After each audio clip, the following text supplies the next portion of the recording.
From Hollywood, it's time now for... Johnny Dollar. Hi there, Johnny. This is your old pal, Lefty. Lefty? Well, sure. You remember. Lefty Stemper. Huh? You know, down here in Virtue. Virtue? V-I-R-G-U. Virtue. South Carolina. Oh, sure. Yeah, you remember. Me and the boys, we occupied this Caraway plantation down here on the PD River. Well, sure, of course. Listen, are you having trouble again with old man Caraway? Oh, no, sir. Not a bit. And you know how we stopped them, me and the boys, from making trouble for us? How, Lefty? We bought them out, that's how. Yeah, we give them 100 G's for the place, cash money.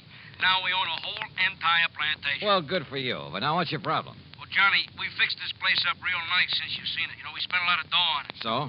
So we want to buy a lot of new insurance on it. Oh, well, then hop on over to Georgetown and see your old friend Joe Picatello about it. Old friend, huh? After all, he's your insurance agent. Yeah, is he? Well, sure, of course he is. Didn't he sell you all the other insurance you... Lefty, has something happened to Joe? Yeah, only I don't know what it is. What do you mean? Well, that's just it. I don't know. I talked to him on the phone, asked him to come out here. He says okay. But he don't come. You think somebody's knocked him off? Then I call him again. He says okay again. He'll be right over. But he still don't come. Well, have you gone over to Georgetown to see him, to see what's the matter? 5, 6, maybe even half a dozen times. But every time he ain't there. Lefty, I don't get it. That's what I'm trying to tell you. There's something wrong about it, Johnny. And if I was you, I'd come down here and find out. You know something? I think you're right.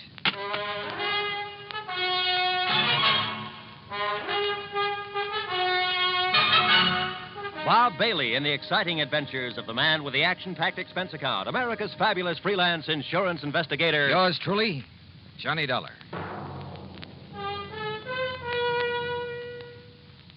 And now, Act One of yours truly, Johnny Dollar.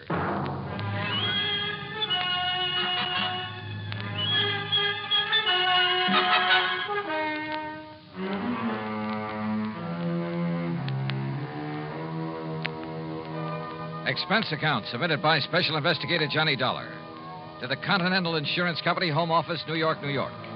Following is an account of expenses incurred during my investigation of the Virtuous Mobster Matter. Expense account item 1, $7.85, train to New York City and taxi to the office of Continental Insurance Company. Fortunately, my contact there, Ben Orloff, was in. Come in, Mr. Dollar, come in. Thanks. How are you? Sit down. Thanks. Now, Mr. Orloff... Wait a minute. Don't tell me you never received that check for your services down in South Carolina. Oh, yes, I got that. Why, I had that mailed out to you nearly 2 months ago. Yes, I said I got it. Oh, good. Incidentally, I thoroughly enjoyed your report on that case. The Village of Virtue matter, you called it? Yes, Though I why know. a group of ex-gangsters should decide to settle in a town called Virtue, I'll never understand. Well, Were they really behaving themselves, as your report indicated, or had they been using that old plantation for a sort of hideout? Their records have been clean down there for over 20 years now. Is that so? Well...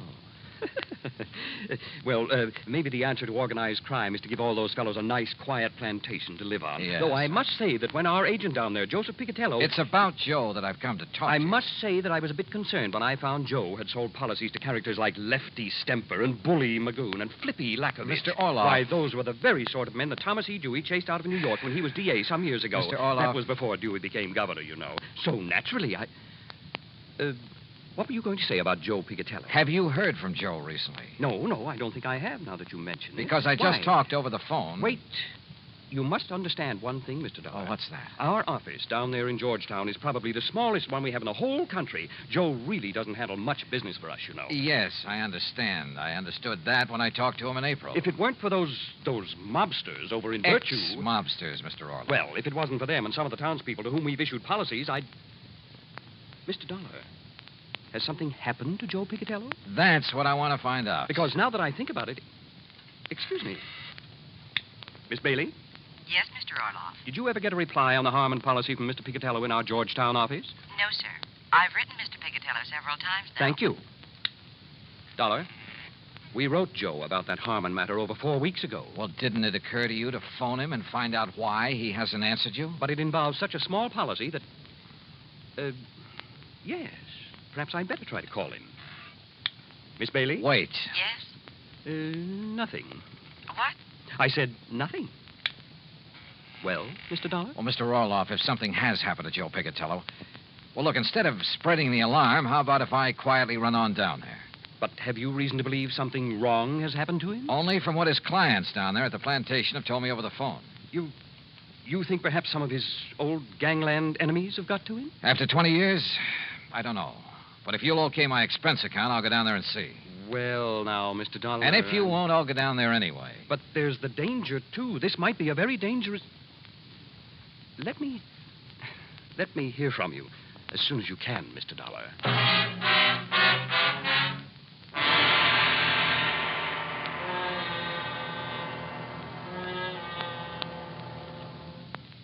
Act 2 of yours truly, Johnny Dollar, in a moment.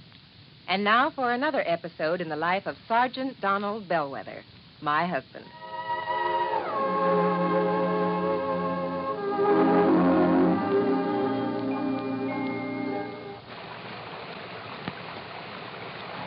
Oh, Donald, it's sure pouring, isn't it? Can you see all right? Oh, yeah, I can see. Those windshield wipers are operating with mechanical perfection. You notice there are no more streaks either since I put on the new rubber blade. You know, I think every driver should have his windshield wipers in good order. It's much safer. It would be much safer if everyone would slow down during wet weather like my husband is doing right now. Just being cautious, Reba. We don't want an accident in this downpour. We don't want an accident any time. Yeah, that's for sure. Well, the experts say that accidents just don't happen. Something causes accidents, and that cause can be prevented. By the way, dear, in what kind of weather do you think most accidents occur? Oh, I'd say in rain or snowy weather or slippery weather when visibility is impaired. That's the wrong answer, dear. Wrong? Are you serious? Statistics show that 8 out of 10 accidents occur when the weather is clear or with a cloudy overcast. Are you positive? I wonder why. Well, here's our house, dear. Oh, yeah. Now, you sit right here, Reba. I'll get out with the umbrella, and then I'll come around and open your door. All right, honey. I wonder why. Wonder why what? Why 8 out of 10 accidents happen in clear weather? Oh, well, I don't know for sure, Sergeant. But I do know that you drove very carefully tonight in the rain. Thanks.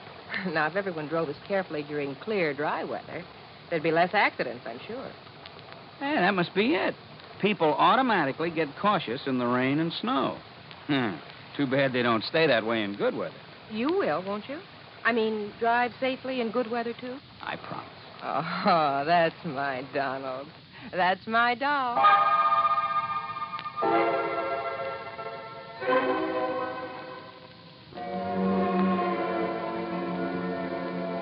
And now, Act 2 of yours truly, Johnny Dollar, and the Virtuous Mobster Matter.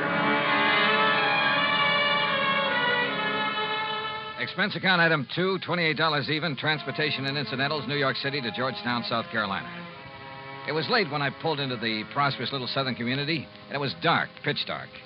Item 3, $50 deposit on a rental car. Item 4, 70 cents for a sandwich and a Coke at an all-night diner. Then I drove over to Joe Picatello's on a side street near the park. The small frame building that served as both office and living quarters for Joe was dark. But in the hope he might be asleep in his little apartment up above, I knocked. No answer. Until I was about to turn and go back to my car. There was the sound of a door slamming somewhere inside.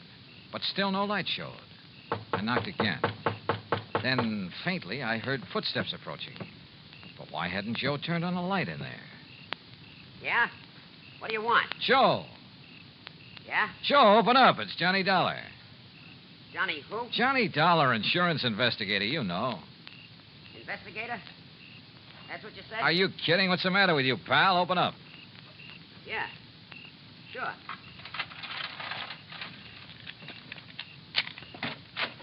Hiya, Joe. What's the idea of no lights in here? You forget to pay your bill or something? Maybe. What do you want? What? Investigator, you said, Willie. Did you hear that? Willie. Yeah, I heard. Hey, what is this? Don't move. Huh? Oh, no, you don't. Oh.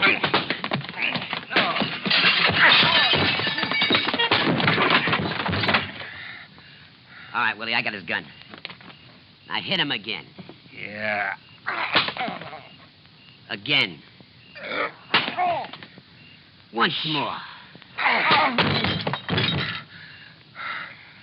Okay. There he is, out like a light. Yeah. What do you want I should do with him now? Huh? You crazy, Willie? You mean you don't know? Okay, but if I blast him here, it's going to make a lot of noise, and if anybody... Listen. Hey, it's a car. Coming down the street. Investigator, he said. So he wouldn't be working alone. Come on, out the back way. But I know who's going Shut to up stay and here. let's get out of here.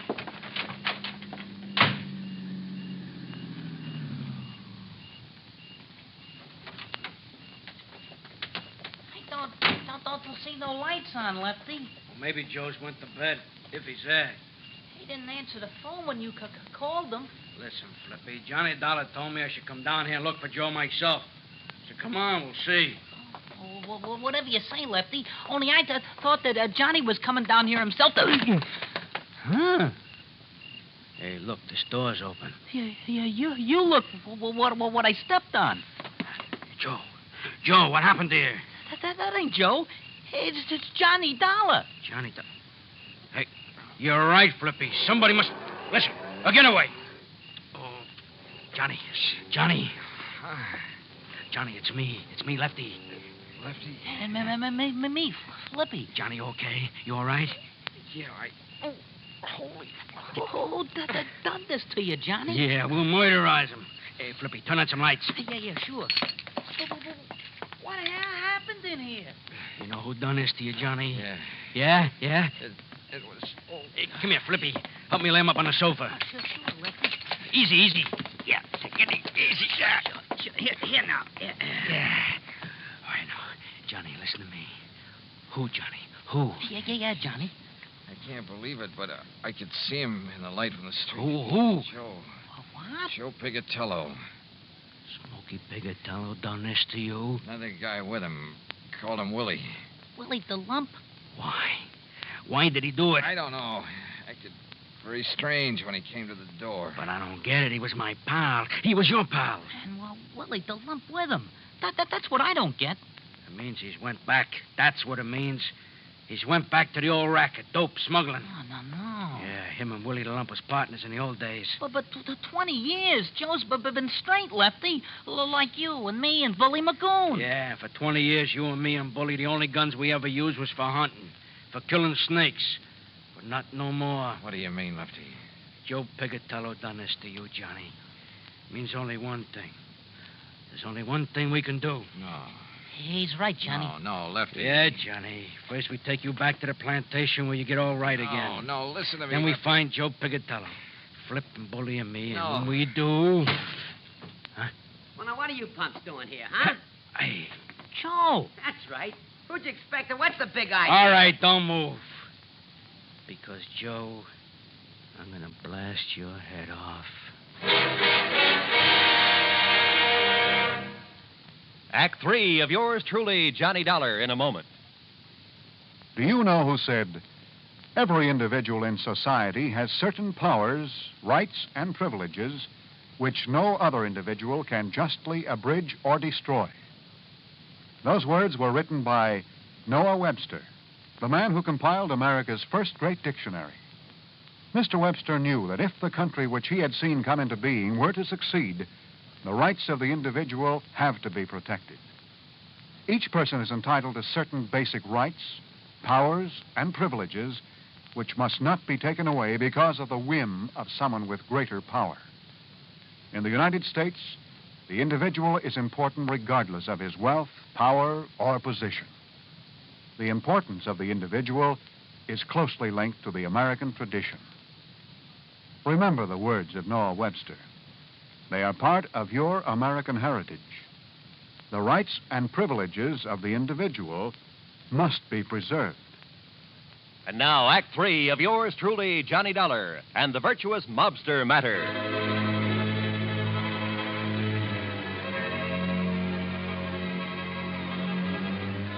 To say the atmosphere was tense there in Joe Pigatello's office in Georgetown, South Carolina, would be the understatement of the week. After the beating I'd taken from the ex-gangster and one of his pals, my old friends Lefty and Flippy had come in and had found me there. And they couldn't understand why Joe had done this to me.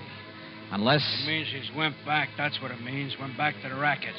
Oh, Willie the Lump was with him. Him and Willie was partners in the old days. Dope, narcotics. So the two of them swore to get Joe. And then suddenly we looked up to see someone standing in the doorway. It's Joe. It was Joe Picatello. That's right. Now, who'd you expect and what the... All right, don't move. Because, Joe, I'm going to blast your head off. Oh, now put that thing down, Lefty. Don't move. What is it, Slippy? A gag or something? Is it a gag what you done to Johnny Dollar? Huh? Johnny. I said one move and I'll give it to you. Johnny. Turn around, Joe, or I'll shoot you in the back, you dirty... What did they do to you, Johnny? Listen, Joe. Lefty. Flippy, I'll kill you for this. What are you talking about, you dirty rat? Wait, Lefty. Johnny's my pal. Like you used to be before you went back in the rackets. Went back in the racket? Yeah, with that dope hound with Willie the Lump. What do you know about Willie the Lump? Plenty. Now that you're back with him. You're crazy. It's no good, Joe, because Johnny recognized you. You and Willie the Lump when you waked him over. And I tell you that I had 20 years, you and Bully and Flippy and me, we showed we could do it straight. We could be respectable. Me and the boys at the plantation, you down here. But now you spoiled it. You ruined it for all of us. Look, will you listen? Don't move. We made a deal. You and me and the boys. 20 years ago. If anybody slips, anybody breaks up our respectable life, he gotta go. Was that the deal? Yeah, that was the deal. But you don't know what you're talking about when you say I'm going back in All the... right, so you lousy scum, you not only go back, you do this to Johnny Dollar. My friend, the guy who believed in us. Lefty. So for that, you gotta go. Lefty, listen. Now, Joe. Right. Lefty. Give me your gun, Lefty. No, Johnny. That was the deal. You ever use a gun on a man, you'll go up for the rest of your life. Johnny, it's for you. I'm killing him. Hand it over, Lefty. Okay, thanks. You see, it wasn't Joe who worked me over. What? I thought it was. It looked like him. It sounded like him. Then it was him. Look at his hands, his face, his clothes. Is this the man I fought with in here 5 minutes ago? Sure, maybe I did get the worst of it with two of them on top of me. But believe me, I cut them up some, too. He's right, Lefty. Yeah, but then I don't... Look, if it wasn't him... The twin. You're right, Lefty. It must be the twin. The twin here? All right, boys. Let me in on it, too, would you? Shep Larko, the twin they called him. That's what the law called him. Called him and Joe the twins. Because they looked like each other. They talked like each other. There was always the alibi for each other. But what's Shep Larko doing here? I can't tell you, Flippy. Not yet. All right, Joe. All right. I believe you about not working over Johnny here. Because of what he says about you and me, it must up. But if you and Shep are back in the racket... I'm not, Lefty. That's straight. No? All right, then tell me. Where you been? I can't tell you. 3-4 weeks now, we don't know where you are. The insurance company don't know where you are. Well? I can't tell you. Now listen. No, you listen. You listen. If Shep and Willie have been here, they'll be coming back. Why? Yeah, Joe. Why? I can't tell you. I can't tell you. All right. Listen. We're listening, Joe. The Secret Service. Huh? Well, after those killings up in Baltimore. During that smuggling job? Yeah, Johnny. They knew the twins, Shep Larko and Willie. Well, the boys in Washington knew they did it. But they didn't know where to find them. Well, go on, Joe. So they spread the word. The Secret Service spread the word. That I knew where Shep and Willie were. That I would lead them to them. You knew where they was, huh? No, but the law boys knew that'd flush them out. Get Shep and Willie out looking for me. Gunning for me. And the Secret Service didn't keep you undercover? Yeah, until today, back in Washington. But I talked to you on your phone right here. Oh, the line was rigged through to Washington. You said until today, Joe. Yeah, because Shep and Willie didn't show. The law boys had to make them show.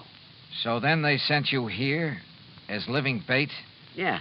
And they passed the word that you'd be here? That's it, Johnny. That's why Shep and Willie were waiting here when you came. That's why they'll come back now that I'm here. Boy, you stuck your neck out for the sake of going straight. I couldn't help myself. The Secret Service rigged it on me. Guy named Phillips. But now you're all in it. So, Flippy, turn out the lights. Yeah, and let's get out of here. No. What? Oh, listen, we was crooks, but never killers. But it's killers that's coming to get Joe. What do you mean, Lefty? But they won't. And they won't get you, Johnny. Sorry, Lefty, I can't move. But then we're staying. For you and Joe. Yeah, right. So turn out the lights, Flippy. You're too late, boys. Shep. The twin. That's right. Your old pal, Shep Larko. Keep a rat on him, Willie. Don't worry, Shep. Investigator, huh, Dollar? Only at Secret Service, ain't it? Is it? I knew we should have killed you when we had your dollar. But we thought these boys driving up was reinforcements.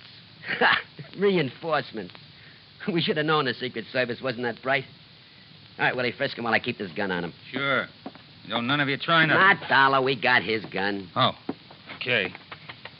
Just what do you intend doing, Shep? They're clean, Shep. What do you think? All right, Joe gets it first. Put your gun up close so it don't make no noise. Go ahead, Willie. Yeah.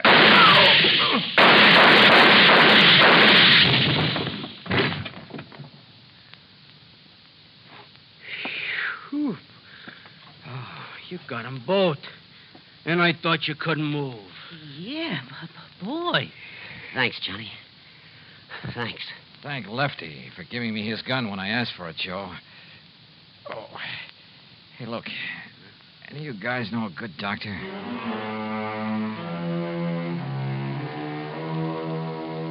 Yeah, I've said it before and I say it again.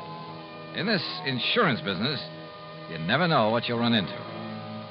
Expense account total, including a flock of medical expenses and the trip back to Hartford, $174 even. Yours truly, Johnny Dollar.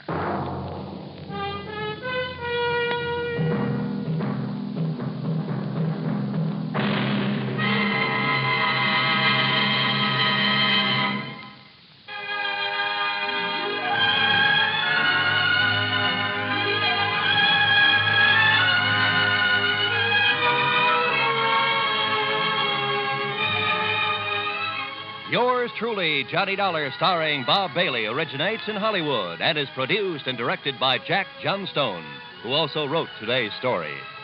Heard in our cast were Gene Tatum, Jack Crucian, Les Tremaine, Billy Hallop, Frank Gerstle, and Gil Stratton, Jr. Be sure to join us next week, same time and station, for another exciting story of yours truly, Johnny Dollar. This is Roy Rowan speaking.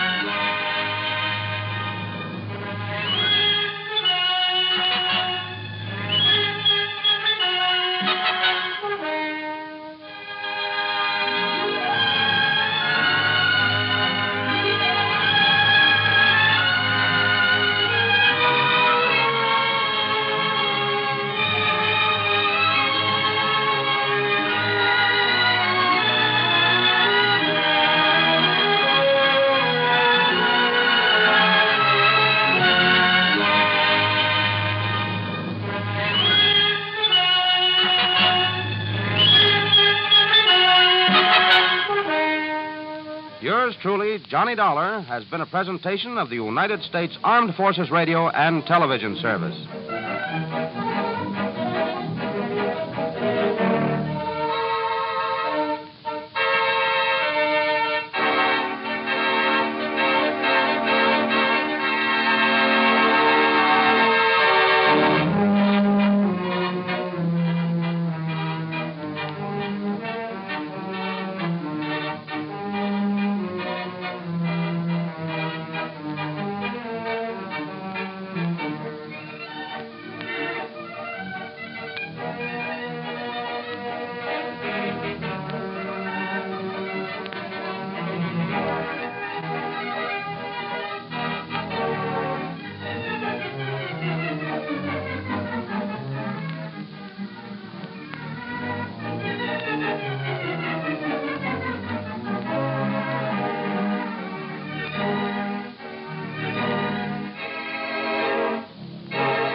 From Hollywood, it's time now for...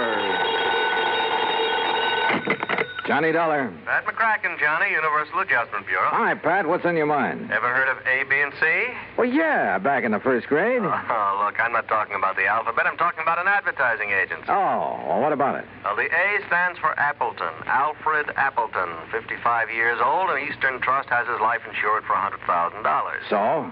It's annuity. It starts paying off at the age of 65, and we'd like to see him collect it. Looks like somebody else has different ideas. What do you mean? He thinks somebody's trying to kill him. I see. You want me to run down to New York and talk to him? Well, he's up at his weekend place now, about 100 miles up the coast, overlooking the sea at Skeleton Point. You can talk to him there. Skeleton Point? Now, that's a cheerful name. I know. Johnny, make sure it stays just a name.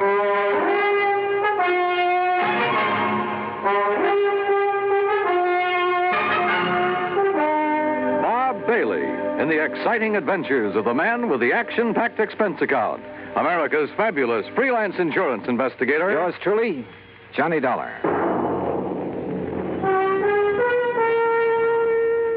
And now, Act One of yours truly, Johnny Dollar.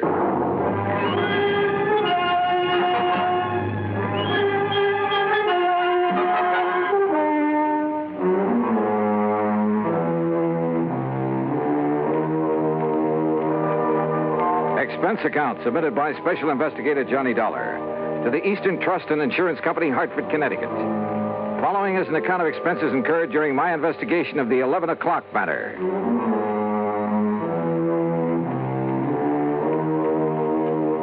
Expense account item 1, $8.40 gas and mileage on my car to Skeleton Point through a drenching rainstorm. The Appleton home, perched high on a cliff at the edge of the sea, was an old weather-beaten affair, but right now it looked mighty good to me.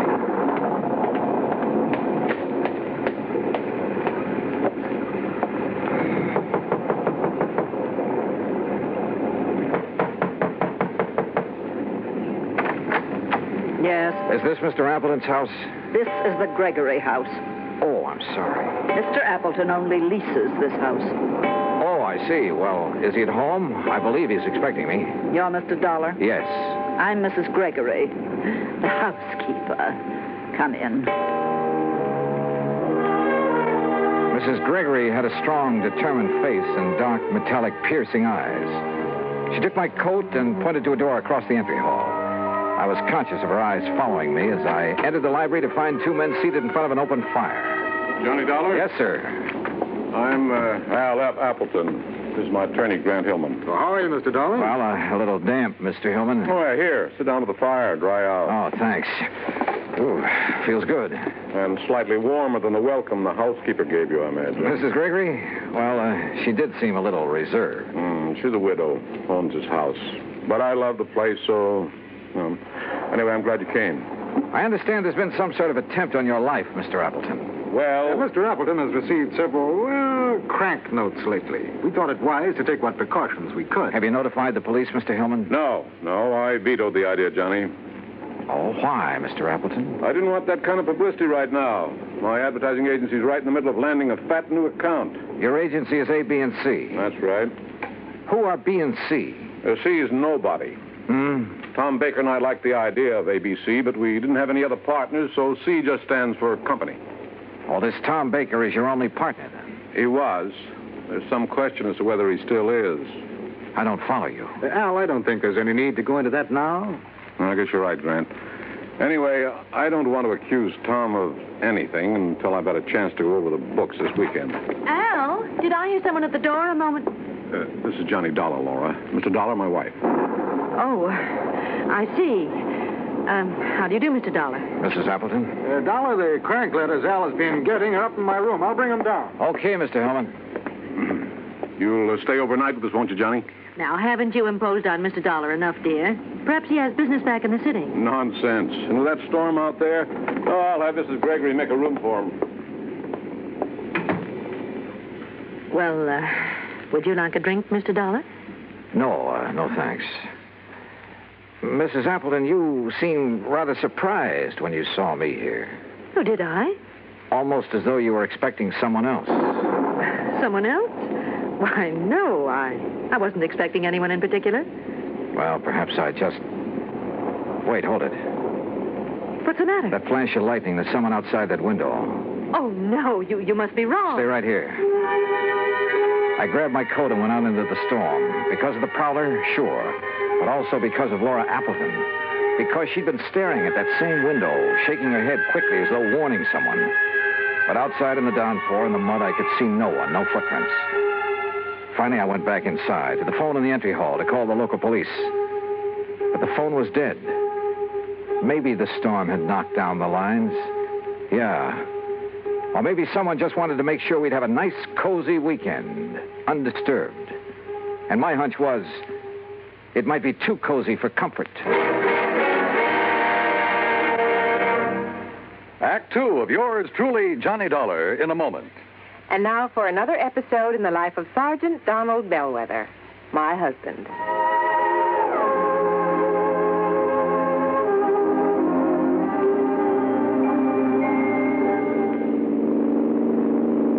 Donald? Yes, dear? How much farther is it? Oh, about 100 miles. You're not getting sleepy, are you? No. I'm all right. Now, you just close your eyes, honey, and take another nap. We'll be home soon. Okay. You stay awake now. Yeah, I will. I still think we should have stopped in the hotel.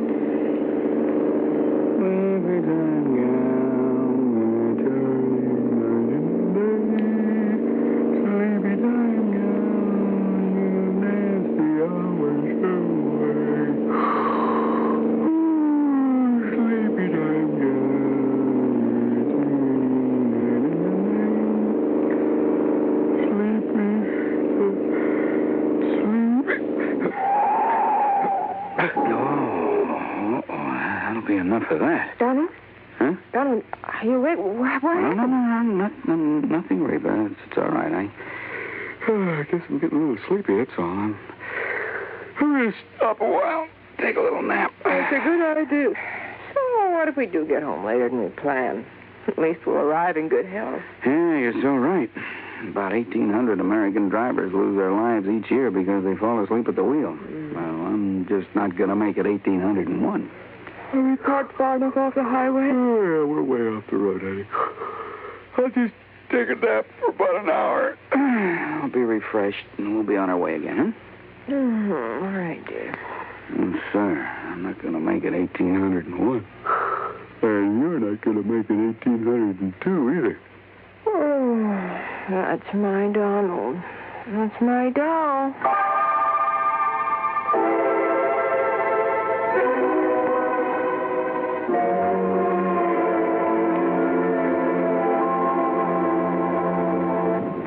And now, Act 2 of yours truly, Johnny Dollar, and the 11 o'clock matter.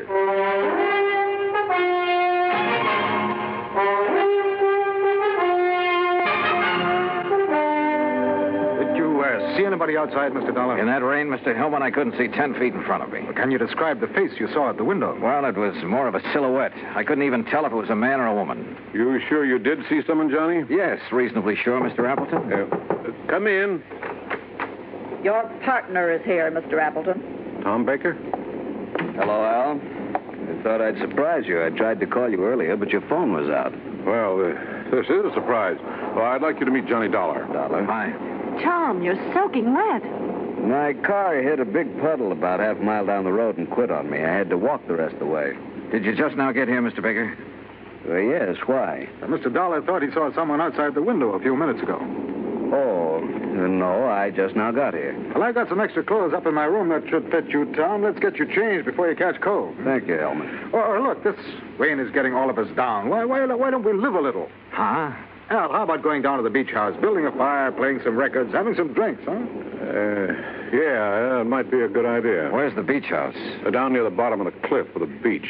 It's real nice. But in this weather? Oh, there's a stairway leading down. Yes, why don't we go down there? I'm getting the creeps just sitting around here like this. So we went down to the beach house. The rain had let up a little, but nobody seemed to feel much like a party. We just sat there in front of the fire, not saying much. Once or twice I thought I detected Laura Appleton and Tom Baker exchanging quick glances, but I couldn't be sure. That's the intercom from the house, Al. Oh, yeah. I'll get it. Yes? Oh, yes, Mr. Gregory. You can go on to bed. We won't be needing you anymore tonight. You know, bed sounds like a good idea. Oh, it's almost 11 and I'm beat, so if you'll excuse me. Oh, sure, sure. Well, why don't we all... Al, could we have our talk now? Okay, Tom, if you insist. Laura, why don't you fix us another drink? All right, Al. How about you, Mr. Dollar? Yeah, I'm with you, Hellman. Let's go on up to the house.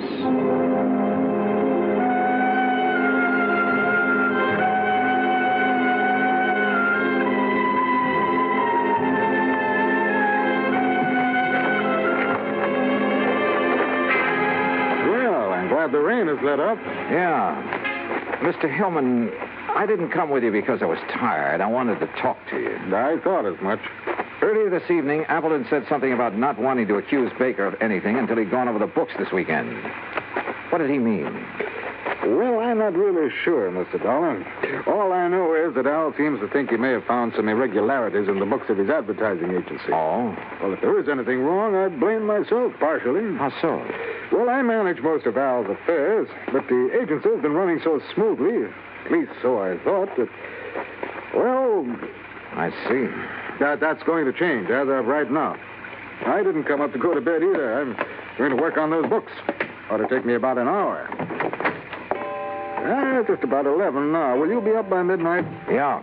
I'd like to know what you find out. Oh, where's that light switch? I never could remember. Dollar. What is it? There's somebody else in here. Look out. What? Oh!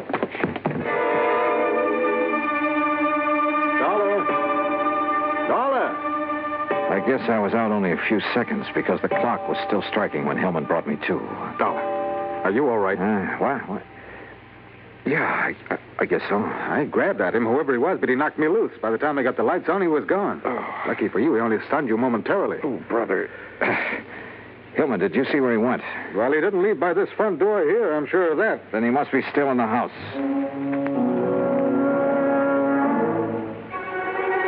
We worked our way through the house room by room. Finally, 10 minutes later, we stood by an open window in a back room. Well, there's our answer. He went out this window. Yeah. What is it? What's the matter? What? Oh, Mrs. Gregory. Yeah, Mr. Dollar was attacked by a prowler. A prowler? What? That's terrible. Where's the intercom to the beach house? We'd better tell Mr. Appleton. Right there on the wall. Ah. This button here? Yes.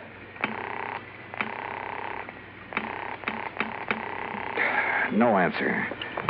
Come on, Hillman, let's get down there. We pounded out of the house and along the path to the edge of the cliff.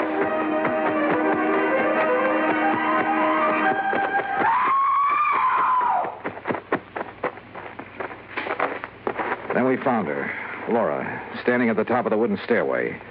One section of the railing was broken away. We looked over the cliff. There was a body lying on the rocks down below. It was Al Appleton.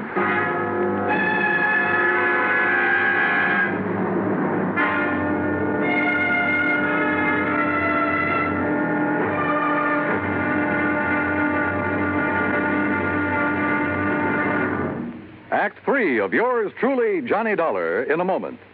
Do you know who said, democracy is based upon the conviction that there are extraordinary possibilities in ordinary people?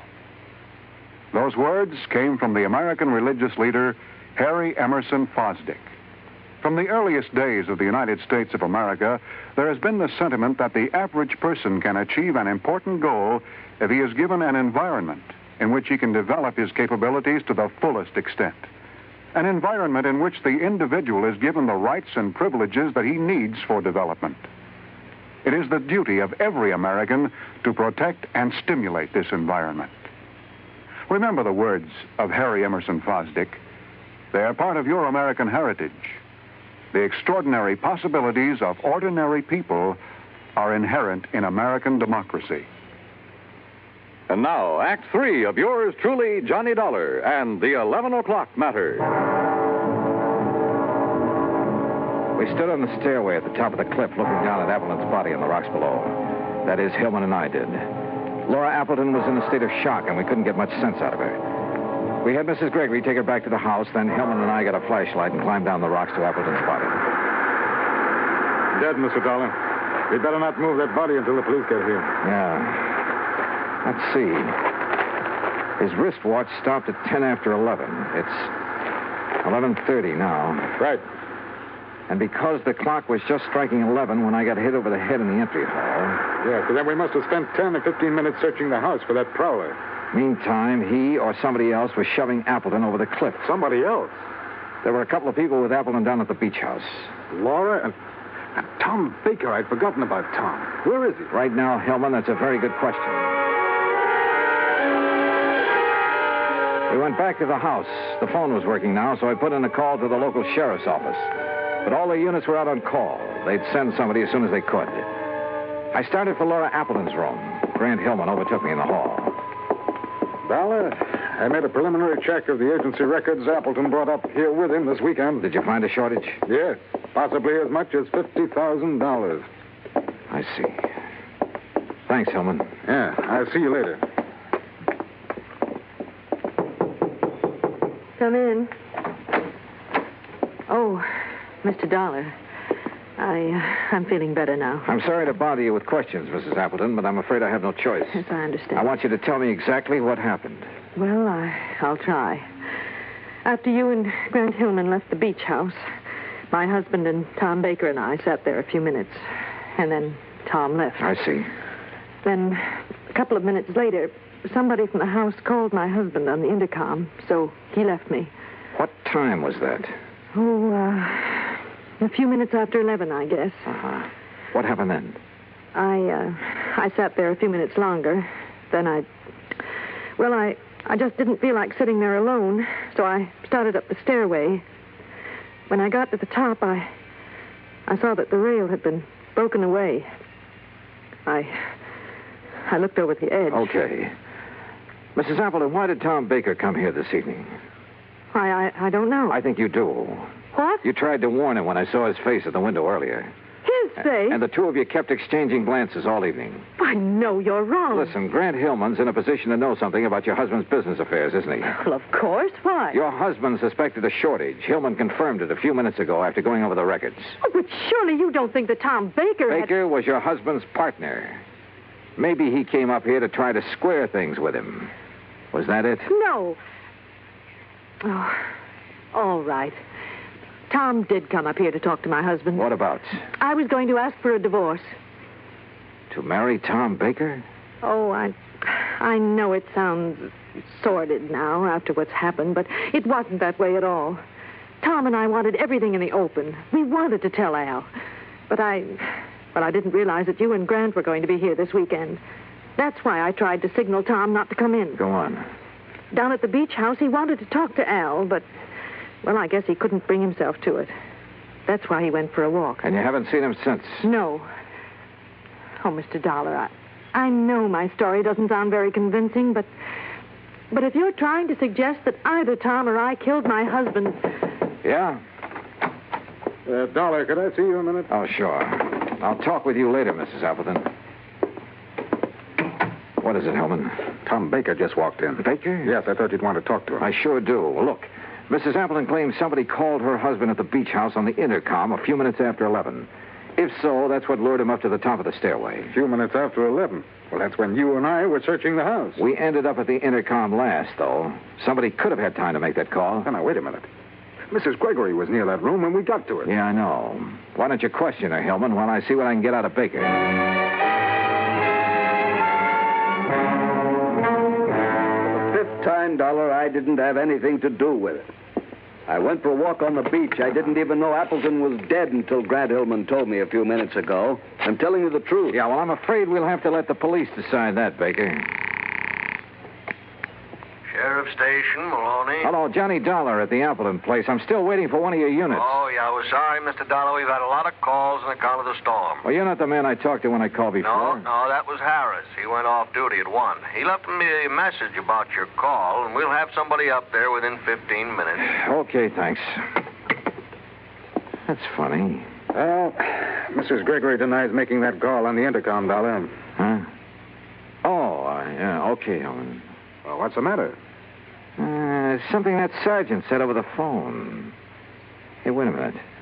What time have you got? Why, 10 minutes of 1? Yeah? That's what my watch says, too. But according to the sergeant, it was after 1.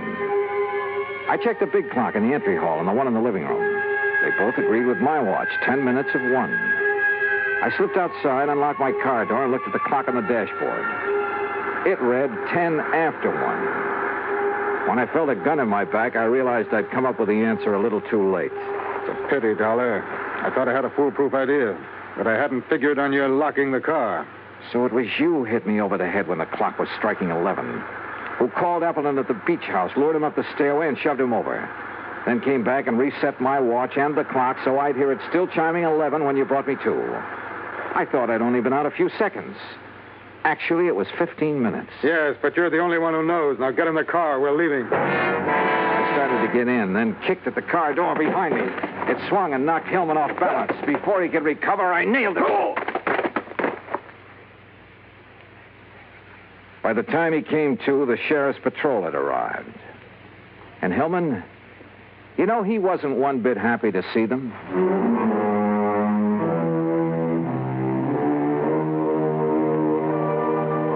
Expense account item 2, $13 even. Transportation back home. Total expenses, $21.40. And a real bargain, if I do say so myself. Remarks? Hillman's motive was money, of course. It was he who'd taken the $50,000 from Appleton's agency. Yours truly, Johnny Dollar.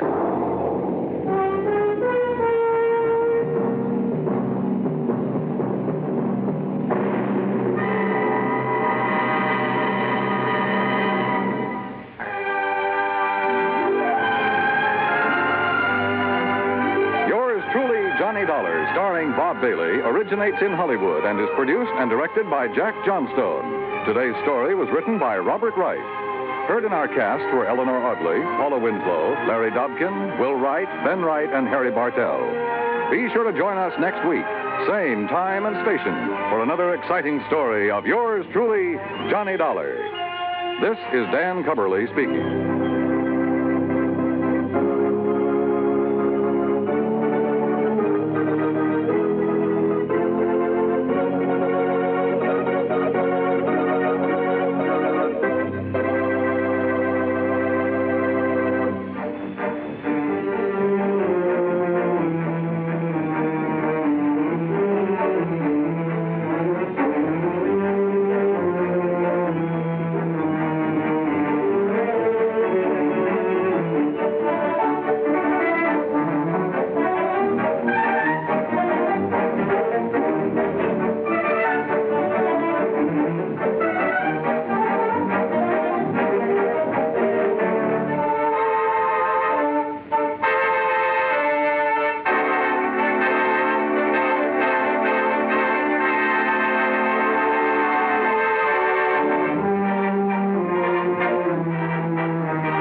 Dollar has come to you through the worldwide facilities of the United States Armed Forces Radio and Television Service.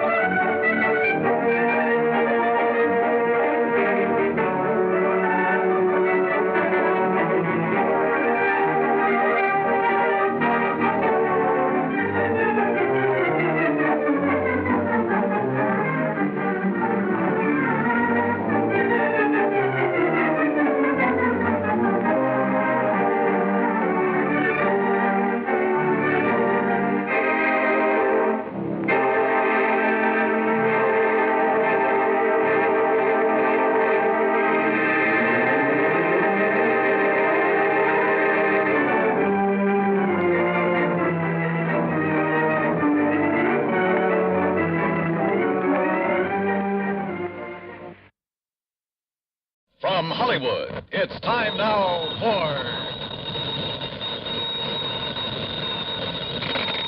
Johnny Dollar. Earl Foreman, Johnny. Hi, Earl. How are things in sunny Florida? I think I'll move to California. What? I mean, get away from this crazy insurance business as far as I can. You sound like you have a problem. I sure have, a real wild one. Trying to get rid of $65,000. That's a problem? It's insurance on a policy bought and paid for by one Albert Schuyler Kingman. Well? He died and left the money to his only child, his son Henry. Well, what's the matter? Can't you find him? Find him? That's just the trouble, Johnny. I've found 2 of them.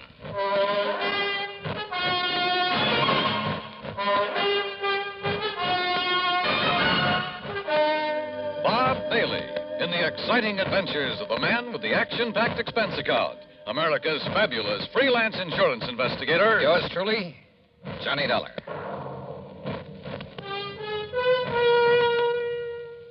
And now, Act One of yours truly, Johnny Dollar.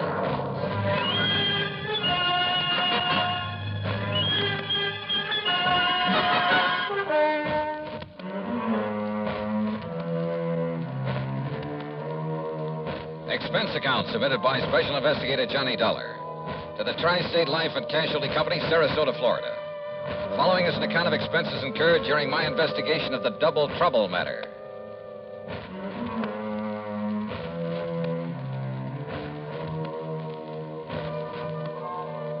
Expense account item 1, 8320, plane fare and incidentals, Hartford to Tampa to Sarasota, Florida. Item 2, $1.75 for a cab to Earl Poorman's office in the Conroy building.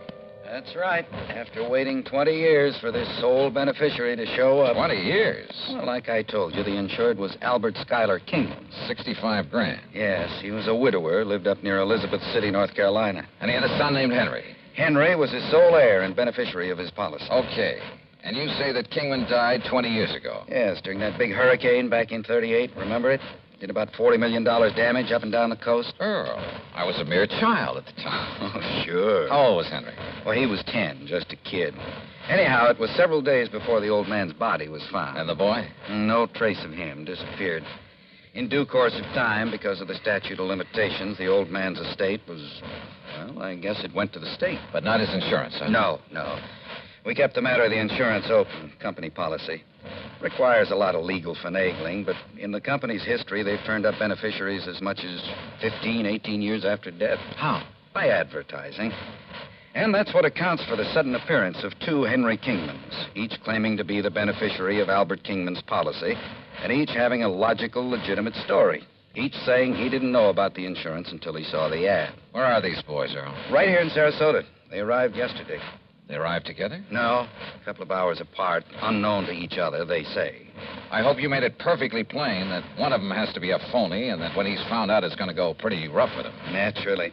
But, Johnny, I can't find anything wrong with either of their stories. You know, their background, where they've been, and so on. Where are they staying, Earl? A couple of dingy little motels on the edge of town. Now, look. Here's the file on them, or rather on the old man. Well, I don't know that that's going to be much help. There's information about not only Kingman, but his wife, who died before him. There's a lot of miscellaneous information about the boys. I mean, the boy, where he went to school and Sunday school, who his teachers were, the names of some of his friends. There's a lot of stuff here. Well, then, maybe I'd better go through it. Sure. Now, look, it's getting late. You're going to stay with Gertrude and me, as usual. Oh, that isn't necessary, Earl. Well, she'd kill me if I didn't bring you home. So, come on, we'll drive on out to the quay, have cocktails and some dinner, and you can spend the evening poring over that material. Come on.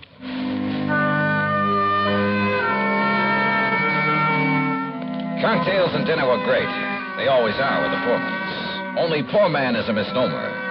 That home of theirs on St. Armand's Key is not only big and new, but beautiful. They have their own private dock and speedboat on the bayou directly back of the house. Yeah, and they own a couple of spanking new fancy air-conditioned cars. I decided that if I ever get enough to retire, this will be the kind of a setup for me. It was nearly 10 o'clock by the time I got around to the folder on Henry Kingman. But by 2 a.m., so help me, I knew more about him than he himself could. Yes, I was all set to expose one of these claimants as a phony, a fraud. Had the whole situation right in the palm of my hand, I thought. But, brother, I had no idea of what was coming. Believe me.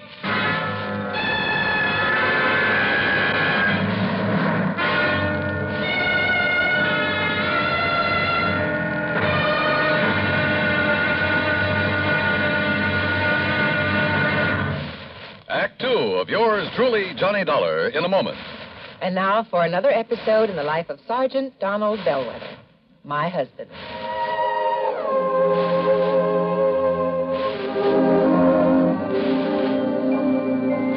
Reba! Reba! What is it, Donald? Confounded Reba, I can't find the fountain pen. I've looked all through this desk. Here it is, dear. You must have used it as a marker when you were reading this book. Let's see. This great literary classic, Six Ulch. All right, never mind about my reading habits. Just look at the coverage we're going to get with this new auto accident policy. Let's see. Yeah. Collision. $50 deductible. Fire, theft, public liability, property damage, medical benefits. In other words, we have complete coverage. That's right. Of course, it's going to cost us money. I'm sending the company a check right now. Gee, it's too bad we don't live in Rhode Island. Rhode Island? Why? Oh, because then our rates would be lower. Rhode Island has less accidents per capita than any other state. Oh. Well, which state has the highest? Let me see. Here it is, Nevada.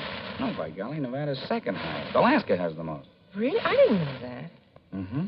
You know, it's just too bad we can't eliminate traffic accidents completely. Not only would it save life and limb, but it'd be a lot less strain on the pocketbook. Yeah, that's for sure.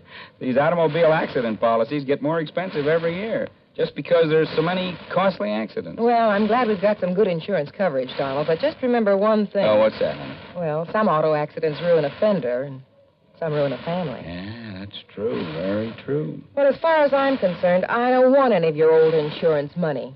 I want you here at home, safe and sound. You'll always drive carefully, won't you? Yes, I will, dear. That's my Donald. That's my doll.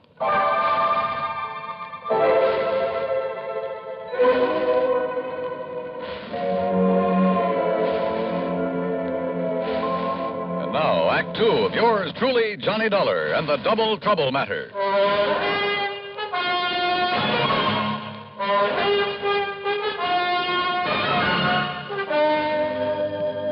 By 9:30 the next morning at a cheap little motel on the north edge of Sarasota, I'd spent nearly an hour carefully questioning Henry Kingman, number one. And I was getting nowhere. Obie O'Brien? Well, sure, Mr. Dollar. He was one of the kids I used to play with back in Elizabeth City. He and Bobby Tank. Yeah? You see the scar on my arm right here? That's where Obie hit me with a stick one time when we were playing caddy. Yeah, I see. If you know where Obie is these days, you ask him and he'll probably remember. Scared him to death. He thought he'd busted my arm. Now, let's see. How about Miss Albertus? Albertus? Yes. Gee, I don't remember any Miss Albertus. Your Sunday school teacher there in Elizabeth City. Listen, I was only 10 years old then, but I remember my Sunday school teacher real good. Her name was Miss Griswold, and she was, Look, are you trying to trick me or something? Yes, I am. Because Henry... Why don't you call me Hank? Everybody else does. The fact remains, Hank, that one of you two claimants to the insurance is a phony. Well, believe me, it's not me. Everything you've told me about your childhood checks perfectly with the information I have. Well, of course, Mr. Dollar. Almost too perfectly. Listen, where did you live and go to school after the hurricane? Well, I'll be honest. I didn't have much schooling. Where did you live? Mr. Dollar, I wandered around more than little Orphan Annie. All over North Carolina, then up north. Did you live anywhere long enough to be, well, really be recognized as Henry Kingman? I'm afraid I was just a bum. And all anybody ever knew me by was Hank. You saw the ad about the unclaimed insurance in New York? Yes, sir. I was working on the dock, stevedoring. Saw that ad in the Times. And I decided that if I had that much money coming to me and I could get a hold of it, why, maybe I could amount to something. Get an education, maybe, or, well... Hank, all the insurance company has to go on is your memory. Or what you say is your memory of your childhood. What I've told you is true, sir. But if the other claimant comes up with the same kind of a story... But he can't. Because, don't you see, sir, I'm really Henry Kingman.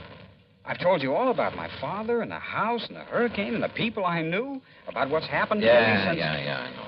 It's because I am Henry Kingman. Uh-huh.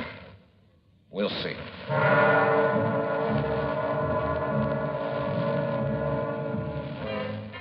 I tried to trip him up in a dozen ways, but with no success. He had a logical, reasonable answer for every question about his past and present. As for not being able to produce anyone who could identify him as Henry Kingman, well, it was simply because of his rather aimless life spent wandering from city to city, never having any close friends because he chose to go it alone. He was a tall, well-built lad with a mop of blonde hair and clear blue eyes. And I must confess I kind of liked him, his open frankness. But you know something? I could have been awfully wrong.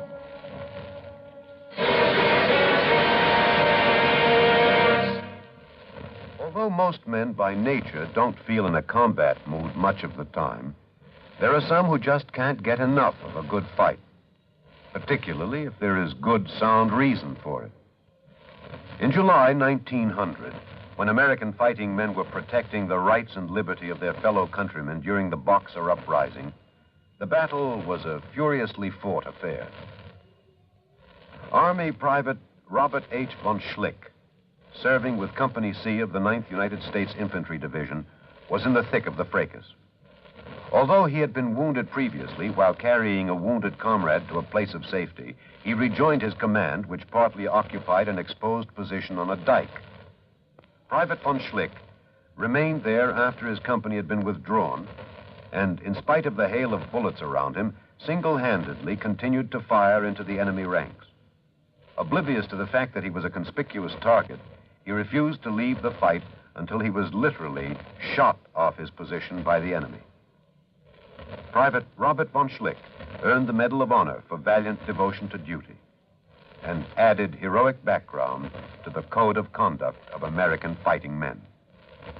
And now, Act 3 of yours truly, Johnny Dollar.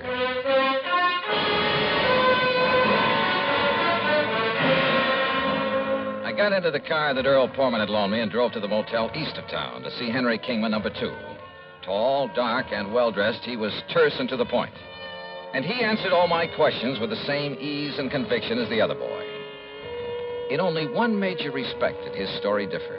No, sir, I can't name you a single person who can identify me as who I really am, Henry Kingman. And for a very simple reason. What's that, Hank? It's Henry, Mr. Dollar. And the reason is that right after the hurricane, I was adopted by a family that just moved into nearby Bridgeton. Their name was McGovern, so I took their name. Go up to Bridgeton, ask them. Show them my picture, anything you like. They'll all tell you I'm Henry McGovern. Only my foster parents knew that I was really Henry Kingman. Knew? They both died about 7 years ago. And they told nobody else who you really were? No, not even the preacher. They'd wanted a son for years. Now they had a son. And they didn't want anyone to come along and take me away from them. Then how did you find out that you're Henry Kingman? If you are. I'll ignore that last part of your question, Mr. Dollar. They didn't tell me until my 21st birthday. Bridgeton. Isn't that the little town up near Currituck that was completely destroyed by fire a couple of years ago? Oh, yes, of course. I'd forgotten. There isn't a living soul up there anymore. Oh, but I'm sure a man like you could track down some of the people who live there. Uh-huh.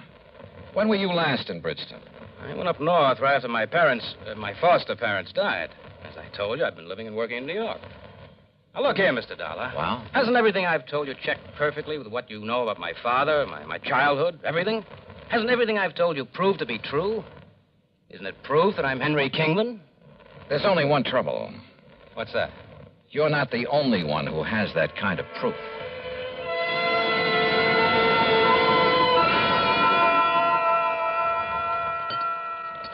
Here, Johnny. Have some more of this baked sea trout. No, thanks, sir. Johnny, you've hardly touched a thing. Yeah, I know, Gertrude. I'm sorry. I will have another cup of coffee, though. Sure.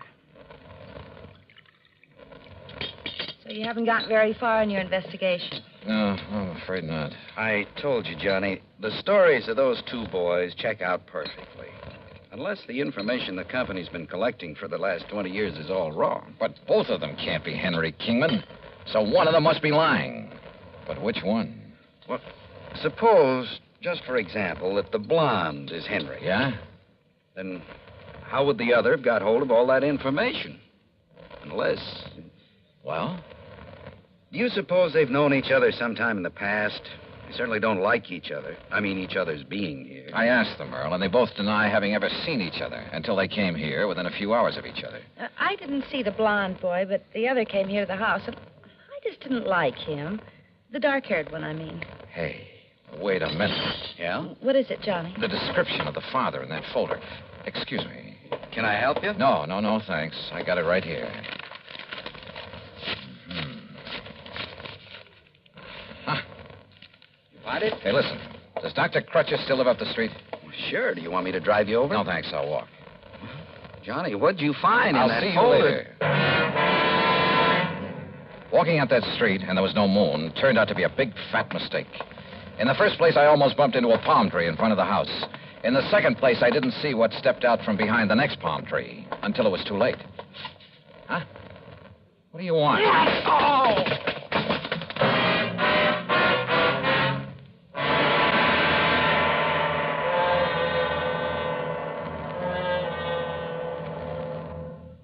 Times have changed, and so has the man.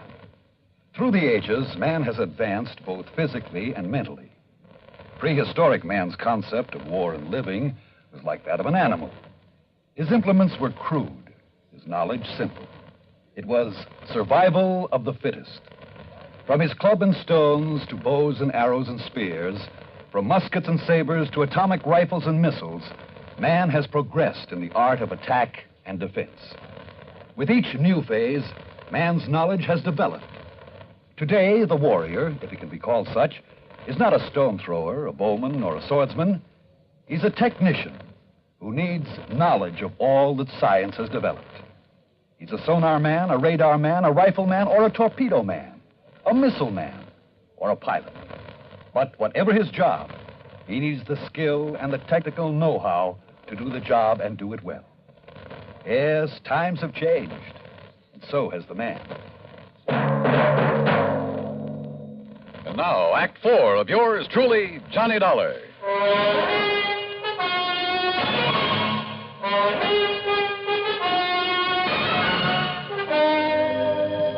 Decided maybe I'd better drive him over anyway, Doc. And that's when I found him lying out there by the palm tree. Well, it's lucky you did, Earl, but I think these smelling salts will bring him around. Whoever attacked him must have seen you coming and... Hold it. What's this? It's okay, Johnny. Yeah?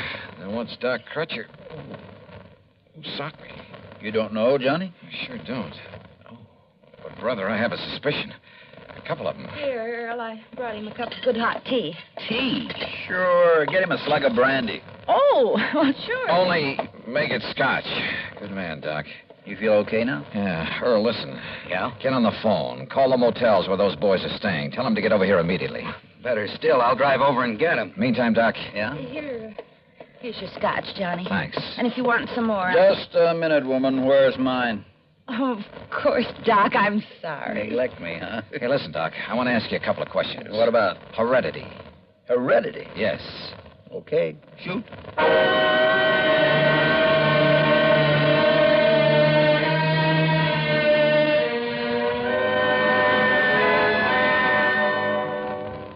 All right. Just to keep things straight, I'll call you Hank. Sure, Mr. Dollar. And you I'll call Henry. Well, it does happen to be my name. Now, Earl tells me he found you both in Hank's motel just now. That's right, sir. Comparing notes? I went over there to tell him that he's a phony. But if he doesn't get out of town... Oh, sure. Hank, let me see your hands. Huh? Oh, sure. Here, sir. What about them? Look, Doc. By golly, you're right. Right about what, sir? How did you bruise these knuckles? Well, it was kind of clumsy, but my hand slipped trying to open one of the windows in that cheap motel. Don't you believe it, Johnny. He's the one who... Wait a minute. This one has a bruised knuckle, too. Oh? Now, what's your excuse, Henry? Well, you can believe it or not, suit yourself, but exactly the same thing happened to me. What? You ask me, Johnny, they both attacked you. On the other hand, Earl, they may both be telling the truth about this. Of course it's the truth, sir.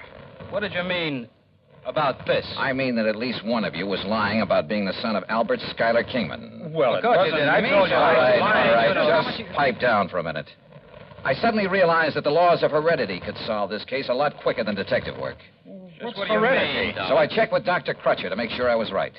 Then I checked descriptions of Henry Kingman's father and mother. Did you, sir? Both of them had brown hair and brown eyes. So what? Where both parents have identical color hair and eyes, any offspring will have the same. Hank, your hair is so blonde it's almost white, and your eyes are blue. Now, Mr. Henry, Dollar. your hair is almost black. Your eyes are also blue. Now, Henry, Dollar. you crazy fool. I told you this wouldn't work. Crazy fool, huh? If you'd let me come here alone. Yeah? Then you'd never have cut me in. Of course, I got suspicious. So I... You get out of the way. I got here first, didn't I? Well, how was I to know you were coming? Why didn't All you right, get up? boys, all right. Now, No, it isn't all right, Dollar. Come on, now, put that thing You down. make one move and I'll kill you. Come on, Hank. No, go ahead and kill him. If you got... No. Get back. Get back!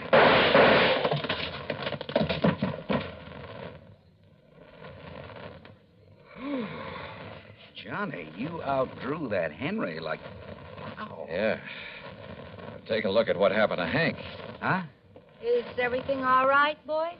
Holy... Gertrude, what did you hit him with? Girl, I never did like that old bass anyhow.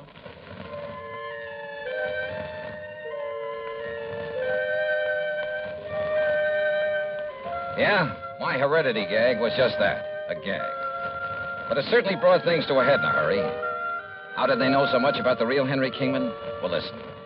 As soon as we locked them up, I called the National Press Services, had them put the story of this attempted fraud in the headlines all over the country. Result? A phone call from the head of an orphanage where the real Henry had been taken in as a child, where he still lived. And, yeah, the phonies were a couple of kids who'd run away from that orphanage after he'd palled around with them, told them all about himself. As for why they both appeared to make the claim, sure. Each of them saw the company's ad and tried to get in ahead of the other. Well, they're in all right. For a long time.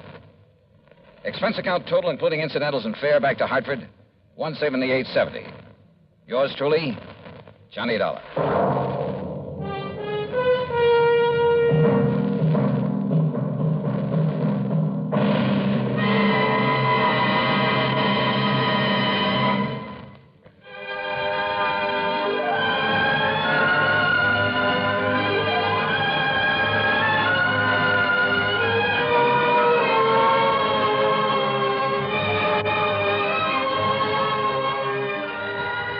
Truly, Johnny Dollar, starring Bob Bailey, originates in Hollywood and is written, produced, and directed by Jack Johnstone. Heard in our cast were Virginia Gregg, Vic Perrin, Sam Edwards, James McCallion, and Parley Bear. Be sure to join us next week, same time and station, for another exciting story of yours truly, Johnny Dollar. This is Dan Cumberly speaking.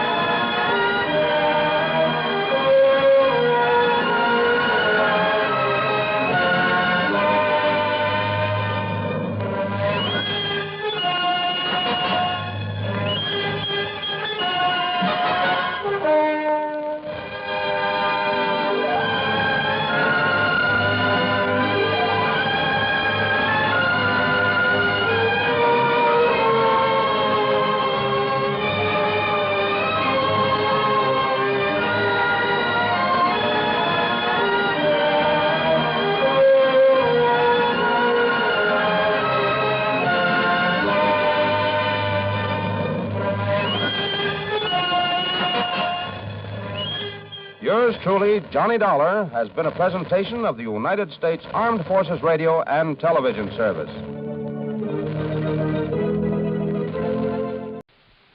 From Hollywood, it's time now for... Johnny Dollar. Dave Lawler, Johnny, over at Surety Mutual and Trust Company. Oh, hi, Dave. Long time. Yeah, I know.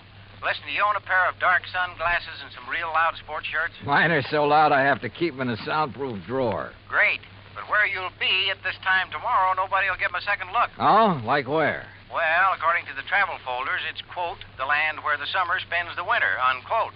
In other words... Palm Springs, California. Dave, you're on. Good. But don't forget, this can be pretty expensive for your company. Oh, more than you know, Johnny. $75,000 hard cash. Ah, oui. Unless you're able to prove the bracelet Dan Galloway gave to his child bride wasn't really stolen. For a trip to Palm Springs at this time of year, I think I could prove anything.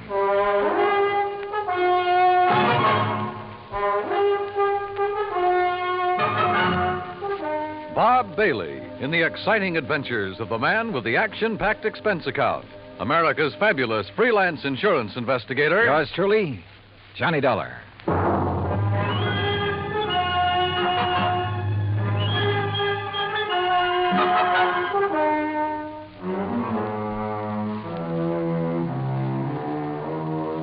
Expense account submitted by Special Investigator Johnny Dollar. To the Home Office, Surety Mutual and Trust Company, Franklin Building, Hartford, Connecticut. Following is an account of expenses incurred during my investigation of the Suntan oil matter.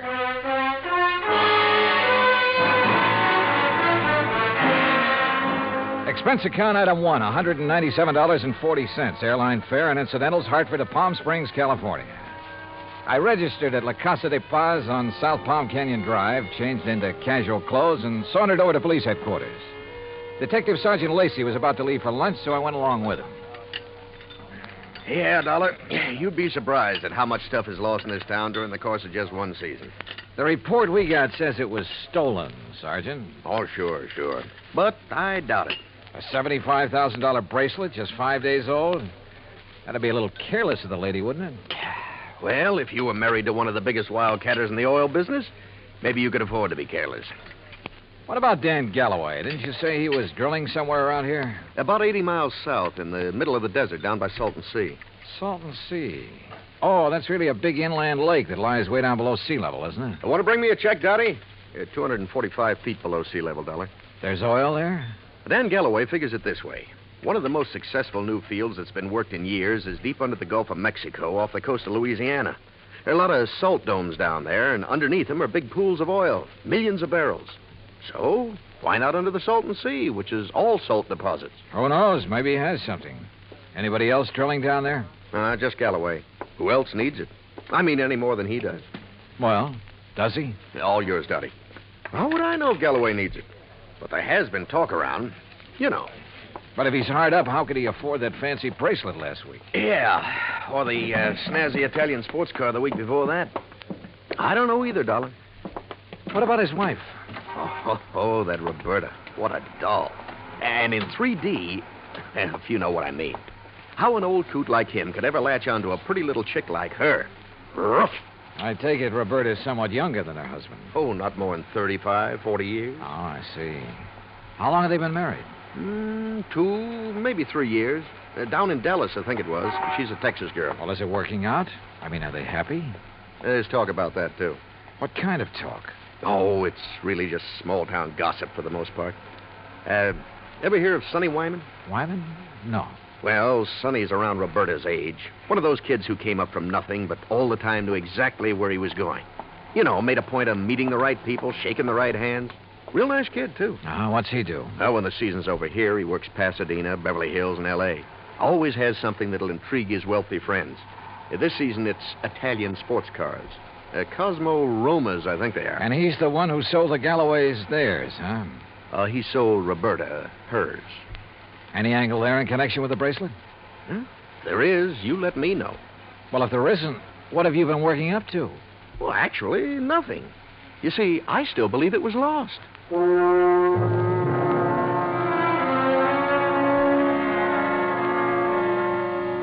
Expense account item 2, $35 for rental of a drive-your-own car. I found the Galloway place about 2 miles out north and east of town. As I parked in the broad U-shaped driveway, I noticed a low, shiny suntan color sports car standing in the shade of a date palm back by the garage. I started over to take a look at it, but the front door of the house opened, a Filipino boy appeared, took my name, and showed me into the living room. Through the solid wall of picture windows, I could see that the whole place was built around a kidney-shaped swimming pool. Mighty inviting. And so was Roberta, Mrs. Galloway, when she stepped into the room a minute or two later. Hi there, Mr. Dollar. My, it's nice of you to come all the way out here. Yeah, Sergeant Lacey was right. Roberta was a living doll.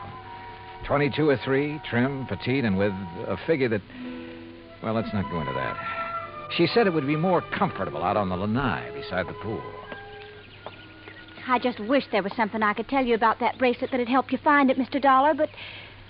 Well, just must have been stolen. Well, it makes no difference insofar as your claim is concerned, Mrs. Galloway. The company will still have to pay up, you know, unless, of course, it's found. Oh, I know that. How do you go about your investigation? I mean, do you offer a reward or something? Usually, yes. Of course, it depends on... How much have they offered for my bracelet? Well, frankly, I haven't checked on that yet. But now, Mrs. How Galloway... much would you guess, Johnny? Well, claim this size, probably somewhere between 10 and 30%. What's the matter, Johnny? Your ear's out a mile. Nothing. I just thought I heard... Now, that's funny. I didn't hear a thing. But I had. Quick footsteps somewhere in the house. Then a door opened and closed. Then a few seconds later, the unmistakable growl of a high-powered engine thundering out through twin straight pipes. Oh, that. Probably some hot rod fan in the neighborhood just drove by. Aren't they She all... prattled on for another hour or so and again asked about possibilities of a reward for her bracelet. But so far as helpful information was concerned, she came up with nothing. So I excused myself and drove back to town. I wanted to talk to the driver of that sports car. I also wanted to check with Wilhoit Van Hook, the jeweler who had sold the bracelet. I found his shop on Palm Canyon Drive, a small place, but very ultra. As I was about to enter the door... Hey, Mr. Dollar, got a minute? Oh, yeah, sure. 2 or 3 minutes. And I like your car. Mr. Wyman, isn't it? That's right. How'd you know? How'd you know mine? Yeah, real cloak and dagger stuff, huh? You knew I was out at Berta's house, didn't you? Well, it seemed pretty obvious when I heard you hot-footed for the door and then heard this pint-sized monster of yours barrel off. Hey, you wouldn't like to buy a Cosmo Roma, would you? It's a real dilly. Oh, I'd like nothing better, but I'm out here on a job. Yeah, I know. That's what I wanted to talk to you about. Well, do you know anything that'll help me? Not much, I'm afraid. But I'll be glad to tell you anything I can. You going in to see Willie? Willie? Yeah, you know, Wilhoit Van Hook, the jeweler. I was, yeah. Why? Do you know him? Know him. I sold him one of these. One exactly like mine. And we're both going to be in the rally they're holding next Sunday. You ever see a good sports car race? No, I'm afraid not. Well, we'll soon fix that. And look, after you've talked to Willie, if you want to go down to where Dan Galloway is drilling his new well, I'll be glad to give you a lift. Good idea. But I don't want to take you out of your way. Oh, not at all. I was going that way anyhow. Besides, I thought it might give us a chance to talk a little. Sure, Wyman. Why not?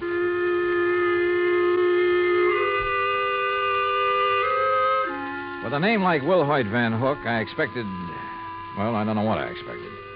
As it turned out, he was a smartly dressed chap of about 40, tall and slim, blonde hair and quick blue eyes, an alert mind.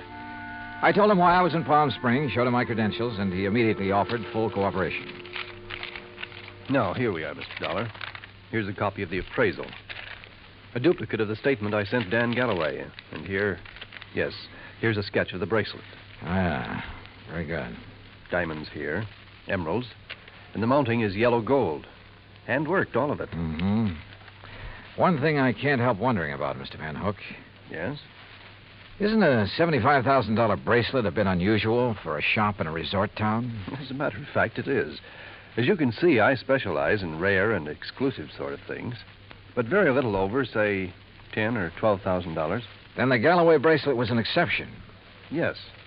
After Dan told me what he had in mind to give to his wife, I had some sent over from Pasadena and Los Angeles by wholesalers with whom I do business.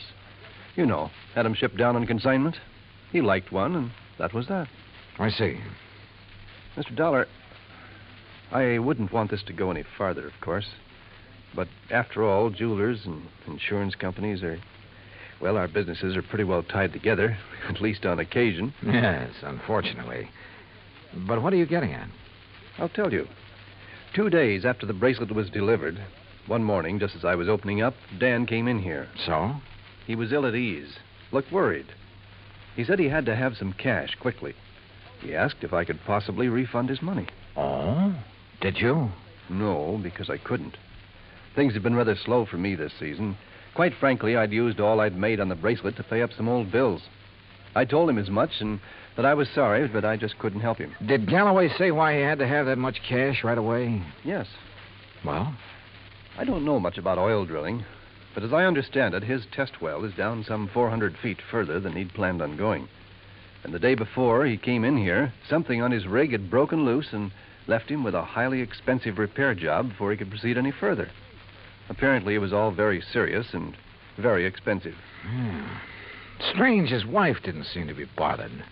I just talked to her. Berta? Believe me, Mr. Dollar, she wouldn't be. In fact, I doubt if she even knows. Oh? Figure it out for yourself. A man of nearly 60 who has to give bracelets and fancy cars to his wife to keep up her interest. Well, you'd hardly expect him to tell her that kind of news, now would you? No, I suppose not. Especially if he's worried about the competition. And if you ask me, he has competition. If only he could see it.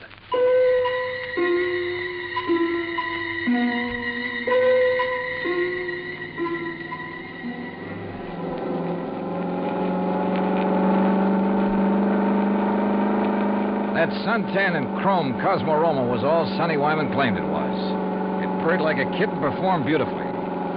But I was more interested at the moment in what Sonny wanted to talk about. Johnny, I'm going to be perfectly blunt with you. I'll go along with that.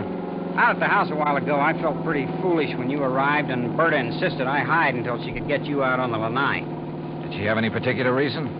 Well, you see, we know that... Well, there's some talk going around about Berta and me. Any truth in it, Sonny? A little, I guess. You saw her. Oh, yeah? I mean, there's nothing serious between us. It's just that, well, with Dan away so much of the time, we have fun together. Yeah, sure.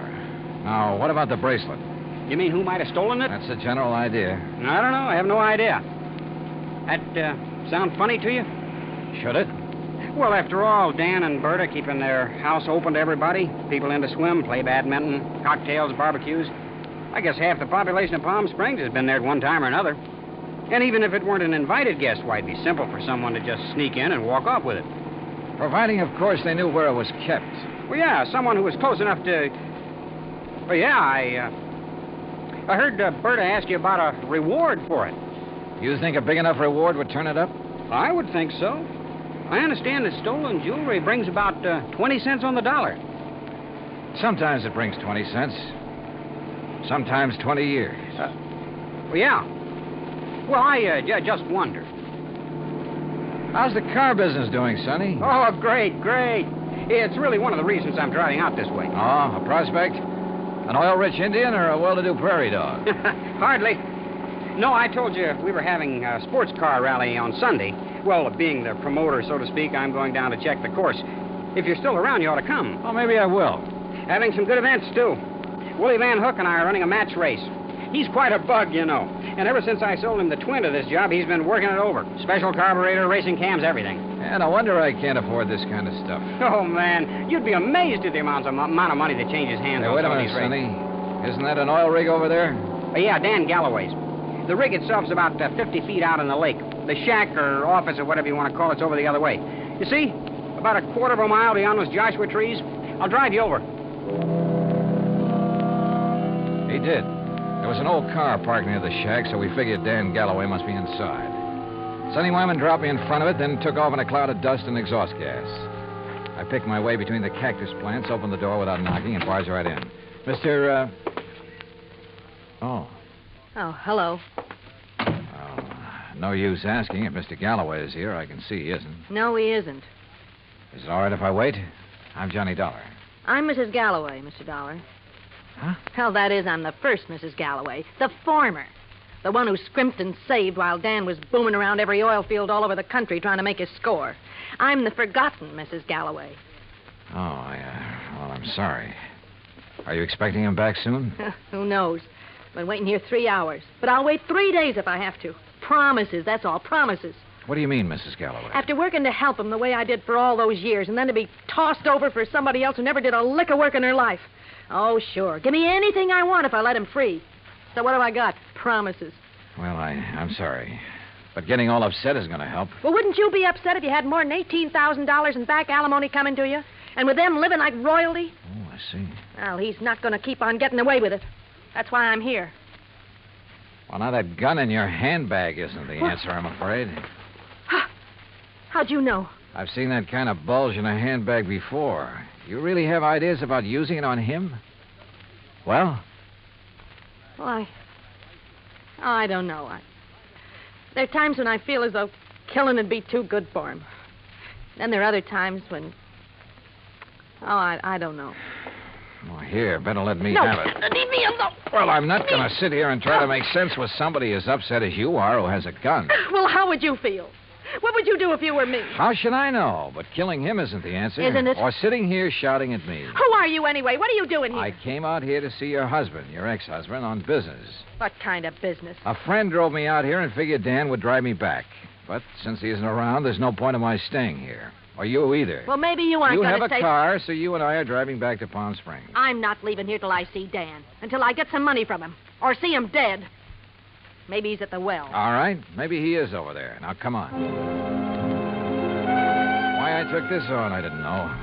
But I couldn't leave that slightly frantic woman sitting there, waiting, with murder in her heart.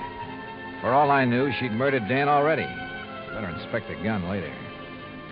The road down toward the oil rig was just a pair of ruts in the desert sand. Then, just as we cut in between some yucca plants and a wind-blown Joshua tree, I slammed on the brakes. There, in the middle of the trail, lay a man's body, crushed and twisted. Dan Galloway had been carefully, repeatedly, run over by a car.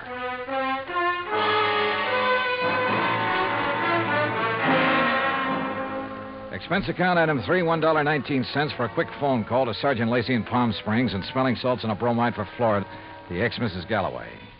Then I dropped her off at the Galloway house. She and Roberta ended up consoling each other while I huddled with Lacey in his office at headquarters. Some of the boys are still out there, Dollar, checking tire prints, taking pictures, and so on. No clue as to who ran Galloway down? Not yet. Looked to me as though Galloway stepped out of his own car to see whoever had pulled up in the other and was run down for his trouble. The car that did it ran around in a circle over and over him. Any suspects, Sergeant? You found his ex-wife, Flora, waiting for him in the field office, you said. That's right. And she was pretty nervous, on edge, you said. So? Also, she was carrying a gun. Whoa, now, wait a minute. Any reason why she couldn't have run him down earlier, then gone back and just waited for somebody like you to come along? Somebody with whom she could then discover the body? Only one hitch. You told me yourself, Dollar, that she was pretty insistent about your going over there to look for Galloway. Yeah, I know. But, Sergeant, you're off on the wrong foot. Why? Because of the tracks left by the killer's car. They didn't match the tires on Flora's car. You checked? I checked. And if I were you, I'd have your boys find out whose car did make those tracks. I'm way ahead of you. Well, if you know, then what do you... Hey, wait a second. Yeah? Levine, Sergeant. I got news for you. Hey, listen to this, Dollar. About those tire tracks at the scene of the killing. Wow, right on cue. They're the same make and size as the tires on Sonny Wyman's Cosmo Roma. You sure? Well, I told you at the scene I thought it was a sports car by the small size of the circle the tracks made. Yeah? And knowing the feeling between Wyman and Galloway, I went right over to his place. Nice, clean tracks all over. And they match. You holding Wyman? Oh, well, I don't know where he is, Sergeant. He wasn't at his place, and there was no answer to the phone at his showroom. Well, then get after him. Put out a flash on him. With that car, he shouldn't be too hard to find. Let me know when he's picked up. Yes, sir. What do you think, Sergeant? You know something, Dollar? I have a notion that when we find Sonny Wyman, we'll also find out what happened to that bracelet. Yeah, could be. One thing was certain. Dan Galloway could no longer be suspect in the case. But Roberta? Why not? Maybe she did know that Dan had run out of money. Maybe that's why she was so interested in the amount of reward for the bracelet. And what about Sonny Wyman? Well, it looked bad. A smart young opportunist out for the fast buck. And, of course, close to Galloway's wife. Anything he could do to hurt Galloway would help him. And now these tire tracks, the one solid clue to Galloway's killer. Sergeant Lacey and I drove out to the Galloway house. No, Johnny. I haven't seen Sonny since he left here this afternoon. That's when you were here. He didn't call up? Why should he call up? Why shouldn't he call, Roberta, if he'd heard that Dan was killed? Now, you listen here, Mr. Dollar. If you're trying to trick me into saying something about Sonny having anything to do with Dan's death, you're wasting your time. And what's more... Pardon me. Hello? Oh, yes. Just a minute. For you, Sergeant Lacey. Oh, thanks. Hello? Yes? Yes, when? Yeah, I see. Okay, Levine, thanks. Has he found Sonny Wyman? He sure has. And if you want to see him, you'll have to go to the coroner's office. What? Oh, no. Yeah, that souped-up car of his. A couple of miles out of town. Ran off a curve and over a 100-foot bank. Within minutes, Lacey and I were at the scene of the accident, looking things over with the help of flashlights. Yeah, he must have been really burning up the road to spin and roll this far off the highway. But surely he must have been familiar with that curve. Oh, sure. He knew these roads around here as well as anybody in the county. Tires still in one piece, too. And these sport cars usually corner pretty well. Well, this one didn't. Hey, Lacey, look here. Yeah? This left rear fender. Looks to me like this car was sideswiped. Hey, you're right. Rolling over would never make a long crease like that. Uh-huh. No, wait. If another car sideswiped him, there'd be paint on this fender. Paint from the other car. Sergeant, you're absolutely right. And since there's none here... Sergeant, you're absolutely wrong. How far to the nearest filling station? What? I want to make a couple of calls to some wholesale jewelers in Pasadena and Los Angeles. Right now, in the middle of the night? Right now. Wholesale jewelers? Expense account item 4, $11.90 phone calls to Pasadena and L.A. The third call yielded Mr. Alfred Mencken of Mencken Imports Incorporated, who was pretty cheerful about having been gotten out of bed. It's quite all right, Mr. Dollar. Now that I'm up, I'm wide awake almost. Well, I hate to throw something like this at you in the middle of the night, Mr. Mencken, but tell me, please, did you ship a diamond and emerald bracelet to Will Hoyt Van Hook in Palm Springs within the past few weeks? Why, yes, Mr. Dollar. Oh? As a matter of fact, I sent him 3. That was 2 weeks ago, and he returned them all. Returned them? When? Well, 2 of them the day after he got them. But the third one he kept for a while. I got it back just last Thursday. Now, I don't know if that means anything to you. You bet it does. Thanks very much. Lacey and I piled into one squad car, 4 patrolmen in another. It was several miles out to the little ranch where Van Hook lived, and Lacey and I chewed it over as we drove along. Don't hold out on me, Johnny. Whatever made you think of Willie Van Hook is the one who drove Sonny Wyman off the road? Well, apparently there was no paint on that fender from the car that sideswiped him. Actually, there was. Holy... Of course. Van Hook's car is exactly the same color as Sonny's. Another thing. The car that ran down Galloway, like the one Sonny drove, even down to the tires, but not necessarily the same car. Plus the fact I couldn't help wondering about Van Hook all along. Yeah, but why? In a job like mine, you have to wonder about everybody connected with a case. Anything particular about Van Hook? Well, he told me that he'd used the money he got from Galloway to pay off some overdue bills. And yet, a few weeks ago, he was able to buy an $8,000 sports car. It ties up, Dollar. It all ties up. But how did Sonny Wyman figure in it? Oh, Sonny was a fellow who lived by his wits. He may have reached the same conclusion about Van Hook that I did. May have had an idea for latching onto the reward money. He mentioned the matter of reward to me a couple of times. Or he may have had ideas for blackmailing Van Hook. Another thing. Van Hook saw me drive away from his shop in Sonny's car. That meant he had to act fast, get rid of Galloway, who'd given him back the bracelet, and, of course, take Sonny out of the picture, too. Yeah, it all seems to add up very nicely. And when we face Van Hook, well, there's his place now. Here's his driveway. Well, either he's skipped out or he's asleep. No lights on in the place. Well, if you ask me, he's far... No, wait. Yeah? That third window on the right. The blind was pulled away for a second or two. Well, then let's get out of this car. We're sitting ducks in here. Well, how about it, Sergeant? What do we do? You boys split up.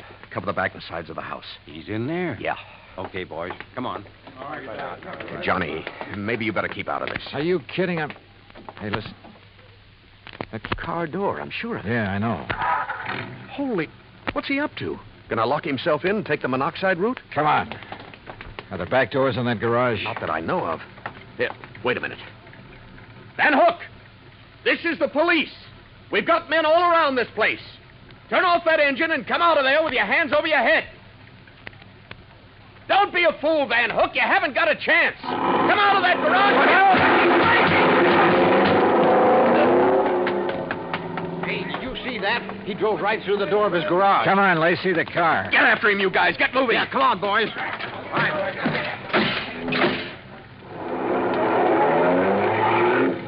Crazy fool. He's getting into the sideswiping habit. See what he did to that other patrol car? Yeah, they're okay. They're off and tailing us. Come on, step on it, Lacey. This is one time we ought to have a Cosmo Roma. Well, maybe he can outrun us, but with 2 cars on his tail, he may get careless, take chances. If so... Yeah, hang on. Oh! Lacey, you could qualify for some of those road races yourself. That guy's out of his head. Main highway like this, full of trucks and trailers. Oh, don't worry about those guys. Those interstate truckers will give you a clear road after them. They're the best drivers in the country. Come on, hit your siren. You're right. Hey, you see, I told you those guys would give you the road. Holy... Look! The trailer in front of him. And the oncoming truck. Van Hook's trying to squeeze through. Pull up. Pull up, or we'll...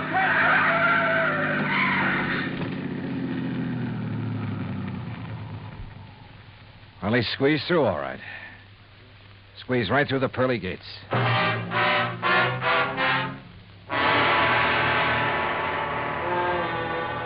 Expense account item 5, $38.75, room, 2 meals, and valet service at the Casa de Paz. Item 6, $191.60, airfare and incidentals, Palm Springs, California, back to Hartford. Expense account total, $474.84. Remarks? Well, justice is done in pretty strange ways sometimes. Kind of makes you think. Maybe it pays to tread the straight and narrow, doesn't it? Yours truly, Johnny Dollar.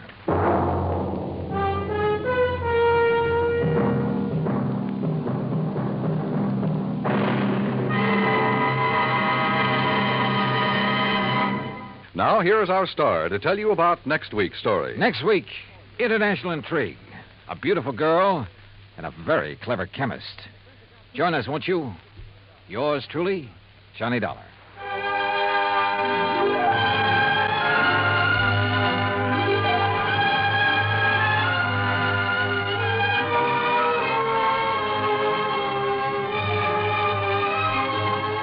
Yours truly, Johnny Dollar, starring Bob Bailey, originates in Hollywood. It is written by Paul Franklin and is produced and directed by Jack Johnstone. Heard in our cast were Barbara Eiler, Paula Winslow, Forrest Lewis, Frank Nelson, Sam Edwards, Austin Green, and Shep Menken. Musical supervision is by Amerigo Marino. Be sure to join us next week, same time and station, for another exciting story of yours truly, Johnny Dollar.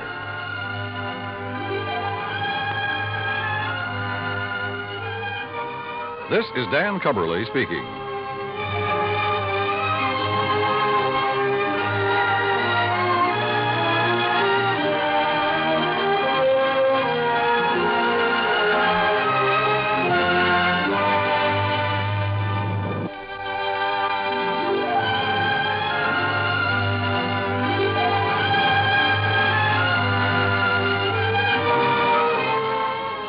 Johnny Dollar has come to you through the worldwide facilities of the United States Armed Forces Radio and Television Service.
Time now for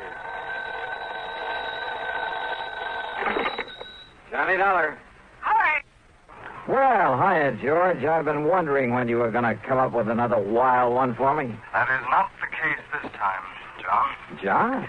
Tell me, how is your, well, have you had a security clearance lately? Well, sure, in connection with that rocket fuel case I handled. Good. But, now, what's this all about? Well, I can hardly discuss it with you over the phone. Oh, top secret, huh? Top secret, and of tremendous importance. Okay, George. I'll run over and see you.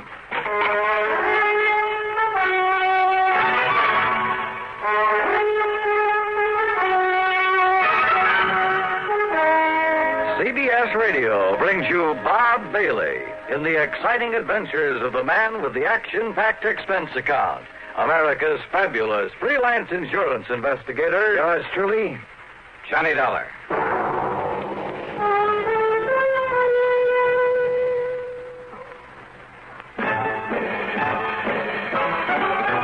Are you smoking more now, but enjoying it, that? Have a real cigarette, have a Camel. Are you missing the smoke? The nation likes that. Have a real cigarette, have a Camel. Are you looking for flavor and mildness? Have a real cigarette, have a Camel. The best tobacco makes the very best smoke. Have a real cigarette, a real cigarette, a real cigarette, have a Camel. If you're smoking more today, but enjoying it less, try Camels. More people smoke Camels than any other cigarette. Any filter, any king, any regular. The Camel blend of costly tobaccos has never been equal for rich flavor and easygoing mildness. The best tobacco makes the best smoke. Have a real cigarette, a real cigarette, a real cigarette for Camel. And now, Act One of yours truly, Johnny Dollar.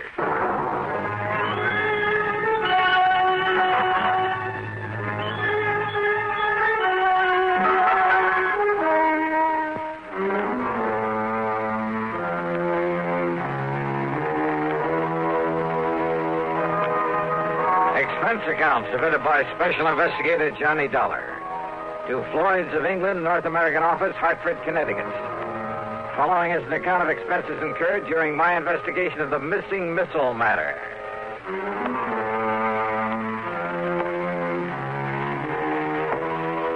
When George Reed starts calling me John, well, it must be pretty important. So expense account item 1, $1.25 for a taxi over to the square on the office of Floyd's of England. We'll use this rather isolated office in the back so as not to be disturbed. Yeah, okay. Or overheard. Now, if I seem to be somewhat vague about this whole thing, I assure you it's only because of my own rather limited knowledge of... Well, sit down, Joe. Oh, yeah, sure.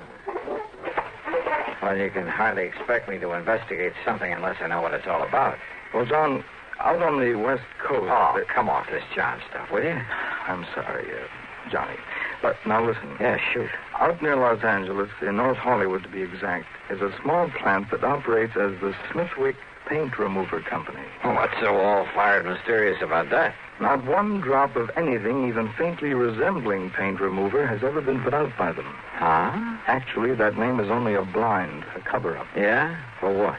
An outfit that might better be called the Smithwick Missile Development Company. Government stuff, huh? Johnny, they have no official connection with our government whatsoever. But unofficially? That's the sort of question we never asked. So far as anyone knows, our government simply doesn't recognize them, gives them no support, financial or otherwise. So far as anyone knows. Which means they receive no protection from Uncle Sam either. So Floyd's of England writes the insurance? Precisely. Under orders from our top brass. Well, what's happened out there? What's the trouble? Johnny, it appears from what Smithwick told me on the phone that one of their missiles is missing. Oh, well then. What? Yes. Oh, now look, George, I heard of a guy who mislaid a bass drum once and somebody who had an elephant stolen. Johnny. Oh, one of those missiles? Oh, wait. Hey, maybe he was talking about one that got lost in outer space. But then why send for me? They have nothing whatsoever to do with the firing of those things. But don't you... A small plant out there, did you say? Yes. Oh, then it simply doesn't make sense. Now, George, Johnny, all I know is what Dr. Smithwick told me over the phone. I agreed to have you go out there immediately. He'll be waiting for you there whenever you get there. Well? Okay, George, whatever you say.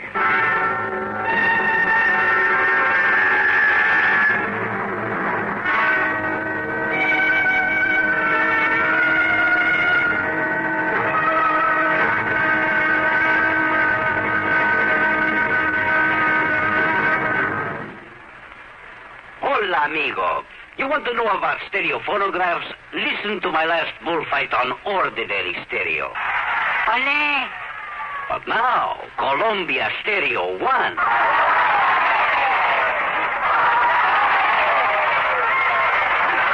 There is a corrida de toros. Real lifelike, magnifica. There is such a big difference in stereo phonographs. With most, all you get is a couple of speakers shooting in different directions. But with Columbia, hombre, you get fantastic stereo projection. What it does is to send circles of sound sweeping through every inch of a room. You are surrounded with live sound, live feeling, live passion. Ole! Ole! How they cheered me. Ask your Columbia phonograph dealer to demonstrate Stereo 1 by Columbia. Prices start as low as $39.95 for portables, $129.95 for consoles. El picador! Who let that bull out? And now, Act Two of yours truly, Johnny Dollar and the Missing Missile Matter. Expense account item 2, $8 for a plane to New York. Item 3, $176 1/4 for a 707 to Los Angeles. I arrived about 6 p.m. Pacific time. Item 4, $50 deposit on a rental car, and I drove to North Hollywood, to the so-called Smithwick Paint Remover Company. As I walked into the reception room at the front, a good-looking blonde hurriedly closed the door in back of her that led to a huge room full of desks and drawing boards, but no people. Yes, sir. Oh, my name is Dollar, Johnny Dollar, and I'm here. Johnny Dollar, the insurance investigator. Gee. My name's Gloria, Johnny. Gloria Snowden. Snowden? Will you just call me Gloria, huh? Why not? But look, I've come to see Dr. Smithwick. Oh, that's too bad, Johnny. He isn't here. Is what? Well, he left very suddenly late this morning for Washington or someplace, I guess. Oh, now that's funny. After asking He for me to asked be me sent. to be sure and stay here until you came, and... Gee, I didn't was really going to be you, Johnny. He just said Mr. Dollar would be arriving. But anyhow, when he makes these sudden trips, he's always back here first thing in the morning, and I'm sure he wants to see you. So am I. Funny, though. What? What, Johnny? Well, I suppose I'd better get something to eat and find myself a place to sleep. Oh, gee, I'm hungry, too. And it's all your fault, Johnny, because I had to wait around for you. Well, then the least I can do is take you out to dinner, okay? Oh, gee, yeah. And I'm free all evening, too, Johnny. Great. We'll do the town. Now, is there a hotel or a motel around here where I can hang my hat? Oh, gee, I don't... Well, there's the Paradise Motel over on North Sherman Way. It's kind of a smallish place. On North Sherman Way. 1131. Then just let me drop off my luggage, shower and shave, and I'll pick you up. Where do you live, Gloria? Oh, I'll just wait here for you. I have a couple of things I ought to do before I leave. Okay, whatever you say. And you don't mind taking me to dinner, I mean? Are you kidding?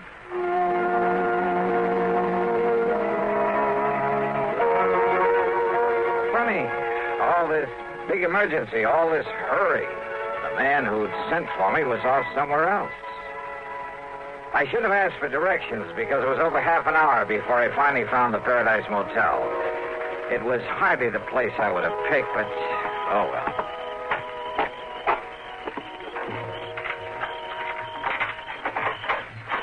Yeah, there you are, Mr. Dollar. Number 7. Okay. This be satisfactory? Yeah, sure. Because if it ain't, I got other vacancies. No, this will be all right. Anything you want, I'll be in the office. Well, I could sure use a few ice cubes. Oh, brought your own jug, huh? Have them for you in a jiffy. Good. Now, let's see. Shirts will go in here, I guess. Huh? That's about the fastest service I ever heard of. Mister, you certainly don't waste any... Hello? Somebody out here looking for...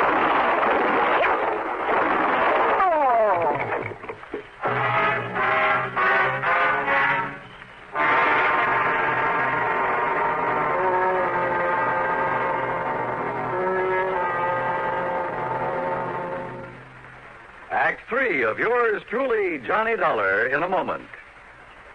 Welcome, recording star Mel Torme. It's terrible trying to sing with a bad cold. So I always take 4-way cold tablets to relieve cold miseries fast. Good idea. Tests of all the leading cold tablets proved 4-way fastest acting. 4-way starts in minutes to relieve muscular pains, headache, reduce fever, calm upset stomach, also overcomes irregularity. When you catch cold, try my way. Take 4-way cold tablets. A fast way to relieve cold distress and feel better quickly. 4-way, only 29 cents. Now, here's a word about another fine product of Grove Laboratories. To get rid of embarrassing dandruff in 3 minutes, change to Fitch Dandruff Remover Shampoo. 3 minutes with Fitch regularly is guaranteed to keep unsightly dandruff away forever. Apply Fitch before wetting hair. Rub in 1 minute. Add water, lather 1 minute. Then rinse 1 minute. Every trace of dandruff goes down the drain. 3 minutes with Fitch and embarrassing dandruff's gone. At the same time, Fitch can brighten hair up to 35%. Get Fitch Dandruff Remover Shampoo today. And now, Act 3 of yours truly, Johnny Dollar.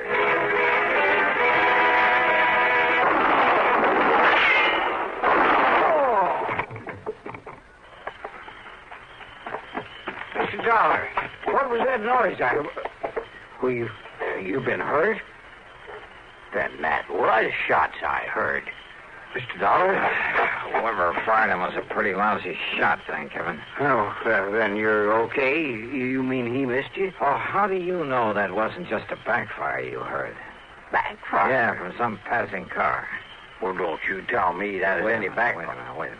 He, did you say? Well, yeah. Well, did you see him? Get a look at him. Oh, no. I was in back at the ice machine. So he could have gone into the office to look up my room number. I heard the noise and that car pulling away, and I just come running. Yeah, that car must have been waiting around the other side of this motel. Now, look, mister, what'd you say your name is? Barnwell. Jed Barnwell. And, Mr. Dollar, I'm going to call the police. No, don't. Huh? Well, now, I realize you're a special investigator, some kind of... That's right. And I don't want you to call the police in on this, not yet. But now, look... That's an order. You got the authority? Not only that, but, look, I want to rent another room from you. Oh, you mean you'll pay for both of them? That's right. You have another vacancy? Well, if you want the truth, you're the only guest I got tonight. I can understand that. So you take whichever unit you want, and I'll sign you into it. No, just let my name appear on the register for this one. Then you toddle off to bed and forget about me. Well, and here. Here's a 5-spot for getting me the key to the one next door, number 8. Oh, yes, sir. Yes, sir. Whatever you say, Mr. Dollar. And you still want them ice cubes? Brother, I sure do. I left one handbag and its contents in number 7. Then I sat quietly in the darkness of my own room and waited. But I suddenly remembered my dinner date with Gloria Snowden, so I jumped into my car and drove back to the missile development plant. The place was dark. I drove to a corner drugstore to a phone booth and looked for Gloria's name in the directory. It wasn't. So, back to the motel.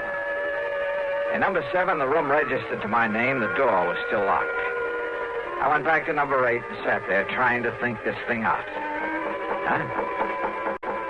I doused the light, pulled my gun out of the holster, and sneaked quietly to one side of the doorframe. Mr. Dollar? Mr. Dollar, I saw your lights go out. I hate to disturb you at this time of night. Yeah? Who is it? My name's Bob McKinney. McKinney? That's right. Sounds familiar. Well, I used to work for CBS Radio, and, I used to handle that program dramatizing your insurance case. Oh. I want to talk to you. It's important. All right, come in, Bob. Hey, what's in that box? It's a tape recorder, kind of a special one. When old Jed Barnwell, he's a kind of a gabby old guy. Yeah, he sure is. Well, when he told me you were staying here, well, Johnny, I figured I'd better get to you and tell you about... About what, Bob? About some code signals I have here on tape. I picked them up about an hour ago. Morse code signals? Yeah, international codes. It's like this, Johnny. I have my own amateur license, W6VFG, and I fool around with a lot of high-frequency experiments. So? Well, I got a couple of wires crossed on my receiver. It took me to a frequency that isn't even supposed to be on the air anywhere. Yeah? I started hearing what I thought was a high whistle. It's so high it was barely audible, like an oscillator note, a continuous squeal. Only it broke off now and then. Well, now, Bob, in spite of pounding a key myself a long time ago, I'm afraid this is a little outside Johnny. I've also been experimenting with this tape recorder, running the tape and recording at about 5 feet a second instead of 7.5 inches a second. Yeah, well, excuse me, but listen, please. Okay, I'm listening. I recorded that squeak, running the tape real fast, and then I played it back slowly. You know what it was, Johnny? All right. It was ultra-high-speed transmission, code transmission. Oh? And when I played it back as slowly as I could, so I could read it, will you listen to it? I've got a variable speed on this. Can you read international code? Go ahead, Bob. Turn it on. Yeah.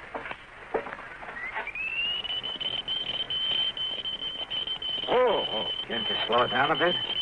Maybe if I hold it back on the reel. Wait a minute. Listen to that. That's what I mean, Johnny. It's legitimate code, all right, only... Well, have you any idea what language that is? I certainly have. Well, what? Whatever that message is, well, it wasn't intended for anybody this side of the Iron Curtain.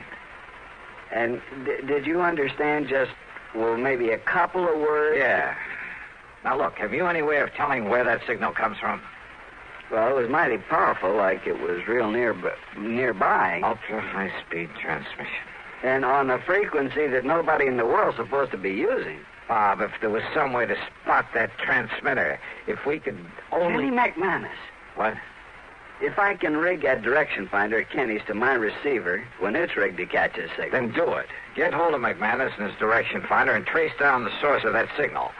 Meantime, leave this tape recorder with me. I'm going to round me up an interpreter. Then you caught those two familiar words in that message. My name.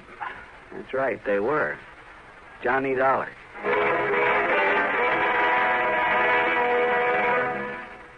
Act 4 of yours truly, Johnny Dollar, in a moment. And now, here's a message from the watchmakers of Switzerland. Swiss vacation. Swiss vacation. Win a fabulous vacation for two in beautiful Switzerland. Enter the Swiss Vacation Contest. It's easy. Nothing to buy. Pick up a free entry blank at a jewelry store or other store that sells quality watches. Then in 25 words or less, complete this statement. A quality watch is the best value because there are 1,000 prizes. First prize, a 21-day vacation for two in Switzerland. You fly deluxe Swiss Air both ways. Visit many colorful places. All expenses paid for two people, plus $500 extra spending money. Second, third, and fourth prizes. 15-day Swiss vacations for two. Also, 4 mink stoles, 8 Bolex movie cameras and projectors, 12 Hermes typewriters, 160 $100 watches, 812 gala assortments of Tobler Swiss chocolates. Enter the Swiss Vacation Contest today. Free entry blanks at your jewelry store. And now, Act 4 of yours truly, Johnny Dollar.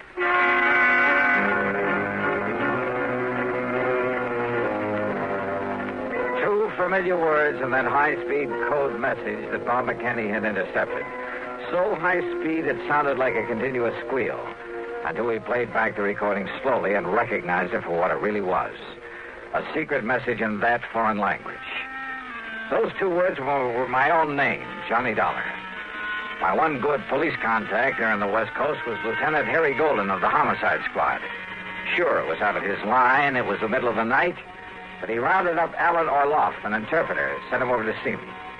It was nearly 8 a.m. by the time I transcribed the code message.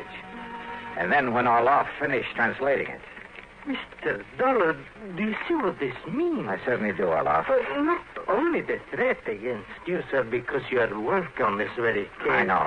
But the sender of this message has somehow got hold of secret plans for a missile, a space rocket. Orloff. Has copied those plans, is holding them for an agent of this other government to pick them up later on today. Which means that somehow I've got to locate the sender of that message. But how? And it must be done immediately before the contact with this other agent. I know. Then don't you see, Mr. Dollar? Wait. Yeah? Who is it? Bob McKinney. Oh, Bob. What'd you find out? Johnny, that secret transmitter's right here in North Hollywood.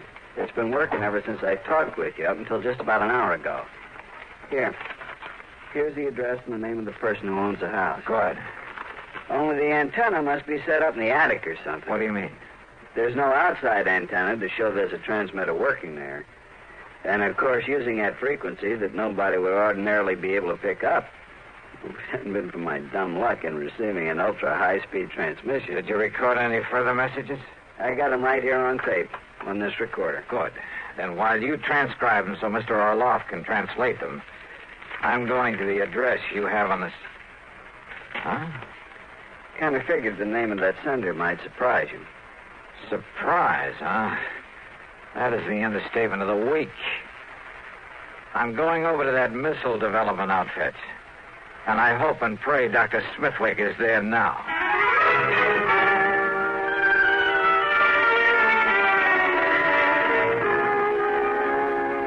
So perhaps I was wrong, Mr. Dollar. After all, I'm a scientist, not a file clerk. But I was certain the plans for that missile were missing from the vault just before I was hurriedly called to Washington. Dr. Smithwick. Contrary to our usual policy, I asked the government to send some men here to investigate. They'll probably arrive here shortly. Doctor. Yet now on my return, I find the plans intact in their proper place. Oh, those plans were stolen, all right. And for the benefit of one of the big foreign powers. What? But that could only mean that someone here in this organization... Right. You mind if I call in your receptionist? Gloria Snowden. I want her in on what I have to say. You mean to say you tell that stupid little girl about this? You think I need to? Well, Dollar, it's because of her lack of intelligence that it's safe to have her about. Any bets? Gloria. Yes, Johnny? Come in here, please. Oh, gee, sure. Hi, Doctor. Now, Mr. Dollar. Doctor, Gloria was the only one beside yourself who knew I was out here, who could have arranged or carried out the attack on me last night. Attack? More important, she's the last one you'd suspect of being able to gain access to your vault, of taking the plans, having them copied, and preparing to turn them over to a... Well, it sounds corny, but to a foreign agent. Are you serious? Whatever you mean by that. However, having intercepted a radio message sent out from a transmitter hidden away in her home. Well, this, Doctor, is a slowed-down, intelligible tape recording of that message. Well, I don't know what... Well, Gloria, or whatever your real name is. Very well, Dollar. And, of course, neither of you gentlemen can be allowed to leave this office. Gloria, that gun. That's right. Any famous last words, Dollar? You know, Gloria, this tape recording is the only real evidence I have against you. What? So what? So here. Maybe you'd like to have it. Oh, no, you...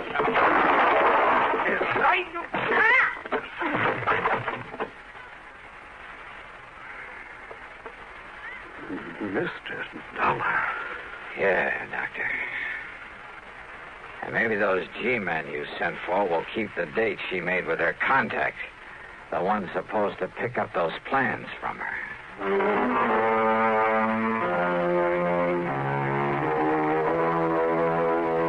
The government boys were more than glad to take over, and I hope they can find some way to reward Bob McKinney, who really solved this case. Expense account total, including the trip back to... wait a minute. Forget it. In so good a cause, it was the least I could do. Yours truly, Johnny Dollar.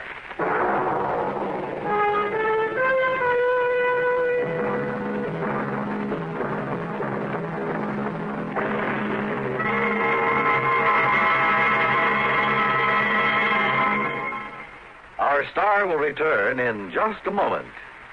Constipation is something people don't talk about much, but it can be a problem for anyone, even doctors. And when constipation occurs, it's interesting to see just what doctors consider important about a laxative they might use or recommend. Well, a majority of the doctors we heard from had this to say: a laxative should be effective, gentle, as close to natural acting as possible, and a medicine that can be used with complete confidence. Now, X-Lax has been popular with many doctors and millions of people over the years because pleasant-tasting chocolated X-Lax is effective. Overnight, it helps you toward your normal regularity. X-Lax is gentle. Next morning, it gives you the closest thing to natural action. And that's why many doctors and millions of people use X-Lax with complete confidence. X-Lax, the laxative that helps you toward your normal regularity gently, overnight. Is X-Lax in your medicine cabinet? Now, here is our star to tell you about next week's story. Next week, the most beautiful and dangerous girl I've ever known. Join us, won't you? Yours truly, Johnny Dollar.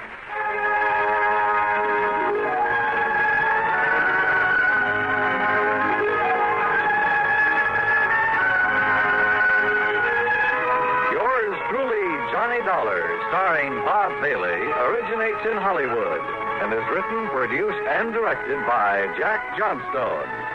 Heard in our cast were Virginia Gregg, G. Stanley Jones, Horace Lewis, Harry Bartell, Don Diamond, and Bartlett Robinson. Be sure to join us next week, same time and station, for another exciting story of yours truly, Johnny Dollar. This is Dan Coverly speaking. This is the CBS Radio Network. And this is Radio 59 WROW. From Hollywood, it's time now for Johnny Dollar. You smell smoke, Johnny? What'd you say? Who is that? This is Henry Willoughby at Fourth State Mutual Insurance Company. Oh, hi, Hank. And I asked if you smell smoke. Should I? What kind? The kind $5,000 makes when it goes up in flames. Where? Over in Cranford, the Peerless junkyard. Junkyard? That's right. But if there's only a $5,000 loss, how can you afford me? Because what I smell is arson.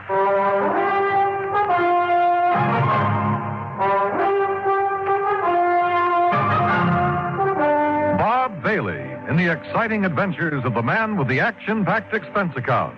America's fabulous freelance insurance investigator. Yours truly, Johnny Dollar.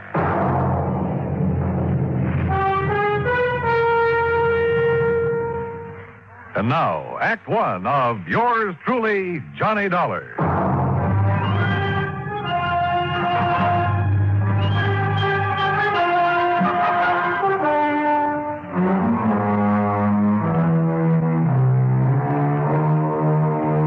Expense account submitted by Special Investigator Johnny Dollar to the Fourth State Mutual Insurance Company, Hartford, Connecticut. Following is an account of expenses incurred during my investigation of the Peerless fire matter.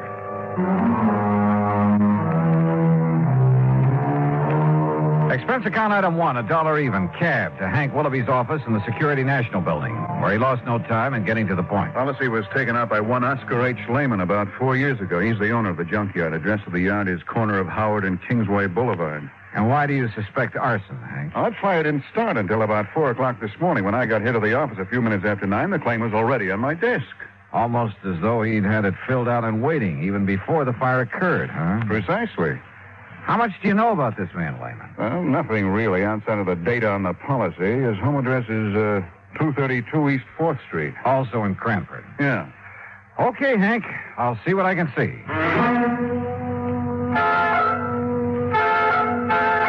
Item 2, 40 cents phone call to make sure the suspect, or at this point, I guess I'd better call him the client, to make sure he'd be around for questioning.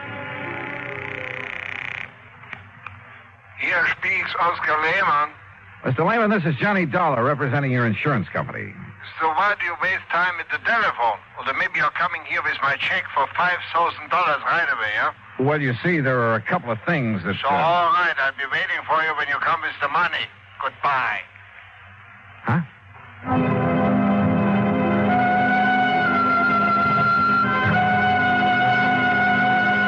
Item 3, $1.20 for a train ticket to Cranford. Item 4, $2 for an old rattletrap taxi when I got there. Cranford is a new town, or rather a new one built on what was left of the old. When the big clock company folded up at the end of World War II, Cranford kind of fell to pieces. But situated as it was, just a few miles above the busy city of New Haven, a bunch of smart New York operators had stepped in and were busy making a nice modern residential community out of it. New stores, new homes, and all the fixings.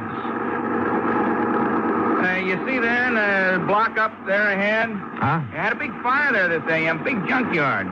Yeah, I see. Man, it was really hot. Thought it was going to take the 3 houses there on Howard Street along with it. You know, flying embers and the heat and all. But the wind swung round. They didn't even get touched. Yeah, well, pull up, will you? I want to look it over. Okay, mister, you're the boss. Hey, you want me to keep the meter running? No, I'll leave you here. Okay. That's 85 cents. But it would have been $1.50 to where you first wanted to go. Okay. Hey, Hey, thanks. Boy, how I hate to see that junkyard gone. Oh? Why? Oh, well, that's where I've been buying my parts to keep this old crate tied together. You know something? It looks it. Now that Peerless is gone, I'll probably either have to get a new cab or either try and fix this one up right, you know, and that costs dough. Yeah, well, happy fixing. Yeah, like I say, though, out of something bad always comes something good. Sure. And I not only mean my taxi, mister, but them houses there, too. Well, what about that? Oh, they're on Howard Street. They've been beefing their heads off ever since the yard got its license. So now, no more junkyard. Now the whole place could be residential like it ought to. Like I always say, out of something bad, always something good, yeah. Yeah. Now, I got to get going. Hey, you know something?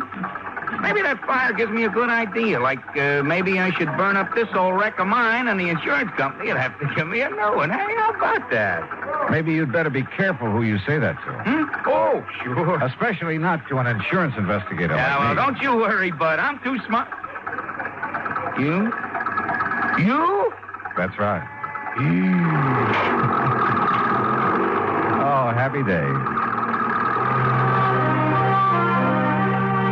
In spite of the valiant efforts of Fire Chief Dale Marley and his crew, the Peerless junkyard was just that, junk. And he agreed with the cab driver. The other property owners were probably glad to see the eyesore go up in flames. Well, you wouldn't like it either, Dollar, having a place like that in your front yard. And just take a look at those folks standing around. You'll see what I mean. Yeah, I must admit they don't look very unhappy about it. So the fire started in the shed that stood right here, huh? That's right, yeah. The big shed that Peerless used to store a lot of old furniture and stuff like that. Hey, Peters, hit that corner over there with some more foam. Okay, sir. Yeah, a fellow runs a grocery store down on the caddy corner, and he sleeps upstairs over it. Said it woke him up. Went off with a boom, like a small explosion. Have you considered the possibility of arson, Chief? Yeah, I have. That's why I called New Haven and asked them to send up a couple of men from their special squad. But you found no trace? Nothing I could put my finger on. You got any ideas? Yeah?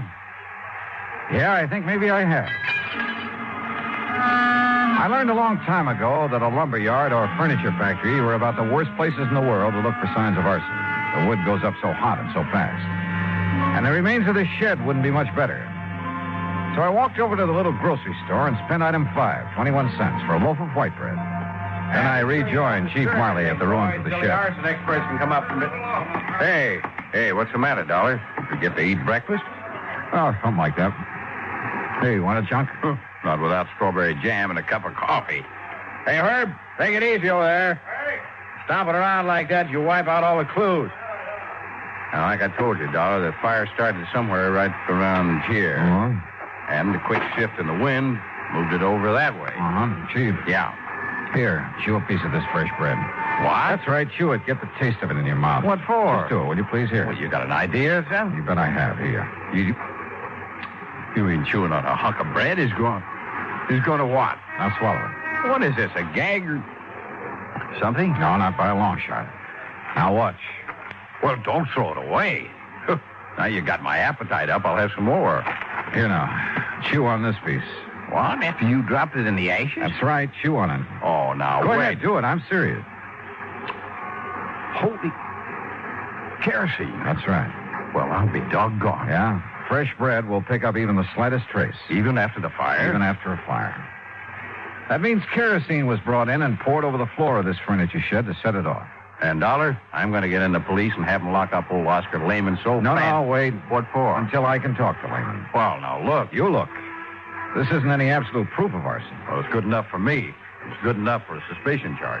I'll tell the police what I found out. Who found out? Well, What I found out. Now, don't forget that. But if it puts us on the trail of an arsonist, if you like, you can take the credit for it.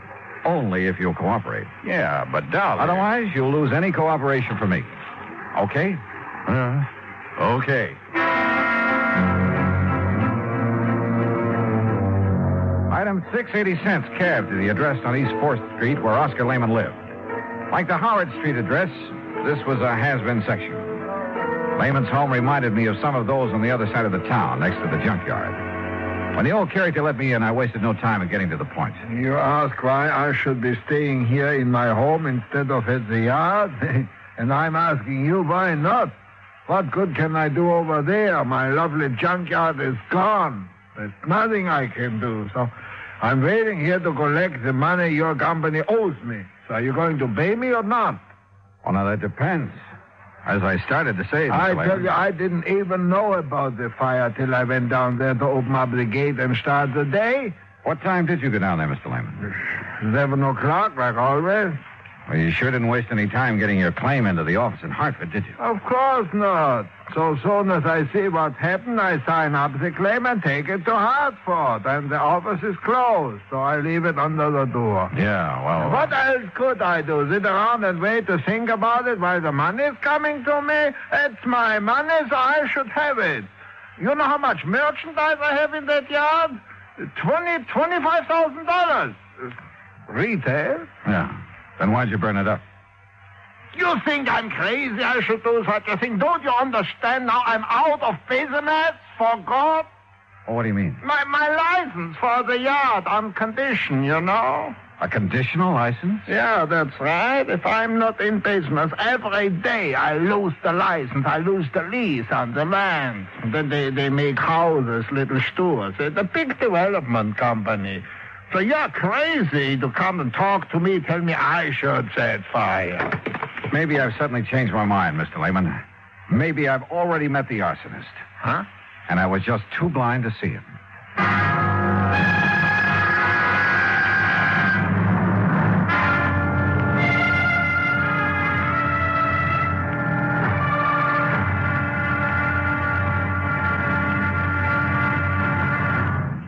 Act two of yours truly, Johnny Dollar, in a moment. Our flag now numbers 50 stars. And behind each star there stands yet another flag representing one of the 50 states. Missouri's state flag is a horizontal tricolor of red, white, and blue. In the center is a circular device bearing the state coat of arms. An eagle, symbolizing the superior authority of the nation. A grizzly bear representing Missouri, chosen for his size, strength, and valor. And a crescent moon, symbolic of the shield carried by the second son. Missouri being the second state carved out of the Louisiana Territory. A belt encircles the coat of arms with a motto inscribed, "United we stand, divided we fall." Atop the flag is a cluster of stars representing the Union, with a larger star for Missouri as she surmounts her difficulties and assumes her rank among the states. The state motto is also inscribed on the flag, Salus Populi Suprema Lex Esto. The welfare of the people shall be the supreme law. Surrounding the device is a group of 24 stars. Missouri's state flag, the flag of the 24th state to enter the Union, was adopted on March 22nd, 1913. And now, Act two of yours truly, Johnny Dollar, and the Peerless Fire Matter.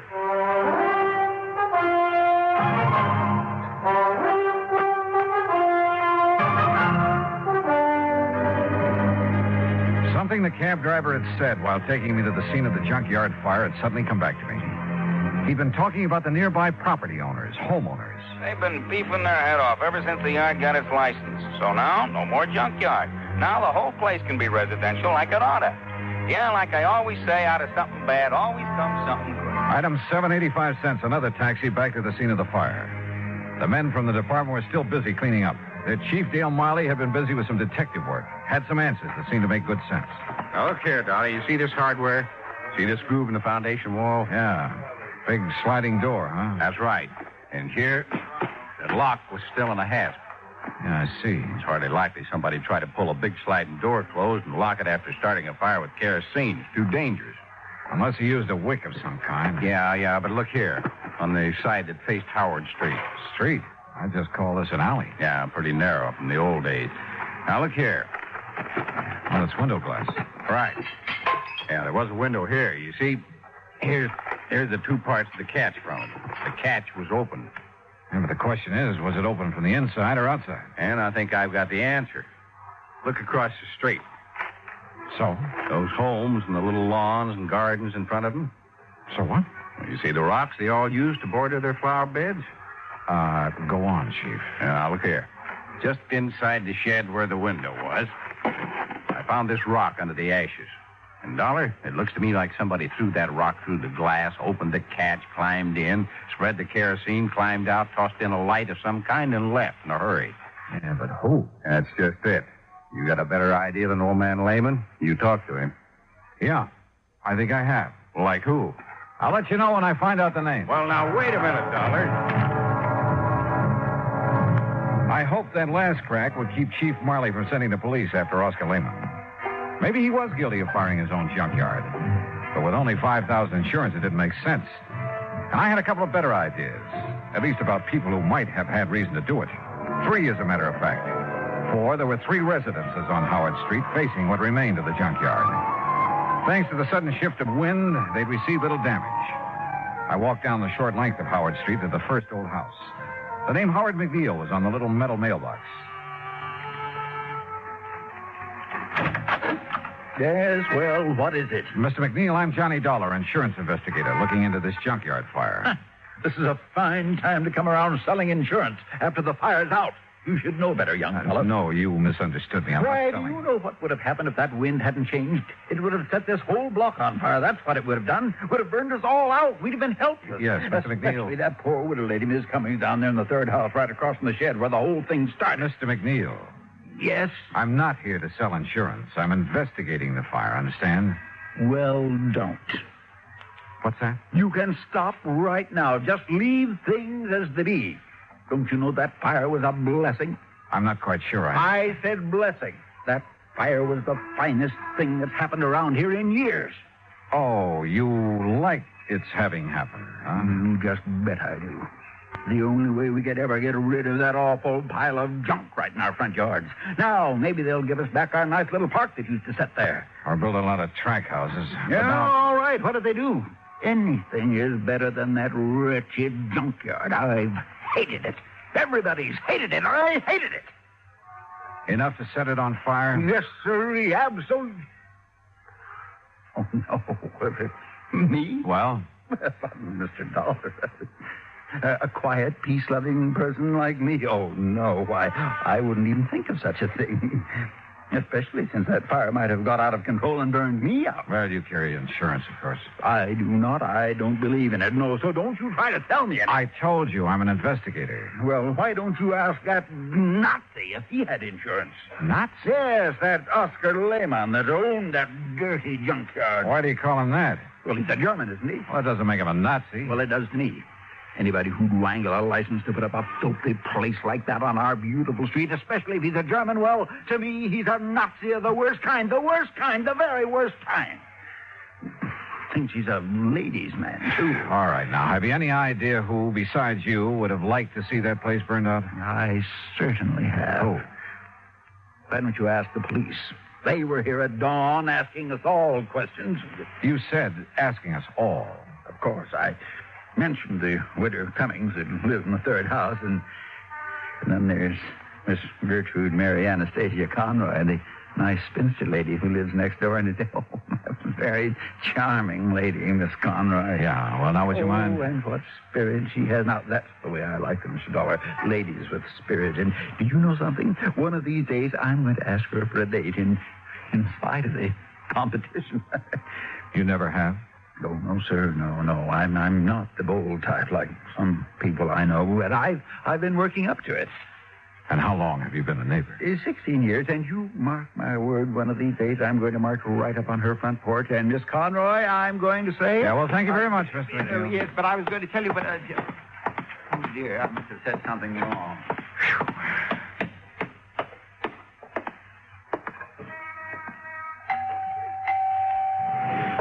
And what the devil is it you'd be wanting? Miss Conroy? That's right. And don't you see the sign beside the door? No peddlers, no solicitations.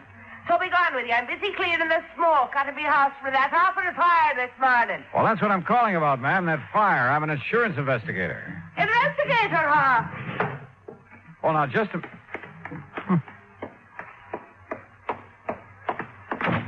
If you're an investigator, young man, let me see your badge. Badge? That's right. If you're an investigator, you're a detective.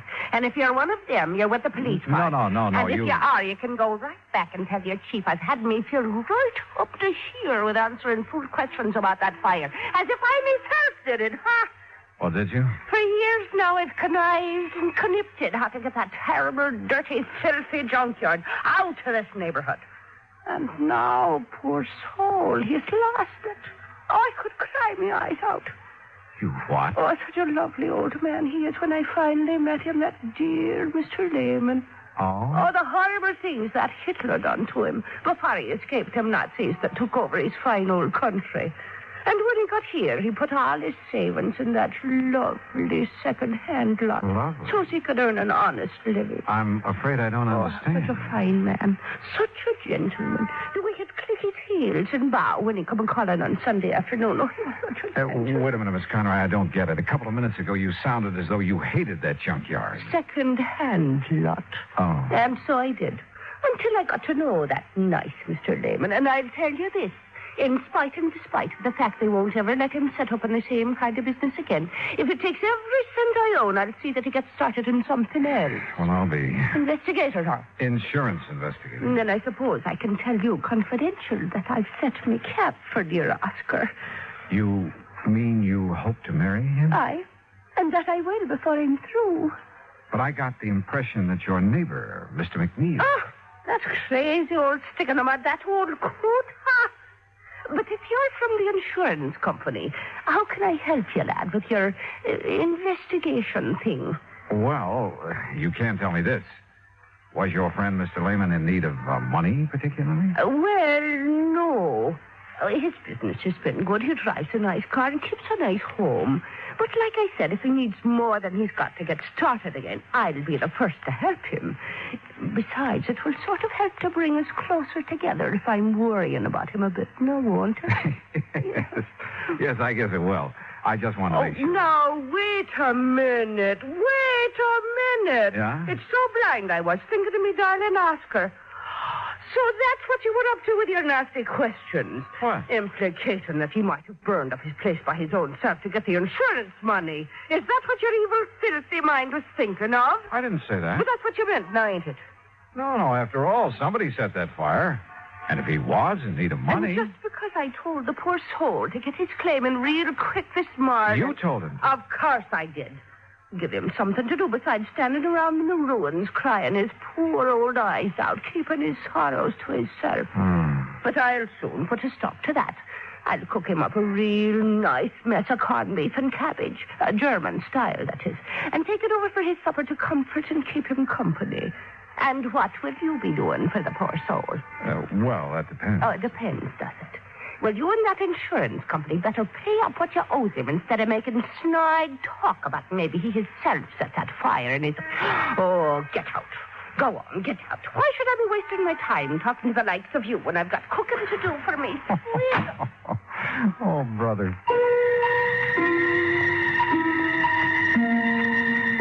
This was turning out to be the most offbeat insurance matter I ever handled. Well, there was only one suspect left. The woman living in the third house opposite the shed where the fire had started. The widow Cummings, McNeil had called her. I went up on the porch, rang the doorbell. And again.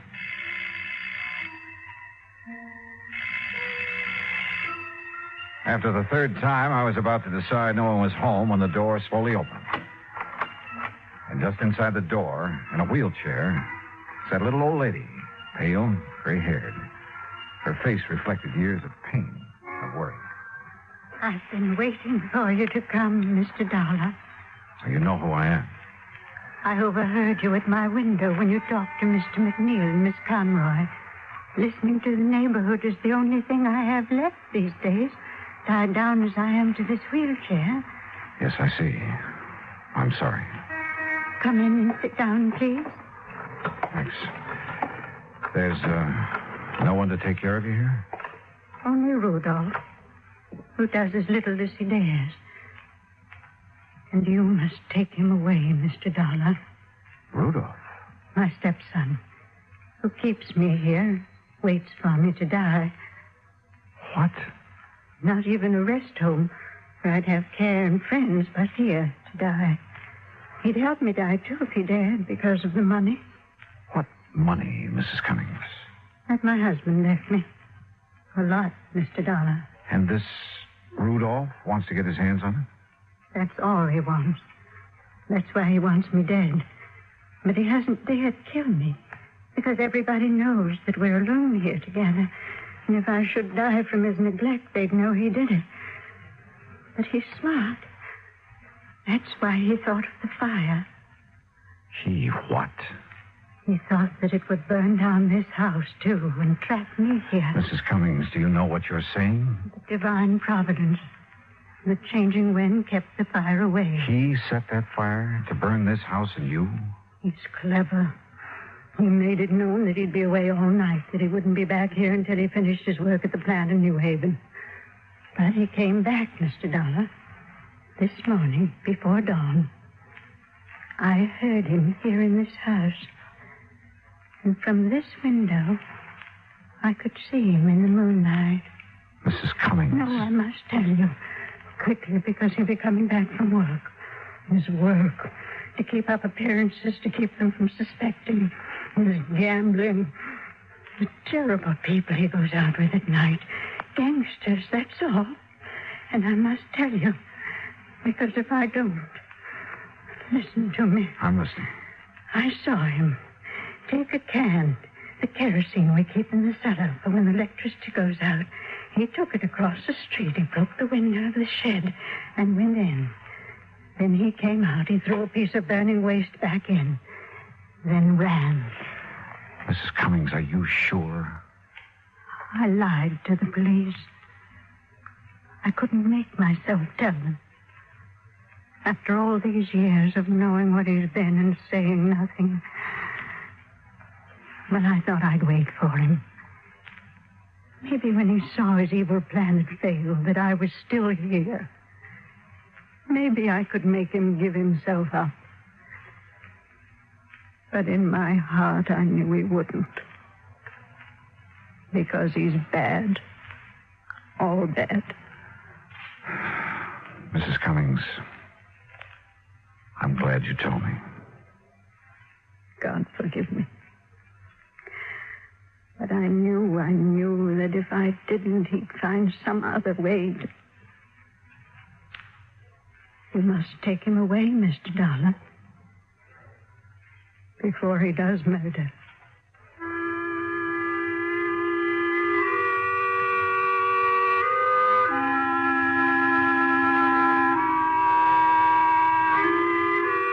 Expense account item 8, $10, board and room. I've stayed an extra day in Cranford to clear things up. For while I waited for Rudolph to return, I found the kerosene can he'd used down in the cellar. Chief Marley found the top from it in the ashes. The police have since found only his prints on it. Rudolph is in the city jail. And I'm sure Mrs. Cummings will testify against him. After all, her life is at stake. Hospital layman, his claim will be paid in full. Well, I hope he and Miss Conroy live happily ever after. Expense account total, including incidentals on the way back to Hartford, $14.46. Yours truly, Johnny Dollar.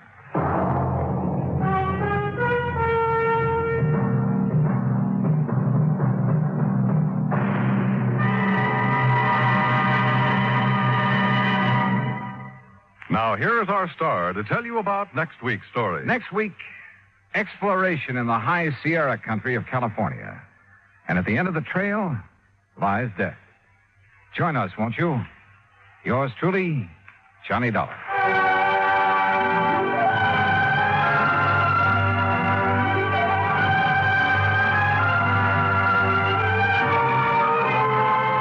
Yours truly, Johnny Dollar, starring Bob Bailey, originates in Hollywood. It is produced and directed by Jack Johnstone, who also wrote tonight's story.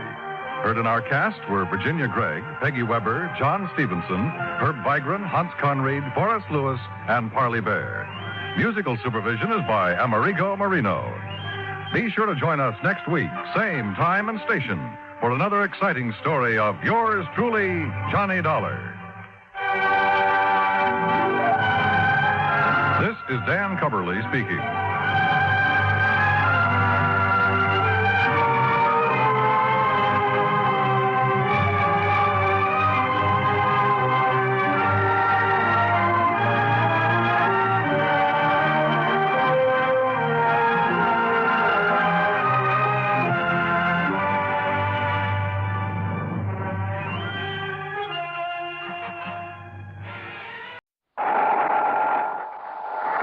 Johnny Dollar. Johnny, this is Don Boomhauer down here in Sarasota, Florida. Don, how are you? Oh, great, great. Yeah?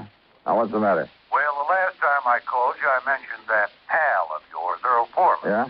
Told you he was out in California and that he'd left me holding down the local office of Tri-State Life and Casualty for him. Oh, yeah, I So remember. what's he gone and done? Moved on out there to sunny, smoggy Southern California, bag and back. Yeah, I heard from him a Which is few to say, I'm still running the Tri-State office here in Sarasota. That's bad? Be fine if it didn't take so much of my time away from my real estate business. But what I called you about, Johnny... Yeah, trouble, Don? Yes, well, no, not exactly. Well, which is it? I mean, not exactly the kind you might expect. Looks like one of our clients, an old man by the name of William Trasker, is dying. Old Bill Trasker, the fishing guy? That's the one. Yeah. Earl and I went fishing with him several times out in the Gulf. Oh, so that's how he knows about you. Well, what's he dying of, Don? I can't imagine anybody having it in for old Bill and trying to knock him off. No, it's some rare type of kidney ailment, the doctor says. Oh. Nothing suspicious about it, nothing whatsoever. Oh, well, then The amount of insurance he carries is so small as to be almost negligible. How much, Don? $2,500. Huh? I know, Johnny. It would hardly seem to justify the cost of your coming down. And if there's nothing suspicious about the circumstances... Nothing at all. It'll be death from natural causes. Well, Don, I'm afraid I don't see any During reason... his periods of consciousness, he's in a coma most of the time, he keeps asking for you. Oh? What? Well, I don't know. Not for sure, that is. But what he keeps saying, or trying to say, and it's hard to understand him, well, Johnny, it sounds like he's trying to give us the clue to a murder. Murder? That's right. Don, I'm on my way.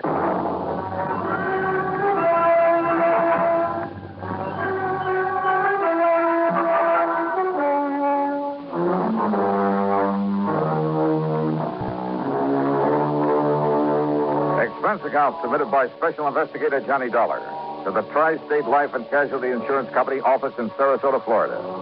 Following is an account of expenses incurred during my investigation of the Recompense Matter.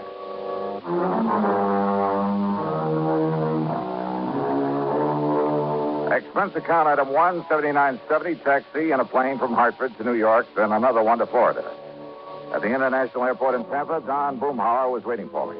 We piled into his air-conditioned car and headed south on the Tamiami Trail down towards Sarasota. That's right, Johnny. Old Bill Trasker. Dying of some kidney disease, huh? And according to Dr. Crutcher, nothing short of a miracle would save him. Yes, too bad. He seemed like a mighty nice old man, a real gentleman. Well-educated, well-spoken. Hey, you'd expect to find him running a big business instead of a broken-down outboard rig to take out fishing parties. So I understand. But frankly, Johnny, I'd never even seen old Bill until the doctor called me.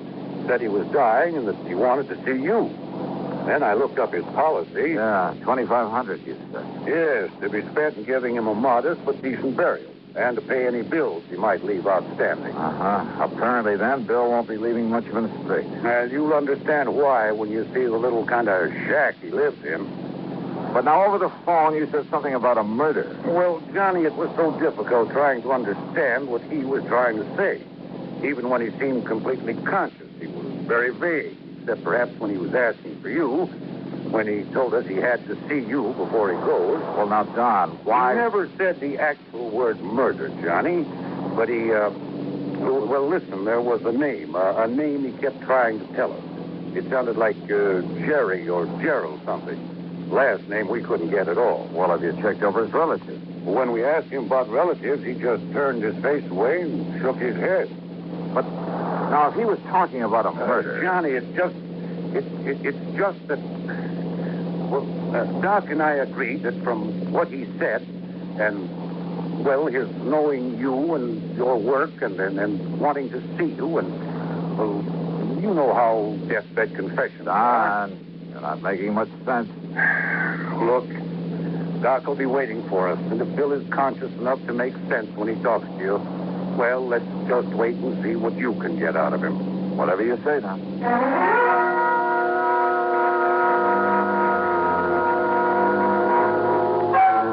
Old Bill's home was a shack, all right, on a small, scrubby piece of land near the end of one of the bayous leading out from Sarasota Bay.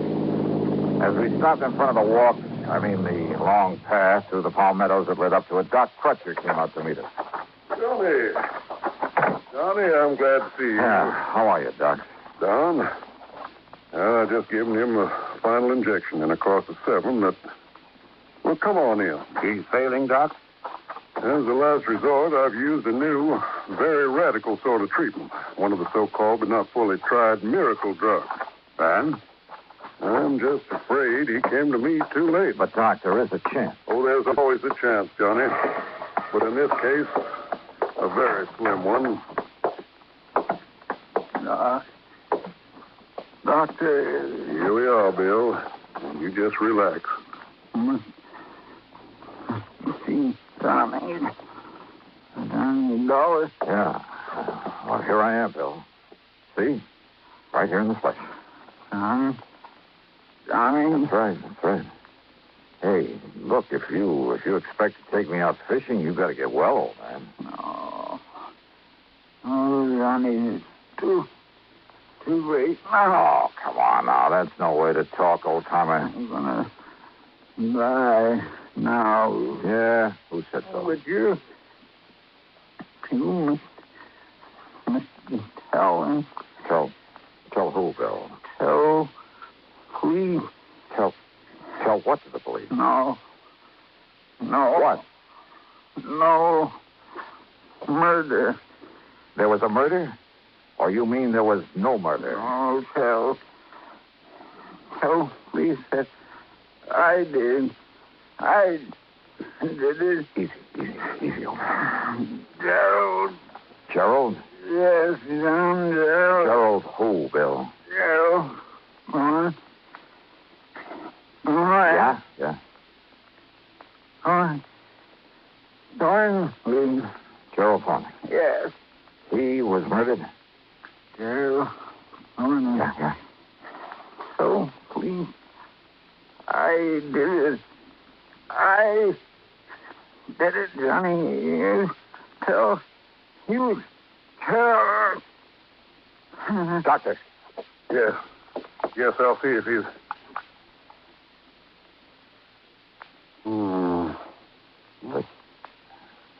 The end, Doc? Well, no. As a matter of fact, his heartbeat is... Well, it's stronger. What? Much stronger. Doc, listen. Yes, Doc? Get to a phone and get an ambulance while I make him ready. You mean that maybe you can pull him through after all? Yeah. Now, come on, Johnny. Give me a hand with him. Sure, Doc. Save him, huh? Yes, of course. Yeah, so that we can investigate this confession of his. Huh? Sure, and then see that he's executed for murder. Oh, darn, for the love of Mike. Yes, call that ambulance.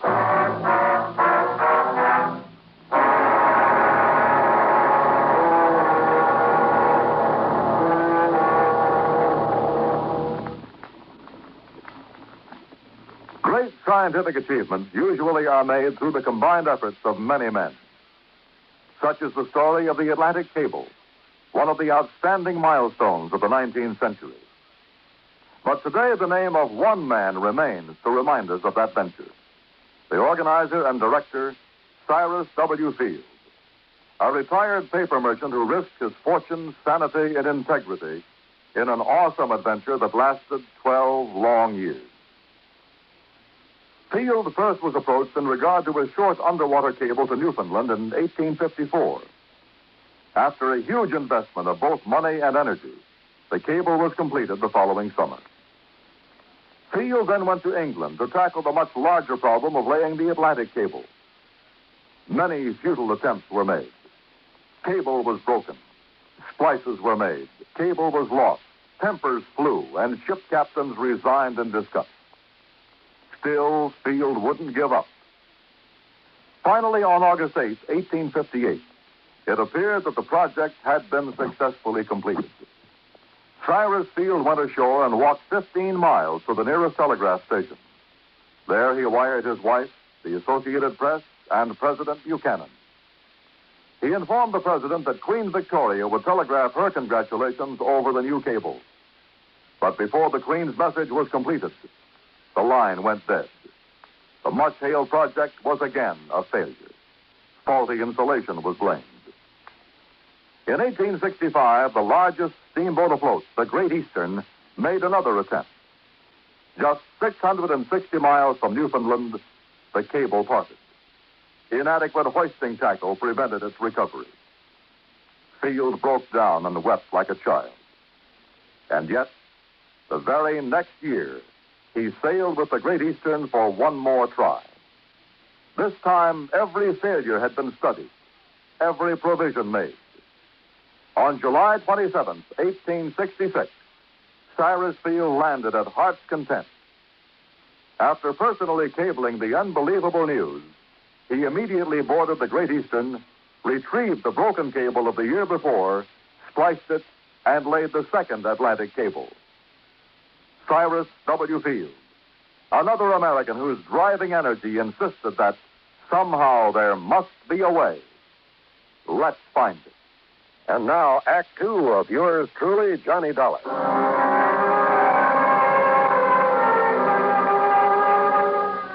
We carefully laid Old Bill in the back seat of Don Boomhauer's car and drove him to the hospital ourselves. And then we could only wait to see if the drug that Dr. Crutcher had given him would really do its work. And yet, if it did, if by some modern miracle the old man should recover. Well, Don had said it there at the shack, and he said it again that evening as we sat in the comfortable den of his home, trying to console ourselves with a couple of scotch and sodas. No, it's wrong, Johnny. There's something very wrong about it. I mean, pulling him away from death's door only so that he can be electrocuted for that murder he confessed to. But did he really, Don? What else could he have meant? So you've got to investigate, Johnny. Even Doc Crutcher has to report that confession to the police. Maybe. And so do I. We've no way out of it. None of us. Earl Thornton. Yes, the name of his victim, the man he murdered. Did he? Is that what he tried to tell us? Well, what else could he have possibly meant? And don't forget, he thinks that he's dying. Oh, I know. A deathbed confession, Johnny. Happens all the time. Oh, but look, is he the kind of man who could have killed somebody? He certainly didn't strike me that way. But how do you know? It may have happened years ago. And it may never have happened at all. And I hope that somehow you're right. But can you prove it? Well, Johnny? Pour me another drink, will you? Sure, all you want. But you haven't answered my question. I'm going to try, Don. I'm going to try.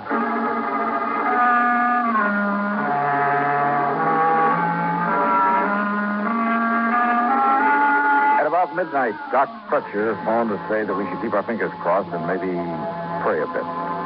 It now looked as though Bill Trasker might have a 50-50 chance to live. Then, unexpectedly, a call from Lieutenant Barney Phillips of the police department. Yes, Mr. Dollar. Doc Crutcher told me all about it. And we'll appreciate any help you may want to give us on this. Well, do you know anything about this Bill Thornley? No, sir. Never heard of him. But we'll find out who he was. Don't you worry about that. Lieutenant, how well do you know old Bill? Well, that's the thing that puzzles me, Dollar. Old Bill is one of the nicest, one of the most kindliest old men I've ever known. Oh? Ever since he came here to Sarasota, that's about 7 years ago, seems he just went out of his way all the time trying to be nice and helpful to folks. Didn't have much to give to anybody, money I mean, but whatever he had or he could do for somebody, he never would hesitate a minute. I see. But that doesn't keep us from having to do our duty, get the goods on him, see that justice is done.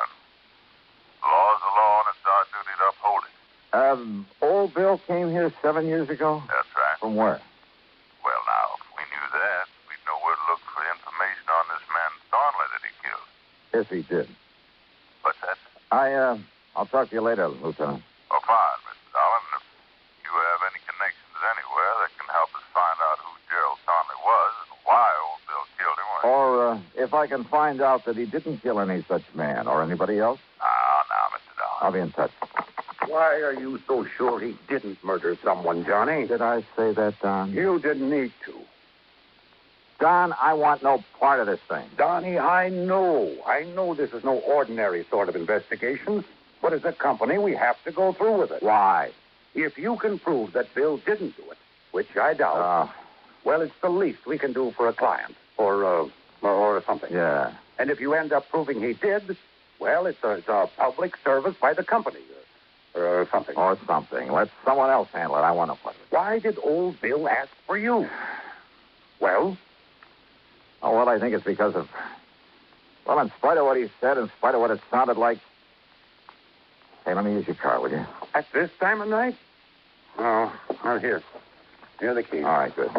What have you got in mind? Well, maybe keeping an innocent man out of the chair. Now, Johnny. I'll see you later.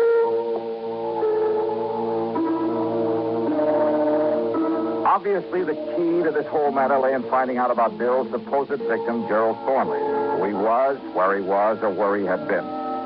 And then if Bill had ever been there. So I drove over to the shack again and went through Bill's clothes, hoping that some of them might be old enough to show where he'd been before he moved to Sarasota. Every one of them bore a New York label. Item 2, $5.20 for a tank full of gas.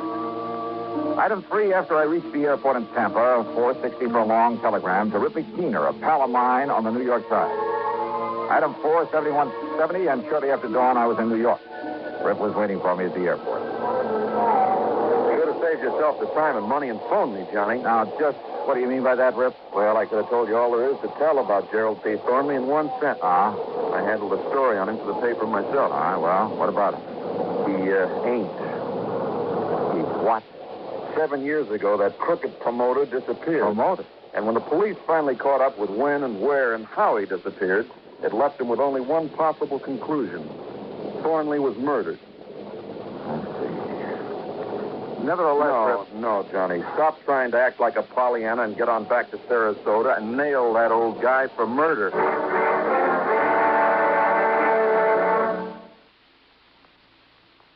The 14th Amendment to our Constitution is one of its most important sections. It bestows United States citizenship upon every person, regardless of race, who is born within our borders or who is naturalized. And this amendment further provides that the privileges and immunities of citizenship cannot be taken away by a state, nor may a citizen be denied the equal protection of the laws. It is this amendment which makes us all equal citizens with equal rights, to the end that this country of yours and mine shall be our country under God. Now, Act 3 of yours truly, Johnny Dollar, and the Recompense Matter.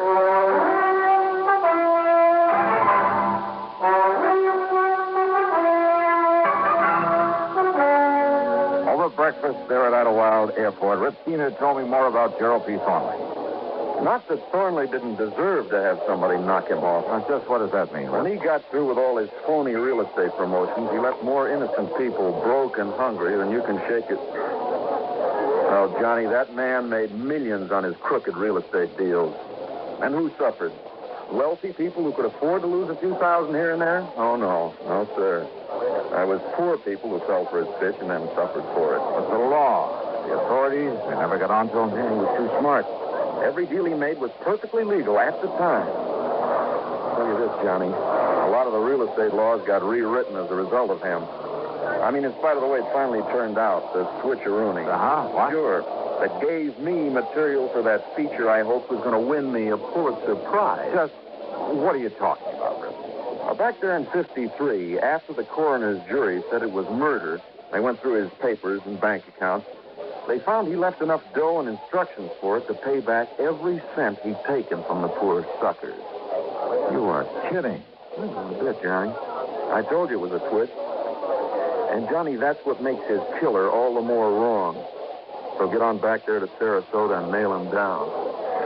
Yeah, Rip, I guess it's all I can... Oh, wait a minute. Huh? Handle this right, and maybe your next feature will get you a Pulitzer Prize. Huh?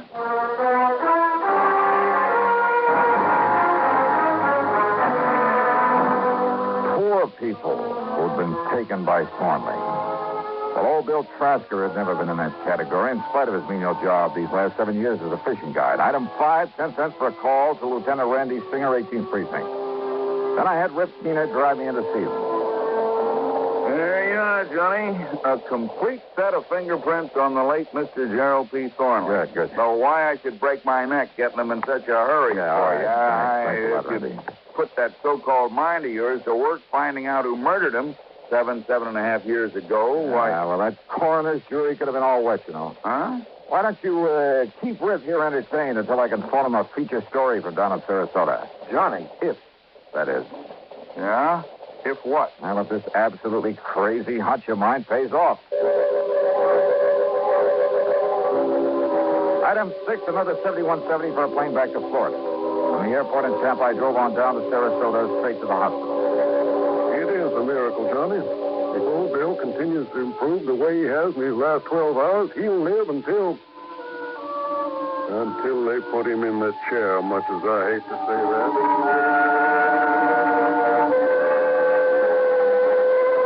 Old Bill was much better. And almost was a miracle. He let me take a set of his fingerprints, and then he broke down and told me his story. Then at police headquarters, when one of the lab men compared the prints with a set I brought down from New York, Lieutenant Barney Phillips nearly flipped. But oh, no. Look, Al, I can't believe this. According to these prints, old Bill is Gerald P. Thornley. That's right. But I don't understand. But why, Dollar? Well, his dirty real estate promotions were perfectly legal at the time. But he was ruining more innocent people, causing more heartbreak and suffering. But he hadn't thought about that in his lust for money. All he cared about was getting more and more of it, regardless of whom he was hurting. Until one day this kidney thing hit him, and it scared him. And suddenly he realized that one day he'd die as one of the most hated men in the world. But simply getting back the money would never erase the stigma that he'd have to live with. So he arranged his own disappearance, and he made it look like murder, so he could quietly get away and start leading the kind of life he should have been leading and could start doing some good for people. Exactly the way he's been doing here in Sarasota, Lieutenant. There's a sort of recompense for the rotten things he'd done before. Yeah, that's right. And without having folks point him out as the crook he'd been. That's right. And don't forget, the people he'd hurt up north were all paid off. But, Dollar, when he thought he was dying, he told you murder. He said no murder. Doc and Don misunderstood. He said to tell the police that he did it. That's all. And now we know what he did. Dollar, I hate to say this, but he's still in trouble. Old Bill Trasker? Gerald P. Thornley. Not anymore, Lieutenant. What's it? Thornley is dead. Legally dead. Well, I know it's only... Well, I guess you're right, Mr. Johnny. Well, you say you're right. Yeah.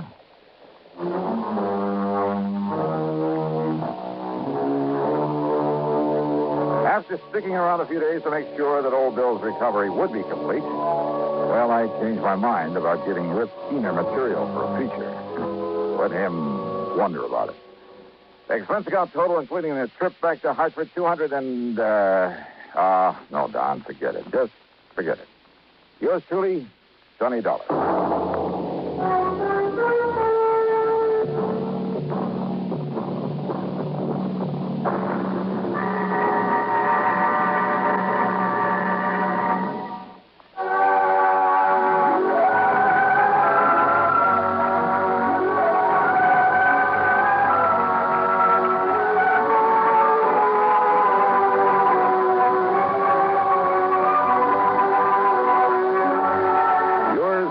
Johnny Dollar, starring Bob Bailey.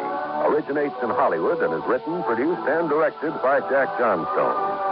Heard in our cast were Russell Thorson, Mark Robinson, Harley Bear, Barney Phillips, Dick Crenna, and Herb Vigran. Be sure to join us next week, same time and station, for another exciting story of yours truly, Johnny Dollar.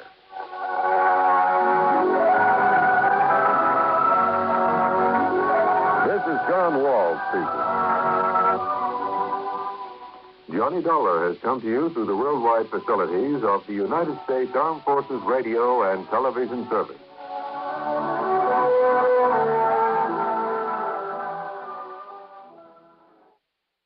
From Hollywood, it's time now for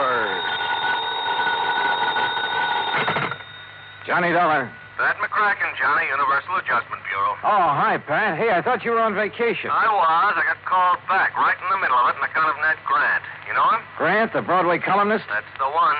Well, what's he got to do with your vacation? He's heavily insured by one of the companies we represent, and right now he's taking his vacation. Well? Well, Ned has made a lot of enemies in his time. I know. I read his column. And it looks like one of those enemies is trying to make Ned's vacation permanent. Savvy? I'll be right over, Pat.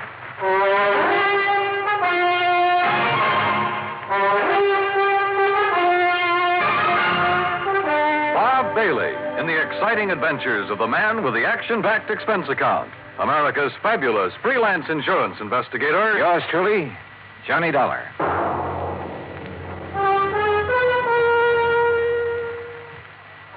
And now, Act One of yours truly, Johnny Dollar.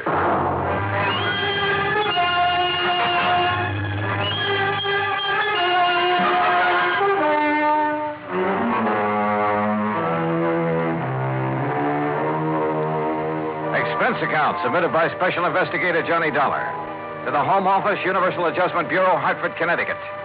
Following is an account of expenses incurred during my investigation of the ideal vacation matter.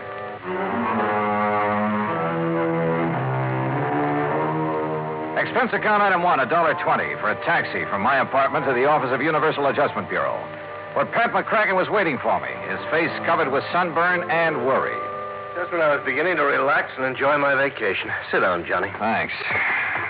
Now, what's the deal about this Ned Grant? When you say you read his column, you know he prints some pretty blunt stuff sometimes. Yeah. I've often wondered how he gets away with it. A couple of years ago, he dug up some evidence on a bad boy named Willie Bemis. Bemis, yeah. The stuff he printed helped get Bemis convicted, didn't it? Yeah, but he swore he'd get even with Ned. Oh, well, a fella in Ned Grant's position hears that kind of threat all the time. Besides, with Bemis in jail, what's the problem? None at all, Johnny, if he were in jail. He broke out last night. Oh, I see. Does Grant know that Bemis is on the list? No, I told you, Grant's on vacation, probably as far from a newspaper as he can get. So you think he's in danger? Well, what would you think? Oh, but if Bemis has any sense, he's heading in some other direction as fast as he can. We can't afford to take the chance, Johnny. Well, look, Pat, I still don't see where I figure in this. Why not just arrange for police protection for Grant until Bemis gets picked up? Want to protect the guy, you got to find him first. Find him? Yeah. You mean you don't know where Grant is? Apparently nobody knows. Oh, great. And I'm supposed to find him? That's right. Oh, and do me a favor, huh? Like what? Find him before Willie Bemis does.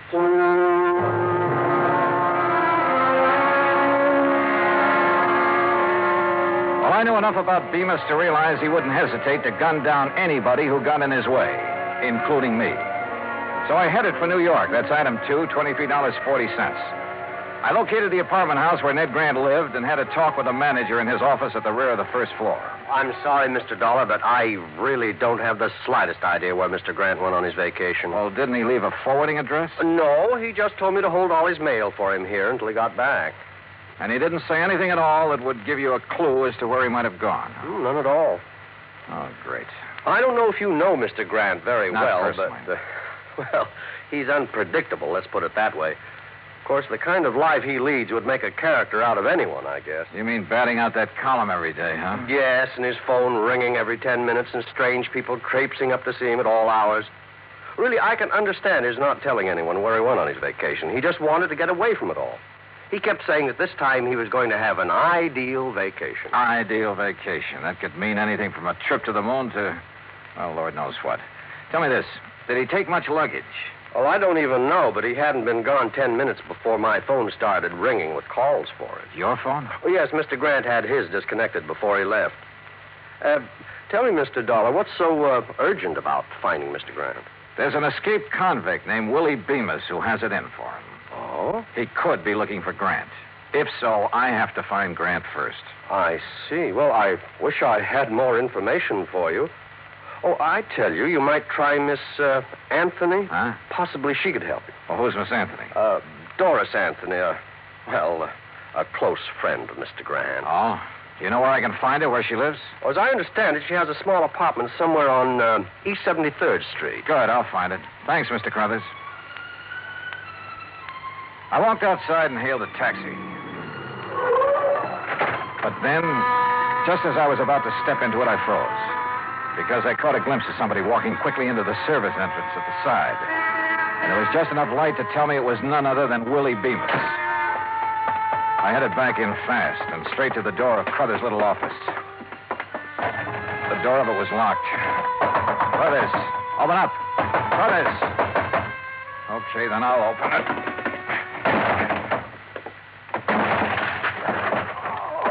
Hey, Crothers, what happened to you? Mr. Dollar. That's right, what happened?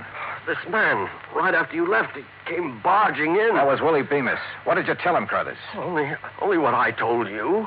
And it looks like he and I are starting out even. Huh? But this is one race I don't want to end up in what you'd call a dead heat.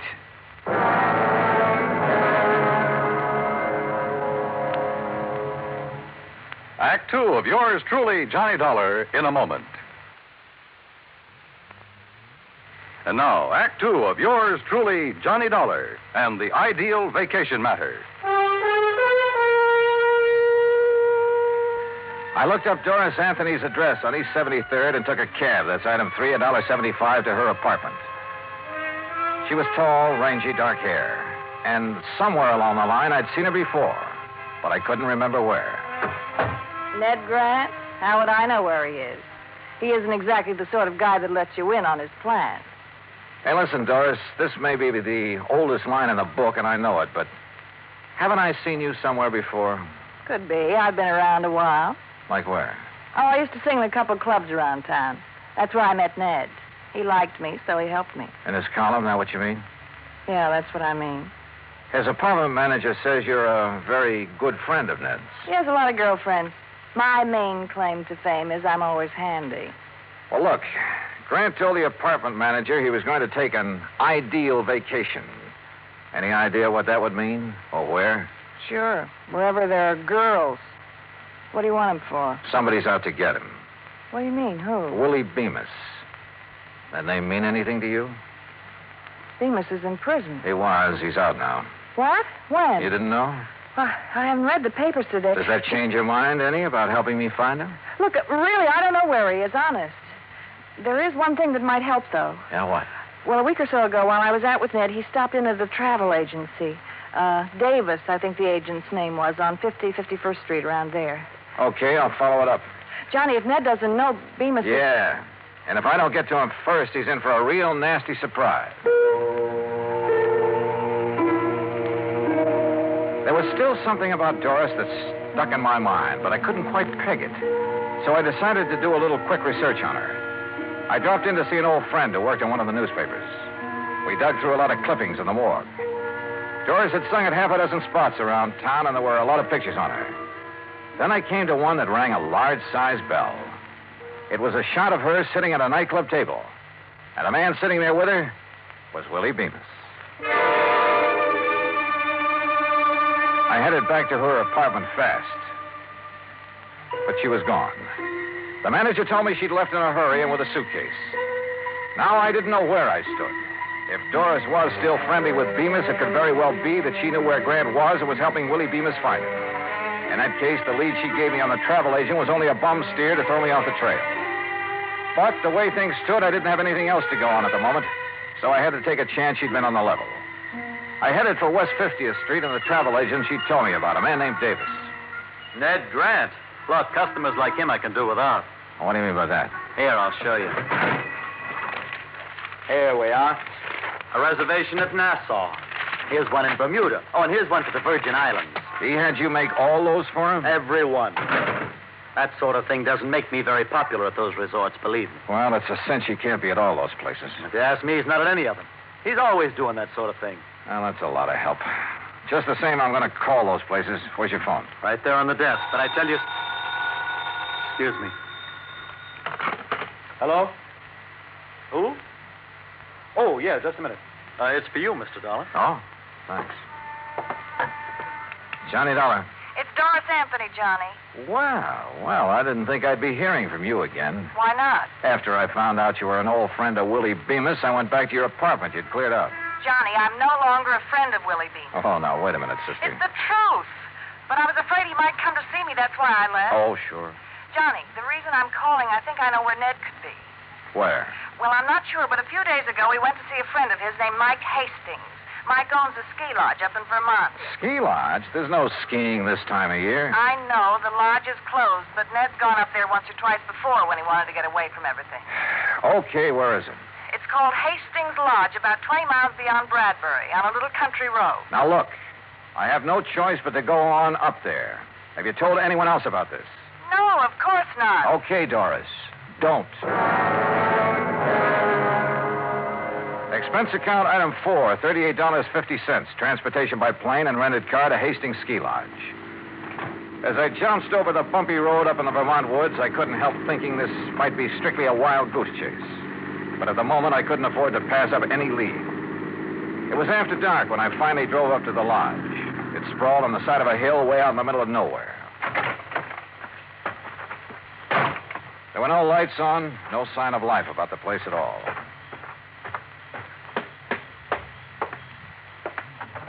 The door was unlocked. Inside, the room was pitch dark with all the curtains drawn. I couldn't find the light switch, but I had a real funny feeling.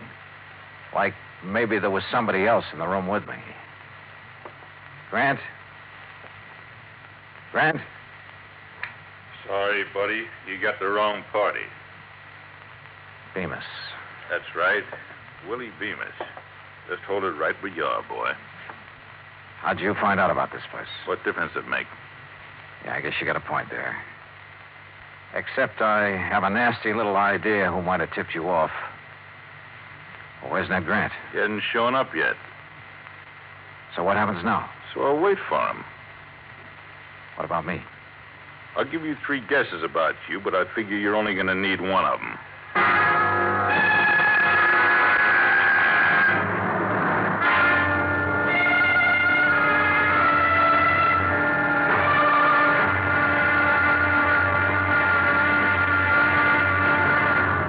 Act 3 of yours truly, Johnny Dollar, in a moment. And now, Act 3 of yours truly, Johnny Dollar, and the Ideal Vacation Matter.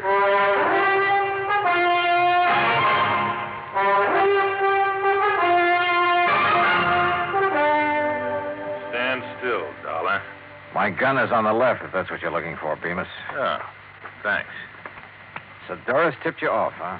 I had a little talk with her. And I thought she was a friend of Grant's. You never know, do you? I guess you're right. Dollar, I'm afraid you're in my way around here, and that means... Well, you get the message, don't you? Yeah, I get the message. You see, you made just one mistake. What's that? You should have stayed at home. Yeah, I should have stayed at home, all right. And if it weren't for Ned Grant, I could have. And then it hit me. Sure. Suddenly I knew what the ideal vacation meant for that crazy Broadway columnist. The answer had been right under my nose from the start. Yeah, I'd finally figured out where Grant was. But it wasn't doing me much good. I had to get out of here, and at the moment, my chances didn't look too good. You know, Dollar, you got a very funny look on your face. Have I? Yeah, like something just rang a bell with you. Oh, sorry, Bemis. It's just my normal delirious expression. Okay, funny boy. Play it your way. Over against the wall. Move. Hold it. Listen. There's a car outside. Friend of yours? I don't know. I'm not taking any chances. Now, you answer the door, Dollar. I'll be right behind it, and this gun will be staring at your back. could be Ned Grant who'd driven up, in which case I'd have to warn him somehow. Or it could be somebody else, in which case I had to grab their car and get out of here. One thing sure, whoever it was, I had to move fast.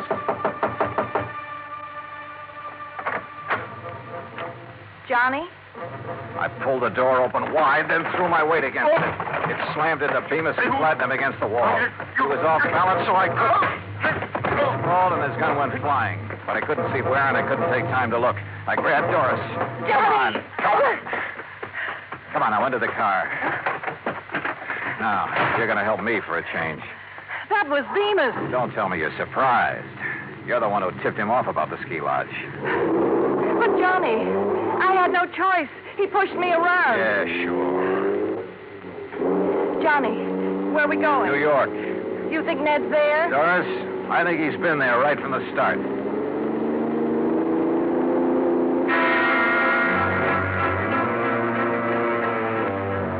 We stopped at the nearest town to call the sheriff. I wanted his boys to try and intercept Bemis. He was a cinch to be following us by now. Then we headed for the city. The sun was rising when we pulled up at Grant's apartment house.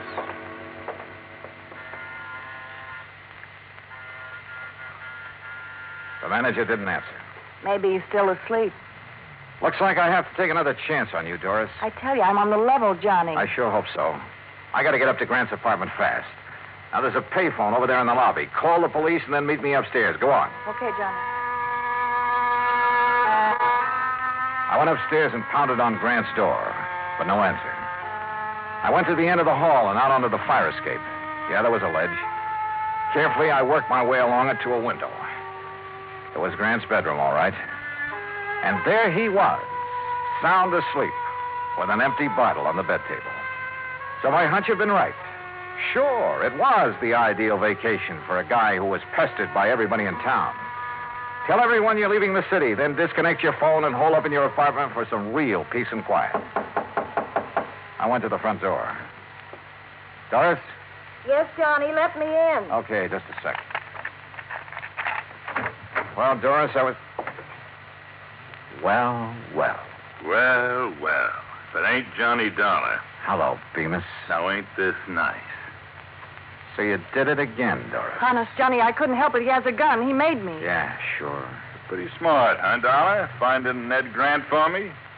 You know, I don't think I'd ever thought of looking for him here. But you did, so you're a smart boy. Okay, now look, Bemis. Don't interrupt me while I'm talking. Like I was saying, I'm much obliged to you for helping me find Grant. Now that I got him, okay. So I don't need you around anymore. No, don't! Slowly and with a smirk on his face, Bemis raised his gun until it pointed straight at my head. It flew out of his hand. The shot had come from outside, down the hall. The cops! Suddenly, the corridor was swarming with police. Bemis dove for his gun. Well, you don't get me! Instead, he collected the butt of one over his left ear. Thank goodness they got here. So you did call the police after all? You bet I did. Now, do you believe I'm on the level? Yeah, Doris, I guess I do. And you took a mighty good way to prove it. What's going on here? Ned. So you finally woke up. Or sobered up. Hey, that's Willie Bemis they're carting away. It sure is. Well, what's he doing here? What's going on, huh? Hey, look, Bright Eyes, you better go on back to bed. But I don't understand. Just write the whole deal off as a bad dream, huh?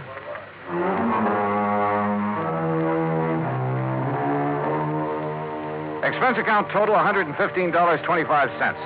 And look, the next time you send me out to protect a guy, don't pick one who's going to sleep all the way through the deal, huh? I don't know, it kind of takes the sport out of it. And Pat, since I didn't find a man who ran away for you, on account of he never really ran away, well, how about sending my fee on this one to the community chest? Yours truly, Johnny Dollar.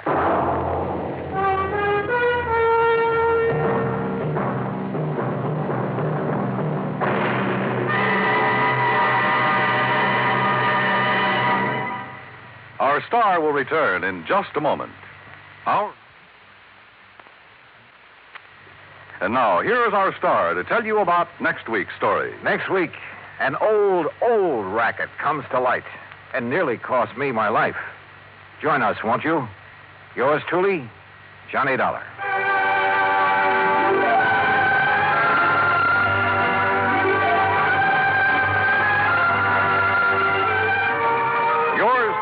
Johnny Dollar, starring Bob Bailey, originates in Hollywood. Written by Robert Wright, it is produced and directed by Jack Johnstone. Heard in our cast were Mary Jane Croft, Lawrence Dobkin, Joseph Kearns, Jack Edwards, Barney Phillips, and Byron Kane. Be sure to join us next week, same station, for another exciting story of yours truly, Johnny Dollar.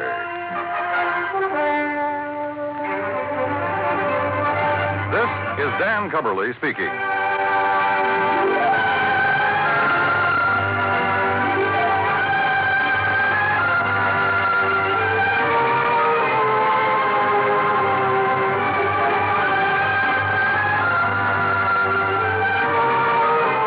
This is the United States Armed Forces Radio and Television Service. From Hollywood, it's time now for... Johnny Dollar. George Reed here, Johnny. Uh-oh. What fantastic character is Floyd's of England insured this time? Now, what is that supposed to mean? More singing mice, wayward cats, and how about the counterfeit money problem? Johnny. No, let me guess. John, if you'll just listen to I me. got it. You're in trouble because you've done a switch. You've insured somebody against living instead of the other way around, that it? Of course not. Though I must admit we do have one policy of that sort in effect. There, I knew it. However, that is not the one I called you about. Okay, George, what is? We've issued a policy. Well, I guess it is a little unusual at that. I fear the worst, but go on. Well, it's on a small brewery over near... Brewery? You mean a beer factory? That's right. It's over near the town of Tamaqua, Pennsylvania. Oh, yeah, I know that country pretty well. Good. We've insured the Dortmund Brewery against possible damage from a nearby construction project. Well, you said unusual. What's so unusual about that? Perhaps you'd better come over here and let me tell you. Yeah. When you say it that way, I guess I'd better.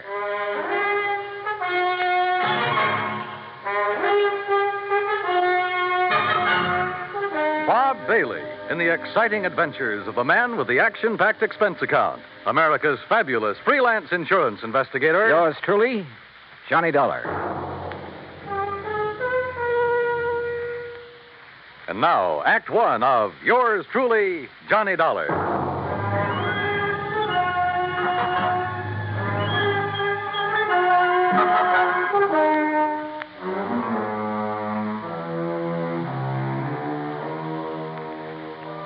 Expense account submitted by Special Investigator Johnny Dollar to Floyd's of England, North American Office, Hartford, Connecticut. Following is an account of expenses incurred during my investigation of the JPD matter.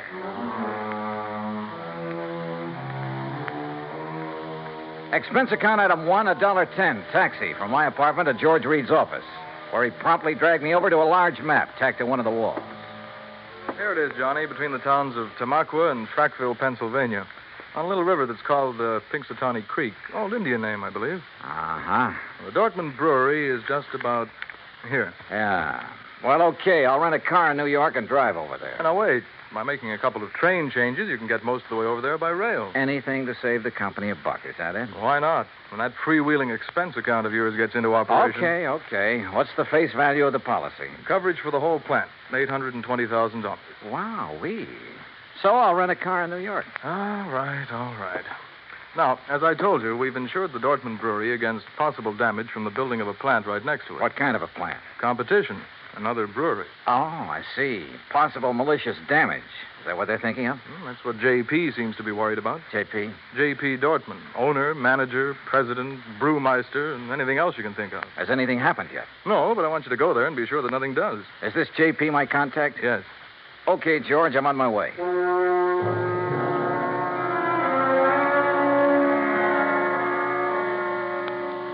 Expense account item 2, $935, fare and incidentals, Hartford to New York.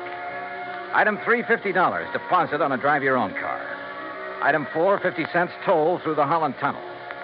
I cut straight across the top of Jersey, crossed the Delaware at Phillipsburg, and finally pulled into the little town of Tamaqua shortly after 6 p.m. Items 5, 6, and 7, $12.20. For dinner, a place to rest my weary head, and breakfast the next morning.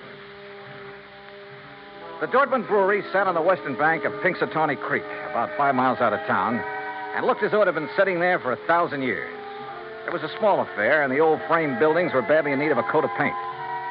Just north of it rose a towering cliff, and on top of that cliff stood an array of cranes and machines and bulldozers that are used on modern large-scale construction jobs.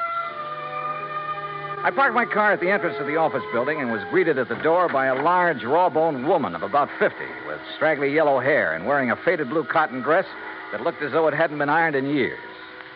Something I can do for you? Oh, why, I'm looking for Mr. J.P. Dortmund. Mister.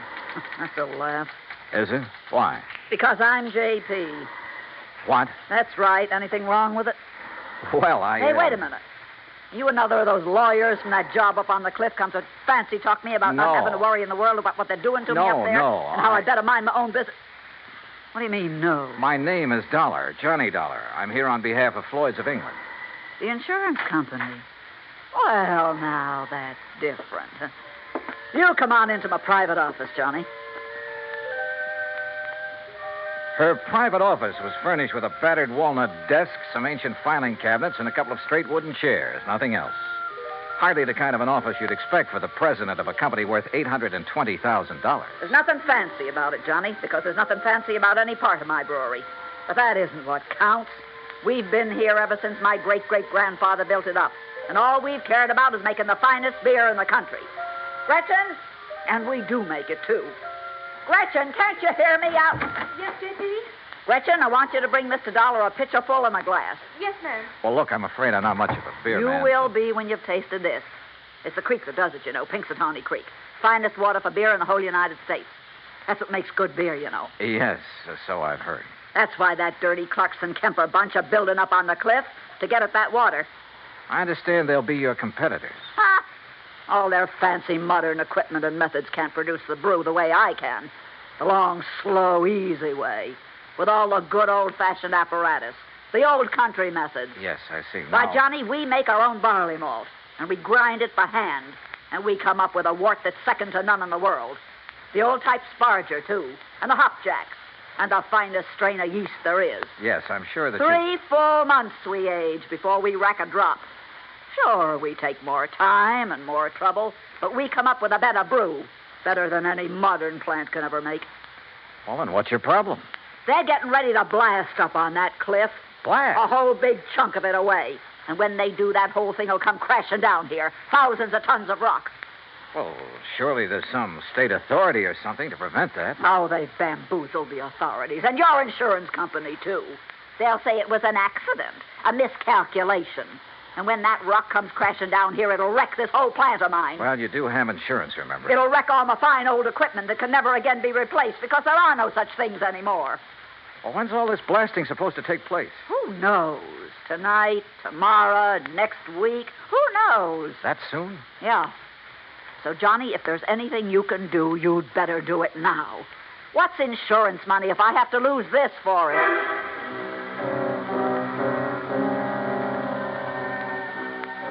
Who knows? Maybe she was right suspecting her rivals might try a stunt like that to put her out of business. But it all seemed a little too far-fetched. And yet, when I think of some of the unscrupulous things that have been done to put down competition, maybe she was justified in suspecting this Carlson Kemper crowd of... Yeah, maybe she was.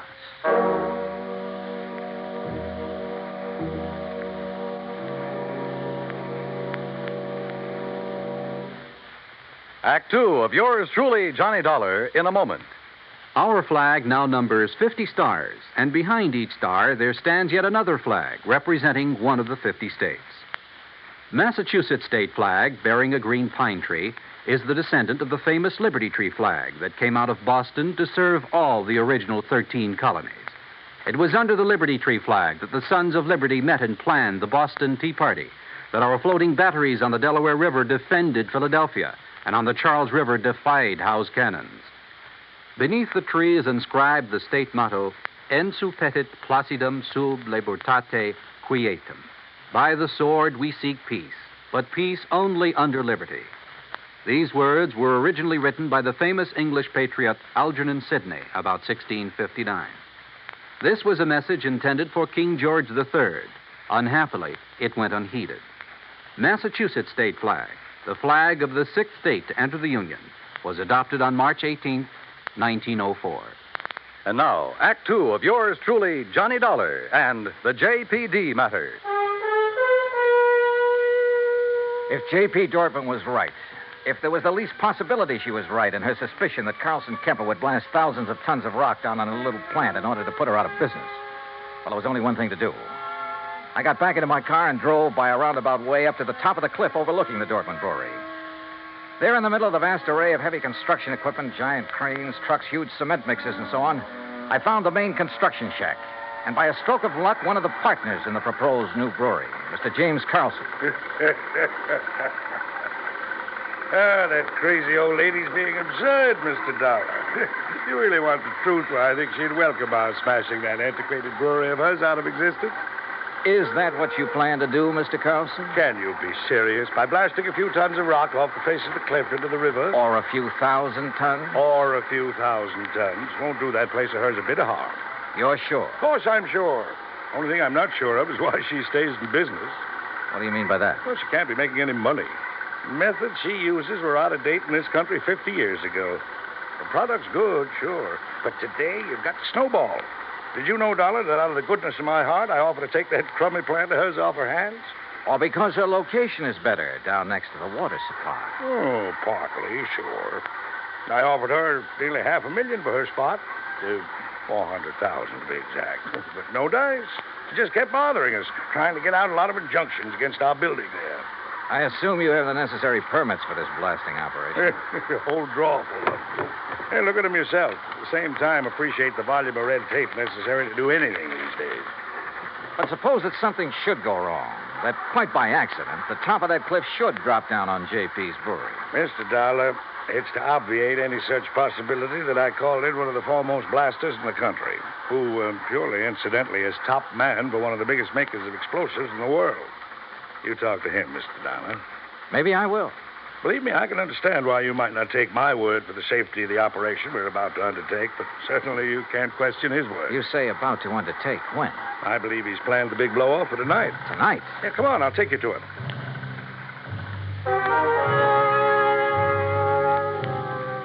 We found this expert, Mr. Sidney Crutchfield, in a small, tidy shack set out near the edge of the cliff, working over a series of complicated diagrams with a busy slide rule in his hand.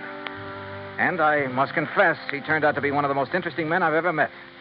Tall, slim, and gray-haired, he had a quiet, easy, yet confident manner that completely belied his hazardous occupation. This was the man who had done the dynamiting for some of the biggest jobs in this country, had moved mountains and rivers in the construction of huge dams, had blasted the way for some of our vast highway networks. As you can see by the dates on these sheets, I finished planning this blast over 2 weeks ago. But I find that constant checking and rechecking never does any harm. Mr. Carlson tells me you plan to set off this blast tonight. Yes. Actually, I shall push the plunger at exactly 2 o'clock tomorrow morning. If Mr. Carlson is ready. Don't you worry about it, Mr. Crutchfield. We're moving the equipment and the shack's away right now. Excellent. And at the time of the blast, no one is to be here but me. That's what your contract says. And that's the way it must be. For safety, Mr. Crutchfield? Well, call it a fetish of mine. Uh-huh. And there'll be no damage to the brewery plant down below? I'll stake my reputation on it. Come, Mr. Dollar. If you like, I'll show you how I've made the sets for this blast. We spent the rest of the day inspecting every tunnel, shaft, and drill hole into which the explosives have been packed and fused. And the artistry of this man was evident from the word go.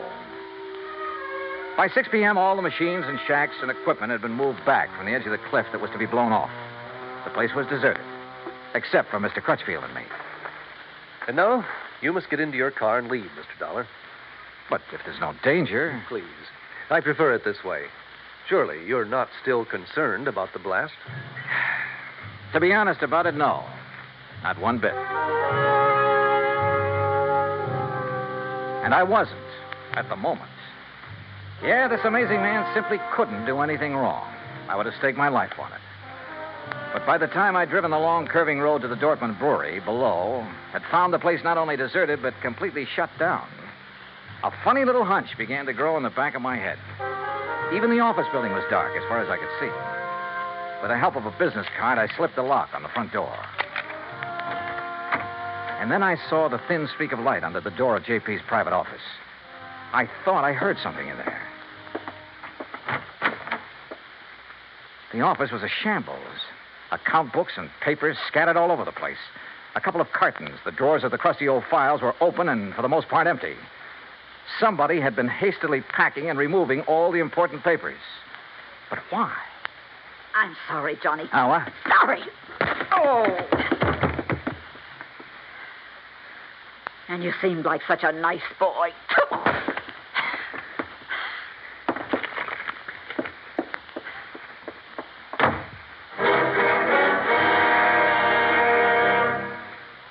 Act 3 of yours truly, Johnny Dollar, in a moment. Anyone who has survived the rigors of basic training is familiar with a great variety of milk that is dished out periodically in the armed forces. Now, there's frozen milk, concentrated milk, frozen concentrate, and good old powdered milk. But sometimes supplying wholesome, fresh, real milk has been a problem when servicemen have been stationed in out-of-the-way places. The United States Air Force came across that problem some time ago in the island of Terceira in the Azores, those Portuguese islands that dot an eastern portion of the Atlantic Ocean. The air base there was considered powdered milk country for a long time. Although cattle have played an important role in the economy of the island of Terceira, the herd was badly inbred and milk production was very low. Modern milk processing was not a part of the picture. And with the help of Portuguese veterinarians, the men in the United States Air Force unit worked out a free breeding service by using a small herd of milk cows acquired in England, and the cattle there at Terceira improved. Then a complete pasteurizing, homogenizing, sterilizing, bottling, refrigeration plant was flown in from the United States.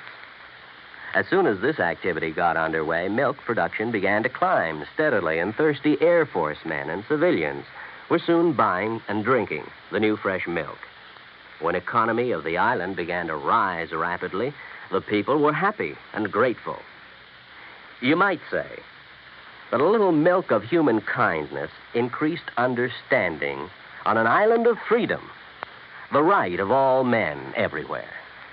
And now, Act 3 of yours truly, Johnny Dollar, and the JPD Matter.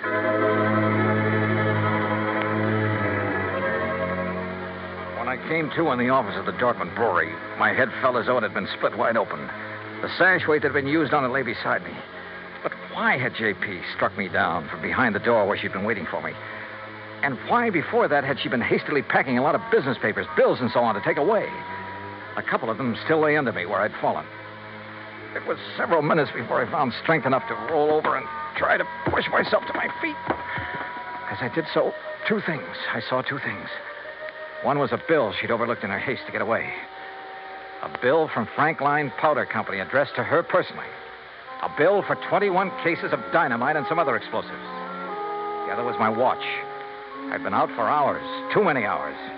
For according to my watch, it was 1:52 a.m., exactly 8 minutes before the tremendous dynamite blast on the cliff above was to be set off. And suddenly I knew where, somehow, by her plan, those thousands of tons of rock would land, and not harmlessly in the river below. And I knew why J.P. had left me here, so I'd be crushed by them.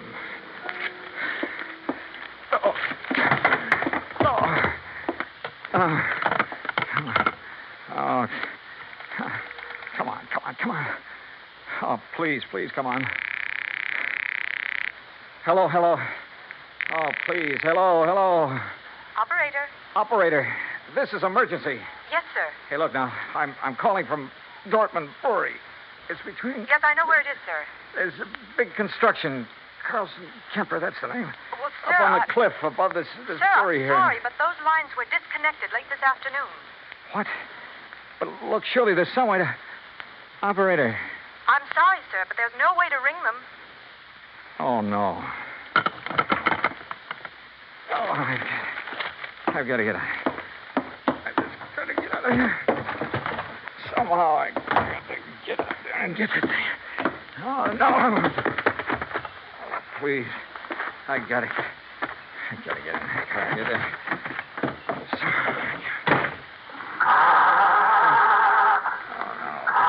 My head, I can't.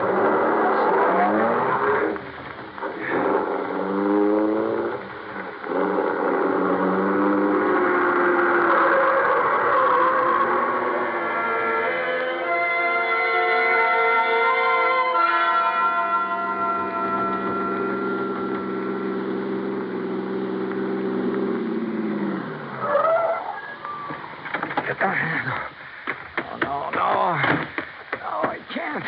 Hey, stop! Stop! Who's that? What are you Crutchfield! Stop! Dollar, Don't! what are you doing here? Don't do it! I thought I told you. I Don't was push to be that plunger! I'm sorry, Don't set Mr. off that Dollar. blast! That's No! exactly what I'm going to do right now. No, you're not. No. I'm sorry, Mr. Dollar. You have no right to interfere. You now stand back. hear what I said. Dollar, put down that gun. You touched that plunger, and so help me, I'll pull this Now, trigger. wait a minute. Dollar, what's the matter with you? Oh, What's happened to you, man? Oh. Good heavens, man.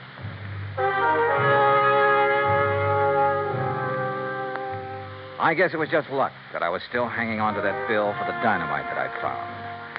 I guess it was luck that made Crutchfield grab it when he tried to keep me from falling. Made him look at it carefully by the light of his flashlight. But it was his good sense that kept him from going ahead and setting off that charge. When daylight came, he found the spot on the face of the cliff where J.P. had another charge planted. It was set to go off by concussion from the blast that Crutchfield had set. It would have diverted the rock from Crutchfield's blast to smack dab on top of her little beer factory. Nobody would ever have known who'd really done it. And J.P. would have collected $820,000 insurance for it. Incidentally, when the police caught up with her, which wasn't hard, they also found the book she'd taken from her office. Yeah, J.P. Dortmund was broke. Stony. Expense account total, including a handful of doctor bills for my aching head and all the incidentals I could think of, $204.80. Yours truly, Johnny Dollar.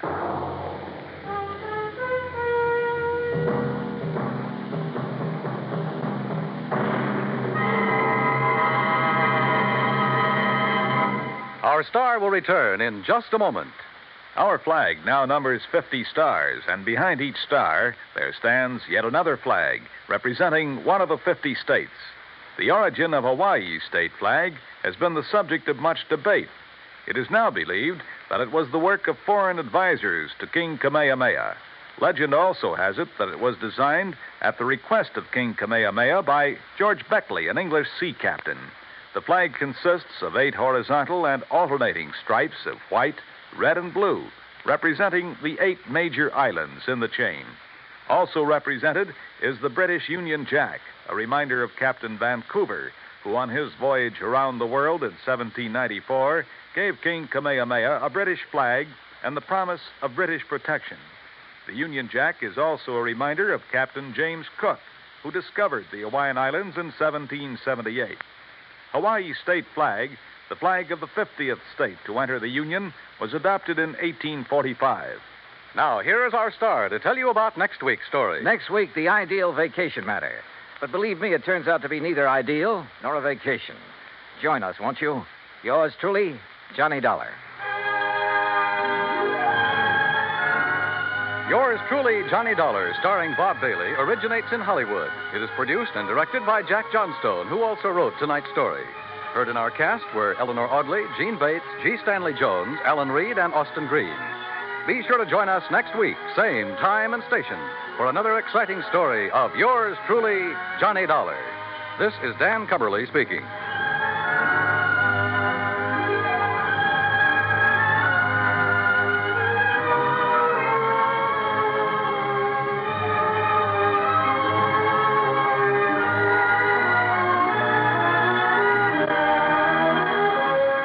This is the United States Armed Forces Radio and Television Service.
From Hollywood, it's time now for Johnny Dollar. Randy Singer, Johnny. Oh, hi, Randy. How's the New York City Police Department these days? Well, the department's fine. Me, I'm not so sure. Well, then maybe I'd better run on down there and cheer you up a bit, huh? Yeah, you'd better come down here on account of Mary Grace Marshall. Hey, how do you know Mary Grace? The point is, you do. Well, matter of fact, I just got back from a weekend in that town of yours. Yeah, Mary Grace and I had a ball. We took in a couple of shows, did the nightclub routine. Yeah, I know. Even spent Sunday afternoon together out at the... What do you mean, you know? Johnny, your little girlfriend's been murdered. What? Yeah. Randy, have you got any leads, anything to go on? Yeah, Johnny, plenty. Then I'll grab the first plane. Yeah. You'd better.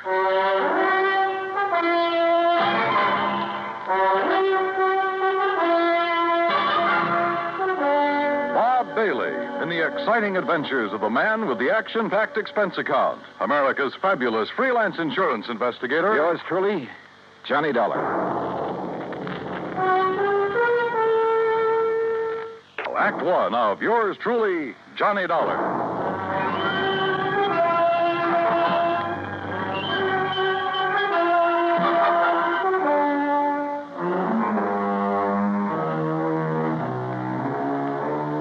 Expense account submitted by Special Investigator Johnny Dollar to the Mideastern Life and Casualty Insurance Company, Home Office, Hartford, Connecticut.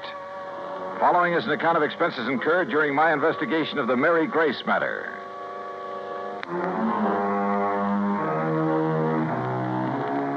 Expense account item 1, 10 cents. Phone call to the airport to reserve a seat on the first plane to New York. Item 2, phone call to Ben Perrin at the Claims Department of Mideastern Life. Aaron here? Ben, this is Johnny Dollar. Oh, hello, John. Now, listen, I'm on my way down to New York at your company's expense, though the expense part is beside the point. What? No, just wait a minute. Mary Grace Marshall has just been murdered. Marshall? Your company holds a policy on her, and I'm going down there to investigate. Well, now, wait, John, until we issue proper authorization for you to conduct the investigation. Don't give me that, Ben. I'm going down there now. Well, then it's completely without sanction from this or any other office. Okay, forget it. I was trying to save time, and I thought I was doing you a favor. Well, I suppose you are, but until a request for your services can be routed I said forget it. channels. Didn't you hear me? I gotta go. Gotta catch a plane. Well, for heaven's sake, man, what are you so up in arms about? Why you're so concerned about this particular... Because that girl was a personal friend of mine. A very dear friend. Oh. John, I'm sorry. I can see now why you're so upset. Yeah, I'm upset. By all means, go ahead, officially. And if there's anything I can do... Yeah, there is. You can stop all this yammering so I can hang up and get out of here. Goodbye. John. Yeah, what now? You really cared for that girl, didn't you? Yeah, Ben. I cared.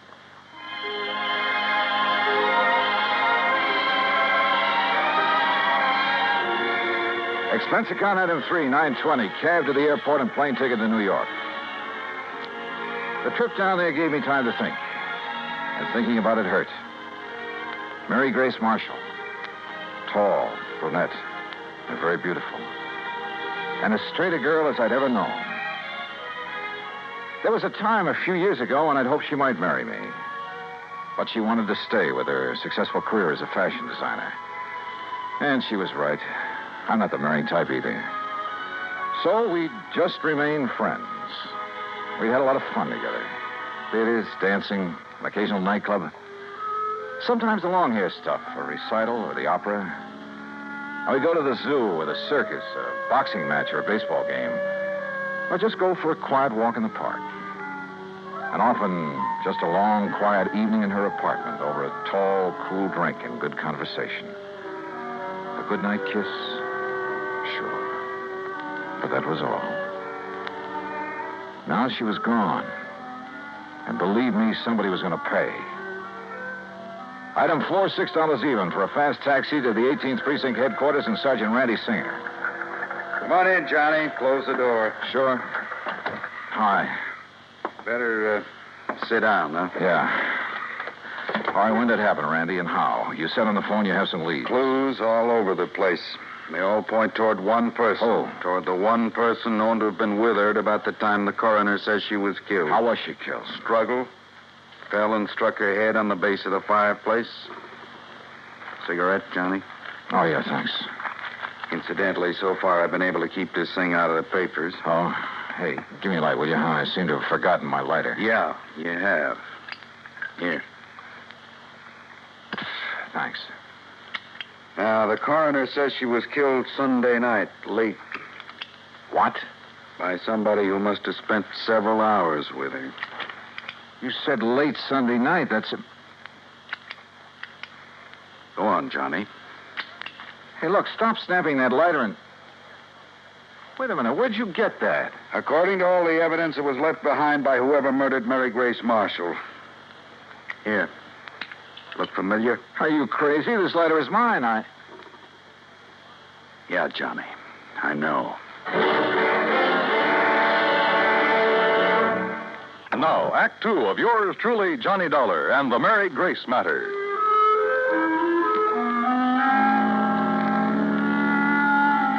Mary Grace Marshall, an old friend, a very dear one, murdered in her New York apartment on East 77th Street. Sergeant Randy Singer, my old friend at 18th Precinct Homicide, had called me immediately.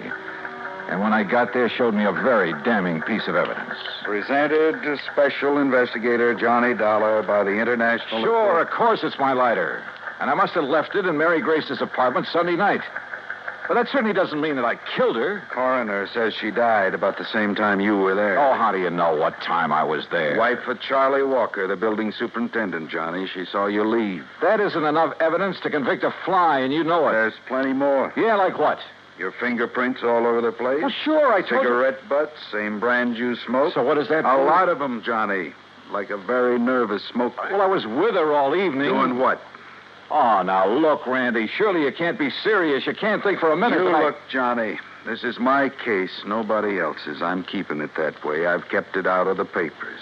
I think you know why. Oh, sure I know why. Because we've been buddy-buddy for so long, you want to be sure that if anybody hangs me, you will, for old time's sake. I asked you what you were doing. Well, let me tell you something, Randy. That girl meant a lot to me. What were you so doing shut Sunday up and night? tell me what other evidence you have, what you know that can help me find out who... I'm sorry, Randy. Sure, it's your job. I'd probably do the same thing to you under the circumstances. If you didn't, I wouldn't have any use for you. But don't you see... Okay, look. We spent Sunday afternoon at the zoo, the Bronx Zoo.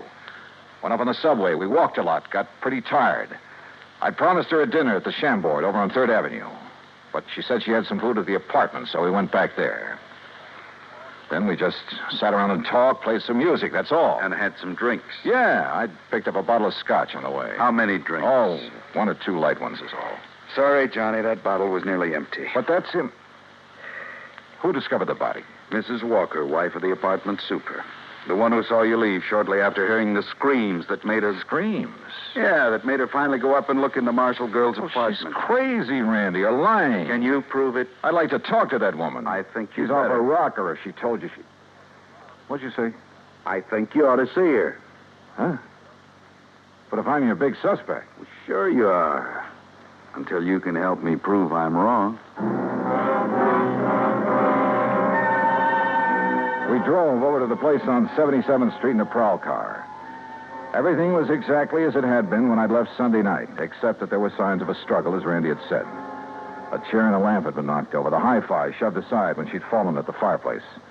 Even the bottle of scotch from which I'd poured a couple of small... What's the matter, Johnny? Well, I'm not sure, Randy, but I'd have sworn I left this bottle out in the kitchenette where I... Huh? Hey, are you making more prints? Yeah. Look, this bottle of soda, 3/4 full. You don't kill most of a bottle of scotch with only this much soda. Unless you're drinking it straight. Oh, who drinks it straight these days? An alcoholic? Or somebody who needs a jolt for his nerves. Maybe. Want to go downstairs and talk to the super's wife? Yeah, let's.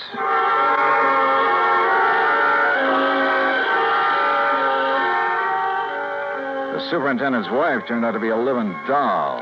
Young, pretty, with too much makeup. The sort who looked like she decided to get out of the chorus line for a quieter life as the wife of a building superintendent.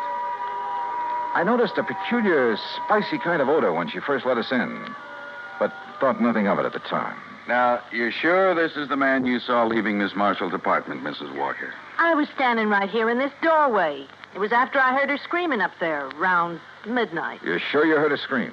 Well, my husband heard it first. He woke me up pounding on the wall between our bedrooms.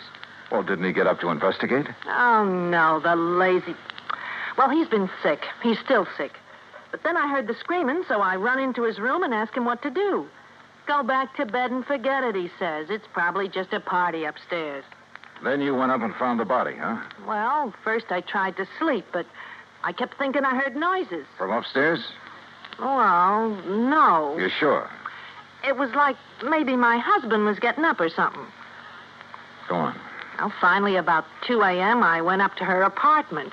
When she didn't answer my knock, I let myself in. And there she was, dead.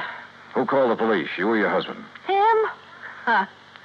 Besides, I told you he was sick. He still is. I'd like to talk with him.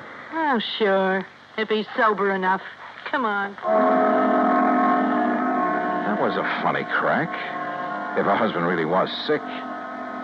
She led us toward the rear of the apartment, and I mistakenly started to enter her bedroom. That peculiar odor again, only more pronounced.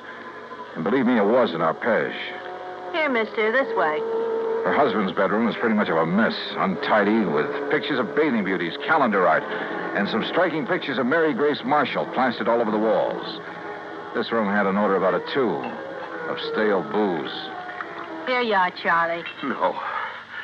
No, I tell you, I don't want any more of that stuff. Well, you seem to think it'd make you feel better. I did. What did you... Oh, the cop again. That's right, Mr. Walker. And this is the guy I seen coming down from your girlfriend's apartment after all the screaming. His name's Johnny something. You actually heard screaming up there, Mr. Walker? Yeah. Awful racket. Woke me up. Scared me. What do you mean? That poor girl up there. All alone. Only she wasn't alone. But then it stopped. I figured maybe I'd been wrong. Had a nightmare or something. Yeah, sure. A dream about her. You think about me for a change instead of dreaming about that dame. Shut up. Talking about her, dreaming about her, sneaking around to have a look at her when she came in and out. I tell you. If you wasn't sick, I think you'd sneaked up there and done her in because you couldn't have her. Will you take her out of here? It wouldn't be the first time a drunken bum has killed somebody because... Shut up! Mrs. Walker, I thought I told you this man was supposed to be kept quiet.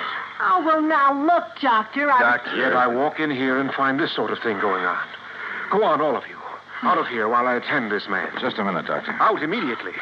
This is a heart case complicated by a very serious virus infection. Doc, if I can have just one minute. Later, officer. I must save this man's life. Come on, Randy. You too, Mrs. Walker. Yeah, sure.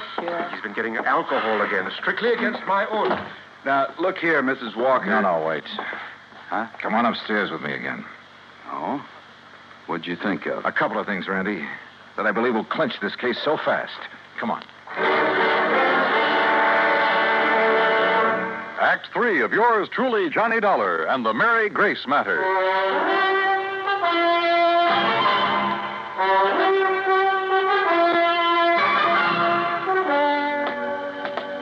What do you mean, clinch the case, Johnny? Didn't you hear enough from Charlie Walker and his wife? Yeah, I heard plenty, Randy.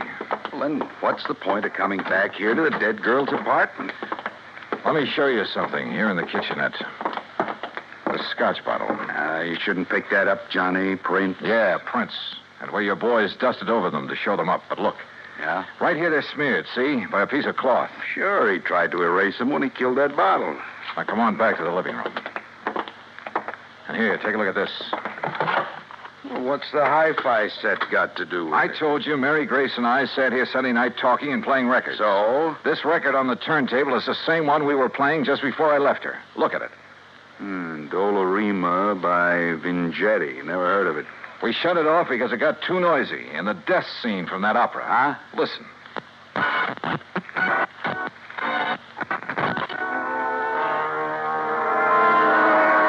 Yeah, here it is.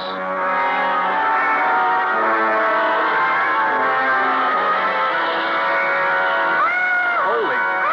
It sounds like somebody... Shut it off. I'll be darned. Sure. The screams that Walker and his wife said they heard. And that record's what gave him the idea. And now it's a matter of pinning it on him. All right, what have you got for his motive? Motive? Are you kidding? Didn't you see those pictures of all those beautiful those babes he has on the wall of his room? And the pictures of the Marshall girl? All right. He was gone for Mary Grace, talked about her, dreamed about her, had her pictures all over his room, but she wouldn't give him a tumble. All right. All right. So he hits the bottle heavier than ever on account of this frustration over the Marshall girl. Wouldn't be the first time that sort of thing has happened. Happens all the time. So if he can't have her, he's going to kill her. You see my point? Yeah, and it's well taken, Randy. All right. Last weekend, you're taking his dream girl out on the town, having a good time with her, doing all the things he wished he could do. Go on. Well, it's too much for him, driving him out of his rum-soaked mind. Then he hears that screaming on that opera record. It gives him the idea. He wakes up his wife, so she'll hear it, too, so his wife will think somebody's getting killed up there. But he doesn't let her go up there, right? Sounds good, Randy. After his wife goes back to bed, that's when she saw you leave, he goes up there and kills the girl. But if he was as sick as he appears to have been... John, the time like that, a man gets superhuman strength. Strength of a madman, they call it. And listen. I'm listening. His wife said she thought she heard him walking around, remember? I remember. So that's it. She finally got up, came up here, and found the body. So naturally, she tied it all in with the screams her old man woke her up to hear. And that suited him perfectly. She couldn't help but alibi for him. Come on, let's get downstairs again. Well, I realize, Johnny, it's all circumstantial, and I still have to pin it on him. Or her. But I'll hold him on suspicion. Or her. The same circumstances would work just as well for Walker's wife if she were the killer. Yeah, but what about the motive? Jealous wife. Jealous of somebody taking that drunken bum out of her hair? That funny odor I noticed about her when I first stepped into this place. I finally remembered what it is. Hey, I noticed that, like a cooking spice. Well, it is sometimes. Cardamom seed. Cardamom? Yeah, they used to call it the drunkard's friend. A man could booze all night, chew a couple of cardamom seeds, kiss his wife goodnight, she'd never be the wiser. Well, I'll be. That odor was so strong in her bedroom that... Well, maybe she's the lush, huh? Hey. And tried to make the same thing out of her husband, on the excuse it would make him feel better. You mean he isn't a heavy drinker, Doctor? No, he is not. Doctor, you said he has a heart condition. A very serious one. Complicated by a... Yeah, I know. Could he possibly have got out of bed, climbed those stairs Sunday night, struggled with, and killed someone? The odds against his surviving such a thing are 1,000,000 to 1. 100 million. All right, I heard it all. That means you're going to start accusing me of killing that girl up there. Mrs. Walker, I told you to stay out of your husband's room. Yeah? Well, he's dead, Doc. Dead? I don't know what you give him, but he's dead. Did you give him more liquor? No. But you gave him enough before I came to... Wait here, all of you. Well, you going to try to pin that Marshall dame on me now that Charlie's gone? You've already pinned it on yourself, Mrs. Walker. What? You thought you'd left no fingerprints on that bottle up there. Well, I didn't. I used a handkerchief. Yeah. That's what I thought. But, no, wait a minute. I didn't mean that. Too late, I'm afraid. Oh, no, it ain't. Put down that gun, Mrs. Walker. All right. So I killed that dame on the second floor. And if I have to kill you,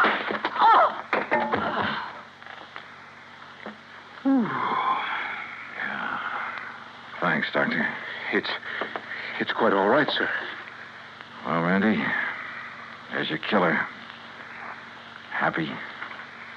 Yeah. I guess I ought to be. You? It doesn't bring back Mary Grace.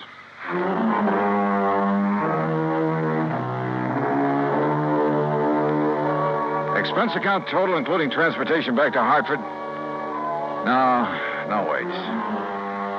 I took on this case myself because of Mary Grace and, well, whatever she may have meant to me is none of the company's business. Oh, sure, you'll have to pay the claim on her policy. But let it go at that, will you? The rest is on me. I want it that way. Understand? For old time's sake. Yours truly, Johnny Dollar.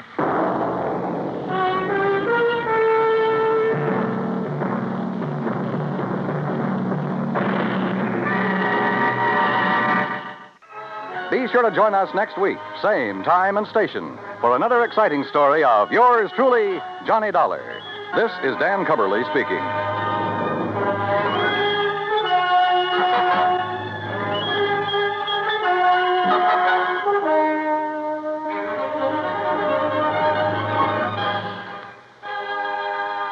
This is the United States Armed Forces Radio and Television Service.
Johnny Dollar.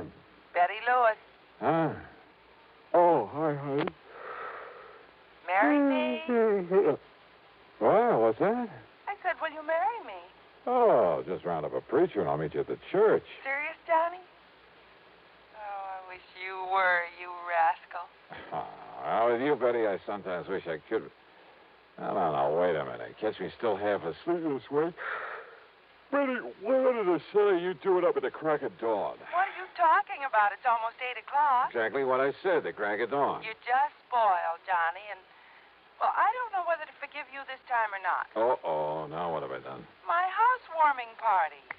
Oh, no. Oh, yes. It took me 3 months of hard work to get my new little house fixed up out here. No visitors, no fun, no nothing but Betty. work. And then when I do invite you, and you accept... Betty, honest, listen. This is crazy business of mine. Better be good, Johnny. Well, I was out in Eugene, Oregon, and there was no way... Eugene, Oregon? Yeah, one of those last-minute things, insurance investigation. There was no way I could get out of it.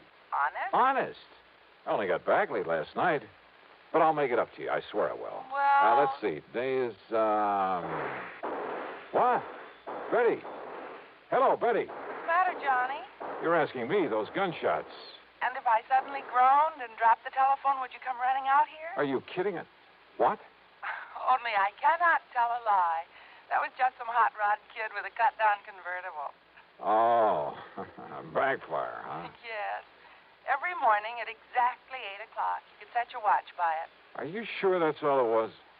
Well, if you don't believe it, why don't you come over here and see for yourself? Tomorrow, maybe? At 8 o'clock in the morning? Sure.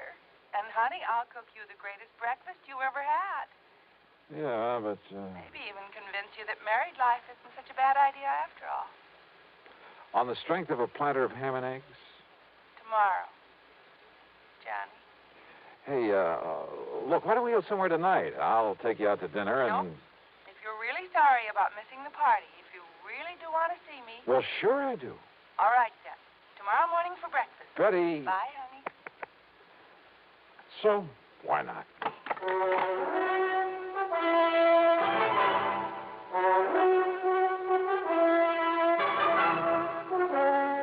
CBS Radio brings you Bob Bailey in the exciting adventures of the man with the action-packed expense account. America's fabulous freelance insurance investigator. Yours truly, Johnny Dollar.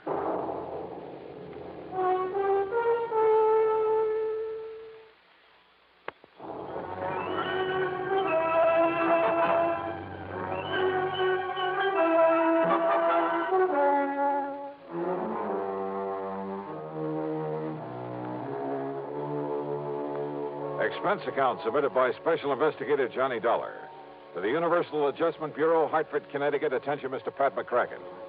Following is an account of expenses incurred during my investigation of the Backfire that Backfired matter.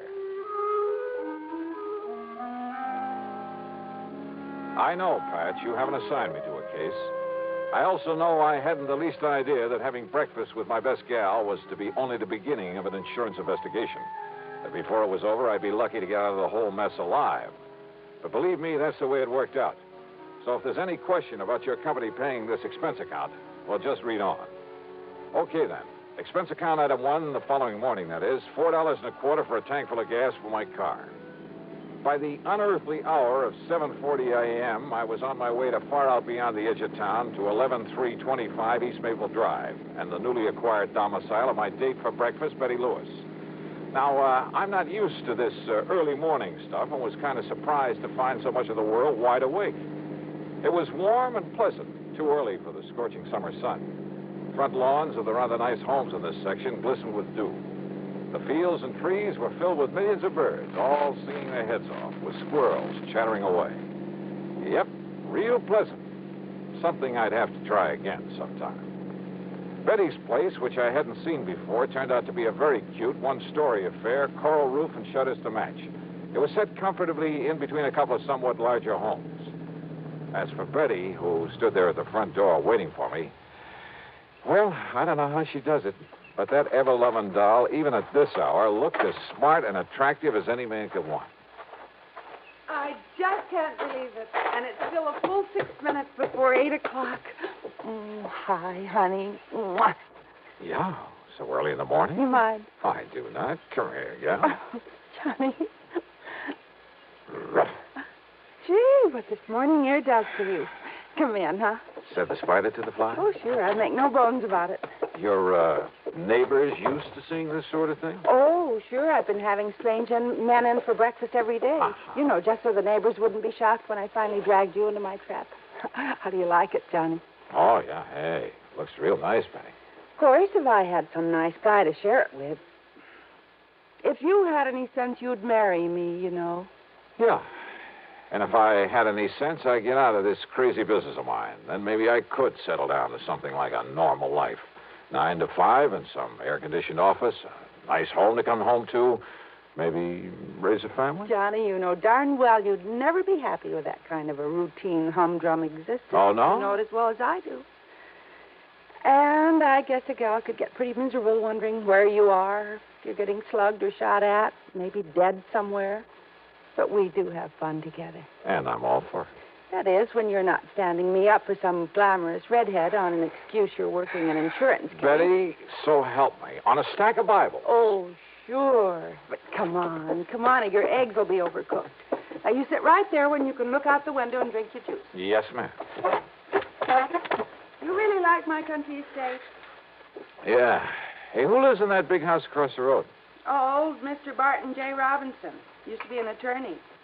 Robinson, sure. He's the one who prosecuted that big insurance fraud a few years ago for one of the companies I served. See him there eating his breakfast? Bachelor, isn't he? Yes, he lives all alone. I think I'd better warn him to stay away from you, that you're my property. He's the most punctual man I've ever seen. If he isn't there when I'm eating my breakfast, I know I've overslept. Here, now. And if you want some toast... Got it. Hey, Betty, I've been thinking. Yes? Well, maybe it's just my crazy criminal mind, but... Thinking about what, Johnny? About that. Holy smoke. No, I've got so used to it morning after morning. 2 of them. No, crazy kids. You know who they are? Oh, somebody had the police come out here a couple of mornings, but of course they didn't show up then. And I guess everybody else has just got used to them the way I have. Now, let's eat. Funny, though. What? A crazy backfire. Once they get past here, they stop it. Well, don't worry about it. But I should have. I should have worried plenty about it. Perhaps if I'd been a mystery writer instead of insurance investigator who's used to solving mysteries after they've happened, well, I would have had sense enough to act right then, immediately. Or maybe... Yeah. Maybe there was still time.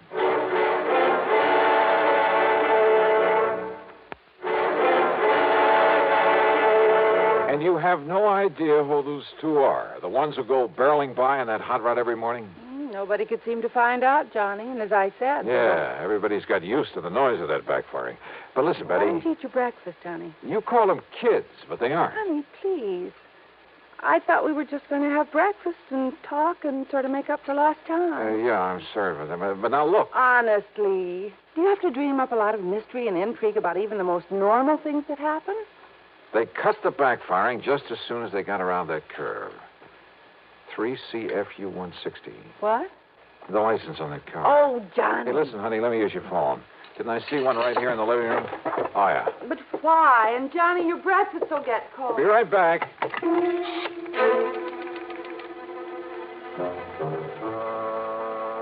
My phone call was to Jerry Wilson, who worked in the Department of Motor Vehicles. It took him a few minutes to dig into the files for me, but when he came back to the phone, his answer was short and to the point. Sorry, Johnny, but you must have made a mistake. You're sure about that? Absolutely. But what happened? Why do you want to know? Well, just curious, that's all. Oh, now, Johnny, I know you better than that. Back, Jerry, and thanks. Thanks a lot. Now, Johnny. Oh, sorry, buddy. Oh, I guess you're right, Johnny. About driving a wife crazy, I mean. I was right about that car. What? That license on it is a phony. There ain't no such number here in Connecticut. All right, so a couple of kids didn't have enough money to buy a license. I tell you, they aren't kids. Now that I've had a chance to think about it, I'd swear there was something familiar about the looks of the one beside the driver. Oh, sure. Some nasty criminal you've tangled with and... Oh, Johnny, listen. This isn't why I asked you out here, to cook up some deep mystery. Hey, Betty, this lawyer, this Barton Robinson, who lives in the big house across the road. I don't care about him, Johnny. I care about you. You say that every morning at this same time he's there beside that window eating his breakfast? The same time that car comes roaring by? Yes. When he's here, that is. He was away for 5 or 6 weeks. Until when? He must have come back last night. This morning's the first time in 5 or 6. And when did those hot rodders start coming around? Oh, well, I guess it was about a week after Mr. Robinson went away. Casing the joint, huh? What? Johnny, for heaven's Betty, listen to me. You probably won't forgive me for this. Johnny. Now, listen. Sometimes when I'm working on a case... You're not, dear. Well, sometimes when I run out of leads, all I have to work on is a hunch. 3 months I've been But waiting. strangely enough, the hunches usually pay off. I wasn't going to tell you until So later. maybe my hunch is right this But time. I called the office and told them I wouldn't Because be in. I got a real big fat one I about thought that you car. and I could go somewhere, drive out in the country, Oh, I'm maybe. sorry, honey. I really am Like sorry. I said, kind of make up for lost But time. I've got to get on this thing, and right now. Oh, Johnny, how can you do this Look, to I'll me? pick you up tonight. We'll have dinner, taking a show, make a night of it, anything you want. I know that walking out on you this way is a dirty trick, and if you want to, you can just tell me to... Please, honey, tonight for sure. Oh, sure, Johnny. You know what a pushover I am. Thanks, hon. See you later. I set out to find that car, who owned it, and why the big backfire racket in that particular spot day after day. There was a purpose there, I was sure of it. Not just a couple of kids out on a tear. Besides, they weren't kids. I'd seen that for myself. Because of the way the car had taken the curve down the road, it left a very clear set of tire marks. So I started a careful inspection of driveways, even asked the people who lived along there what they knew about that car. And it took me most of the day. Expense account item 2, by the way, is $1.25 for a late afternoon lunch at a roadside tavern. It was there I finally got some information. You want another bottle of beer, huh, Charlie? Okay. Now, as I was saying, mister, I think I know the very car you mean. Yeah? A 1941, tied down with straight pipes. Must have been a convertible before they throwed the top away. Makes a lot of noise. You know who owns it? Where I can find it? Well, I think I seen it take the cutoff one morning. Cutoff? Yeah, when I was on my way to work here. What cutoff? About a mile up the road to cut off over to Barley Swamp. Good. Thanks a lot. Here's for the food. Well, you interested in buying that old crate? Something like that.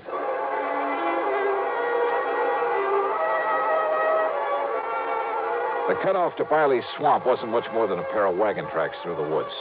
But the tire marks I was looking for stuck out like a sore thumb. And they finally led off to an old shack half hidden by a heavy thicket. Behind it, sure enough, was the car I'd been looking for. The windows of the shack were boarded up. No sign of life in it. Slowly and carefully, I circled the place. Then I walked over to the door, turned the knob, opened it. And you know something? I've been awfully wrong about there being nobody around. Okay, mister. Oh, no, you kill him. You asked for it. Clip him, Ringer, clip him. Yeah. Oh.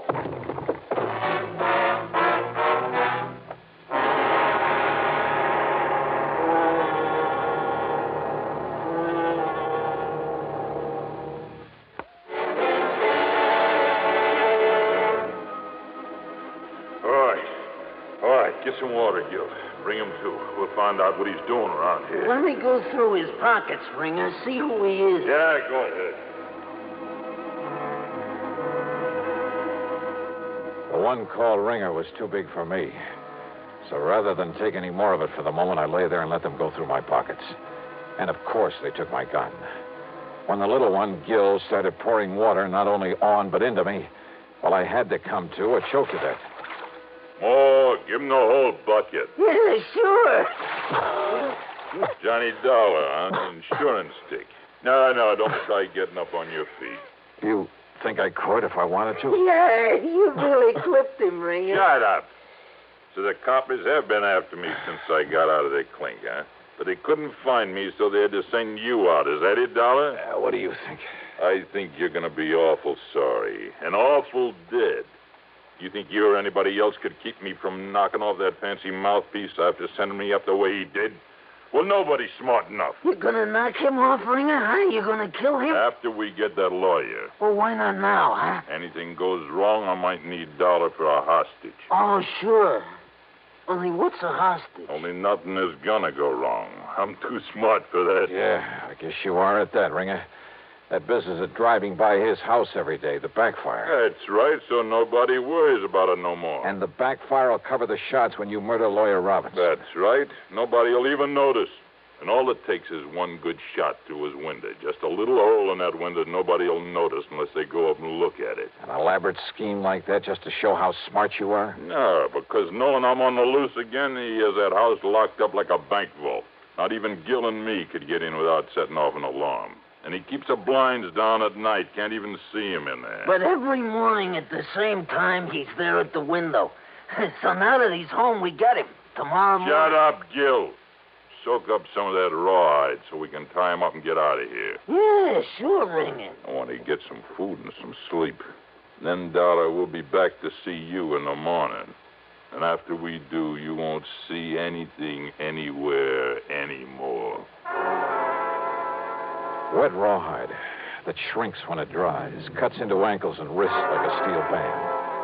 By the time they finally left in their hot rod, the pain was excruciating. Sure, I could roll around a bit, maybe even out the door. What good was that?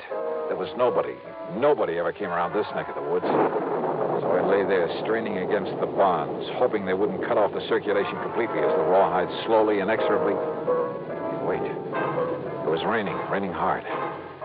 I rolled myself painfully out the door into a puddle in front of it. It seemed like hours. It was hours. It was long after daylight before the rawhide finally stretched enough for me to get a hand free and take off the rest of the thongs that bound me. I looked at my watch. 8:15, which meant they'd done their job. And now they'd come back here to... Then I heard it. The hot rod coming down the soggy wagon road. Quickly, I ducked back into the shack, waited behind the door.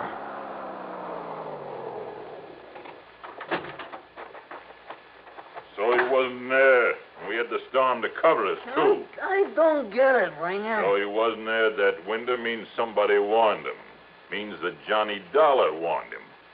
That means we're taking care of Dollar right now. Hey, no, wait. Listen. What?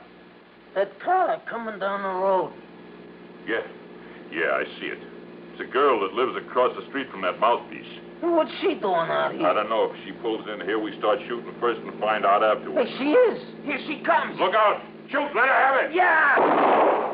Oh, no, you don't, baby. Dollar, I'll kill you. I'll blast you.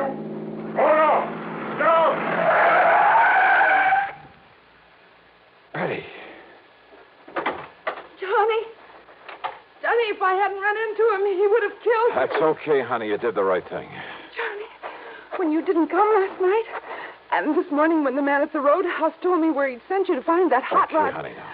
So I told Mr. Robinson to stay away from his window, and I came as fast as... Oh, are you all right, honey? Are you all right? Yeah, sure. A little wet and tired. Johnny, I was so worried. I was so worried about you. I'm sure glad you were. Thanks, honey. Oh, do that again. That's the sweetest kiss. Run over me. Try to kill Oh, me. shut up, Ringer. You think I'm gonna... Yeah. Oh. Can't you see I'm busy? Yes. More, Johnny.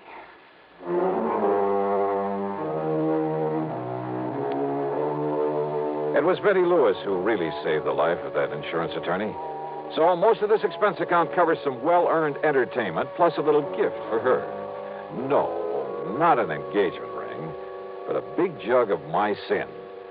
But I must admit, she certainly makes me think about the merits of... yeah. Expense account total $450 even. Yours truly, Johnny Dollar.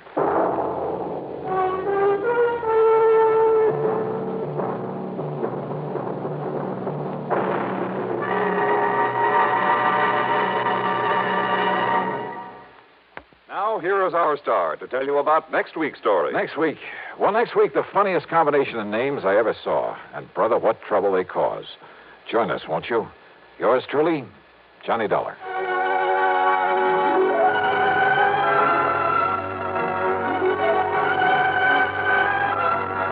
Yours truly, Johnny Dollar, starring Bob Bailey, originates in Hollywood and is written, produced, and directed by Jack Johnstone.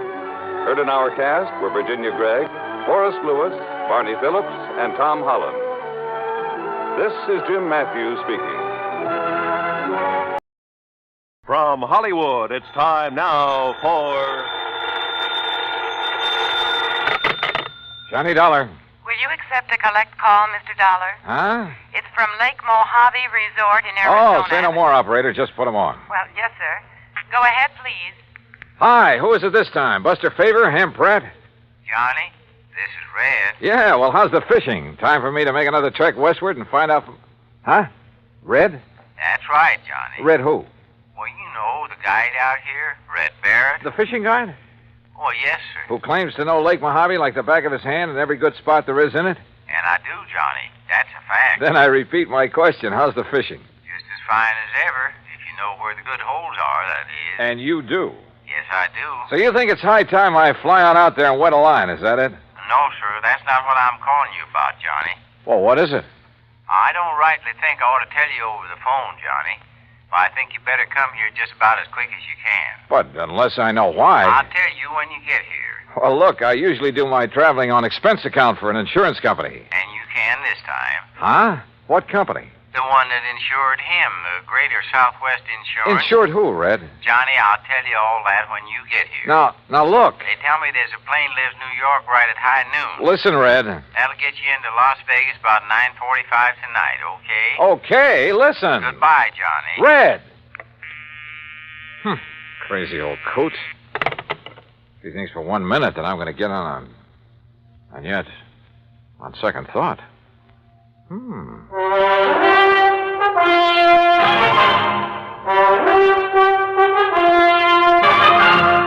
Bob Bailey in the exciting adventures of the man with the action-packed expense account, America's fabulous freelance insurance investigator. Yours truly, Johnny Dollar.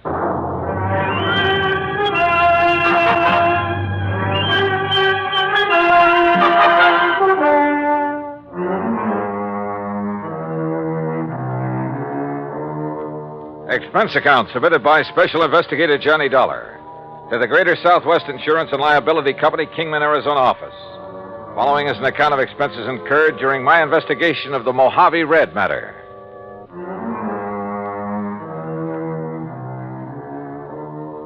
Expense account item 1420, phone call to the Kingman, Arizona office of Greater Southwest Insurance and Liability. On the theory it might be well to check with their agent, Jake Kessler, before going off half-cocked. Hi, Johnny. Haven't seen or heard from you since 2 years ago when you came out here to investigate the murder at the old Midas Touch Mine. Yeah, I remember, Jake. Now listen. Yeah? Is everything going along okay these days? What? Well, I mean, no trouble with any of your clients, that sort of thing, huh? Why, not a bit, Johnny. Why do you ask? Just wondered. Well, if I did have, you know who I'd call. No problems at all, huh? I told you, not a... Hey, just what have you got stuck in your craw, Johnny? Nothing. I just, Well? Well, tell me this. Any of your clients, policyholders, have any kind of trouble, accidents, anything like that, over at Lake Mojave Resort lately? Ah, so that's what's eating you.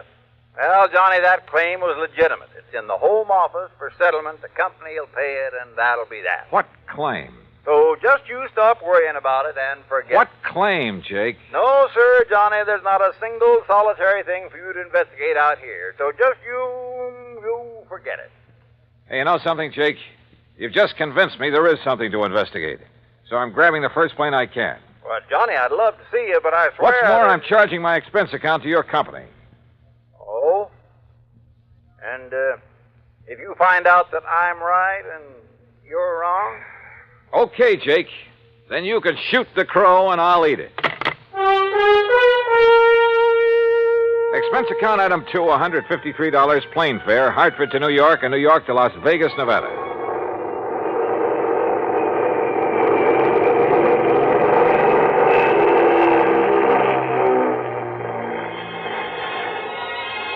It was 9:45 on the dot as the big mainliner slowly circled down out of the clear starlit sky. Unless you've seen the millions of stars that twinkle brightly through the clean, dry air over the Mojave Desert, you've really missed something. And as we glided down toward the landing strip on the south edge of Las Vegas, the multicolored lights of the fabulous resort town made it sparkle like a vast field of jewels. Beautiful. Yeah, and expensive. That is, if you insist on trying your hand at the gaming tables and the casinos that line the main drag. Believe me, brother, I know. But that's neither here nor there. As I grabbed my luggage and started for the car rental office, a tall, angular man, well-tanned and dressed in blue jeans, high-heeled boots, and 10-gallon hat sauntered over to me. So you wouldn't take my word for it. Oh, Jake. That's right, Jake Kessler in person. And, Johnny, if you're here to investigate the claim on the Hobbs policy, well, there just isn't Hobbs, anything... huh? Well, now I know that much. And suppose you tell me who Hobbs is, or was. I'll tell you all about it, and when I have, you can hop on another plane and go right on back to Hartford. And all at your own expense. I still don't see whatever made you come out here, Johnny. Apparently the Hobbs matter, so start telling me. Well, come on, Jake, come on. All right, Johnny. All right, Elmer P. Hobbs, real estate in Los Angeles. Came over to the Lake Mojave Resort about 2 weeks ago, spent a few days fishing with his old pal, the guide they have there. You mean Red Barrett? Yeah. Well, okay, go on. And then Tuesday, a week ago, he rented one of the boats and went out by himself. Apparently he went up to a place called the Big Basin. Yeah, I know it well. The lake's 3 or 4 miles wide up there. Yeah, well, that afternoon a big wind came up, regular screamer. All the other boats came back to the landing, and all but Mr. Hobbs. Oh? The next morning, when the wind died down, they found his body washed up on the shore on the Nevada side. That's all? That's all. You say a claim has been filed? That's right, by one of his 2 beneficiaries. Who? His business partner back in L.A., Mr. Stuart Manley. I've passed the claim, and the company will pay it.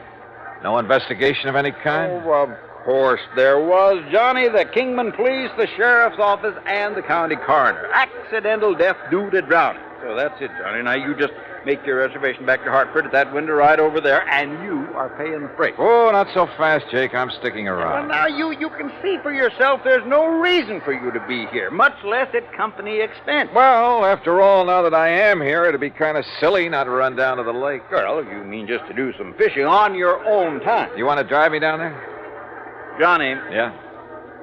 Johnny, do you know something about the Hobbs case that I don't? And the police and the sheriff. Jake, I don't know a thing about it. Okay, Johnny.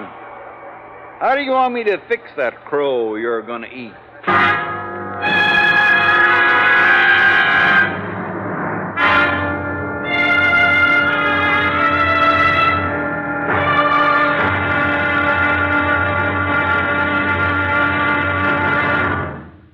Act 2 of yours truly, Johnny Dollar, in a moment.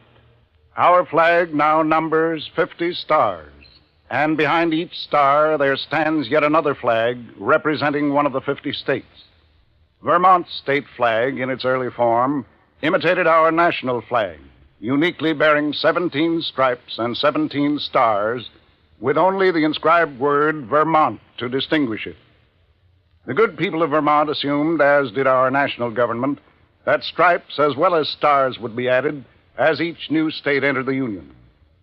Vermont entered the Union after Tennessee and Ohio, and with Kentucky to join shortly, the Vermonters naturally put 17 stripes on their flag. In 1818, the United States Congress put a stop to this, and since then the stripes have always been at 13, and only stars are added for each new state.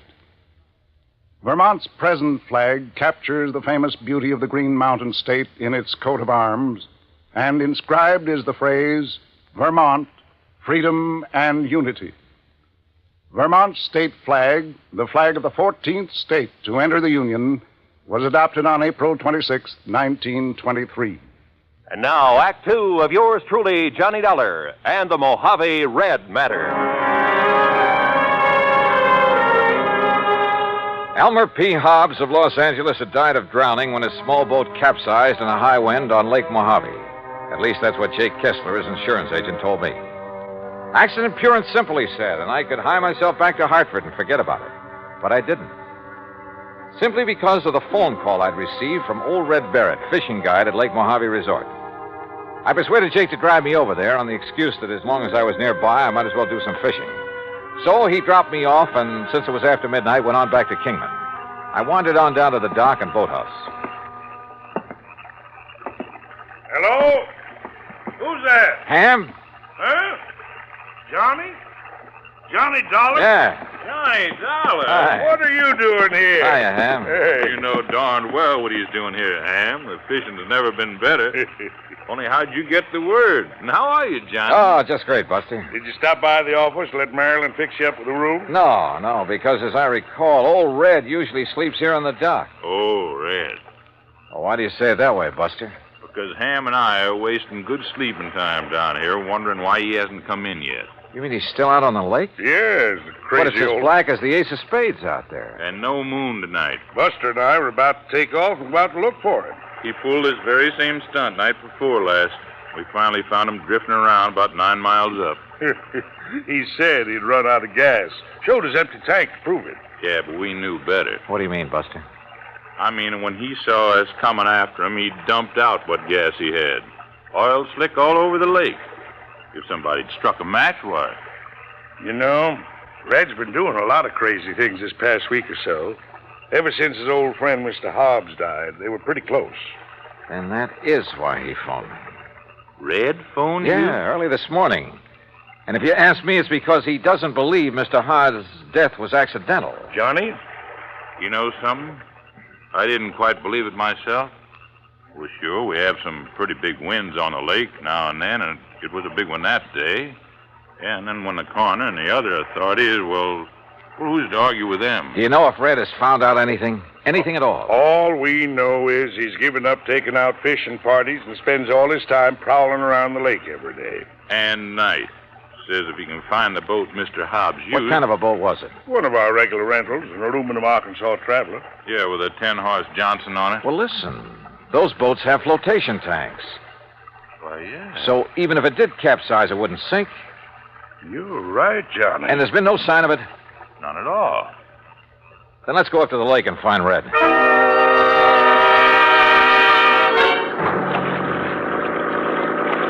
Except for the stars far overhead, the night was black as ink. And the 50-horse outboard skimmed us along at better than 30 miles an hour. Believe me, it was a strange feeling, almost like flying through space. How Buster found his way around the islands, rocky points, and reefs, I'll never know, but he did. Throw your flashlight over to the left, Ham. You ought to be about even with Sculpture Rock. Yep, there it is. And we're coming into the big basin.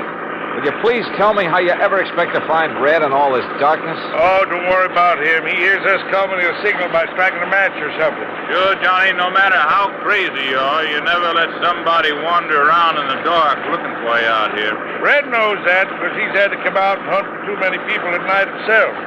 Ham, look. Yeah? On the east shore. I'm swinging over there. Hey, you're right. There's a fire on the beach. Yeah, it must be Red. What's he doing out here? We'll soon find out. Hang on.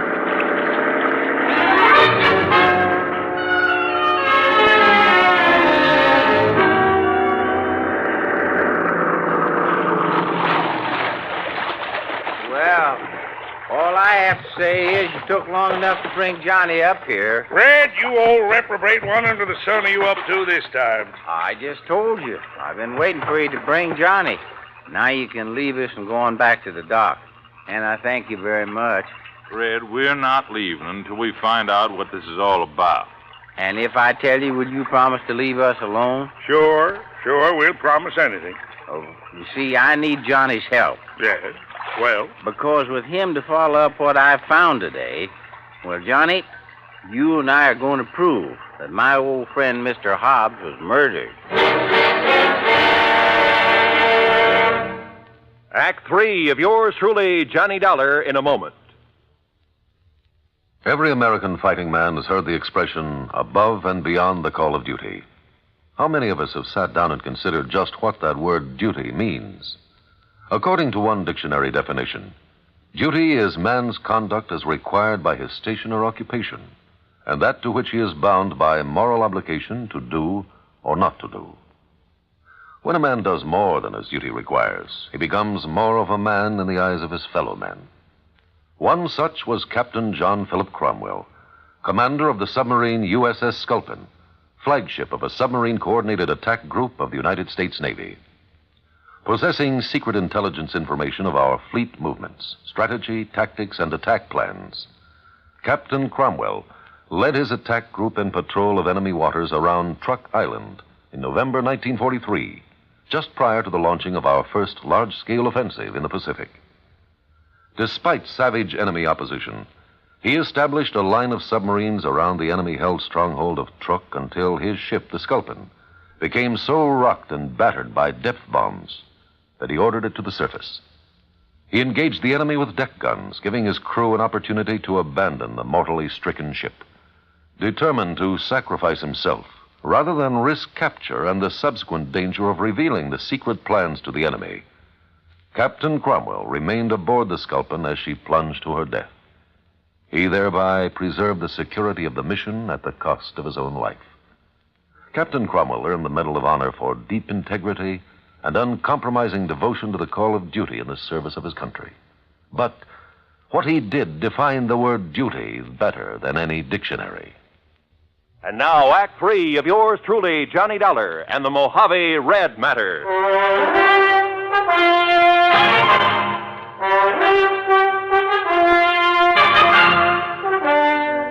I'll tell you this, Johnny.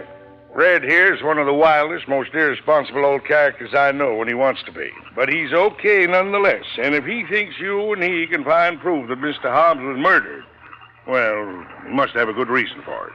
Well, Red? Oh, now, Ham, do you think a man like Elmer Hobbs, knowing the lake the way he did, would ever let the big wind catch him off guard up here in the basin? No, I don't, Red. I know that's the way Buster felt about it, too. Well, I said that to you myself, Red. But now, what's this proof you have of murder? Well, Ham and Buster, aren't you going on back now that I've told you why I wanted you to bring Johnny here? Was there any harm in our knowing what you found, Red? After all, we might be able to help you and Johnny. Yeah, I thought about that, but you see, I might just possibly be wrong about... Well, I might just be wrong, and I wouldn't want to be ashamed in front of a lot of people. By a lot, you mean 3. Well, that's 3 times as many as just Johnny here. Oh, well, now look, No, Red. Johnny, he means it, so Ham and I'll go on back to the dock. But I still don't see what difference it Johnny, when you get to know Red as well as we do, you'll stop trying to figure out the whys and wherefores of some of the things he does and what makes him tick. But you'll also learn that in the long run, no matter how unorthodox some of those things are, well, oh, come on, Buster. Right. See you when you get back to the dock, Johnny. Oh, you got some food, Red? Now, you know I always keep something in my boat, Buster. Okay. Well, far be it from me, Red, but all I have to say is that whatever you think you found proof of, it sure better be something. Oh, it is, Johnny. At least I think it is. Now, you just scrunch yourself a place to sleep in the sand. It's pretty late. Huh? Well, it took you so long to get here, and we can't see anything in the dark anyway. Oh, now look, Red, for heaven's sake. Good night, Johnny. Sleep well. And that was the end of our conversation. And I began to wonder if Jake Kessler hadn't been right in the first place. If I hadn't come out here on a wild goose chase after all. But the more I wondered and thought about it, with nothing but the warm desert night about us, the twinkling stars, the magic sound of fish jumping in the lake, the sleepier I got. So I slept. The smell of bacon frying over the campfire awakened me, although the sun still hadn't shone over the mountains that border the eastern side of the lake. Douse your face in the lake, Johnny. Then grab yourself some of this bacon and eggs. I did as I was told. Then, squatting in the sand in front of the fire, stuffed away a hearty breakfast of bacon, eggs, and pancakes made from sourdough. And you know, there's something about a meal cooked over a campfire that, well, we had other things to do.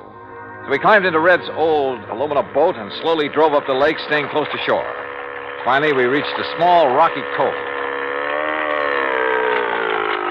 Right here is the spot, Johnny. This little cove. The spot for what, Red? You know, you still haven't told me. You see there? You see where somebody has climbed up the rocks? No, but I'll take your word for it. Well, he couldn't have climbed up off of the water, so he must have climbed out of a boat. So? And there's footprints leading away across the desert. And, Johnny, they aren't Elmer Hobbs' footprints, no, sir. So somebody climbed out of a boat here for one reason or another and took a walk into the desert. The man who killed Elmer Hobbs. What makes you think so? Look down over the side, in the water. Yeah, a boat sunk down there. That's the boat that Elmer had. Can you see it clear? Yes, very. Then you can see it wasn't damaged enough to sink it. Not that boat. You're right, Red. Particularly since it has flotation tanks. But it's down there. It's sunk. So you better strip to your shorts, Johnny. Yeah. I'll go down and take a look. Me? I already have. But I want you to look, Johnny. And remember, I knew everything that Elmer had in his boat when he left the dock. Remember that. Okay. And you're sure the footprints leading into the desert couldn't possibly have been made by Mr. Hobbs? That I'll swear to, Johnny, by all that's good and holy. All right. Now then. Now, slip in easy so you won't disturb the water too much. I took a deep breath, surface dived, and swam down to the sunken boat. And the water was clear, and I could see plainly. And I saw that Red was right. I bobbed back to the surface. Did you see him? The cut? Yeah, Red. Those flotation tanks were slashed open with an axe or a sharp, heavy tool of some kind. But Elmer had no axe on that boat. So it was somebody else, Johnny. Somebody who murdered him. Yeah. And then sank the boat. Red, I'm afraid you're right. Elmer Hobbs was murdered.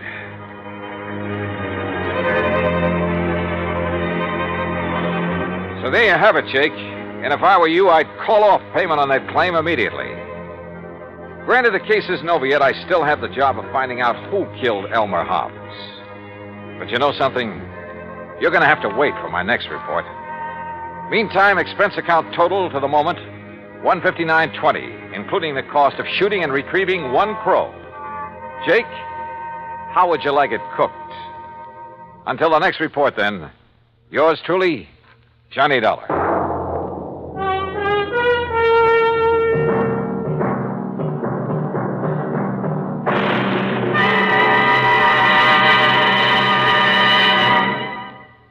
Our star will return in just a moment. Our flag now numbers 50 stars, and behind each star there stands yet another flag representing one of the 50 states. Oklahoma's state flag depicts an Osage warrior's circular buckskin shield from which hang 7 eagle feathers. Across the shield is the Indian's calumet, or pipe of peace, crossed with the white man's peace symbol, the olive branch. On the shield are small crosses, the Indian's graphic sign for stars, indicating lofty ideals or a purpose for high endeavor. The background of the flag is a field of blue, the blue of the Oklahoma sky, signifying loyalty and devotion. The important symbols, however, are the calumet and the olive branch. These override the shield, the symbol of war, and bespeak a predominant love of peace by a united people. Oklahoma's state flag The flag of the 46th state to enter the Union was adopted on April 2nd, 1925. Now, here's our star to tell you about next week's story. Next week? Well, after all, the case isn't really closed. But it will be next week, believe me. Join us, won't you? Yours truly, Johnny Dollar.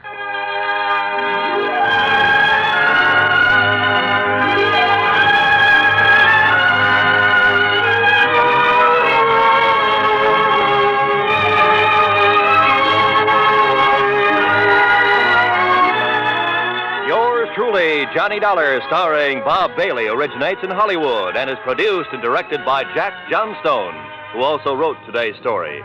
Heard in our cast were Lucille Meredith, Horace Lewis, Harley Bear, Alan Reed, and Barney Phillips.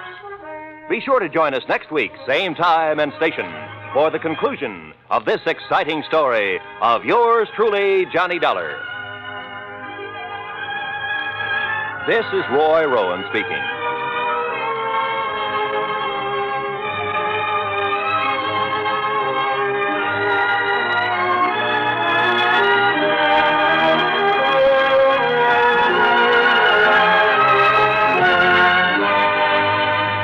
This is the United States Armed Forces Radio and Television Service.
From Hollywood, it's time now for...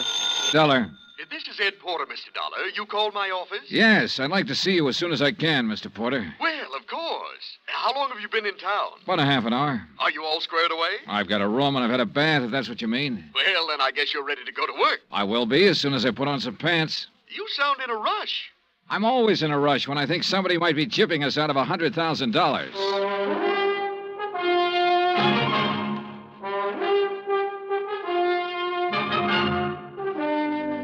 Bob Bailey in the transcribed adventures of the man with the action-packed expense account, America's fabulous freelance insurance investigator. Yours truly, Johnny Dollar.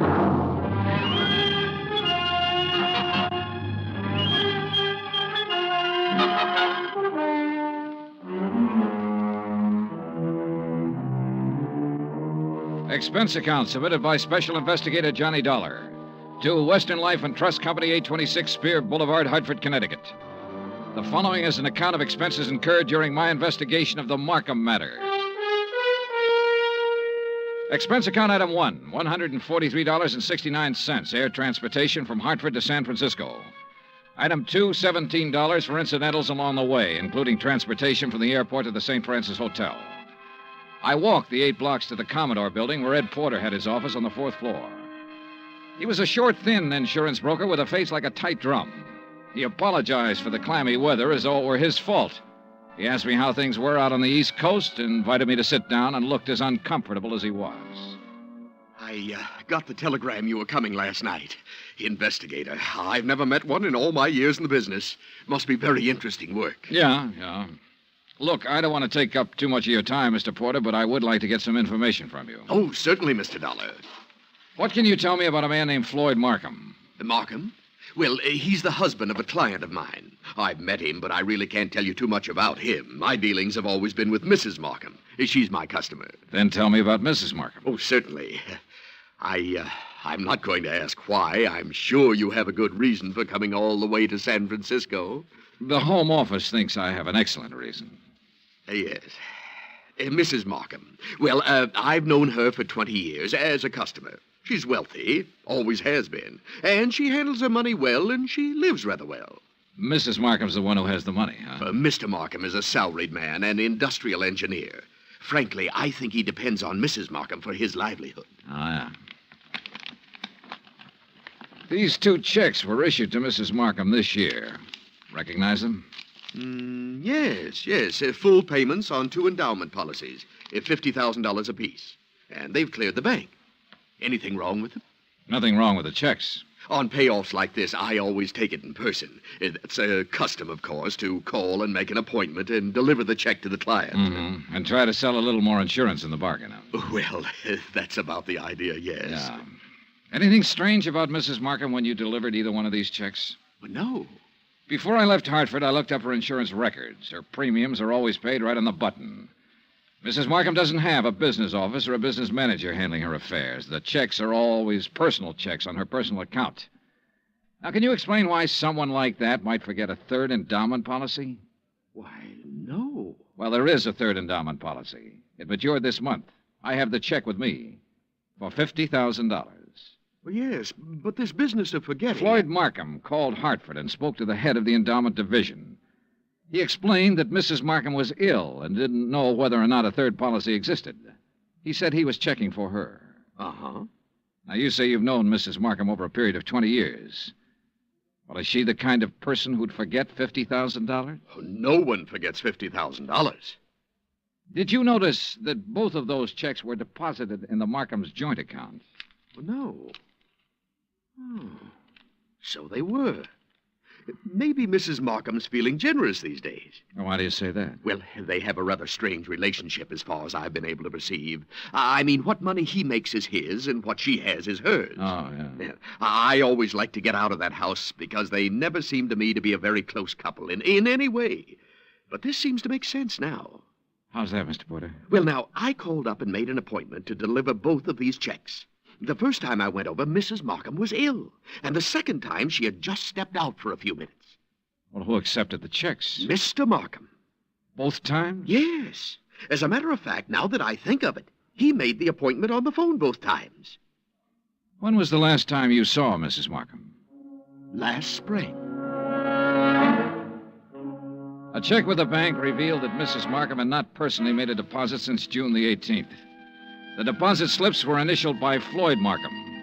The checks were endorsed by Leslie Markham. There had been no unusual withdrawals. Expense account item 3, $30, stenographic and notary services for the attached statements. Mrs. Markham's been having her hair done here for nearly 10 years now. Once a week, every Thursday morning. Then she just stopped. I called her home, and Mr. Markham informed me that she was away on an extended trip. Mr. Markham called us, it was last June, and informed us that Mrs. Markham was resigning her membership in the bridge club. I telephoned the house twice to see what was the matter. Mr. Markham answered both times and said Mrs. Markham was out. Well, she used to come in here 2 or 3 times a month. Made us go over the car from top to bottom. She hasn't been around now for 7 or 8 months. I don't know who's taking care of the car. Expense account item 4, 30 cents, 3 phone calls to the Markham residence. I didn't state any particular business. I simply asked to speak to Mrs. Markham. Each time I called, a male voice answered. Each time, the male voice told me Mrs. Markham was out, she was ill, and she was away on a short trip. Industrial Management Limited, Floyd B. Markham president, has a 3-room office suite near the Embarcadero. 10 years ago, it had been sensationally new and glassy. When I got there, the carpet was a little too thin and the varnish a little too thin, too. The whole place smelled faintly of mildew. Yes? I'd like to see Mr. Markham, please. Do you have an appointment? No, not exactly. My name is Heiress. I'm with the Cleveland Pump Company. Pump Company? Yes, we're setting in 38 of our installations at the new plant in Valparaiso. Didn't you get my letter? Well, I'm sorry. I'm afraid... May I ask your name again? Heiress, Stephen B. Heiress, Cleveland Pump Company. Oh, yes. Well, Mr. Harris, I'm afraid Mr. Markham never received your letter. When did you mail it? 30 days ago. Maybe it was 2 weeks. Well, tell Mr. Markham I'm here and I'll... I'm sorry, Mr. Harris. Mr. Markham isn't in the office just now. Oh. Well, I'll wait. Well, Well? he won't be in today. As a matter of fact, he won't be in the rest of the week. Where can I call him? Well, I'm afraid that's impossible. Can't I call him at home? No.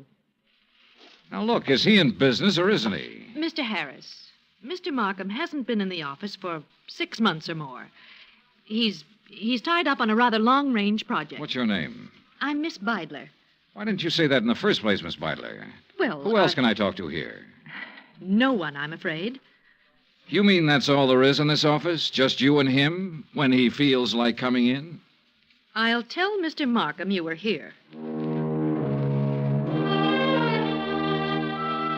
The Markham house was on Fiera Street, about 6 blocks from the Fairmont Hotel. Stone walls, iron grillwork, tangling ivy. An old house that had been built by rich people for rich people to live in.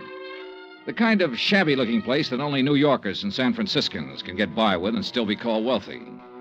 I used Ed Porter's car, with the Western Life and Trust Company emblem on the door, parked it in the driveway as close as I could to the entrance. It was exactly 1 o'clock when the door opened.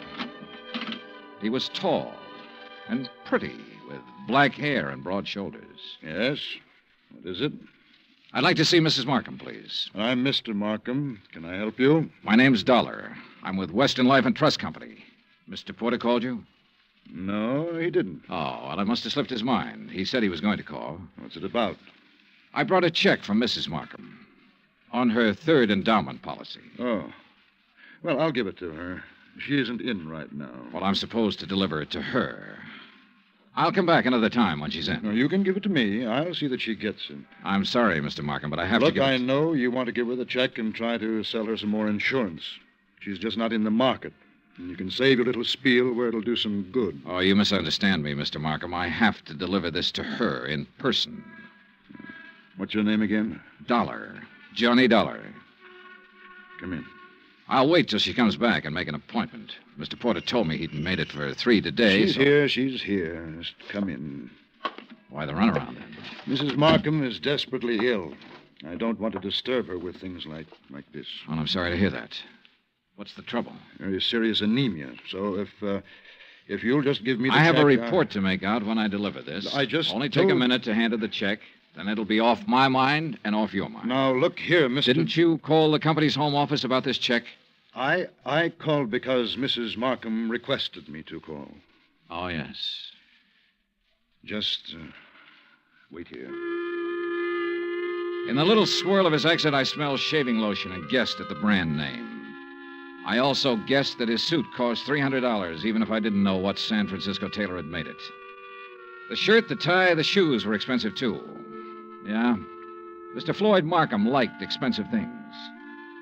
I wondered if he dyed his hair to keep it all black. I wondered if he was 45 or 50. I also wondered why, in a house of that size, on that kind of street, a servant hadn't answered the door. This way, Mr. Dollar. He led me up a flight of stairs and finally into a high-ceilinged room with a fireplace at one end. A gray-haired woman with a sharp, angular face was seated near the window, looking out over the city and the bay. She didn't turn her head when we came into the room, but I could see that her eyes were watery and slightly glazed. Please, don't take too long and don't upset her. Leslie. Leslie, dear. Yes, Floyd. This is Mr. Dollar from the insurance company. He has something for you. Be a good girl, Leslie, and speak to Mr. Dollar. How do you do? And ask him... Yes. How is Mr. Porter? Oh, he's fine, Mrs. Markham, fine. He'll be sorry to hear that you've been ill. I really would rather that you didn't tell Mr. Porter. Oh. I'm satisfied to make my own slow recovery and not worry any of my friends. We'd like some sherry, Floyd. Now, you know what the doctor said, Leslie. Mr. Dollar, you'd like some sherry, wouldn't you? Why, yes, I'd like that very much. Floyd? No, I'm sorry, Mr. Dollar. It's absolutely forbidden, and you know that, dear. Do you have the check, Mr. Dollar? Yes, right here. Here you are, Mrs. Markham. Thank you. Is there anything else, Mr. Dollar? Well, Mr. Dollar? Now, Leslie. Yes? What is it, Mrs. Markham? I'm very tired. Excuse me if I seem impolite. Good day. Good day, Mrs. Markham. Expense account item 5/10 phone call to Ed Porter at his office. Yes, Mr. Dollar? Look, Mrs. Markham's 5'5", about 120, black hair, gray streak to the right of the part, blue eyes, looks about 40 years old, a good 40. Why, yes, that sounds like her. You mean you've seen her? I've seen what's left of her, Mr. Porter. Oh, good Lord, she's not dead. Almost. What? He's killing her, Mr. Porter. My guess is he's been at it for about 6 months.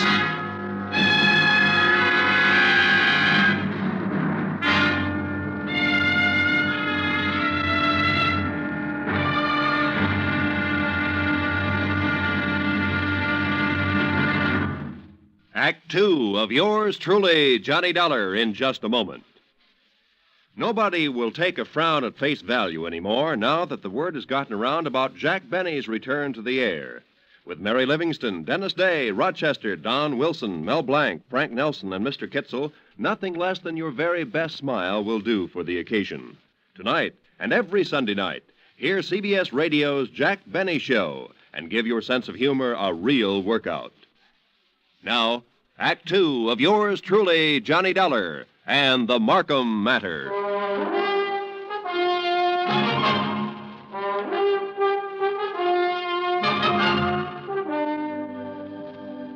Take a rich old house on a rich old street in San Francisco. Walk in with a legitimate insurance check for $50,000 and tell a man named Floyd Markham you want to deliver it to his wife. Tell him this when you know that no one has seen or heard from his wife in 6 months. Just tell him you want to see her. Insist that you see her. Then stand around and listen to him lie a couple of times.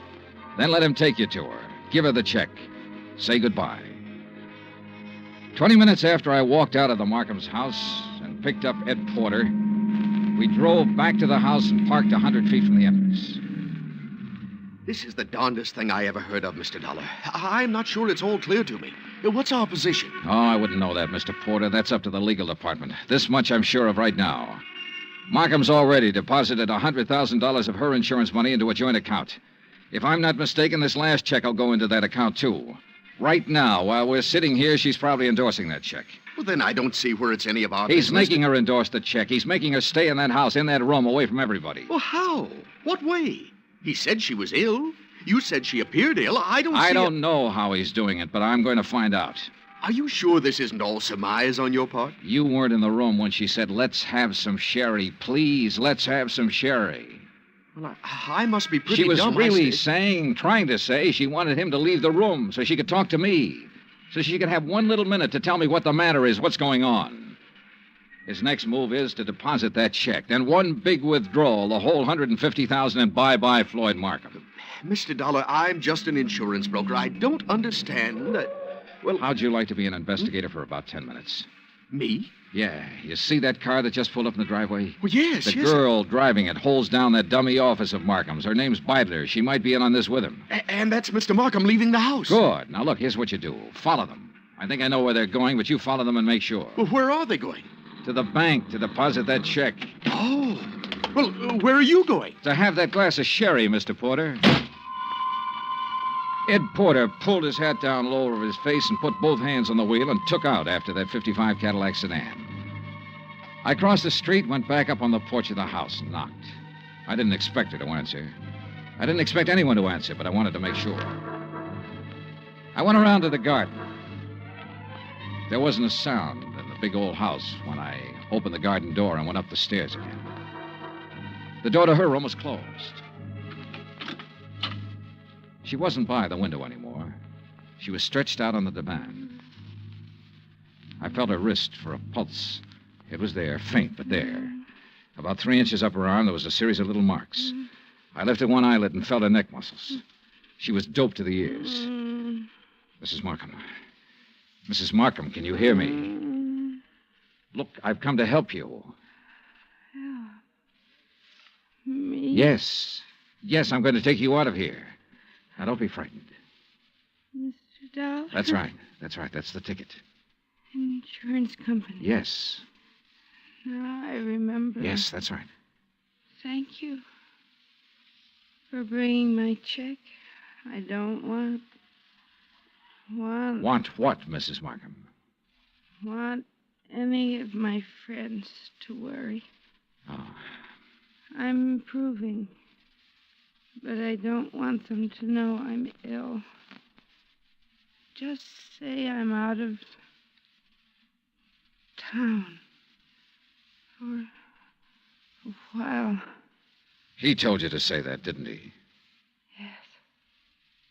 He told me to say exactly that.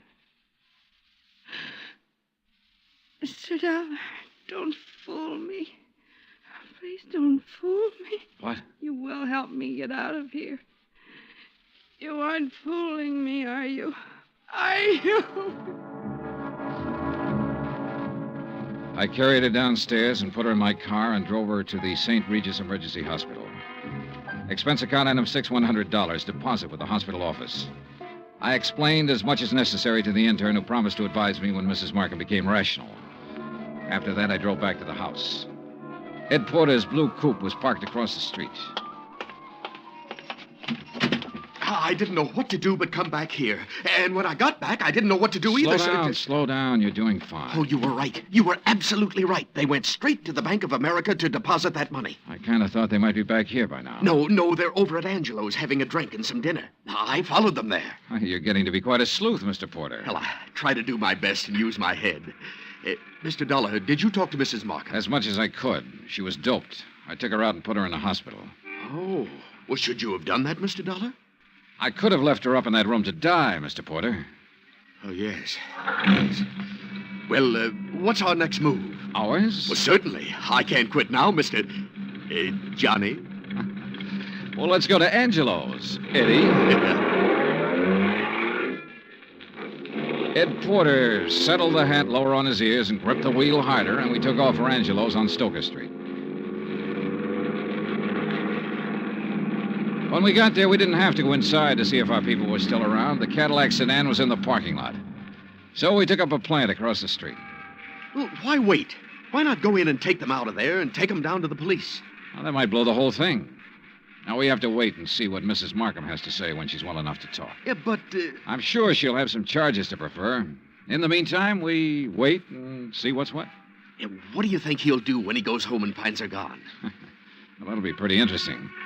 What do you think he'll do? Well, I imagine he'll think she got up and walked out. No, he knows better than that. He's had her doped up for 6 months. He knows he can go out of the house and she'll stay right where he left her while he's gone. No, that isn't it. Oh. Well, then he'll know that she had help. That's more like it, Mr. Porter. I liked Eddie. It gives me kind of a feeling. Okay, Eddie. Now answer the question. Oh, what'll he do? Well, he'll try to get out of town. That's it. He'll try to leave town. He'll know that he's had it. Come on. Huh? They're pulling out. We followed them to a cocktail lounge near the Presidio. We waited around outside the place for 2 hours. Expense account item 7.25 cents. I called the St. Regis Receiving Hospital. Mrs. Markham's condition was unchanged. Item 8, $2, 2 hamburgers, 2 Cokes, and cigarettes for Mr. Porter and myself. We had just finished eating when Floyd Markham's Cadillac turned out onto the street. We followed it for 10 minutes. When Markham parked on a dark hill, we cut our lights and came to a stop. Mr. Dollar. Yeah, Eddie? Can you see what they're doing? Yeah. What? Necking. Huh? Necking. You know. I should have telephoned my wife. At 12:10, Floyd Markham turned the car around and drove back into town. We followed once more. We saw him double park outside a 4-story apartment house on a steep hill, let the woman out, then drive on.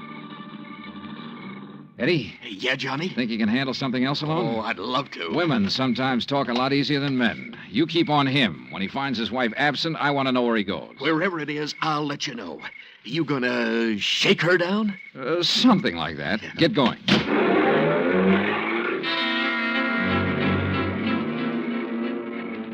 I watched my new assistant investigator follow out after Markham's Cadillac. Then I went inside the apartment house. Beidler was on the mailbox of apartment 104. I walked down the hall, listened a minute, and gave it a try.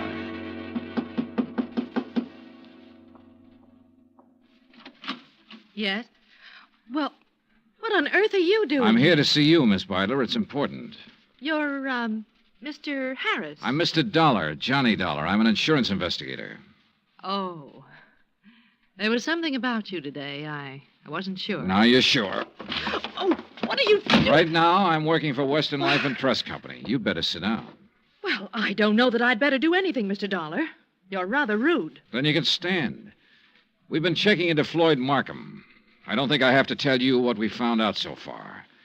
I think you also know that by this time tomorrow he'll be in jail and you might be right along with him. Well, I'm sorry, Mr. Dollar. I simply don't be sorry. Just use your head. I said you might be right along with him. On the other hand, if you have some useful information, the insurance company might be useful to you. What do you mean? Well, I figure he sold you on an island trip or an estate in the country bill of goods. It'll be harder getting it out of him, but we'll get it one way or another. We'll get it all right. Now, what do you want to do? I want a drink. You? Oh, thanks. I'm not bad. I'm not a criminal. I've never been in trouble. You are now. Why? Because I fell in love with him? Because you were helping him kill her. What are you talking about? Mrs. Markham. She's in a hospital right now. What? I took her there myself today. He's had her doped with I don't know what for months. Having her sign checks, endorse deposit slips. Funny. Is it? He told me that Mrs. Markham was out of town, divorcing him. I wondered how. You were right. It was a country estate. In England. A genteel life, he said. The London theater, walks in the country, little harmless things that most people can never do. He said we could do them as soon as he cleaned up his affairs. Why, tonight he said we could start packing.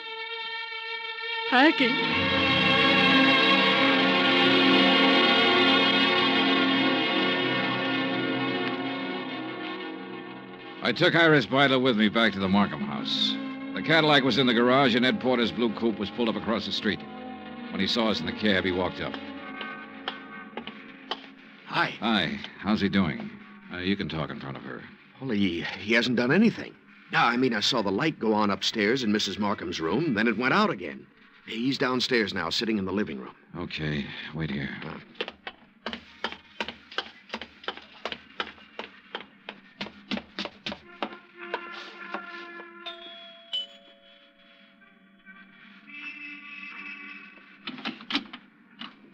Hello, Markham.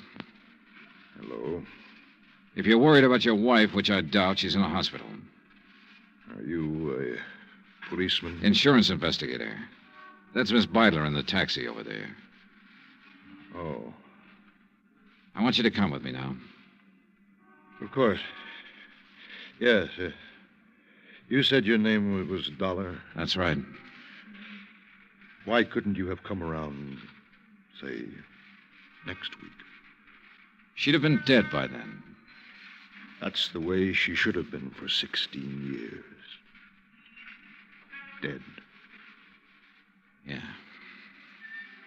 Come on, Markham.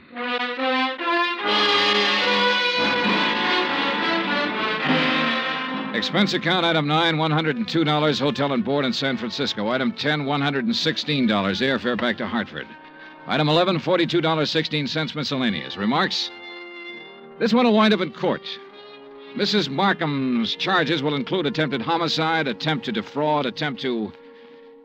In the end, it was his attempt to run away, and it didn't work. It never works. Even if you get away, you find something new to run from.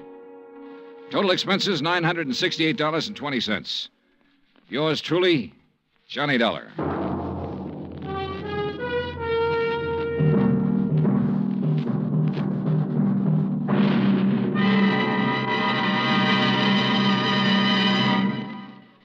here's our star to tell you about next week's story. Before I do, I want to say something to you about Thanksgiving. Now, there's a day that deserves celebration. And heartfelt thanks to the God who made us for being able to live in the most free and peaceful and bountiful country in the world. And yet, why wait for next Thursday or any Thanksgiving Day? For Americans, it seems to me, Thanksgiving should be every day. Think about it, won't you? Next week in our story, New Orleans, the French Quarter, a beautiful girl, and high adventure. Join us, won't you? Yours truly, Johnny Dollar.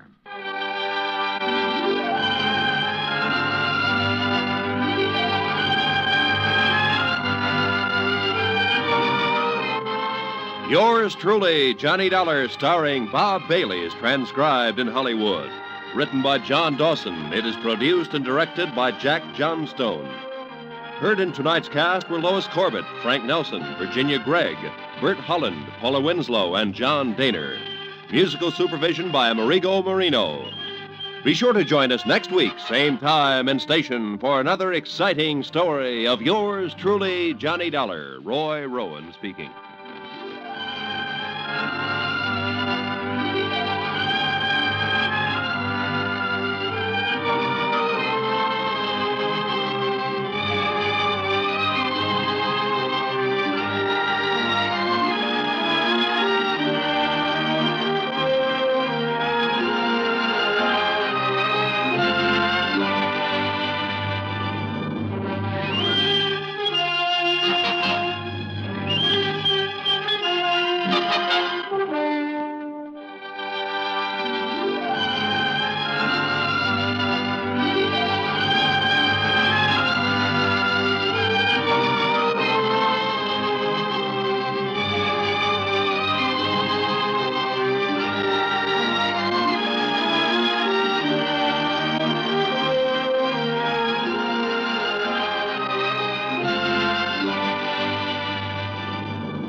From Hollywood, it's time now for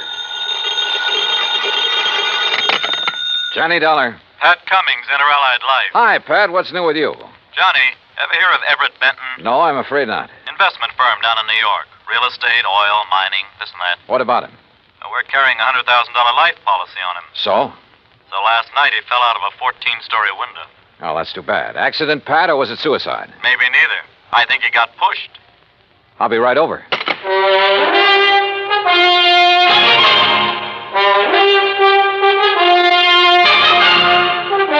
Bob Bailey in the exciting adventures of the man with the action-packed expense account, America's fabulous freelance insurance investigator. Yours truly, Johnny Dollar.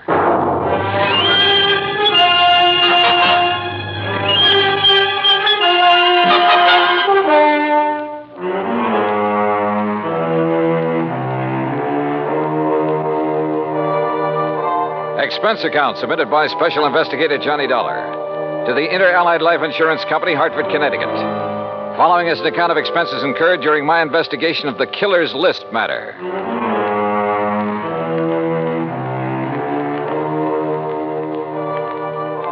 Expense account item 1, $1.20 for a taxi from my apartment to the offices of Inter-Allied. Pat Cummings looked worried and got straight to the point. I don't know, Johnny. Maybe Benton wasn't pushed out that window. But there's something about this deal that just doesn't smell right to me. What can you tell me about this man, Benton? Everett Benton, 45 years old, doing very well in business, so far as we know.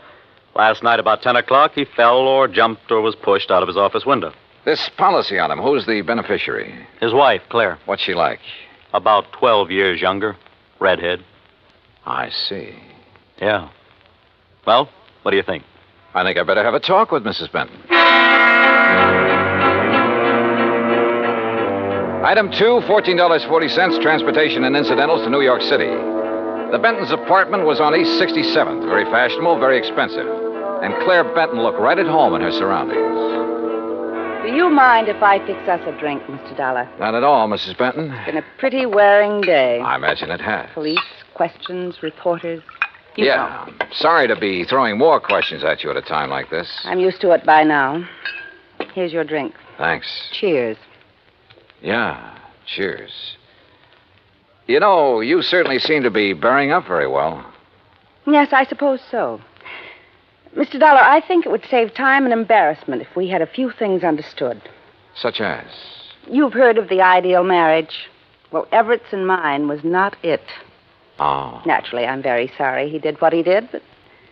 Well, we weren't exactly happy together. I take it you think he committed suicide, Mrs. Benton.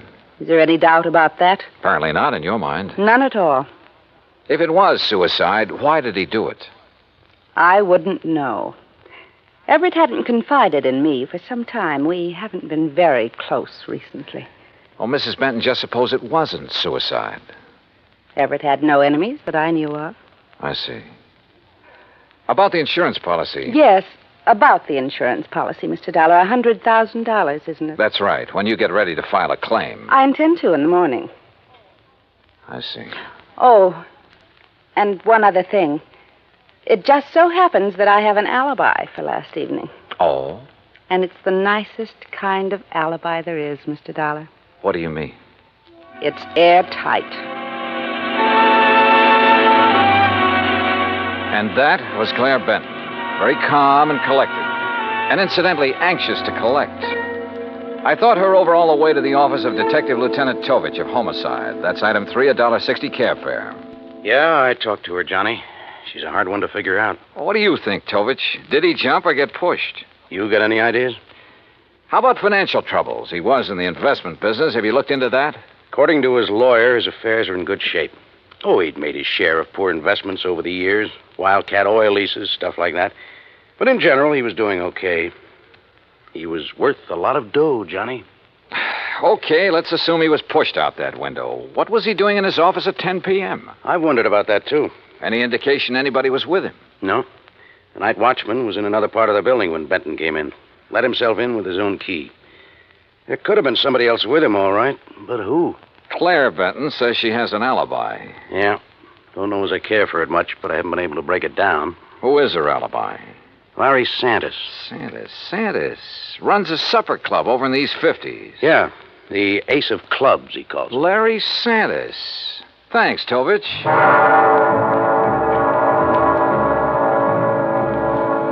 So I went calling again. But this time it was different from my visit to Claire Benton. In the first place, Santis didn't offer me a drink, and in the second place, he wasn't very friendly. Look, Dal, I already told the cops that Claire was here in the club last evening. All evening? Until midnight. Out in the bar? Most of the time. What difference does it make? How about the rest of the time? We were talking here in my office. Just the two of you? Just the two of us. Now, look, Dal, What it boils down to is you've each got alibis for one another, huh? That's right. Now, look, nosy boy, Claire didn't kill Benton. At the moment, I wasn't thinking so much about her. Well, wait a minute. If you're trying to pin this on me... You and Claire have been pretty friendly, Santis. She benefits to the tune of $100,000 by Benton's death. Look, Dollar, you're blowing smoke in the wrong direction. I like the arrangement the way it was. Why should I try to change it? Well, that's a good question. So just let it drop. You get me? You got nothing to worry about, Santis. If you've got nothing to hide. I don't want this kind of publicity. It's bad for my business. You know what's wrong with you, Dollar? You got nose trouble. Yeah, occupational disease. You better just get over it. Sometimes it turns out to be fatal. Act 2 of yours truly, Johnny Dollar, in a moment. And now, Act 2 of yours truly, Johnny Dollar, and the Killer's List Matter.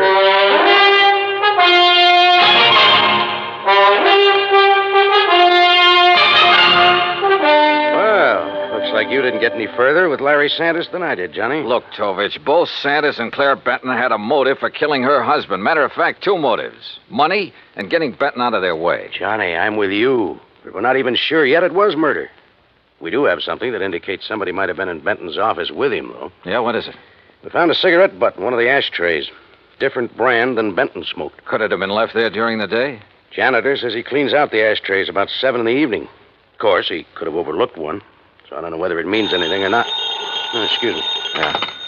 Homicide, Tovich. Oh? Where? Okay, I'll be right over. Johnny, looks like we've got ourselves a little epidemic. What do you mean?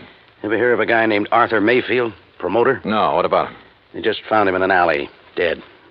Wait a minute. Don't tell me. Yeah. Fell out of a 10th floor hotel room.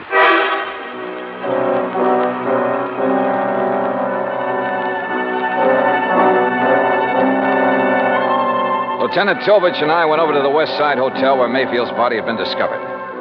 There was nothing in his room to indicate anyone had been there with him. As a matter of fact, there was nothing couriered. Item 4, $1.80 cab fare to Claire Benton's apartment. Mr. Dollar, I really don't see the point of this. I've told you twice that I did not know this Arthur Mayfield. Did you ever hear your husband mention his name? I've never heard the name until now. From you. Mrs. Benton, mind telling me where you were last night around midnight? I take it that's when Mayfield died. Approximately. I suppose you have an alibi. You suppose correctly. You know something? I wouldn't be at all surprised if you were about to tell me you were with Larry Santis again. You know something, Mr. Dollar? That's exactly where I was last night. I know, Tovich. I know it could be just a coincidence that two guys fall or jump or get shoved out of windows within 24 hours. But I got a hunch there's some kind of connection between them. Could be, Johnny, but so far we haven't been able to find it. Well, how about their past? The armed forces, maybe? I've already checked that out. The answer's no. Could they have been involved in any sort of business deal? I asked Benton's attorney about that. He's checking through all of his papers. He's promised to call me. And you haven't been able to find any organization they both belong to, any situation in which they could have been thrown together? Not so far. Unless they served on a jury together, something like that. Well, don't laugh. That could be it. And they might have convicted somebody who took this way of getting revenge. Yeah, I'll check it out and call you if we find a connection. But don't count on it, Johnny. Don't count on anything.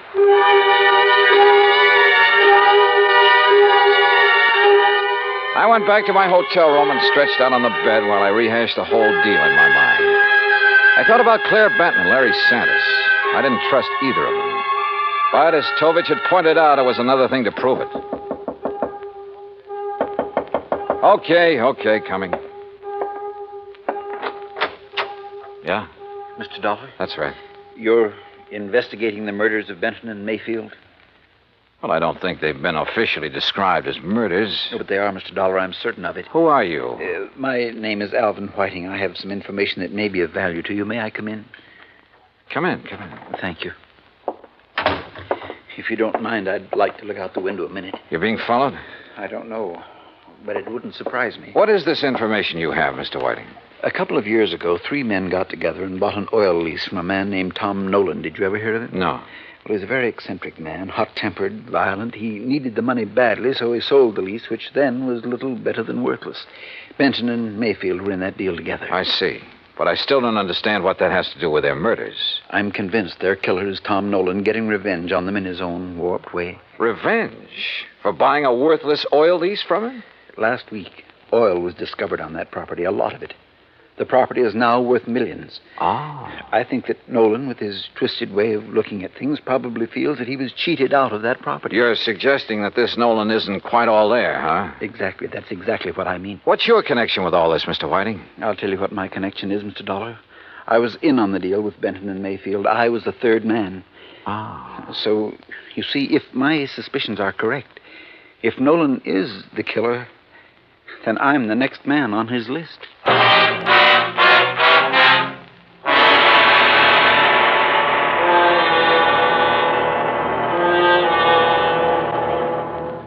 Act 3 of yours truly, Johnny Dollar, in a moment.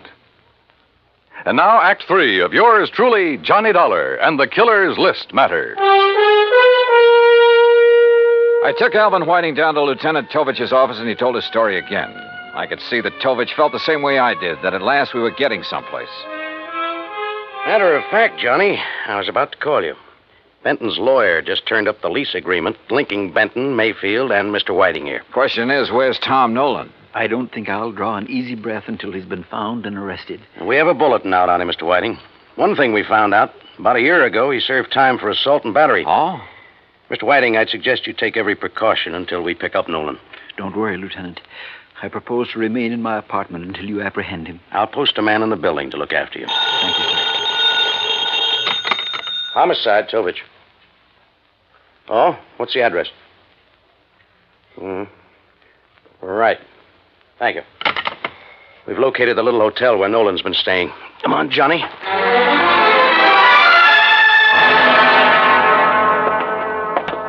That's Mr. Nolan's room at the end of the hall, Lieutenant. Okay, clerk. Is he in? I don't know.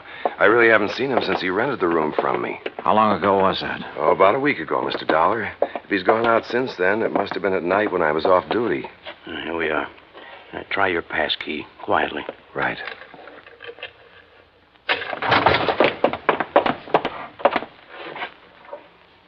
Well, gone. Bag and baggage. Yeah. Room's been used recently, though. Hey, in this ashtray, cigarette butt. Same brand we found in Benton's office. Doesn't prove anything, but it might tie in. Yeah, Tom Nolan could be our boy, but where is he? You say he rented the room from you, clerk. What did he look like? Oh, middle-aged, as I remember. Bushy hair, sort of a wild look to him. Fits the general description Alvin Whiting furnished us. And the mugshot I pulled out of the files. Well, all we can do now is rig a stake out for him here, and then wait. Lieutenant Tovich posted a couple of men in Nolan's room, and we went back to headquarters. While he was getting out another bulletin, I went through Nolan's record. Assault and battery, resisting arrest. There was no doubt he was a violent sort of guy. And with the indication Whiting had given us that Nolan was a little unbalanced, the weird revenge motive might fit. Then something in the records caught my eye. I went back to the office of Larry Santis at his supper club. Oh, look, Dal, I told you the last time you were here. Now, I got a few things to tell you, Santis. The two murder victims, Mayfield and Benton, went in on a business deal with a man named Alvin Whiting. All right, so what? They bought an oil lease from Tom Nolan. All of a sudden last week, that lease got real valuable. Alvin Whiting figures that Nolan's the killer. Says he's not all there, and he was trying to get his own strange kind of revenge. Look, Dollar, what's all this got to do with me? That's what I want you to tell me. Look, I don't know anything about any of them. Last year, Nolan was arrested for assault and battery. According to the police records, the man who put up bail for him was you. Okay, so I put up bail for him. Look, Tom Nolan's my uncle, Dollar. Sure, he's offbeat, but he's harmless. Assault and battery? Harmless? So he beat up a guy. That doesn't mean he'd kill anybody. How'd he get mixed up with Benton, Mayfield, and Whiting? Well, he was broke. I asked Benton's wife to get her husband and the others interested in buying Tom's lease to get him some dough. I didn't know the lease would turn out to be valuable. After Nolan got out of jail, he left town, moved to Coopersville. That's upstate. Yeah? Well, he's had a room right here in the city for the last week. I didn't know that. Believe me, I didn't. Look, I haven't heard from him for 6 months. That's the truth. Dollar, I've told you all I know. I still didn't trust Santis, but decided to follow up the lead he'd given me about Coopersville. Maybe Tom Nolan had gone back there. I called Tovich to tell him, and he had a nasty little surprise for me. Alvin Whiting had disappeared from his apartment. I didn't know whether Tom Nolan had gotten to Whiting or not, but I did know I had to find Nolan in a hurry. I hightailed it to Coopersville. It was a small town with half a dozen hotels and rooming houses. I made the rounds, flashing Nolan's picture. Finally, I struck pay dirt. Why, yes, I recognize that picture. That's Tom, all right. But he told me his last name was Niles. You say he roamed here, Mrs. Carr? Yes, kept himself mostly, but he didn't make no trouble for anybody as far as I could see. Moved in here about, 6 months ago. Around the end of September it was. And then last week he left us. Sure, he probably found out they'd struck oil and moved into the city. You don't understand, Mr. Dollar. When I say he left us, I mean that last week Tom Niles died. And there I was. But all of a sudden, the deal started adding up in my mind. It was after dark when I got to the graveyard, and my flashlight picked out the simple headstone. Tom Niles. Yeah, Tom Nolan. Resting in peace, right where he'd been, all through the murders he was supposed to have committed. The shot knocked the flashlight out of my hand. I hit the dirt, but the flash had pegged the gun for me.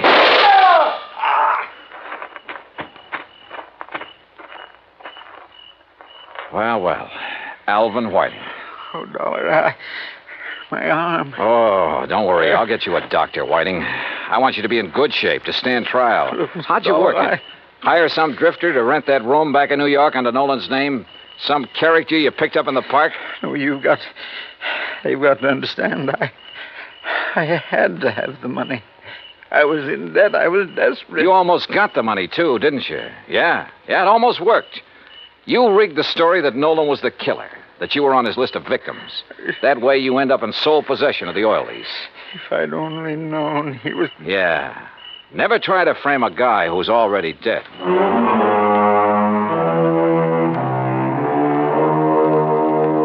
Expense account total $146.50. Remarks? I turned Whiting over to the police and he made a full statement. Yeah, his motive was money.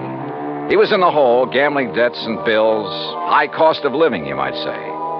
But I guess he knows now it's still a real bargain compared to the high cost of dying. Yours truly, Johnny Dollar.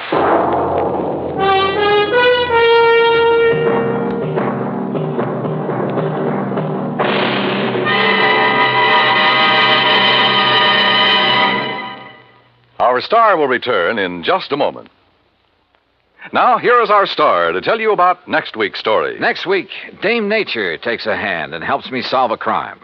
Join us, won't you? Yours truly, Johnny Dollar.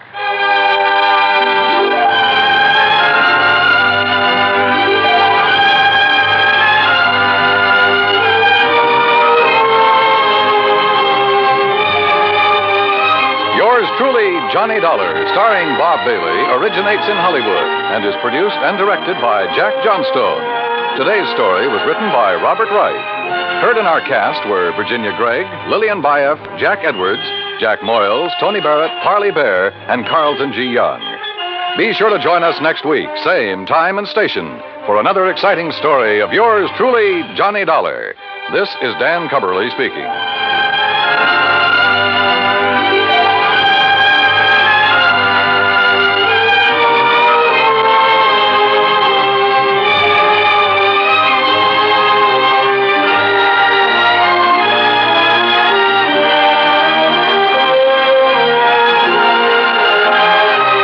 This is the United States Armed Forces Radio and Television Service.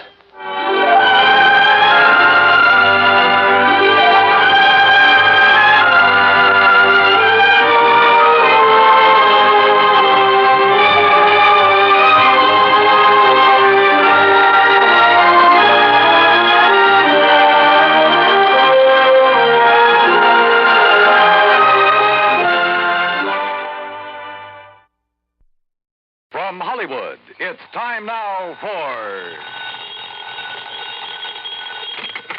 Johnny Dollar. Pat McCracken, Universal Adjustment Bureau, Johnny. Hi, Pat. What's new? At the moment, Edward J. Rollins III. Oh, what about him? One of our companies has a hefty policy on his life, and he sent word he wanted to change his beneficiary, then he disappeared. And you want me to go looking for him? That's the general idea. Oh, look, Pat, you could be wasting dough sending me. Chances are he'll pop up again by himself. Oh, yes, I know. Of course, it involves a little trip to the Caribbean, but if you're not interested... The Caribbean? I'll be right over.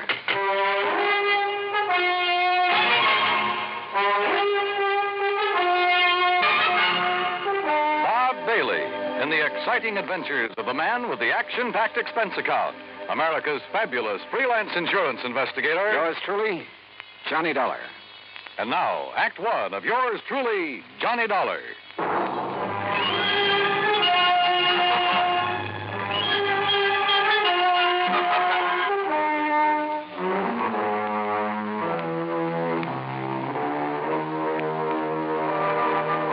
Expense account submitted by Special Investigator Johnny Dollar to the Universal Adjustment Bureau, Hartford, Connecticut. Following is an account of expenses incurred during my investigation of the Time and Tide matter.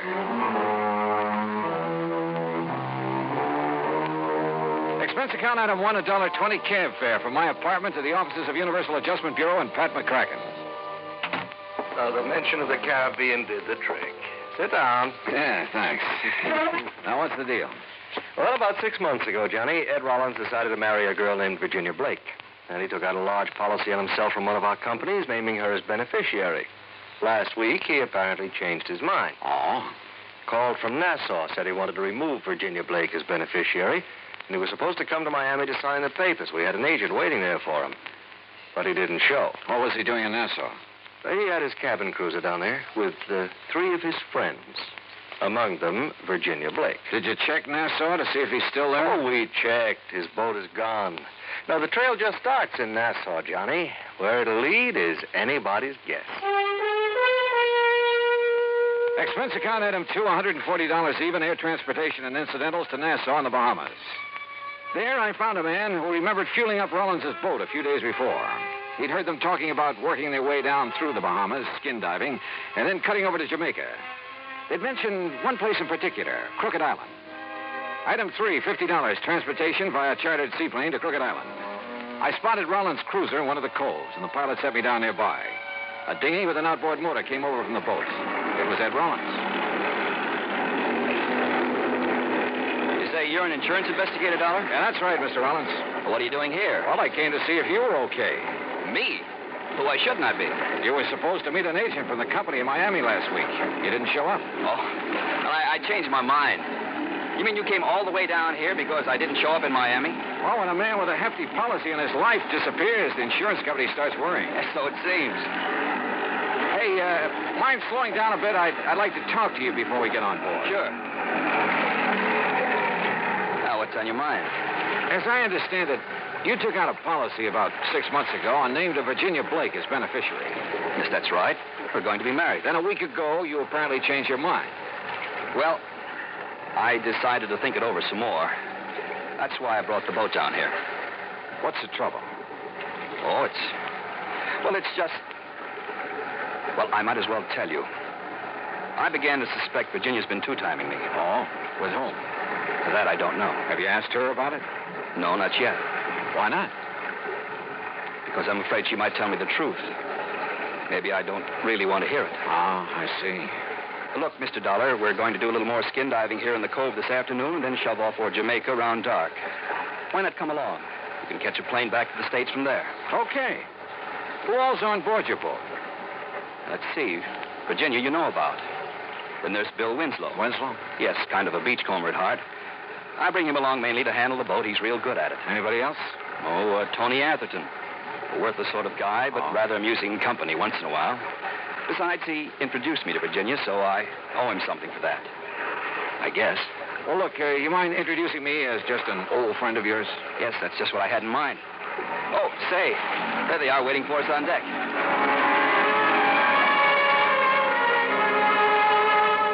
Bill Winslow was tall, lanky, blonde crew cut, deep tan.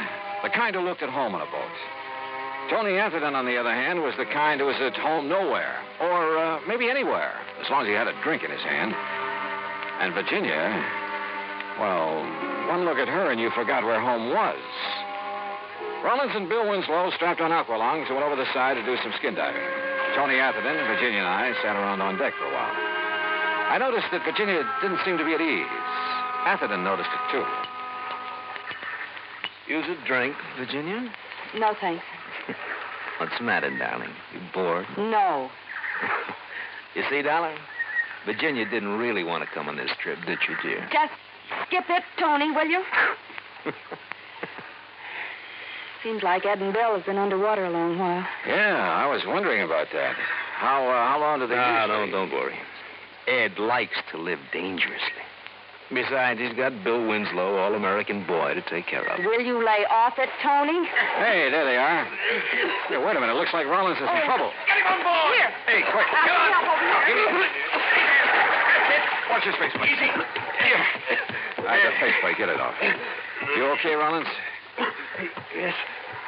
Yes, I guess. What happened, Ed? Oh, something went wrong with his air supply. Yeah. Sprang a leak. Thanks, Bill.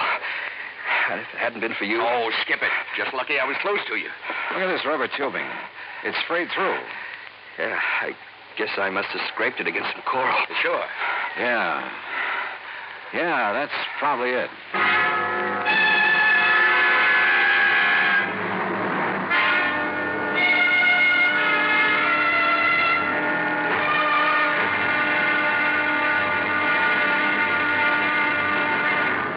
Act 2 of yours truly, Johnny Dollar, in a moment.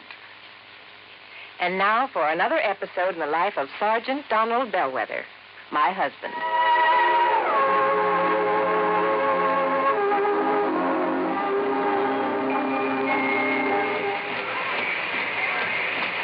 Hi, honey. Did you fix the windshield wipers? I sure did, Reba. How's that? Oh, you fixed them. Good for you, Donald. Thank you, my dear. Well, that's that. Now, if it rains, we're prepared for it, huh? I feel better now. Oh, me too. A driver has to see the danger if he expects to avoid it. That's right. And also keep the back and side windows clear in rain and snowy weather. That's right. Oh, how about the horn? The horn? The horn doesn't work, Sergeant. Aren't you going to fix it? No, I don't think so. Frankly, Reba, I hate horns. Whenever there's a traffic jam, the first thing some guys do is blow their horn. Which does absolutely no good. Of course not. All it does is jar everyone's nerves. No, I don't think I'll fix the horn. Oh, but now wait a minute, Don. Look, supposing we're driving along and suddenly we see a youngster on his bicycle headed right out into the street. Sounding that horn will warn him and possibly avoid a tragic accident. Yes, that's true, but... Or supposing we're driving on the highway, and just as we're about to pass a car, that car decides to pull out into our lane and pass the car ahead of him. He obviously doesn't see us, and he won't hear us shout. But one little beep on that horn, and he'll automatically scoot back and avoid a collision. Reba, you've convinced me. Even though it can be a nuisance, the automobile horn is a necessity. Then you'll repair it? Immediately. Oh, that's my Donald. That's my doll.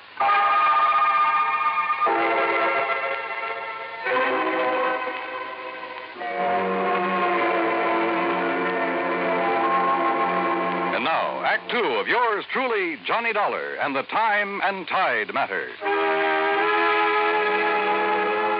Ed Rollins seemed to regard his close shave underwater as an accident, so I decided to play it that way. But I wasn't convinced. Somebody could have tampered with his air hose. We got underway around dark and headed for Jamaica. About 10, I went up on deck for a cigarette. It was a dark night, but from the stern I could see two figures up in the cockpit. One was Virginia. The other at the wheel, I figured, was Ed Rollins. There was a long kiss. Then they lit cigarettes. In the light from the match, I could see it wasn't Ed Rollins at all. It was Bill Winslow. Dollar? That you? Ed Rollins. I guess he'd just come topside. But I didn't know if he'd seen what I'd just seen. If he had, he gave no sign of it. Johnny. You know that stuff I was telling you about? Maybe cutting Virginia out as beneficiary? Yeah, what about it, Ed? I think you better forget it. I've decided to go ahead and marry her. Well, I don't think I could get along without her. Oh, I see. Look, Rollins, it's probably none of my business, but there's something I feel... There's Virginia now up in the cockpit with Bill. Yeah, that's right. I thought she was below. Well, she must be doing some navigating. Yeah. Virginia? Virginia, honey, come on back. Oh, okay, Ed. Watch your footing. We're rolling a little. Yeah, it's a pretty heavy swell. How's Bill getting along up there? Okay, why? It's about time I relieved him at the wheel. I'll take over if you like. Oh, thanks, Johnny. But I enjoy handling the boat at night. Virginia, honey, you look sort of tired. Maybe you ought to turn in. I will as soon as I finish my cigarette. Well, I'll take over now. Enjoying the cruise, Mr. Dollar? Sure. How about you? Why not? According to Tony Atherton, you didn't want to make this trip. Tony's very good at remarks like that. Oh, I thought you and he were old friends. Let's just say I've known him a long time. How you doing, Dollar? Fine, Winslow. How's the boat doing? On course. We should reach Jamaica tomorrow night. Virginia. I think I'll go below now. I'll see you in the morning. Good night. Night, Virginia. Well, you seem pretty much at home aboard a boat, Winslow. It's where I belong. You and Rollins seem to do all the boat handling. How about Atherton? He ever give you a hand? No, he's just the passenger type. Well, how about Virginia? Does she handle a boat? She can handle anything. Oh. She's a nice girl, Mr. Dollar. She deserves the best. Maybe that's what Rollins can give her. Maybe. You don't sound convinced. Good night, Dollar. When we reached Jamaica the next night, I decided to do some checking. I went ashore and called Pat McCracken back in the States, asked him to find out what he could about any of them. He was to call me at a restaurant where we were having dinner. Winslow went back to the boat right after the meal, and Atherton drifted out to inspect a few bars. Rollins, Virginia, and I stayed at the table over coffee, but Virginia was restless and edgy. Finally, she told Rollins she wanted to talk to him. They went out on the terrace. And just then, my call from the States came through. Johnny, Pat McCracken. Hi. Did you find out anything? Yeah. Ran a check on Virginia Blake. I found out she's apparently been paying off for something. What do you mean? She's been issuing checks regularly, a couple of $100 apiece, and always to the same guy. You know his name? Yeah. Tony Atherton. I hung up and went out to the terrace, but Rollins and Virginia were gone. I started looking for Tony Atherton. I tried half a dozen bars with no luck. It was after 1 in the morning when I got back to the boat. Atherton was in his bunk. I woke him up. Oh, what do you want, Dollar? Don't you realize what time it is? Yeah, I want to know why you've been blackmailing Virginia. Wait a minute. It's a pretty ugly word. You're so right. Now, look, Atherton. Hello? Anybody aboard? Yeah. Who is it? Inspector Hastings, Jamaica Police. Is this Mr. Edwin Rollins' boat? Yes, that's right. I'm afraid I have some bad news for you. Mr. Rollins has been slugged and robbed. What? Good Lord. Was he hurt bad? I'm afraid so. Touch and go whether or not he'll live. Act 3 of yours truly, Johnny Dollar, in a moment. And now for another episode in the life of Sergeant Donald Bellwether, my husband.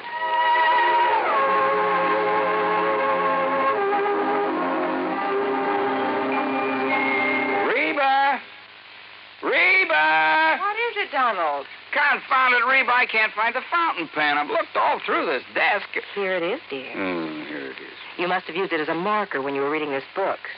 Let's see, this great literary classic, Six-Gun Showdown at Powder River Gulch. All right, never mind about my reading habits. Just look at the coverage we're going to get with this new auto accident policy. Let's see. We have collision. $50 deductible. Fire, theft, public liability, property damage, medical benefits. In other words, we have complete coverage. That's right. Of course, it's going to cost us money. I'm sending the company a check right now. Gee, it's too bad we don't live in Rhode Island. Rhode Island? Why? Oh, because then our rates would be lower. Rhode Island has less accidents per capita than any other state. Oh. Well, which state has the highest? Let me see. Here it is, Nevada. No, by golly, Nevada's second highest. Alaska has the most. Really? I didn't know that. Mm-hmm. You know, it's just too bad we can't eliminate traffic accidents completely. Not only would it save life and limb, but it'd be a lot less strain on the pocketbook. Yeah, that's for sure.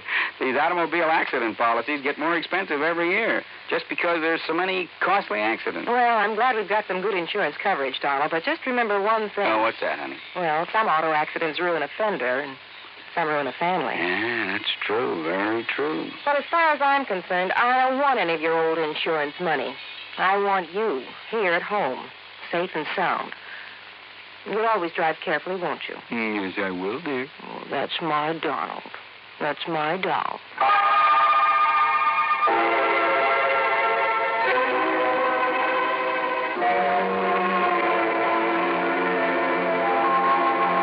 And now, Act 3 of yours truly, Johnny Dollar, and the Time and Tide Matter.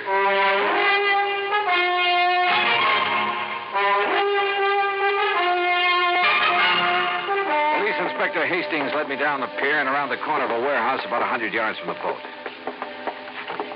This is where one of my men discovered Rollins, Mr. Dollar. He'd been slugged, huh? With a length of pipe we found nearby.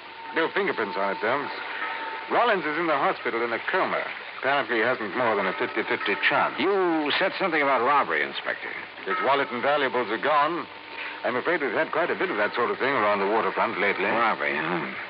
Maybe. Maybe not. I poked around the pier for a while, but didn't turn up a thing. It was about 7 in the morning when I finally got back to the boat in Atherton's stateroom. I told Virginia what happened, Dollar. She went to the hospital immediately. Okay, I can talk to her later, Atherton. I still want to know why you've been blackmailing her. Oh, look, you got proof, Dollar. Virginia's been issuing checks to you pretty regularly. Look, what's wrong with that? She and I are old friends. I've had bad luck with some of my investments. She's been kind enough to help me out. Now, look, Dollar, if you're trying to tie me in with what happened to Rollins, you're just wasting time. Am I? Of course you are. If you stop this nonsense, I can probably help you. Oh? Look, Take a look out this porthole. Go on. What do you see, huh? A stretch of pier? A warehouse? Exactly. Well, what about it? Well, just as I was turning in last night, I heard footsteps on the pier. I looked out the porthole. Somebody was walking along it. As he turned the corner, I could see who he was by the warehouse light. It was Ed Rollins. Oh? A moment later, somebody stepped out of the shadows and followed him around the corner. Dollar, that was Bill Winslow.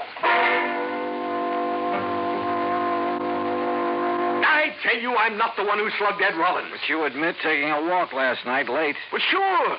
So what? All right, where'd you go? Oh, along the waterfront. I don't remember just where, and I don't remember what time it was. Along that pier out there, around that warehouse, maybe. Maybe. Look, I wasn't paying much attention where I was going, but I didn't see Rollins at all. What reason would I have to do a thing like that to him? I can maybe think of one. Like what? Like you in Virginia. Me? Oh, now, just a minute. That has nothing to do with it. I think it has, Winslow. Get this straight, Dollar. I didn't slug Rollins. I kept hammering away at him, but I couldn't get anywhere. Finally, I left him and went up on deck. Virginia had just come back from the hospital. He's still unconscious, Johnny. They say they don't know whether he'll make it. Virginia, what happened last night? When I got through with my phone call at the restaurant, you and Rollins had left. Yes. We walked around town a while talking. Then Ed said he had something to take care of, so he sent me back to the boat in a cab. I came back here and went to bed. I didn't know what had happened until Tony Atherton told me this morning. Mind telling me what you and Rollins were talking about last night? He told me about the doubts he'd been having about me. That he realized he still wanted to marry me. Oh? And I told him there were a couple of things he should know about me first. Like Bill Winslow, for instance? Not that it matters now, Johnny, but that was a goodbye kiss. Oh. A couple of months ago, I became very attracted to Bill, but it was no good. You give Bill a boat or a beach, and... Well, his thinking doesn't go much beyond that. And I began to realize that what I really wanted was Ed. What was his reaction when you told him about Winslow? Well, he's a pretty wonderful guy, Johnny. That's why if anything happens that he doesn't pull through, I don't know what I'd do. And what was the other thing you told him last night? That Tony Atherton had been blackmailing me. It figured. You see, I roomed with a girl once I thought was okay, but she wasn't. Some stolen things were found in our apartment. I thought they were hers. I couldn't prove I wasn't involved. You did time for it? Yes. I wish I'd told Ed right at the start. Well, at least you did tell him last night. Johnny, who could have done this to Ed? You don't think it could have been Bill Winslow? Oh, what I think doesn't matter, Virginia. It's what I can prove that counts. And right now, that's nothing. I walked off the boat and along the waterfront. There was a swirl in the channel. The tide was going out. It was almost low. I glanced over at Rollins' boat. It was resting lower against the pier now. Suddenly, a couple of ideas started pecking away at me. I went back aboard the boat and found a tide table. According to my watch on the table, it was low tide. Then I looked up the time of the previous roll. Yeah. I headed for Tony Atherton's stateroom. All right. So Virginia was buying a little silence from me about her past. So what? When Virginia told Rollins you'd been blackmailing her, he probably didn't like it much. He told her he had some business to take care of. It could have been with you. Now, look. So he went out looking for you around the town. He found you. Now, wait a minute. What'd he do? Threatened to have you prosecuted? Was that it? So you followed him down to the waterfront, sneaked up behind him and slugged him. No. You figured you'd killed him. But even if you hadn't, you were safe because he couldn't have seen who slugged him. Look, Dolly, you're talking nonsense. Told you I saw Bill Winslow following Rollins. I saw it right through this porthole. And that's where you hung yourself. What? Take a look out that porthole. What do you see? Why? Yeah. The pilings of the pier. It's low tide. Well, so what? And it was low tide at the time of the attack. You couldn't have seen over the top of the pier then. You were lying. Oh, now, look, I tell you, I won't try it. Get away from me!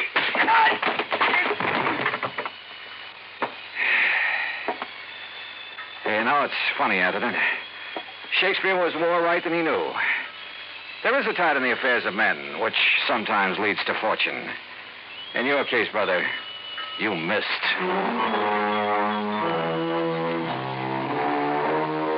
Expense account total, including transportation and incidentals home, $403.50. Remarks? Tony Atherton's in jail where he belongs. Bill Winslow is somewhere in a boat where he belongs. Ed Rollins pulled through. He and Virginia will get married next month. Yours truly, Johnny Dollar.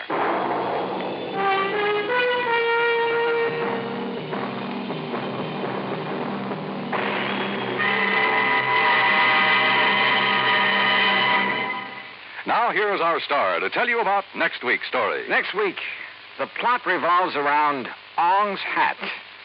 And if you want to know what that means, well, join us, won't you?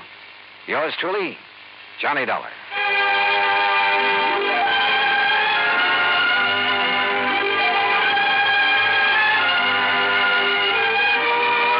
Yours truly, Johnny Dollar, starring Bob Bailey, originates in Hollywood and is produced and directed by Jack Johnstone. Today's story was written by Robert Wright.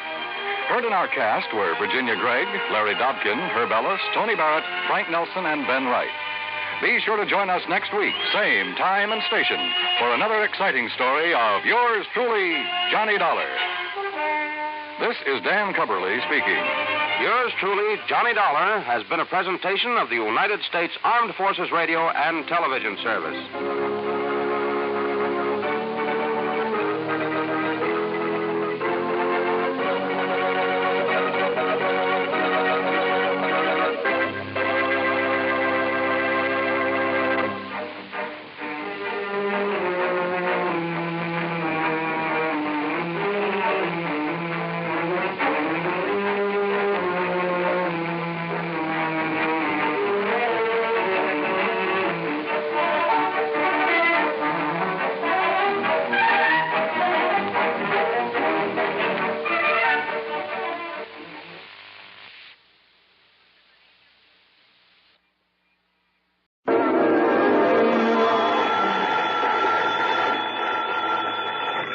Johnny Dollar. Les Walters, Johnny, at Worldwide Mutual. Well, hi, Les. Say, I heard your report on that man who disappeared up in Eugene, Oregon a couple of weeks ago. Jonathan Doe? Yeah. The man who never really existed? That's right. That was a pretty rough one, Les. I can believe that. So it ought to be a lot easier for you to find a man who does exist.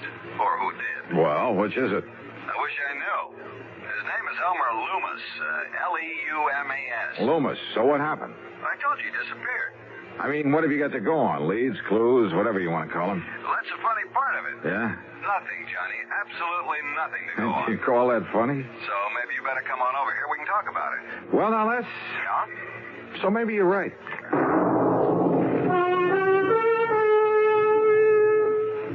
And now, Act One of yours truly, Johnny Dollar.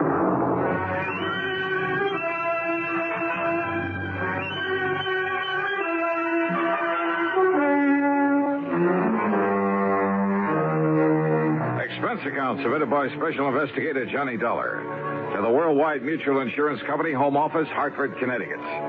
Following is an account of expenses incurred during my investigation of the Leumas Matter, spelled Leumas.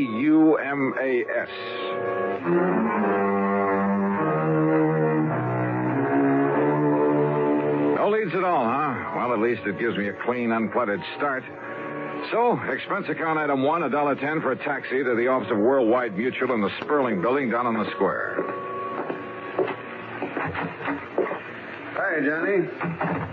I suppose I could have saved time by telling you over the phone just to pack your bags and head on down to Vineland, but sit down. Thanks. Vineland, New Jersey? That's right. About halfway between Philadelphia and Atlantic City. Yeah, Les, I know the place. I handled a couple of... Hey, wait a minute. You said Leumas? That's right, Elmer Leumas, the man who disappeared. Isn't there a Leumas glass company in Vineland? One of the biggest. Up till a few years ago when he retired, Elmer Leumas was the sole owner of it. And he must be plenty wealthy, huh? Millions. Which offers a lot of possible reasons for his disappearance. That's right. Okay, then, Lester, tell me all. I thought I made myself clear, Johnny, when I said I should have sent you right on down there to Vineland, because all I know about him is that he's wealthy, retired, sportsman, yachtsman, that sort of thing, and he suddenly vanished. How old a man is he? Well, according to this copy of the policy, he's 59. Straight life? Straight life. And who stands to benefit if his body just happens to turn up somewhere dead? His wife, Lena. How old is she? Let's see, she was 30 last June. Oh? That's right. And incidentally, I understand she's quite a beauty. At least according to Harry Ware, who sold the policy. Incidentally, huh? What do you mean by that? Oh, use your head, Les. Young, attractive woman, wealthy husband, nearly twice her age. Here we go again. Now, don't go jumping to conclusions, Johnny. Oh, no, of course not. Of course not. But just how soon do you suppose I can make connections to Vineland, New Jersey?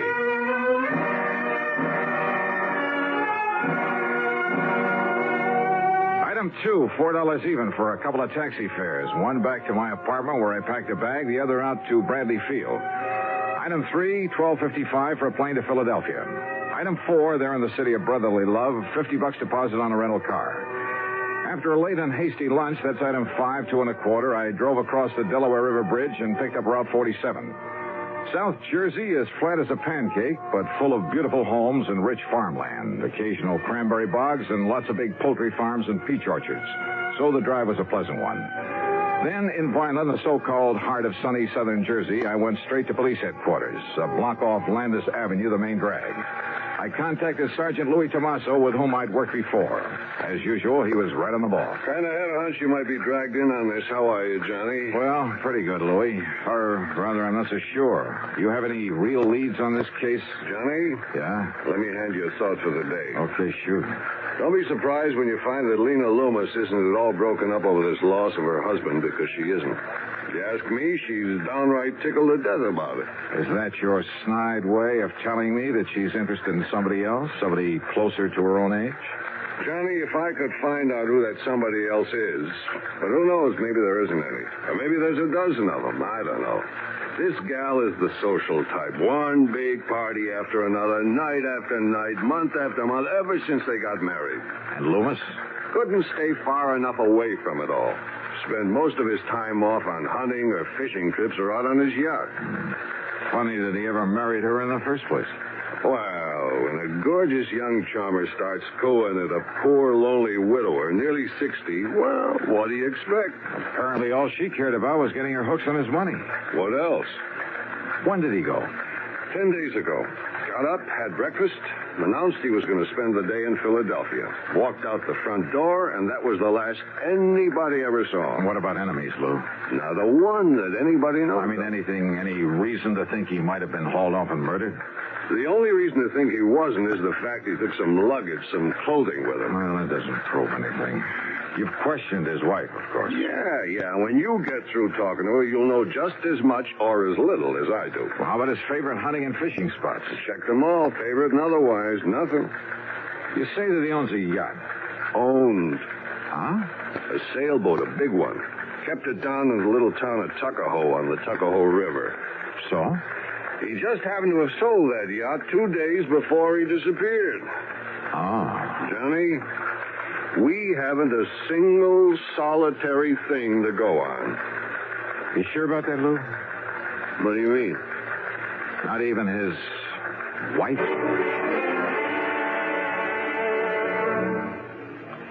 Act 2 of yours truly, Johnny Dollar, in a moment.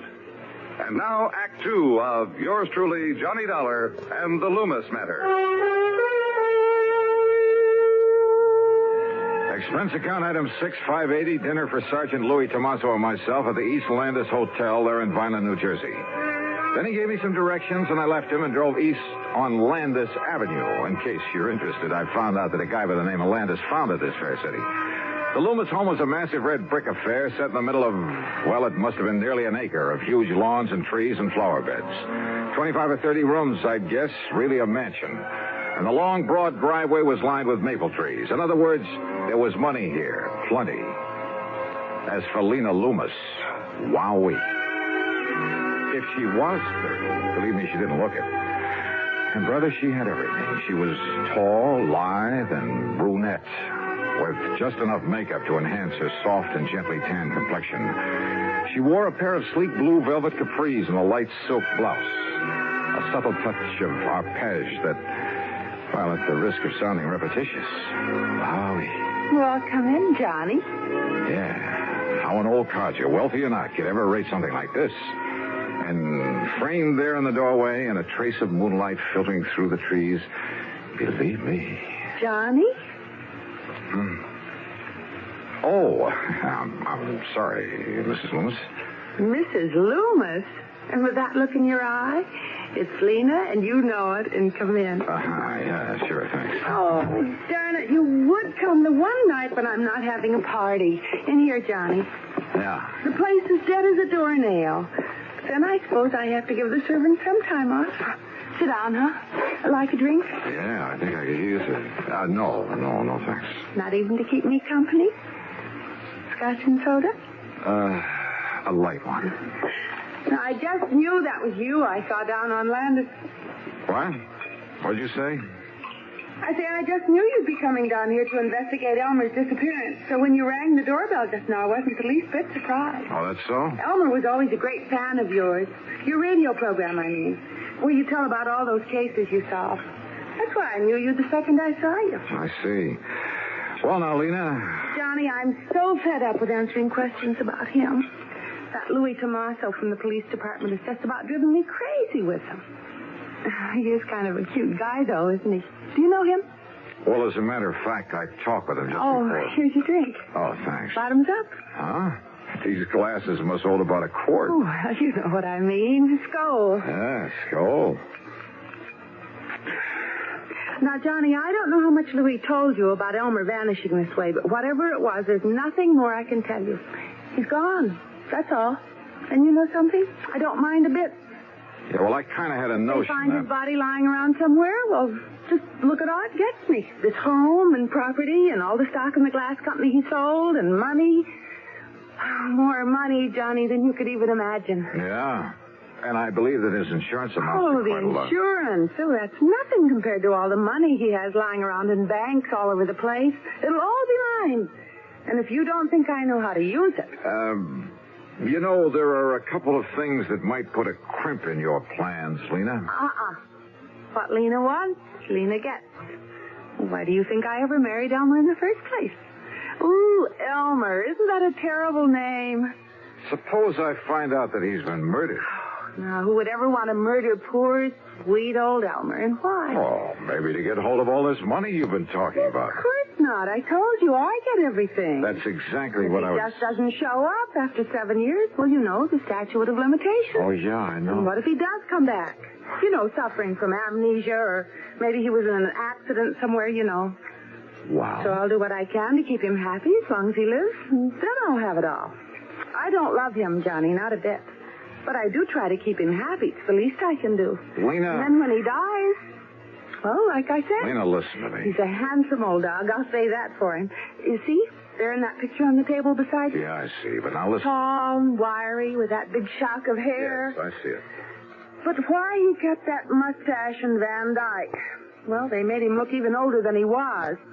I mean, than he is. What did you mean, was? What? Now, Lena, listen. There are some things I want to know. How about another drink? For instance, your husband had a yacht. Oh, didn't you know? He sold it just before he disappeared. To whom? Does it matter? Yes. Well, it was some man by the name of... Well, here's the bill of sale. His name is Samuel Remley. Remley. Right here. R-E-M-L-E, Samuel Remley. At Tuckahoe, New Jersey. So now you've asked a question, you've got an answer, so let's have another drink, huh? So help me, I simply couldn't pin her down to answering my questions. After a solid hour of trying, all I ended up with was an invitation to stick around for a big party she was throwing the following night. Young, charming, attractive, yes. But trying to make sense with her was a lost cause. Finally, standing out at the front door ready to leave, I decided to switch my tactics. You can't mean that. That is exactly what I mean, because from what you've told me, what little you've told me, there's only one conclusion I can draw. John. And you somehow contrived to have your husband done away with, to get your hands on all that money you've been yapping about. Don't you see I get it all anyway, sooner or later? Why wait, huh? Even if I have to wait out the 7 years for that statute of limitations. Now listen, Johnny. Yeah? I don't like this. I don't like the way you're accusing me. You're threatening me. That's right. I gave you all the chance I could to cooperate, but you wouldn't take... Now, you just get out. You get out of here. Sure, for the time being. No. You stay away from me. Don't you ever come back You here. better play it my way, Lena. No. Get out. Oh, well.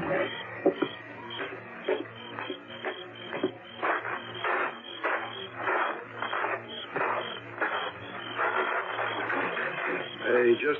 Just a minute, buddy. Oh? Who are you? Me?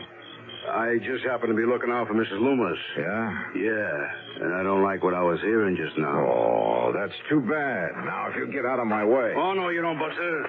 Oh, no. Jerry? Jerry. That's right, me.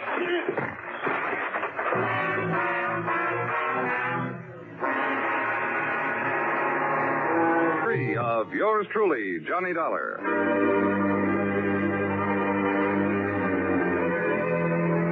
When I came to, my card case was gone. There was a lump on my head that must have been made by a blackjack. And inside my head was the solid conviction that Lena Loomis was, without question, responsible for the disappearance, possibly the murder of her husband. I climbed painfully back into my car, drove to the hotel, and after a dirty look from the night clerk, got a room and hit the sack. Early the next morning, I was down at police headquarters. Well, not having had a good look at him, you don't give us much to go on. Yeah, well, look, if you pick them up, Lou, let me take care of them. Now, Johnny... Let's just say I want to question them. Did you get anywhere with Mrs. Loomis? Oh, Lou, the only question I got straight answers for was... Hey, wait a minute. Yeah? The yacht. Did you check out that yacht? I told you Loomis sold it just before he disappeared. I saw the bill of sale on it myself. Yeah, so did I. But, Louie, I got a hunch. How far is Tuckahoe? 35 miles. He kept the boat at Wilson's Landing. Good. Now listen, Johnny. Lou, I'm going to play this hunch for all it's worth.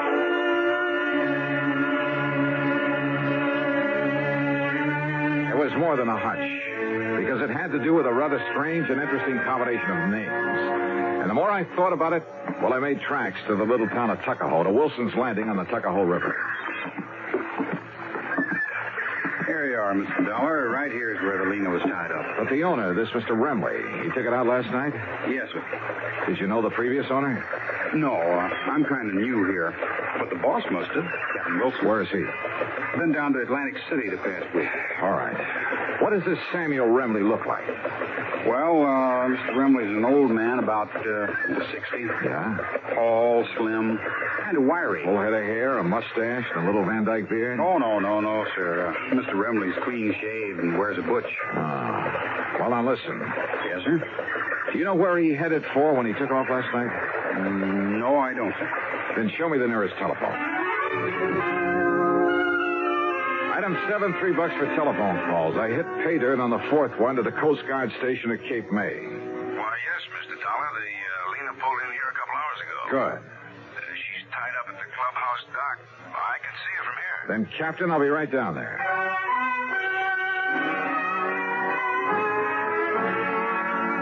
The highway police must have all been looking the other way, for I'm sure I deserved a handful of tickets for speeding on the trip down to Cape May. And there I found the Lena, tied up and taking on supplies. The owner? Well, when I told him who I was, he spread his hands quietly, smiled, led me down into the cabin, and poured a couple of drinks.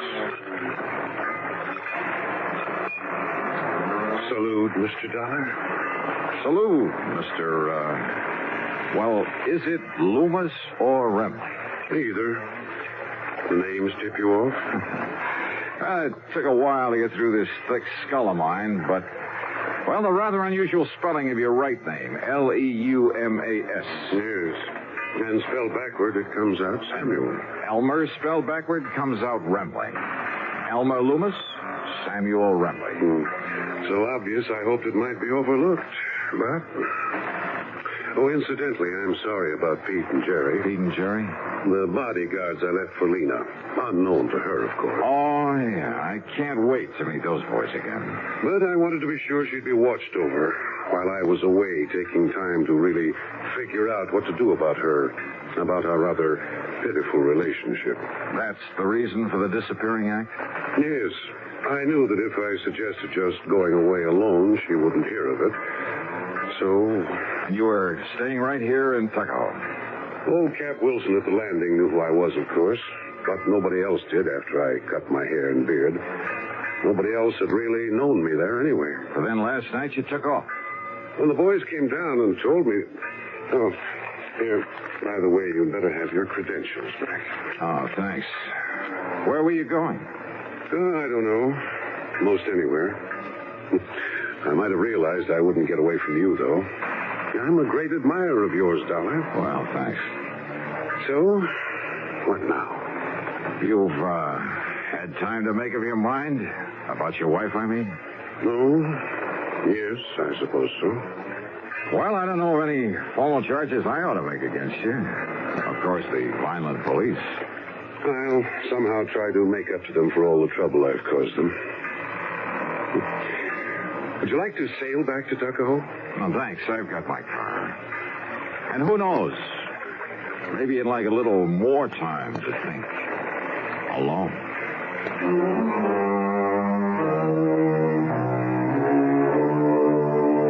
So, it wasn't much of a case after all. The two thugs, Sergeant Louis locked them up for assault, and I guess that'll have to do for them. As for Leumas and his wife, well, I'm glad it isn't my problem. Expense account total, including the trip back to Hartford, $89.50. Yours truly, Johnny Dollar.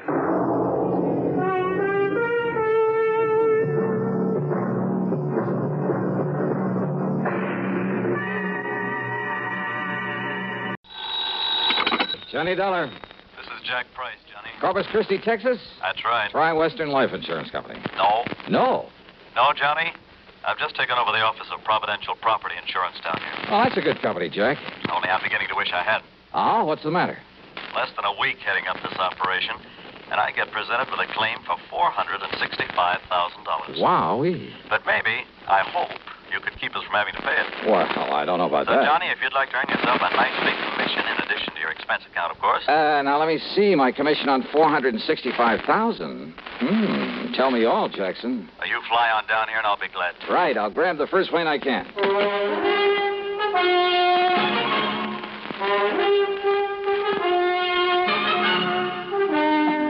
CBS Radio brings you Bob Bailey in the exciting adventures of the man with the action-packed expense account, America's fabulous freelance insurance investigator. Yours truly, Johnny Dollar.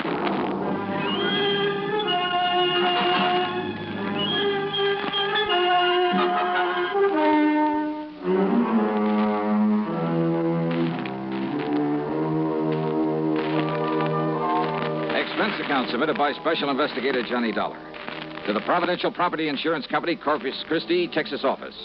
Following is an account of expenses incurred during my investigation of the Canary matter. After hanging up on him, I realized that Jack Price hadn't told me a single thing about the case he wanted me to handle.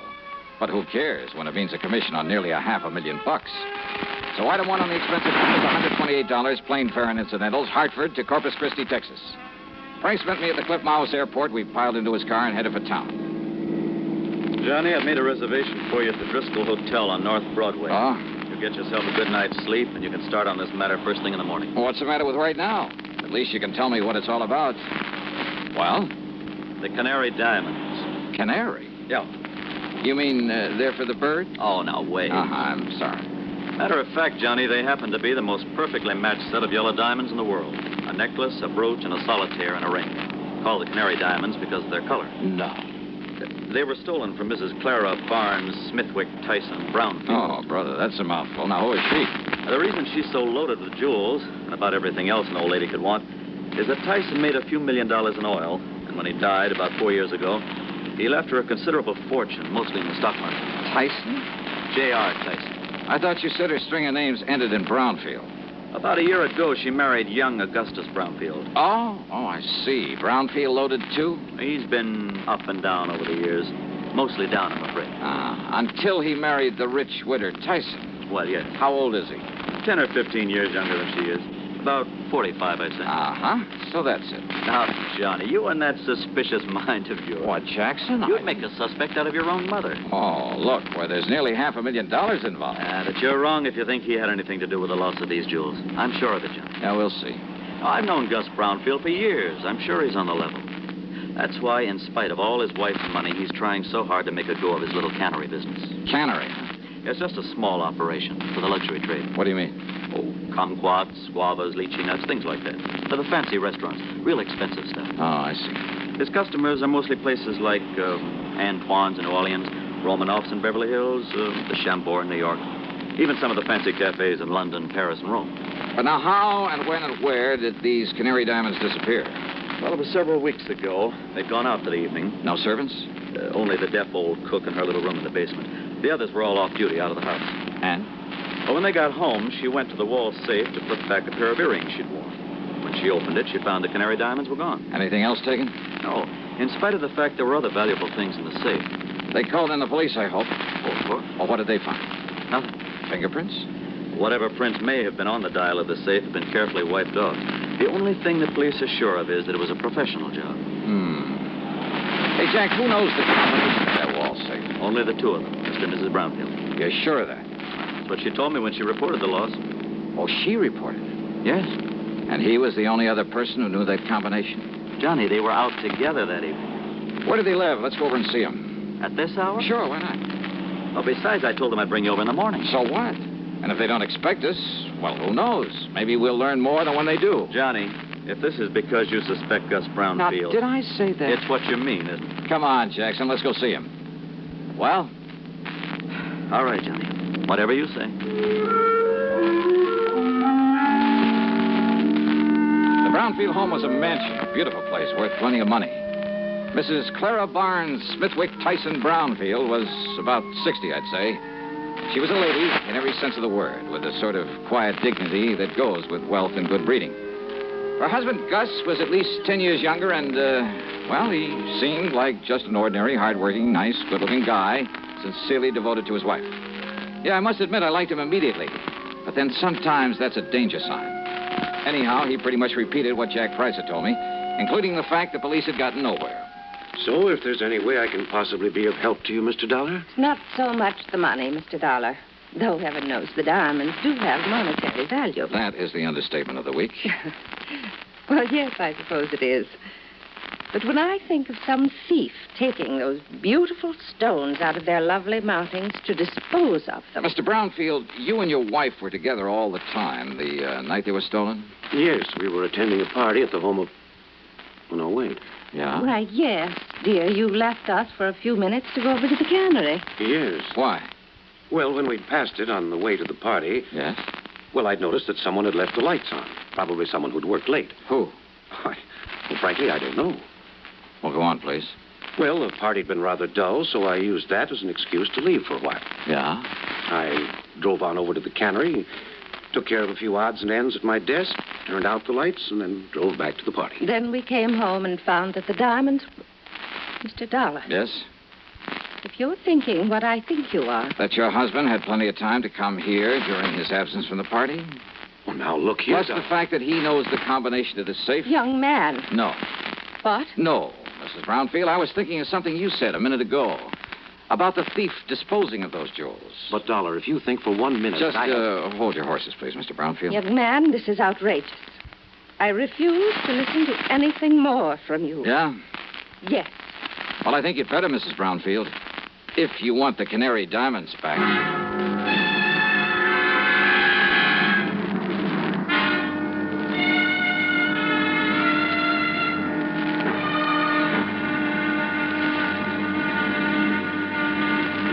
Next time you refresh, enjoy a frosty, ice-cold Pepsi-Cola. Sociability, Charlie. All right, Kay, how's this? Pepsi is light, refreshes without filling. You like to refresh? Have a Pepsi right now. Well, offer it to everybody, Charlie. I will. Enjoy Pepsi at the fountain. It's delicious at home, too. Have one at lunch or with a snack. Charlie. At the beach or at dinner. Wherever you go, wherever you're thirsty, Pepsi is there. It's here, too, in our Be Sociable song. Be sociable, look smart, keep up to date with Pepsi. Drink light, refreshing Pepsi. Stay young and fair and debonair. Be sociable, have a Pepsi.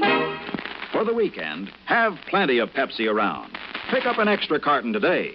CK, I'm sociable. With Pepsi, everyone is. And now, Act Two of yours truly, Johnny Dollar.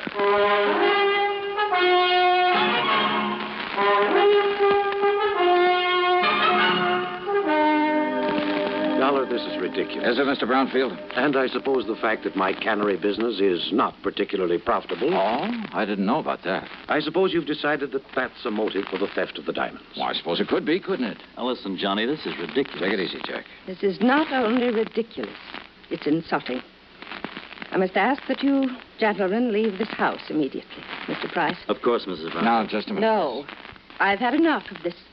Did I say I suspected your husband, Mrs. Brownfield? Did you need to? No, because I didn't mean to. What? That's right. But I did say that your talk about how a thief might dispose of the stones gave me an idea. You mean about how someone else might have taken them and will try to get rid of them? Something like that, Jackson. But who, Johnny? Yes, Doc. Young man, I still resent your implication, deliberate or otherwise. On the other hand, Mrs. Brownfield, since your husband might seem to be the one logical suspect... Young man. Perhaps I'd better play a little hunch I have before talking any further with you folks. Young man. Come on, Jack. Take me over to my hotel. My snide suggestion that Gus Brownfield at least could have taken the stones had got a reaction, all right. But it only convinced me that he was in the clear. The police had decided the whole thing was a professional job, and it would have taken a pro to crack that wall safe. And a pro would have sense enough not to try disposing of such distinctive stones in this country, in or out of the original settings. A pro would have some way of getting them out of the United States. But to where? And heavens knows he'd had plenty of time to get them almost anywhere. So there in my hotel room, still acting on a hunch, I was about to make a transatlantic phone call, but I didn't. Not then. Yeah? Johnny? Who's that? Doc. Doug Johnstone? That's right. Well, Johnny. Come in, Doug. Come on in. Well, so you couldn't stay away from our fair city, huh? Yeah, how'd you know I was here? Hey, sit down. Oh, thanks. Well, I just happened to run into Jack. Jack Price. He told me he just dropped you off and told me why you'd come. Oh? I knew that if I didn't step in and give you a hand, why, that other Jack would never forgive me. The, other Jack? Yeah, Jack Johnstone, that wayward brother of mine out in L.A. Oh. Dramatizes all these wild cases of yours, puts them on the air. Hey, you know something, Doug? I've often wished I could drag that brother of yours into some of these cases to see what it's really like. You know, all he does is write them up and put them on tape. If he'd help me figure some of them out for a change. Won't I do? Huh? Matter of fact, I have figured this one out. Oh, so now I have competition. Hey, you're serious? That's right, Johnny. The man who stole the Canary diamonds is now resting comfortably in a local Who Scout. You're kidding. Then I'll keep this clean. Oh, sure. Look, Johnny, Gus Brownfield's an old friend of mine. So when the stones were stolen and looked as though Brownie might be suspect, well, I decided to play detective. Yeah, well, keep talking, Doug. And I hope you haven't put me out of business. I've tried. Who knows? Maybe I have. Anyhow, I'm pretty familiar with Gus's cannery and the people who work in it. Yeah? And there was one man in his shipping department. Well, when I heard about the robbery, I started digging through old newspaper files down at the library. It took me weeks, Johnny, but I knew I'd seen that guy's face before. And sure enough, I found his picture alongside the story of a jewel heist that took place 15 years ago. Who is he? Les Murdoch. That means something to you, huh? Fingers Murdoch. Sure. Safe man for that international gems gang back in 45. That's the guy. Yeah, but I thought he got 20 years. Well, good behavior got him off nearly 2 years ago. And he was working in Brownfield's cannery? In the shipping department. Oh. Well, I told the police about it. We descended on him a couple of hours ago, gave him a cock and bull story about having found some of his fingerprints around, and he confessed. Well, good. Good work. Well, now that I've solved the case for you, you can buy me a drink and be on your merry way back to Hartford. Sure. And the jewels? The jewels. Well? Well, Johnny, the police have tried every trick in the book on him. And he won't say what he's done with them. In other words, my end of this case is only beginning. What do you mean? Bring the dirty criminal to justice? That's for the police, not me. What I'm hired to do is get those diamonds back. Johnny, if Murdoch won't say what he's done with them, and believe me, there's nothing in the world that's going to make him. You got any bright ideas? What'll you do? Well, you want to know something, Doug? You got a good question.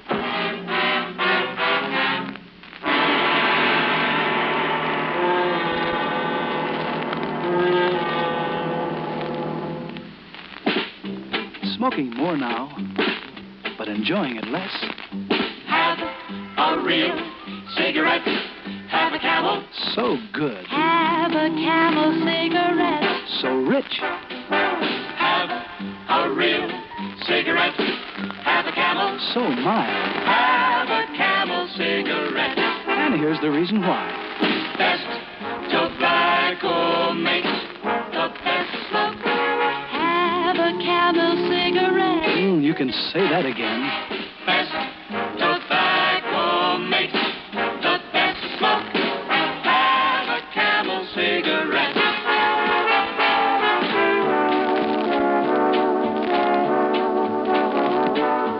If you're smoking more these days, but enjoying it less, then change to Camels, the best-tasting cigarette of all. Start to really enjoy smoking again. Now, back to yours truly, Johnny Dollar, and the canned Canary Matter.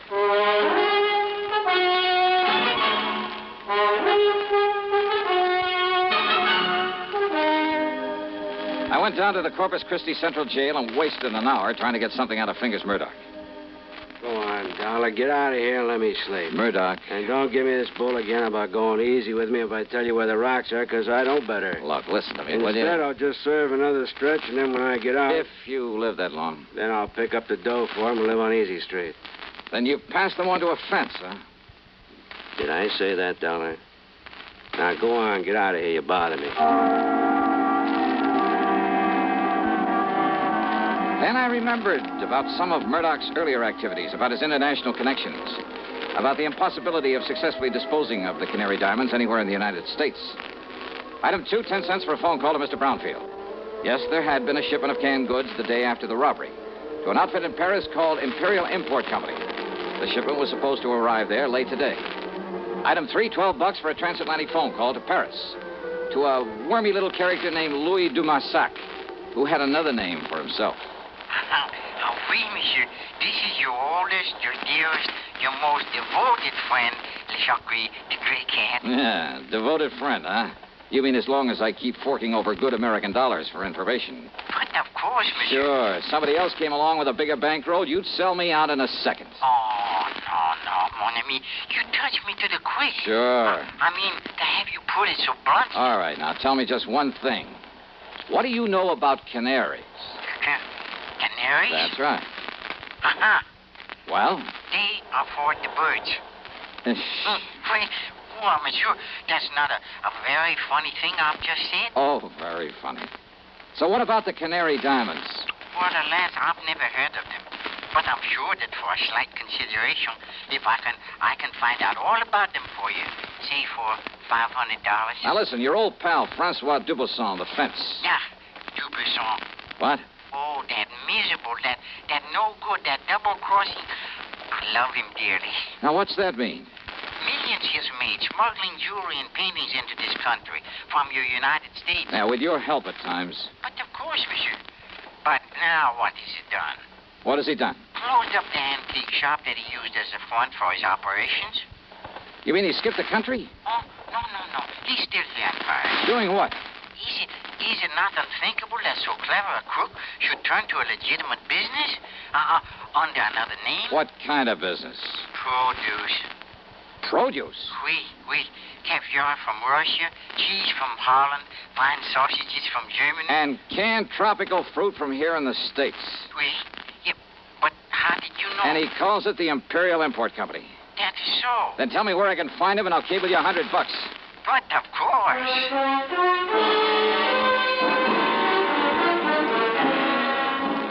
Item 4, a real wild one. $488, transportation to the airport, to Chicago, to Paris, France.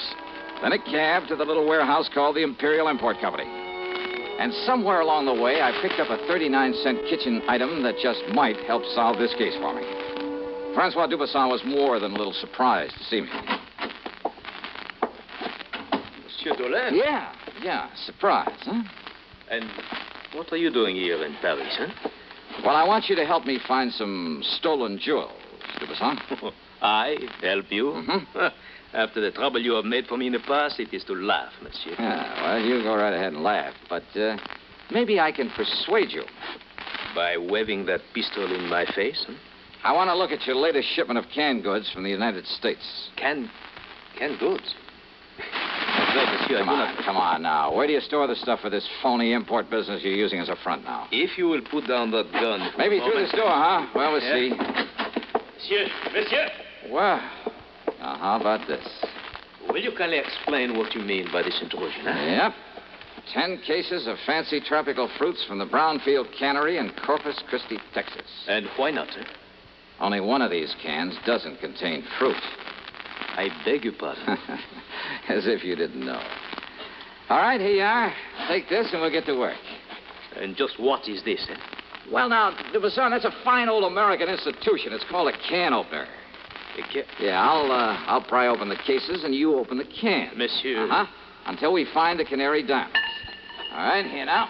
We'll start with this case right here. Oh, I know nothing of the Canary diamonds. You are going to wield that can opener until you do. Monsieur Dollar. 24 cans to a case, 10 cases. That shouldn't take you too long, though you might raise a handful of blisters. There you are. Get started, brother. Have you forgotten? You have no authority here in Paris. Oh, have you forgotten this 38 might give me all I need? And, of course, I can always call in the police. Police? But I won't unless you make me, Dubuisson. I would not like the police. Oh, I know. And if you want the truth when it happens, I'll kind of hate to see them catch up with you. Huh? Sure, with you in the clink, I wouldn't know where to turn when I'm over here looking for something smuggled in from the States. Then, but all I'm interested in at the moment is watching you get to work with that can opener. Well, go ahead, Dubuisson. No. No? What do you mean by that? It will not be necessary. I shall show you the case, the very can that contains the Canary diamonds. That easy, huh? Oui, monsieur. Each of them bears a mark known only to me. And, of course, to the unfortunate fingers murderer who stole them. Too bad, Dubuisson. Eh? Well, I'm really kind of sorry to hear that. You are sorry? Yeah. I'd kind of hoped to stand here and watch you sweat some of the rottenness out of your system.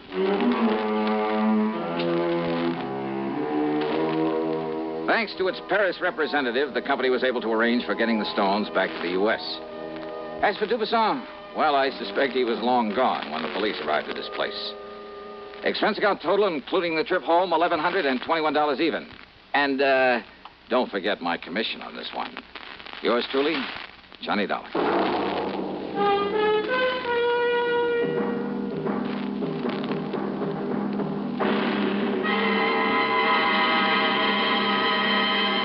Hi. Maybe you'll recall this tuneful reminder of times past.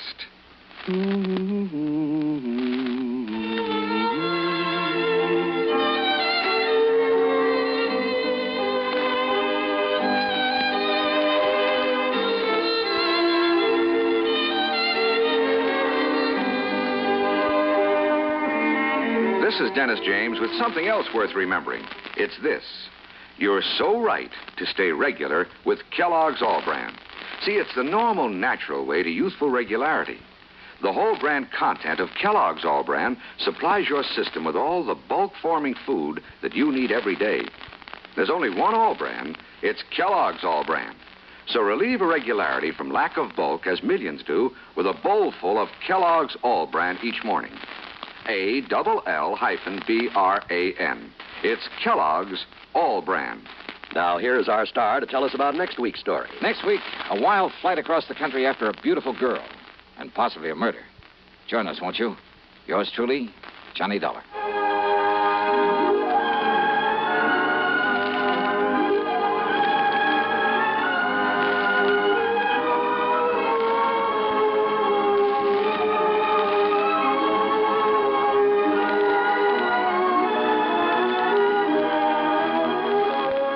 Truly, Johnny Dollar, starring Bob Bailey, originates in Hollywood and is written, produced, and directed by Jack Johnstone.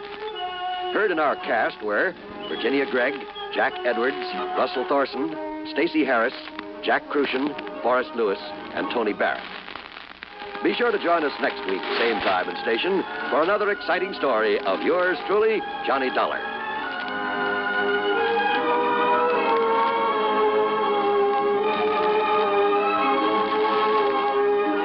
This is John Wall speaking. Greed for gold promises doom from suspense on the CBS radio network. You know, Dooley, I've been reading up on hypnosis. Come here and let me try it on you. I'm an officer of the law and don't approve of making a man divulge his secrets. However, I'll stand by in case there's criminology involved. I just want to clear up some of his problems, Officer Suggs. But I haven't got any problems. I'm the soul of contentment. Maybe that's your trouble. You're too contented. Lie down, Dooley. You're going to sleep. I feel so good. He's under my influence. Now, little tyke, get up. Go straight to the beer of your choice. Astounding. He's heading for Utica Club. 'Cause Utica Club will still take the trouble to age beer the natural way. Utica Club, you see. He's got no problem. He's a happy, well-adjusted beer mug. Brewed by the West End Brewing Company of Utica, New York. You're tuned to 590 WROW in Albany. From Hollywood, it's time now for Johnny Dollar. Hillary Fuchs, Johnny. How's your time these days? Time to live, time to die, you know. What's up? A claim on a $100,000 policy. I want it investigated. 100,000? What kind of policy? Straight life. You sound worried. I am. I think we're going to be taken this time, Johnny.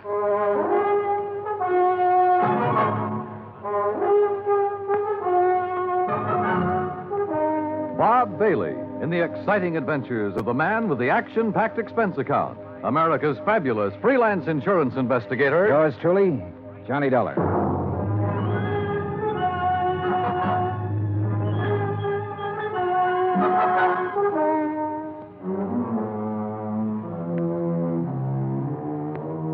Expense account submitted by Special Investigator Johnny Dollar to Continental Insurance and Trust Company, 657 North Spear Boulevard, Hartford, Connecticut. The following is an account of expenses incurred during my investigation of the Desalles matter.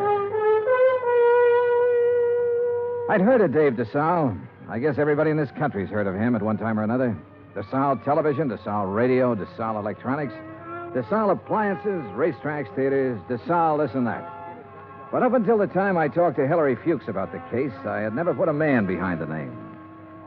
Expense account item 1, $2, 2 drinks for Hillary Fuchs and myself. We had them in his office out of my bottle over his desk. Just plain worn out with it. Stuck. Ooh, that's some water. Oh. But I'll tell you this. I'm not going to make a present of $100,000 of stockholders' money to anybody. I wouldn't do that either. Drink your drink. Here's to war. Salute. Now, while that's settling, maybe you'll settle down and tell me what it's all about. Dave Desalles. Know him? I've heard the name, yeah. Well, he's dead. Drowned 4 days ago out on the coast. So? Did you ever see our K policy series? I've heard of it. Well, the premium's about triple a normal life policy. It's designed only for people with big money. Sure. But it's got a feature that makes those people with money look at it a long time. Uh-huh.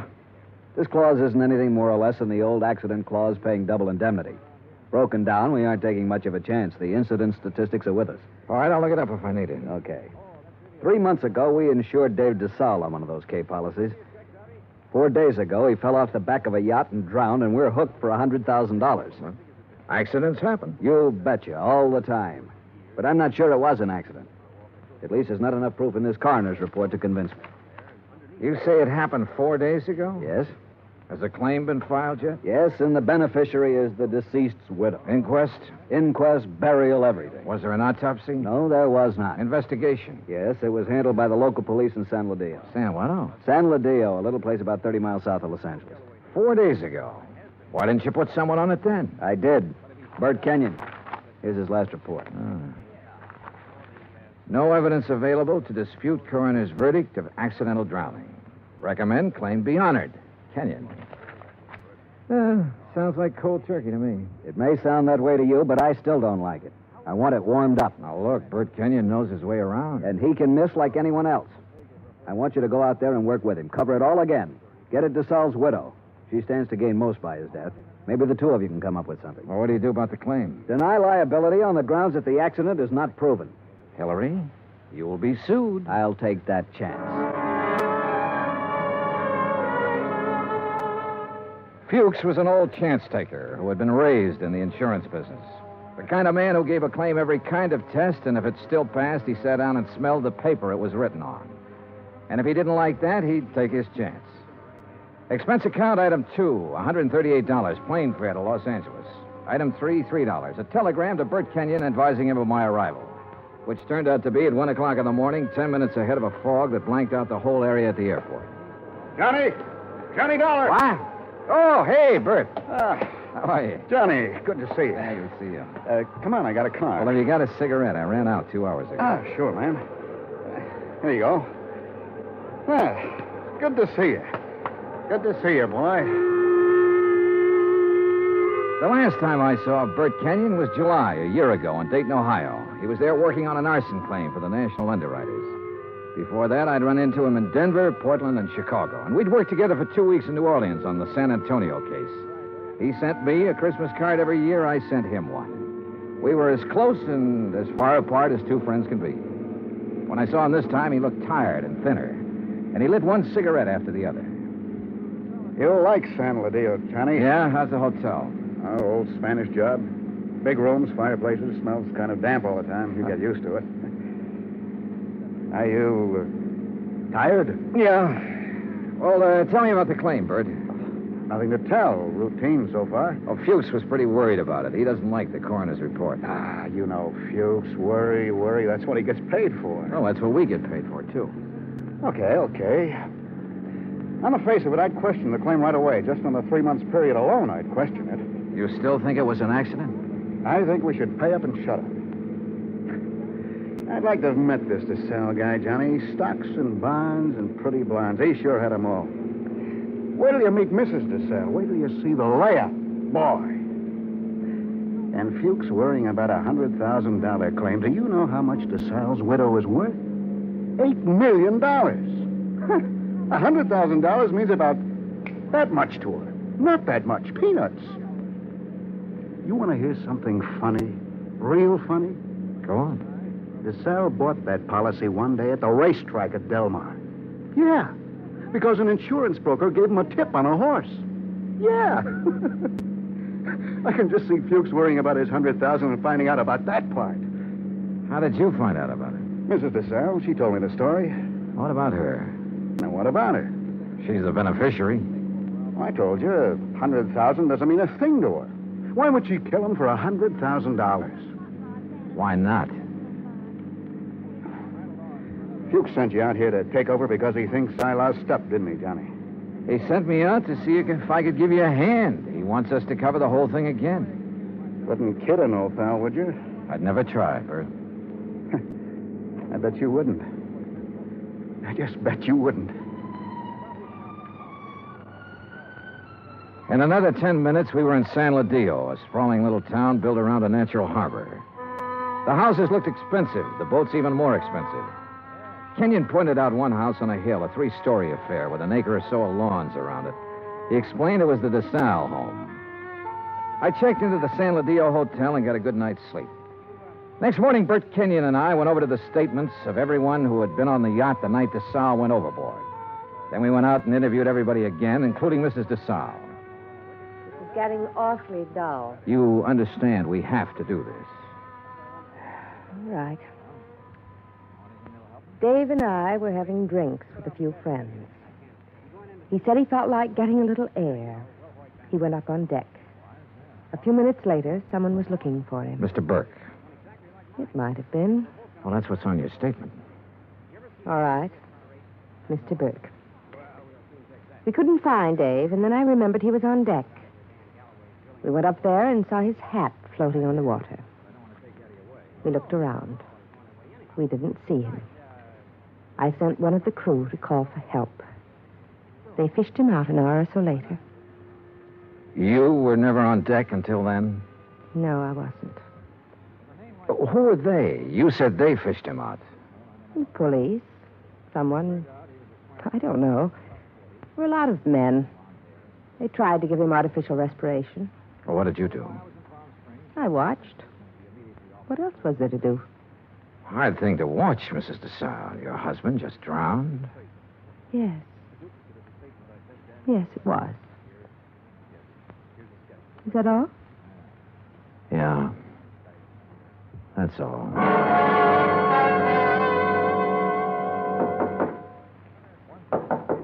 Come in. Hi. Oh, what's all this? Thought you'd be in bed. Just going over the reports again. Well, what do you think? Oh, I don't know. I'm trying to make up my mind, Bert. About Mrs. Desalles, the way she looks, the way she acts. I told you she was something. Yeah, sure. 50 men would sell their souls to be tied up with her one way or another. She had help, Bert. What? She had to have help to kill him. A dozen people swear she was below drinking martinis with him, so someone was up on deck waiting for Desalles. What have you got to go on? Desalles swam the English Channel 20 years ago. He should have been able to swim 20 feet to a gangplank. Drunk or sober, he should have been able to do that.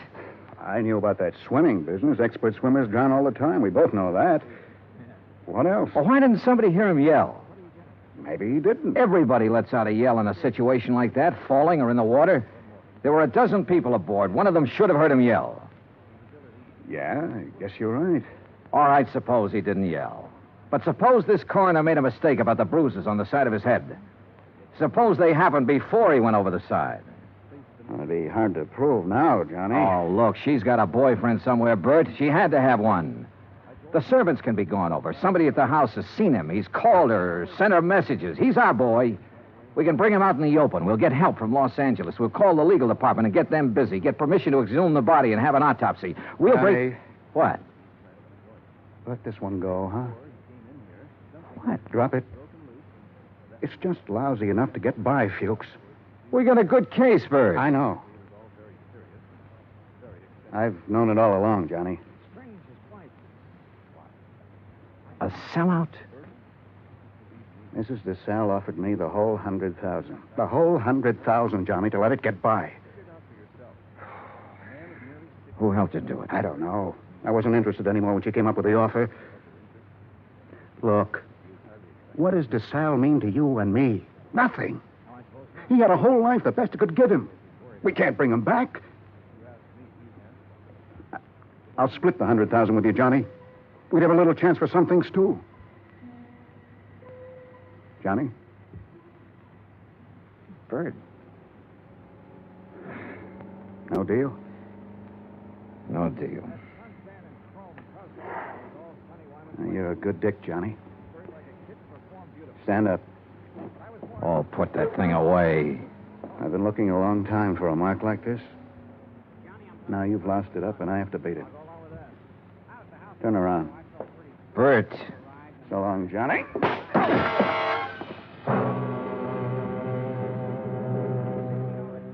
I went down to my knees trying to hold onto the desk. I saw him stand there a minute, like he might want to help me. And then he was gone. I did everything I could to make my feet, but my legs wouldn't work. And then it was all over.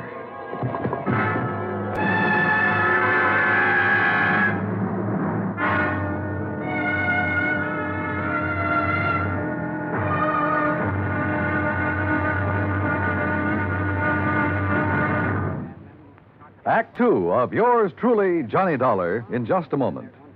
Democracy. What does it mean? The word itself is of Greek origin. Demos meaning the people, and kratos meaning authority. Thus, in a democracy, the people have the authority to rule themselves. But where does the authority come from? The authority comes from the people themselves. They put it in their constitution, and the constitution can't be changed by anyone except the people. That puts the supreme power of the government of a democratic country right in the hands of the people, and the people elect their representatives to run the government. In that manner, democracy gives everyone equal representation in the government. Democracy provides mankind with its greatest legacy of freedom. Now, Act two of yours truly, Johnny Dollar, and the Desalles Matter.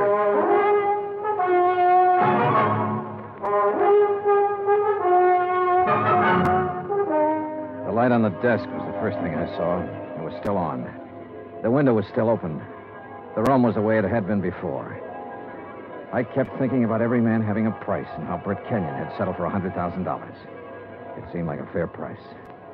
It also seemed too bad there was no way for him to collect it.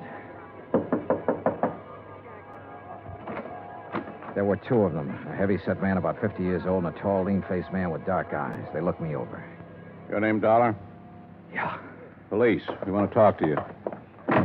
My name's Blair. This is Sergeant LaFrida. You sick or something? I bumped my head. How? Never mind. Well, what do you want? We'll ask the questions. What are you doing in San Ladillo? I'm standing around in a hotel room talking to a couple of cops. Just answer up. Don't be funny, fella. I don't feel even a little bit funny. You got a license to carry this gun? Hey, what is this? Have you? Yes. Your meat-handed friend ought to put it down or it might go off. Been fired, Tom? Meat-handed, huh? That's what I said. I'll remember that. Okay. Tell us about it. Tell us what you're doing here. And don't waste a lot of time doing it. I'm an insurance investigator. Tell this goon to back away and undouble his fist, or I'll break a chair over his head. Are you going to try to be tough, baby? I'm going to try to find out what this is all about. You want me to pop him open to see if he's as tough as he sounds? Behave yourself, Tom. Let's see something that says you're an insurance dick. Top of the dresser. Bring it over, Tom. Sure.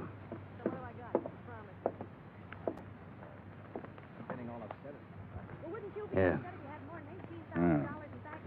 Okay. Now tell us what you're doing in town. The Desalles case.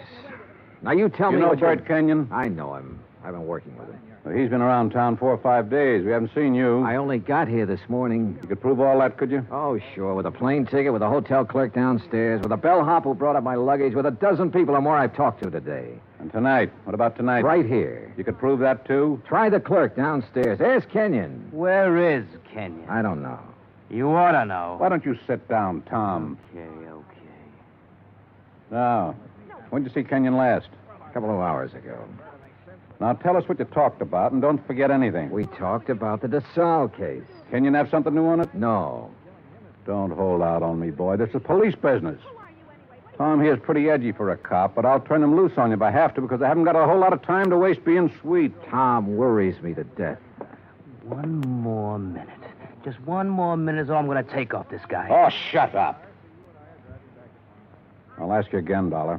What's new on the Desalles case? What did Kenyon tell you? The way we look at it, you came out here because something new popped up that might take 2 guys to handle it. Look at it any way you want to. Blair, you going to take this stuff? Never mind. Okay. Get your hat and coat, Dollar.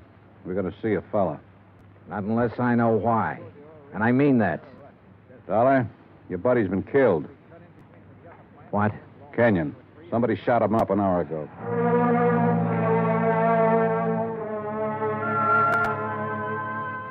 I put on my clothes and we went downstairs and climbed into a battered-looking police car. Tom LaFrida drove. I sat with Blair in the back seat. No one said anything. A half a mile out of San Ladillo, we turned onto the main highway and drove to a spot about 2 miles away, all-night filling station. There were a couple of highway patrol cars there, an ambulance, and men in dark suits who looked the way policemen always look. Wait here. Keep an eye on him, Tom. Sure. Be just a minute. He's a soft old gink. I suppose you're hard. I know how to handle pinballs like you. Before we're through, you and me, we'll have it out. Okay, Dollar. Get out. Yeah, sure. Tom, put the spotlight on him. Okay. Good. Now, Posey. Posey, take a good look at this man. You ever seen him before? No. Look good. Take your time, boy. No, man I saw was shorter by this much. He wasn't as husky. Okay. You go in back of your place there and get some sleep, boy.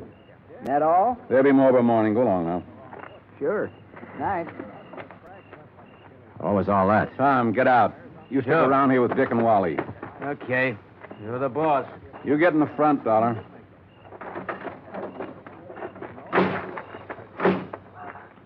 You're lucky. Posey didn't recognize you. I suppose I am. Why? An hour ago, Posey's pumping gas. He hears 3 or 4 shots off in the dark.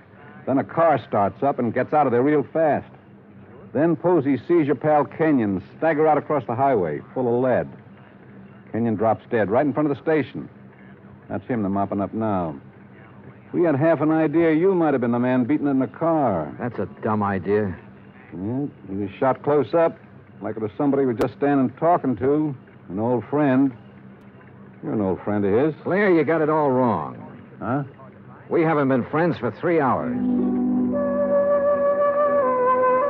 His full name was George Blair. He'd been on the Los Angeles force 12 years. Then they retired him at half pay when a holdup man shot off part of his right foot. He'd taken the San Ladillo job because it was the only police force he could find that would take a man who limped more than a little. Expense account item 4, 20 cents coffee for Lieutenant Blair and myself. I don't know. Maybe we went at you the wrong way in that hotel room. That's my fault. But a man's been murdered, and I get excited about things like that. I don't blame you. No hard feelings. No. As long as I don't have to do business with your boy, Tom. Yeah, I got Tom LaFrida and 3 other boys. None of them worth the press in their pants. I need help, darling. What? This town's popping open tonight. Your buddy got it. It's tied in with this Desalles thing somewhere. You're sure he didn't have anything new for you? No. You wouldn't want to tell me about that bump in your head, would you? Not right now, no. My boys are so green, they tromped all over the boat the night Desalles drowned. They loused up anything that might have helped me to find out how he went over the side. They banged his head against the dock a few times, bringing him in. I couldn't tell if the bruises were there before or after he was in the water. You don't think Desalles was accidental? I was murdered. She had somebody do it. Well, why didn't any of that come out in the coroner's report? My coroner runs a drugstore when he isn't being a coroner. If you feed him enough scotch, he'll tell you whether somebody's dead or not. He don't know from nothing. You know, the thing that kind of got me was this Kenyon. He went along with that coroner's report. I know that. We both know that. All right, I'll lay it on the line. I need help, Dollar. If I'm going to get anything done, find out who killed Kenyon, and get at this Desalles thing, I need help. All right, I'll help you. I was hoping you'd say that. More coffee? No. Dollar. What? You can start by telling me about that bruise in your head. Kenyon.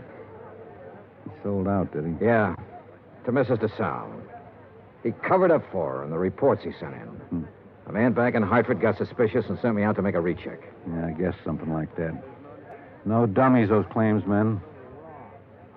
Look, who'd he say was in on it? He didn't say. I don't think he really knew. At least not any more than you and me. No wonder you didn't want to talk up that kind of news. Kind of hurts, doesn't it? Like having a bad cop around. You should know. I know. Well, how do you feel? Mister, I feel lousy. A friend of mine's been shot. What's more, he died a bum. Well, I'm talking about dropping in on people while the smoke's still hanging around. Mrs. Desalles? Yeah. Let's go. It was about 6:45 in the morning when we left the diner. By 7:30, we were winding up the driveway to the Desalles mansion overlooking the ocean. Blair mumbled things about the fog lifting and what a nice day it would be.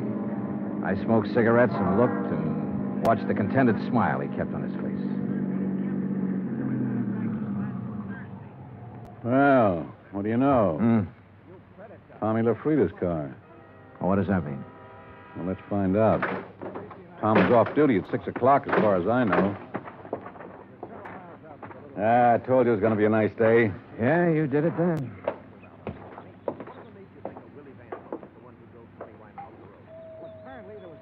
Nice place.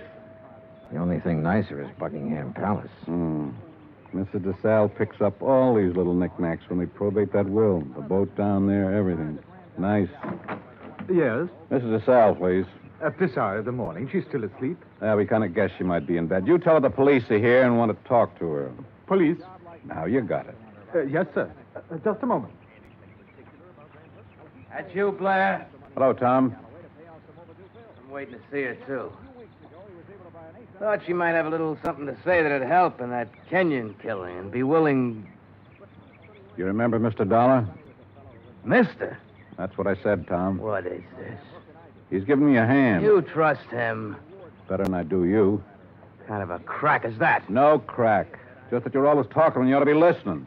Besides that, you've been drinking again. Go on, get your hat and get out of here. No, I just gave you an order. Beat it. Okay. Oh, he'd like to kill somebody, that bird.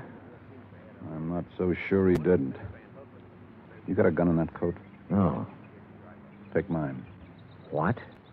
I don't like him being here. It just came to me. He was the first one down at the dock the night Desalles got it. The first one. Her boyfriend?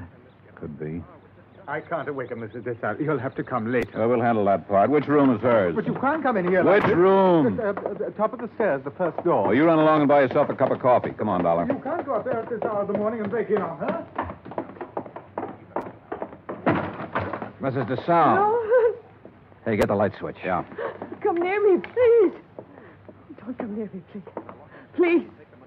Oh, please, I won't tell. I won't tell anyone. Mrs. Desalles, I just... Beaten up. Good Lord. Please. Oh, please don't. Look, Mrs. Desalles, we aren't going to hurt you. Tell us who did this to you. Tell us why. Tom LaFrida? Was it Tom? Tom helped you get rid of your husband, is that right? We know that's right. Now, what about Kenyon? Tom killed him. LaFrida killed him. Why? He wanted money to get away. Tom said it'd be easier to kill him off than let him go. Tom did this. Why? He said people would be around to see me, not to talk about anything. Not to talk about anything. This is George Blair. Get an ambulance over to the Desalles place, fast. He said he loved me. He never loved anything in his life. You big, fat pig. Turn around and get it. I'll warn you, Tom. Dollar's got my gun. He's next. You look at mine. You all right? Okay, his went in the ceiling. You? Okay. He's gone. What made him, Dollar? What made him? All these knickknacks. And her.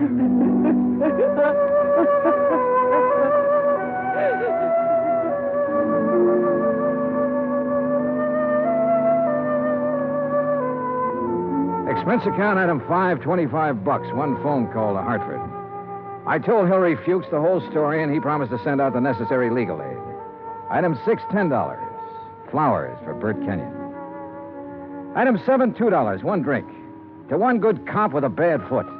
The drink cost $1. The glass cost $1. The drink for the good. The smashed glass for the bad. Oh, yeah, it was hammy, but it made me feel... Expense account total, $416. Remarks, none. Yours truly, Johnny Dollar.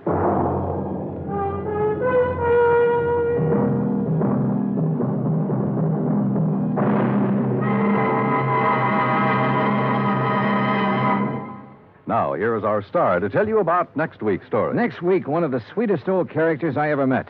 And with him, one of the cleverest killers. Join us, won't you? Yours truly, Johnny Dollar.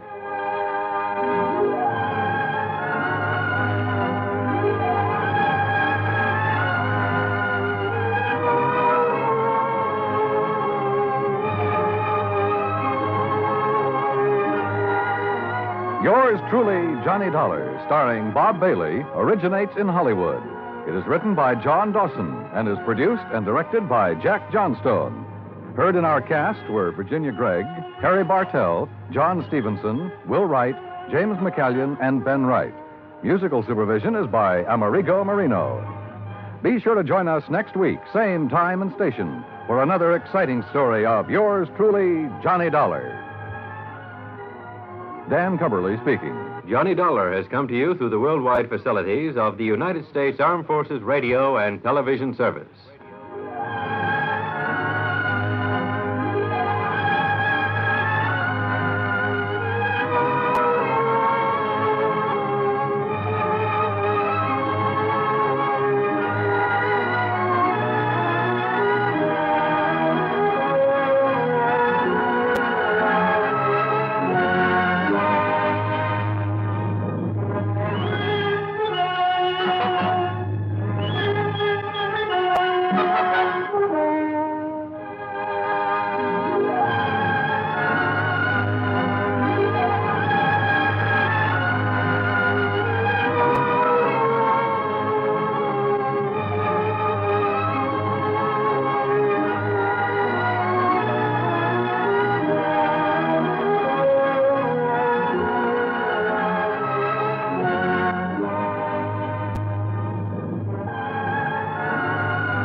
Johnny Dollar. George Reed here. Georgie, how's Floyd's of England holding up this hot weather? Fine, Johnny, fine. Tell me, does the name Franklin P. Franklin mean anything to you? No, I can't say that. Oh, no, wait. You mean the World War I fighter pilot who made such a name for himself came from right here in Hartford? That's the one. Oh, sure. One of my boyhood heroes. Yeah. Frankie the Flying Fool, they called him. Yes. Big plaque over at the library about the couple of dozen enemy planes he brought down. Yes. Which was quite a record in those days. Yes, Johnny. Something of a legend, too, because he gets shot down one day, be right back in the air the next. Yes. Just didn't know when to quit. Well, he isn't still alive, is he? No. Well, I didn't think so. No, Johnny, Mr. Franklin died a few days ago. Only a few leaving days? a considerable amount of life insurance. With our company, of course. Oh, I see. Over $110,000 that's to be divided equally between his two sons, Randolph and Philip. Or, of course, the survivor. Well, what's your problem? Well, Randolph is no problem. He lives right here in Hartford. As a matter of fact, he buried his father. But we need to find Philip. If that is, if he can be found. Now, what do you mean by that? Well, suppose you come on over here to the office and I'll tell you what I know. Sure, why not?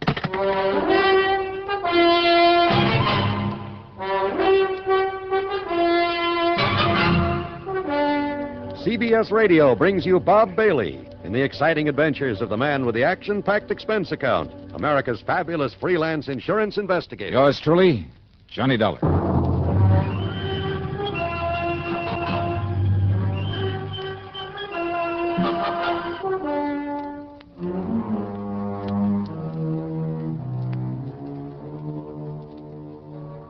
Expense account submitted by Special Investigator Johnny Dollar to Floyd's of England, North American Office, Hartford, Connecticut. Following is an account of expenses incurred during my investigation of the Twisted Twin matter.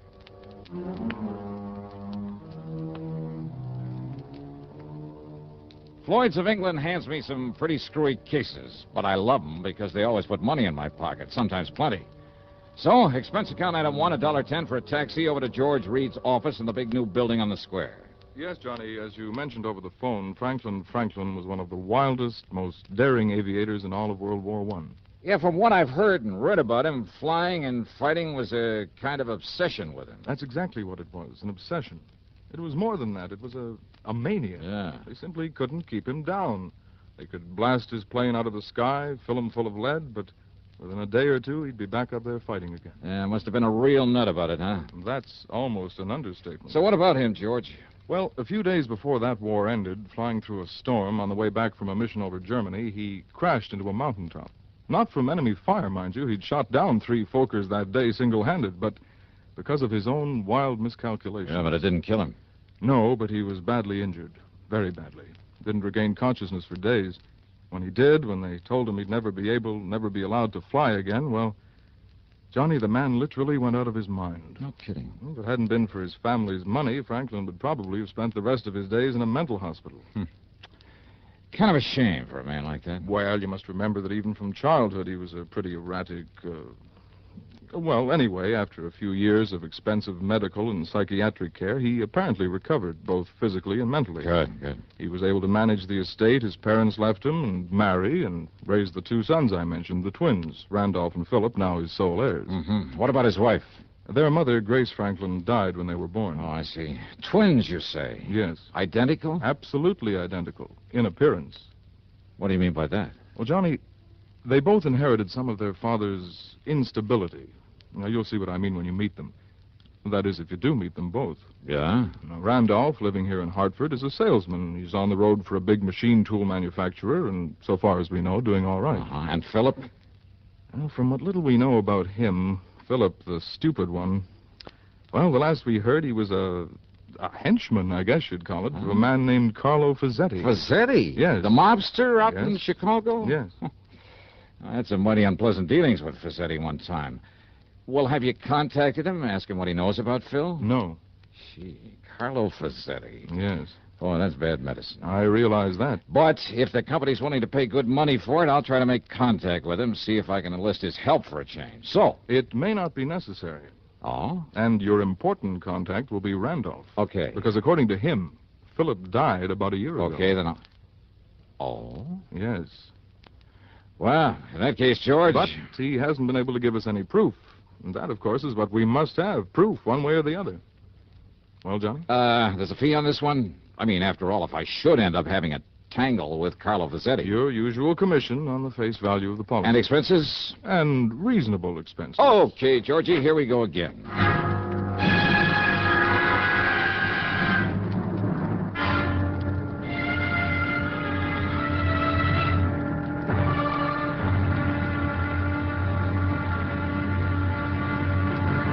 Now, Act Two of yours truly, Johnny Dollar.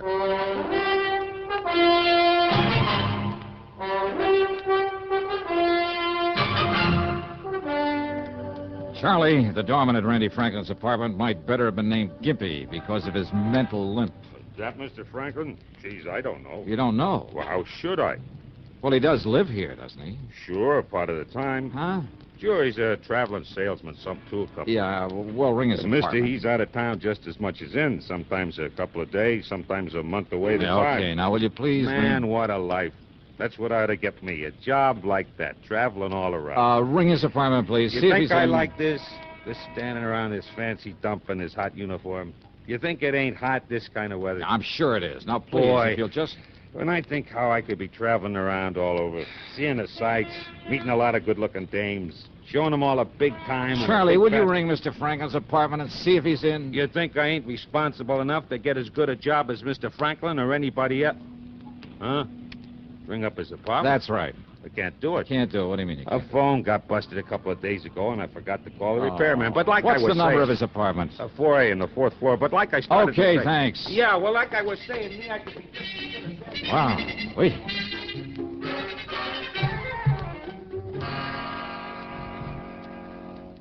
Randy Franklin was in. He was mid-30s, maybe, tall, rather good-looking, with black hair, gray eyes.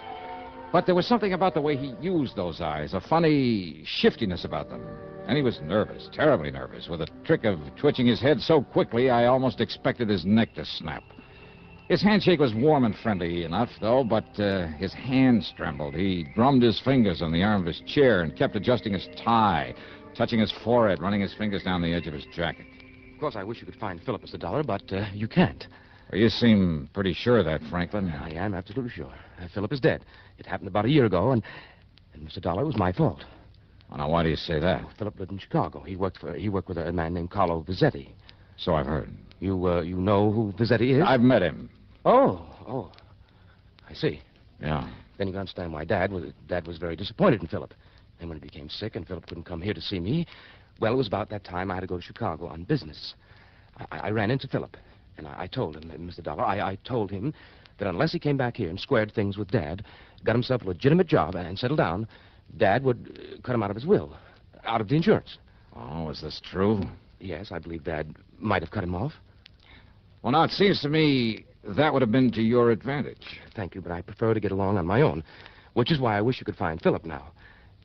But you can't. Yeah, you said that before. Of course, a share in Dad's estate, of course, I'd welcome that.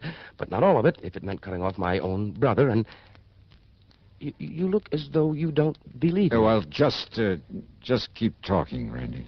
The point is, the threat of losing some of the estate persuaded Philip to fly back here with me to see Dad.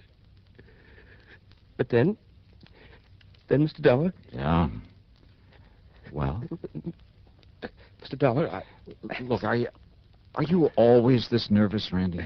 No, it's just when I think about what happened, then it was such a frightening, such a terrible, such a shock to me. I don't think I'll ever get over it. Well, what happened?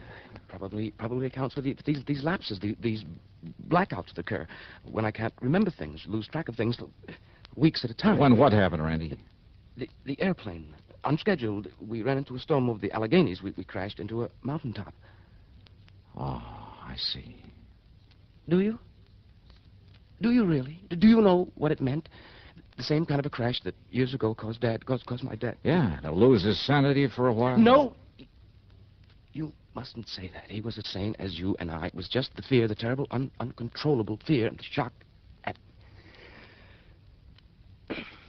Only 3 of us, so far as we know, managed to crawl away from the wreckage. The pilot, a little girl, and myself. Even we were badly injured, we didn't know about each other until much later, because we'd all crawled away in different directions. When I was found, I'd been unconscious for several days. Like your father after his crash during the war. No. Please, don't. Please. All right, I'm sorry. They found Phil's remains in the wreckage? The wreckage of that plane burned completely. That is why the morbid-minded men at your insurance company can never have the sort of proof they seem to want.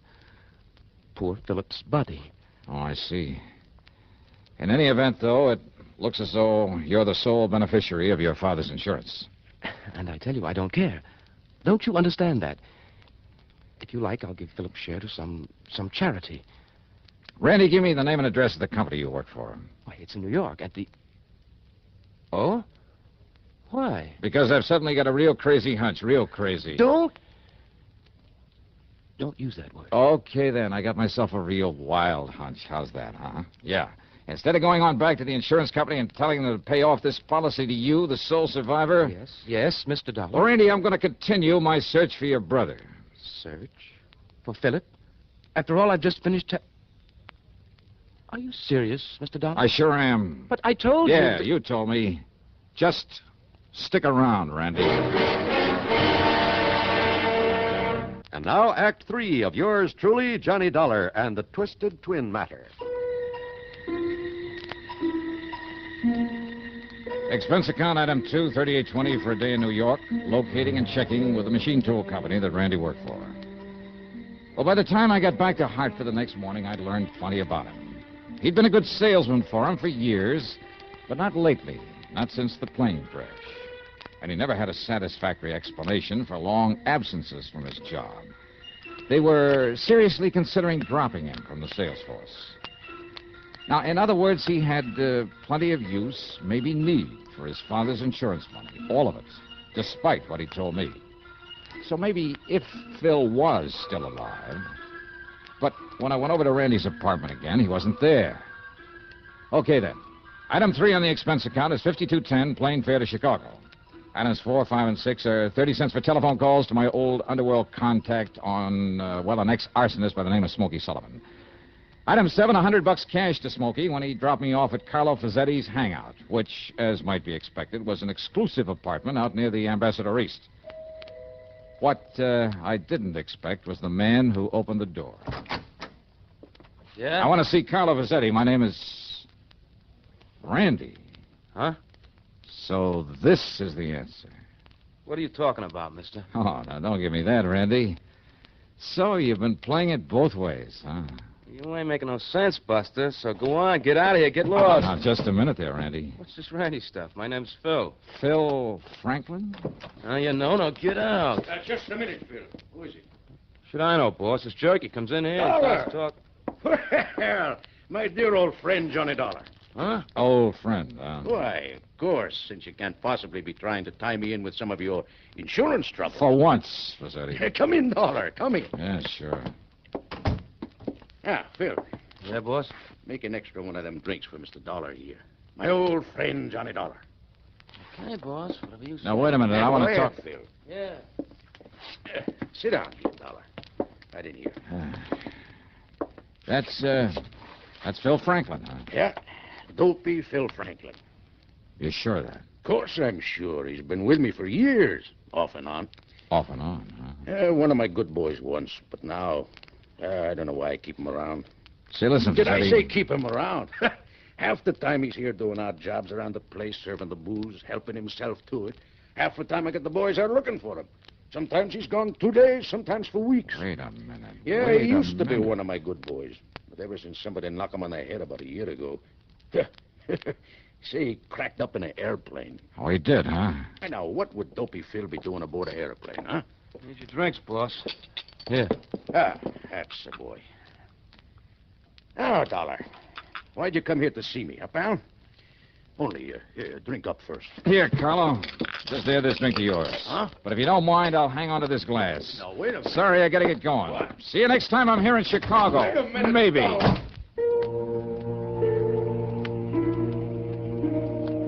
I wrapped the highball glass carefully in my handkerchief, stuffed it into my pocket, then spent item 8, $4.90 for a taxi. Item 9, another $52.10 for a plane ticket back to Hartford. Item 10, $1.50 for a cab to my apartment. Well, there I picked up my car and drove over to Randy's place. He wasn't there. Item 11, $10 to the doorman, Charlie, to keep his eyes open for once and to phone me when Randy came in. And to keep his mouth shut. Well, as I might have expected, Charlie's call didn't come until 5 days later. Item 12, $4.85 for a tank full of gas. At police headquarters, I picked up Lieutenant Tim Waverly, who spends most of his time in the lab, not in uniform. I gave him the highball glass, some instructions. Then together we drove over to Randy's apartment. And this time he was in. Yes?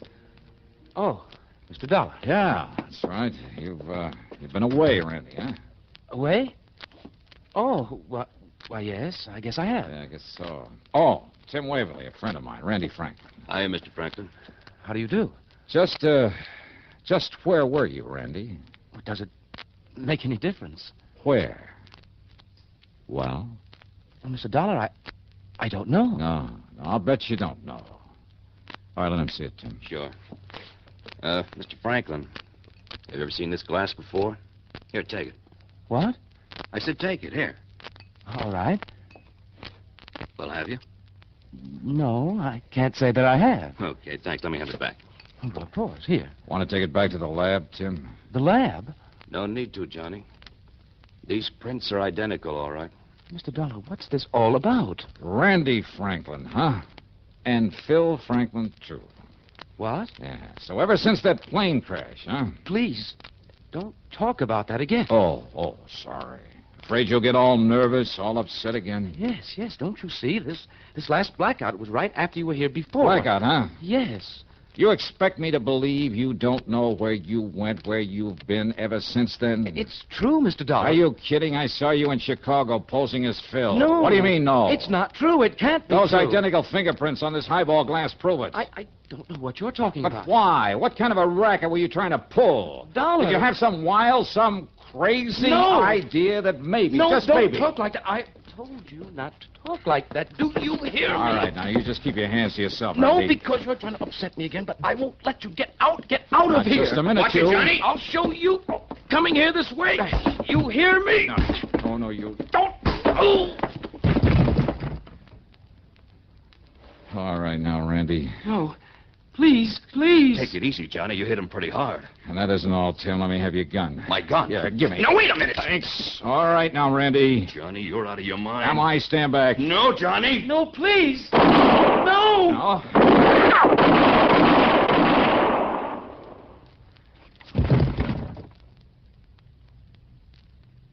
Johnny, if I didn't know you... Okay. It was the shock that knocked him out, Tim. I know. You not only didn't hit him, you didn't try to, but yeah, I that's did... right. Now, let's get him over to old Doc Parsons. Dr. Parsons? Yeah. The psychiatrist? Yeah, come on. Give me a hand with him.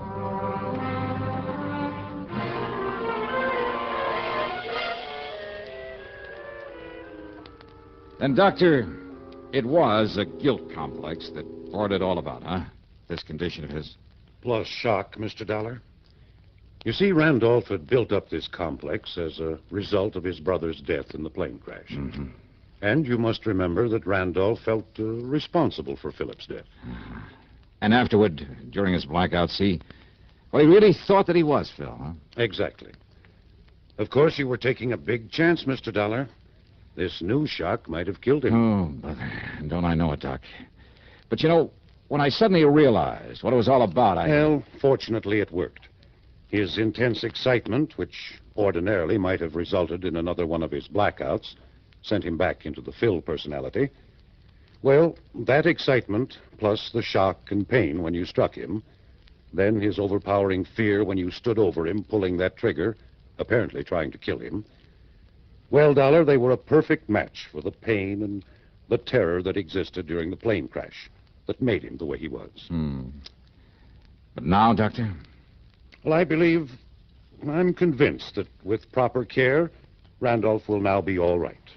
Will be himself, entirely. Good.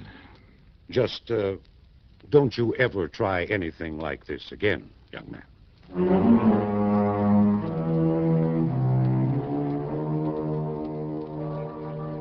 Yeah, Dr. Parsons was right. After this, I'll leave the shock treatment bit to people like him who really know what they're doing. All right, let's see now. Expense account total comes to $196.55. They'll be no fee on this one. Yours truly, Johnny Dollar.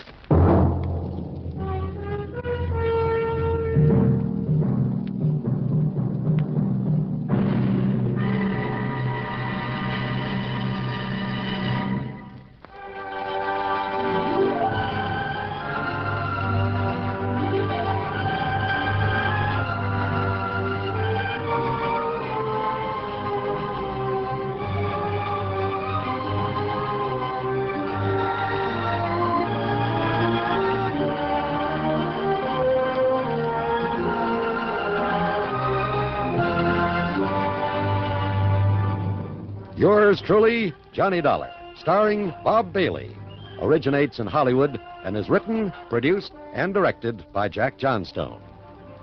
Heard in our cast were G. Stanley Jones, Frank Gerstle, James McCallion, Jack Moyles, Herb Ellis, and Russell Thorson. Be sure to join us next week, same time and station, for another exciting story of Yours truly, Johnny Dollar.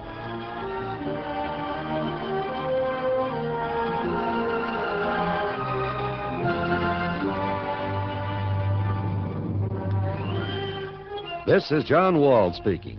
Johnny Dollar has come to you through the worldwide facilities of the United States Armed Forces Radio and Television Service.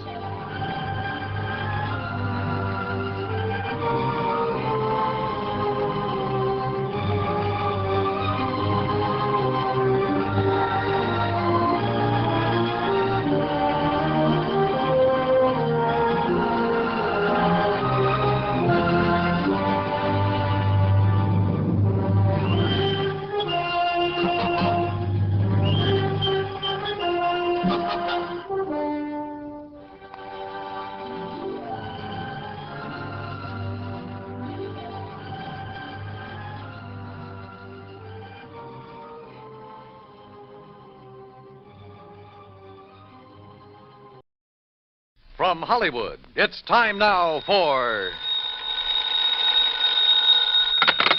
Johnny Dollar. Paul Brennan, Inter-Allied Insurance Company, Johnny. Oh, hi, Paul. How's the world doing by you? Oh, I got troubles. Oh, like what? Like Albert W. Winkler. Winkler? Who's he? Maybe you mean who was he? Well, which is it? Well, that's the trouble, Johnny. We don't know. Huh? Well, he's disappeared, and with him a hunk of emerald worth exactly 100,000 clams. Wow. Well? Sure.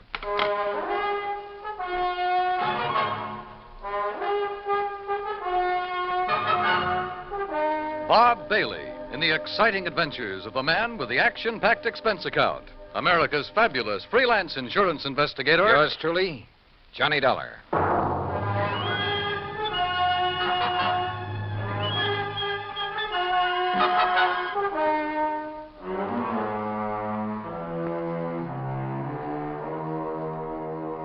Expense account submitted by Special Investigator Johnny Dollar to the Inter-Allied Insurance Company, Dawson Building, Hartford, Connecticut. Following is an account of expenses incurred during my investigation of the Blooming Blossom Matter. Expense account item 1, $1 even. Taxi from my apartment to the offices of Inter-Allied, where Paul Brennan wasted no time in getting to the point. Albert Winkler was a partner in a small jewelry firm down in New York. Real exclusive type place. Floyd and Winkler? Yeah, that's the outfit. Well, a few days ago, they got hold of an emerald. It's called the Green Eye of Calcutta. And, Johnny, the darn thing's big enough to choke a horse. Okay, Paul, okay. I don't think you need go any further. No, wait. They planned to put it on an exhibition at the big international jewelry show in Chicago next month, and Winkler took it home to work on it. Oof. Insured for 100,000, you said. Yeah, and Winkler's insured for 10. Okay, so who killed him and stole the rock? Listen, will you? Go ahead. Well, Sunday morning, his partner Blewett tried to phone him at his apartment. No answer. So Blewett sauntered down to the office thinking he might be there. But no sign of him? Right. Nor of the Green Eye of Calcutta. Only a note Winkler had left the night before saying he was taking the stone home to work on it. Well, that makes it look as though maybe Winkler... Listen. About that time, the phone rang there in the office. It was the police department, also looking for Winkler. Oh? Yeah, they'd been called by Winkler's landlord after a chambermaid had found his apartment completely ransacked and the old boy missing. Uh-oh. Who's working on it? For the NYPD, I mean. Sergeant Randy Singer, 18th Precinct, homicide. Old friend of yours, I believe. Yeah, good man. Has he come up with anything? Nothing. Well, Johnny? Sure, Paul. Now? No. Item 2, another $1 for a taxi back to my apartment where I slicked the stubble off my face, showered, dressed, and was about to head for New York when the phone rang.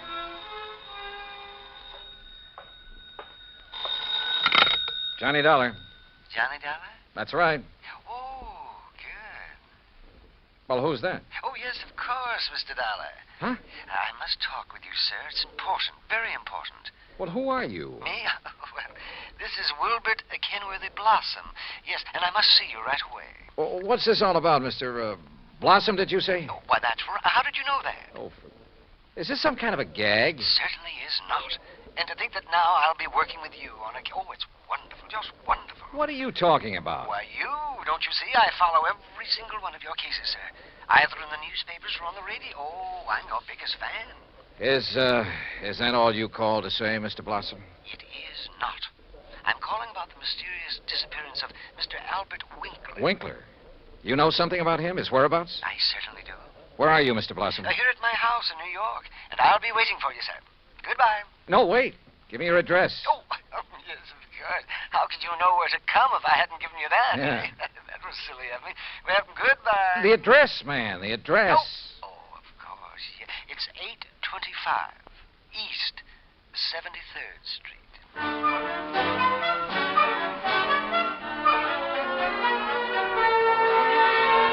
Item 3, $9.20, transportation and incidentals to New York City and 825 East 73rd Street. It turned out to be one of New York's famous old brownstone houses, well preserved and reeking of an era long past, when the city's wealthy and elite had built row on row of these monuments to a now forgotten financial aristocracy. Oh, come in, Mr. Dollar. Come in. I'm Wilbert Kenworthy Blossom, and I cannot tell you how thrilled I am to be working with you on this. I don't know how to describe it, but I'll try. The inside of Blossom's home was unbelievable. Ornate pre-Victorian furnishings, heavy velvet draperies, huge lamps and chandeliers, gilt-framed mirrors, even an ancient horsehair sofa. It was also filled with dusty piles of newspapers and magazines, hundreds of old books. Travel books, Mr. Dollar, and mysteries. Oh, I just love mysteries. One corner of the high-ceilinged living room was piled with old trunks and handbags, an old carpet bag even. Boxes of tools and utensils were stacked about, an ancient Victrola, beat-up sewing machine. You just never know when you might want to sew something, do you? Old guns and pistols, some of them museum pieces. A stringless tennis racket. A pair of rusty handcuffs locked to the base of a floor lamp without a shade. A broken bicycle pump. That's just in case I ever find a bicycle to go with it, you understand. Yes. Against one wall stood an old metal cabinet loaded with rusty surgical instruments and a worn-out catcher's mitt. Yet directly opposite was a corner shelf full of priceless porcelain figurines and rare pieces of china. Some of the old clocks and jewelry on the mantelpiece were collector's items. Fine original oil paintings lay among piles of old shoes. All in all, it looked as though the contents of half a dozen pawn shops had been dumped into it. At auction sales, Mr. Dollar. Oh, yes, sir. I just cannot resist an auction sale or a bargain. But what are you going to do with all this stuff? Oh, just keep it. I like it. I like a lot of things. Yeah, so I see. Including 12 gross of Spencer's superlative steel-tipped shoelaces, patented 1841. But they were a bargain, Mr. Dollar. Just like all this fine artwork is, too. Yeah, I'm sure. Some of my friends pamper me a bit, though. You know, send me things they pick up at sale. Yeah, now look, Mr. Blossom, you told me you know something about Albert W. Winkler. Oh, yes. Yes, indeed. Well? And think of that magnificent emerald. Gone. Disappeared. Yeah, but now you said... And that poor Intralite Insurance Company. Oh, my. That's how I knew you would be called on this case. But $100,000 and $10,000 on Mr. Winkler. Well, at least they're off the hook on him until he's proved dead. Aha. And that's where I come in. With proof. Proof? What proof? Have you seen Winkler? Mr. Dollar, I have. Well, where is he? You understand, of course, that I know Mr. Winkler very well because I've seen him at his office so many times. Yeah, okay, go on. Oh, go on. Yes, indeed. Such beautiful, beautiful jewelry he had there. And, of course, he was always trying to buy some of the things I had. But you say you've seen him where? Well, Saturday I'd planned with a couple of old friends to attend a railroad auction. That was the Canyon City and Metropolitan Railroad. Winkler was there at the auction sale? Oh, yes. Did you speak to him? Oh, no. Well, why not? You said you knew him. Oh, I didn't go to the auction. I wasn't feeling very well that day. I had a little cough. It was kind of like that. Then how do you know he was there? My friends went, and at least they talked about going. Mr. Blossom. And I'm sure they did, too, because they sent me something from... And what do you suppose it was? I don't know. I don't care. Now, look here. You got me to... It was the very thing that has solved this whole case for you. What? And think of it. This dull, drab, dreary life of mine has suddenly become...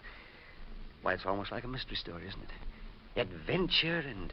Look, Mr. Blossom, Think of it. I'm being a detective. I'm working with my idol, the famous Johnny Dollar. Oh, George. Mr. Blossom, what did they send you? What's that? Oh, yes, of course. Here it is, sir. It's right here between the erector set and the golf clubs. This old trunk? That's right. Oh, great Scott, you think you do. But at first, of course, I thought of calling the police. But knowing all about you... Mr. Blossom, let me see that. Excuse me. There are a lot of crumpled newspapers on top. Yeah, I see. As old as the trunk. Good Lord. It isn't pretty, is it?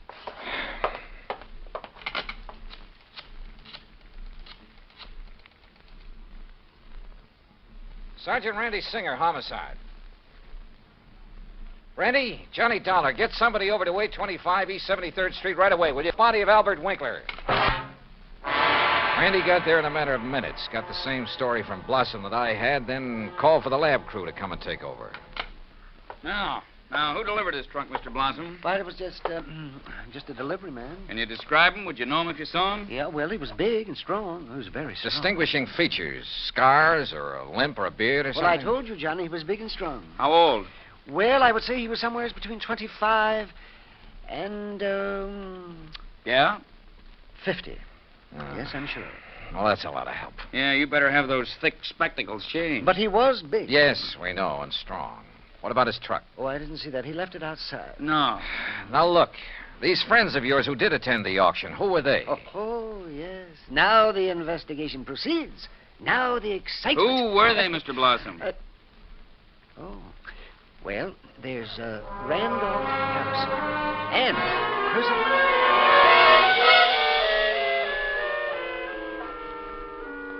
Randy Singer took down the names of Blossom's 3 auction-minded friends. The lab crew arrived. Randy took off to dig up Blossom's friends, and I took a cab. That's item 480 cents to the apartment of Elwood Blewett, Winkler's partner in the jewelry business. Blewett lived alone in a modest but tastefully furnished 5 or 6 rooms on East 52nd Street. Of course, Mr. Dollar. I'll be glad to help you all I can. Albert's death has been a terrible blow. Yes. Well, tell me this, please. Yes? Did Mr. Winkler make a habit of taking valuable pieces of jewelry to his residence? Yes, Albert often took pieces home with him to work on them, clean, polish, and so on. Wasn't that a rather dangerous practice? Frankly, I always thought so, but he felt there was far more chance of being robbed if he were alone at the office than at his flat, where he wouldn't be expected to have anything of great value. Well, who has seen the Green Eye of Calcutta besides you and Mr. Winkler? I'm not sure. Of course, almost anyone would have been able to recognize it. Because of the publicity and pictures when you brought it over here? Yes.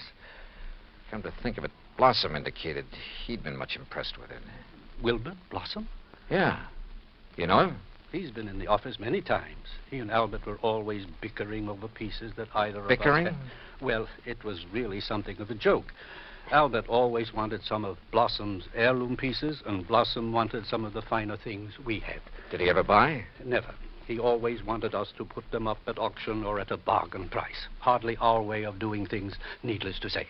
When did you last see Blossom? Why, last Friday. I was busy with an important client, and from the back room where Albert worked, I remember hearing Blossom insist that Albert show him the emerald. What did he? I don't know. The silly argument got so noisy that I closed the door on them. Oh, now, wait.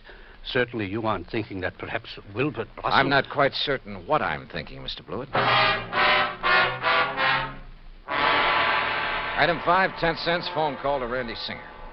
No, not a thing, Johnny.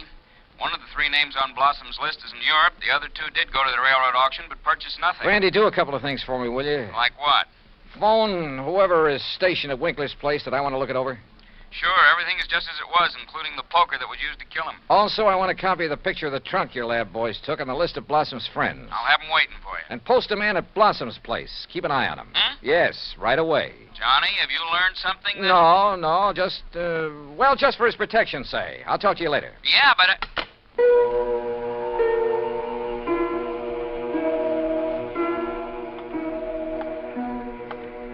Blossom. Yeah, Blossom. Maybe I hadn't given enough thought to the strange little character. Or to why the trunk with Winkler's body had been at his place. But if he were involved, why call me in? Cover up? Possibility. But Wilbert Blossom kill a man? Yeah, maybe he could. Maybe he did. I'd better see him as soon as I get through with the inspection of Winkler's apartment. Mr. Dollard? Oh, hi, officer. Did Sergeant Singer call and tell you that... He's on the phone here in the Winkler apartment now. Wants to talk to you. Says it's very urgent, sir. Okay, thanks. Johnny Dollar. Johnny, how did you know? Huh? The man I sent to cover Blossom's house for you got there too late. What? Whoever got in and attacked the poor old coot got away. Attacked? Blossom? Yeah, really did a job on him. Johnny? Okay, Randy. Thanks.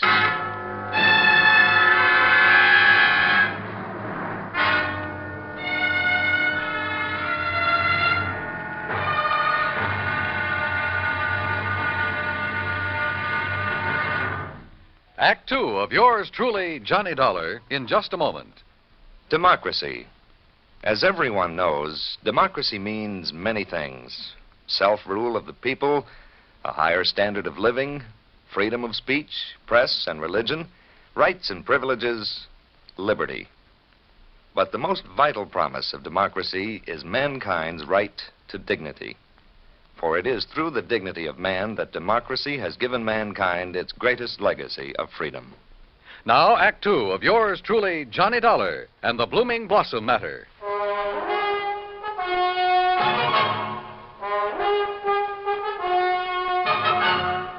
Expense account item 6, $2.25 for a fast taxi ride to 18th Precinct Police Headquarters. All right. As soon as I got your call, Johnny, I sent a uniformed man over to Blossom's house. From the way you talked, I thought maybe you suspected him. Yeah, Randy, I'm afraid I did. Boy, how wrong can you be? Anyhow, when he got there, he found the front door open and Blossom lying in the dark hallway. Where's Blossom now? The hospital, but he's okay, just bruised up a bit. They're letting him out. Fingerprints? Anything to go on? The lab's checking on the prints right now. Uh-huh. Let me know. Yeah. Anything else? Nope.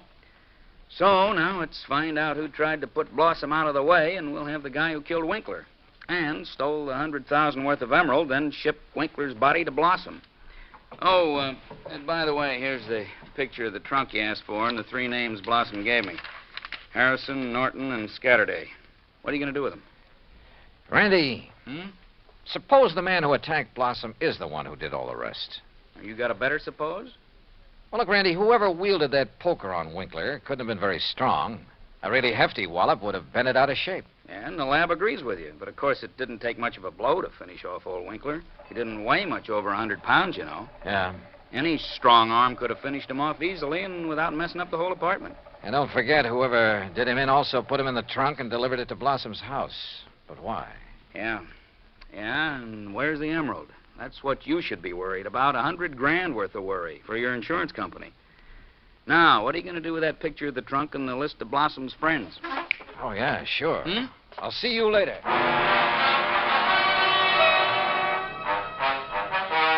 Item 7, $5.50 for a taxi to the warehouse of the Canyon City and Metropolitan Railroad over in Jersey.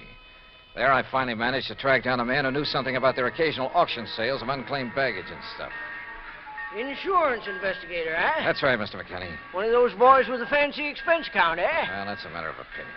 Look, you had an auction sale here last Saturday, didn't you? That's right, handled it myself. Want to know something about something we sold off? Exactly. Then I'm your man. Always remember all about every single item I sell and who bought it and all about them. That's fine, because I want to know if any of the names on this list bought from you on Saturday. Yeah?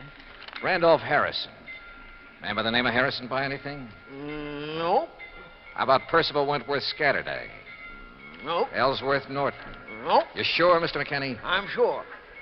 How about Blossom? That a man's name? Yes, Wilbert Blossom.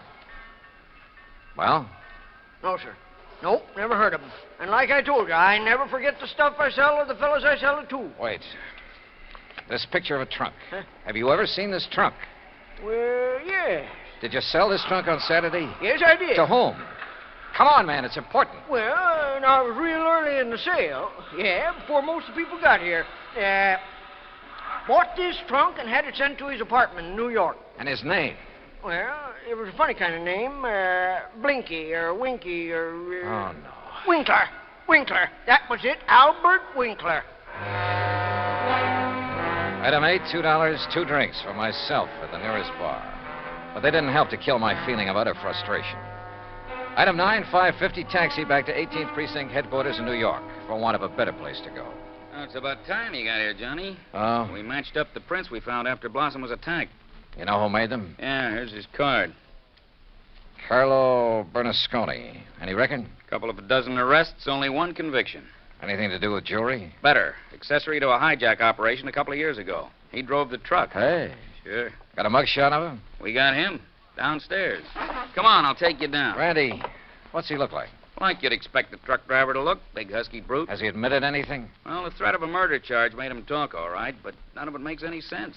Of course it doesn't. But he's our boy, all right. He killed Winkler, beat up Blossom. I thought your lab decided whoever killed Winkler was a small fella. Yeah, So the theory about the same man killing Winkler and beating up Blossom doesn't work. But, Johnny, holy... Come on down. Let's talk to this Bernasconi. After I make a phone call. Huh? Who to? Yeah? Get me a man named McKinney, Canyon City and Metropolitan Railroad warehouse over in Jersey. Make it fast, please. Yes, sir. Hey, you been over there, Johnny? Just before I got here. Did you find out anything? No, but I'm going to now. Like what? Randy, for the first time, this whole thing is beginning to make sense. Here's your party. Mr. McKinney? That's me. This is Johnny Dollar, remember? Sure do. Good. And say, Now- I've been reading in the paper since you left here about that body found in the trunk over there in New York. Yeah, well, look. Is that the same trunk you was over here asking about? Yes. Now, you told me that trunk was bought by a man who gave his name as Winkler. That's right. Do you remember what he looked like? Sure do. Why, I can give it to you as accurate as if it was in the police files. Well, Height, 5'9", maybe 9.5. go on. Weight, between 155 and 58. You see, when I was young, I worked with a carny show guessing weight and height, and if I didn't guess it right... Yeah, okay. Now, how about the color of the eyes? Well, I noticed them because of the way he squinted through them thick, old-fashioned steel glasses. Thanks, Mac. I'm sending you a 10-spot on the next mail. Well, now... Well, Johnny? Come on, Randy. Let's go down and see this Bernasconi. You find something out new? Yeah, and I don't like it. I don't like it.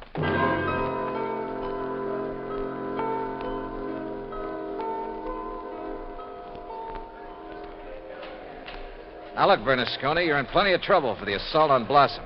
Maybe even more. But I'm the man who can save you from a murder rap, if you'll answer a couple of questions. Ah, sure. I told the cops. All right.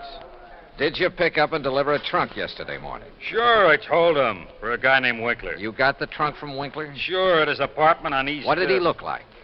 How tall? Oh, maybe 5'8" or 10. What? Johnny... Slight build or heavy or what? I'd say about medium. Maybe 150 pounds. Johnny... Now, look, mister. Now, wait a minute. You look. Did you deliver that trunk to a man named Blossom? Sure, at 825 East 73rd Street. What did he look like? Him I never seen. I knew it.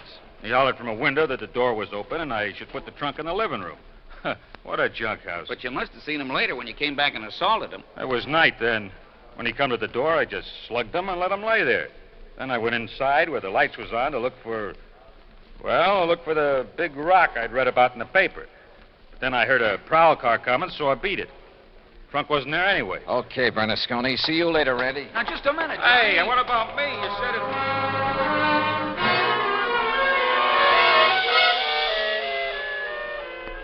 Item 10, 90 cents, taxi to Wilbert Blossom's old brownstone house on East 73rd. Come in, Johnny. Thanks, Mr. Blossom. All recovered from your beating? Oh, of course I am. Here, sit down. You said you wanted to help me on this case. Oh, yes, indeed.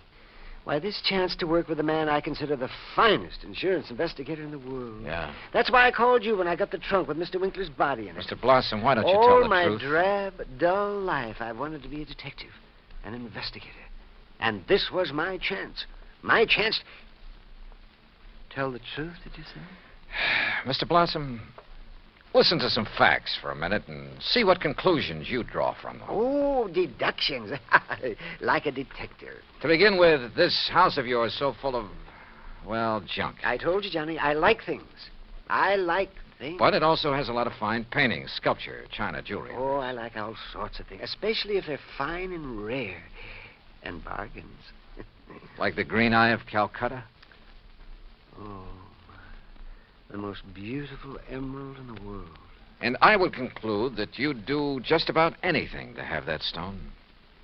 Yes, sir, Johnny. I'd reach the same conclusion. Okay. Now, when Albert Winkler and the emerald disappeared, it was in the papers that Inter Allied had written policies on them. Conclusion? Yes, sir. I would deduce that you would be called in. Wouldn't it be smart, then, if the killer was afraid I'd eventually get around to him anyway? Wouldn't it be smart for him to call me in and offer to help me? As a cover-up for what he'd done? Oh, yes. Oh, yes, indeed. Or at least he'd think it would. Oh, yes, I guess he thought it would. Another thing, Mr. Blossom. Oh? What is it, Johnny? The body was packed in the trunk with old newspapers. Like these you keep piled around. Oh, why, yes. And I would deduce... So obvious that both Randy Singer and I overlooked them completely. Oh, well, there's so many things piled around here. You couldn't be expected as... Johnny. Yeah. What really made you decide that... Well, I'd like to know. All right. Albert Winkler was a frail little old man, about 4'11", not much over 100 pounds. Yes, he was. But the man who bought the trunk and had it sent to Winkler's apartment, who gave his name as Winkler, that man was about 5'9", 155 pounds. And he wore thick, old-fashioned steel-rimmed glasses. But, Johnny, I can't see without them. Then there's the truck driver. The man who ordered the trunk delivered to this house gave his name as Winkler, too. But Winkler was dead by then. Dead from a blow inflicted not by some big bruiser, but by somebody of, say, your build. Oh, that awful truck driver who thought the emerald would be in the trunk and came here to steal it and who beat me up. I suppose you want the emerald. Yeah.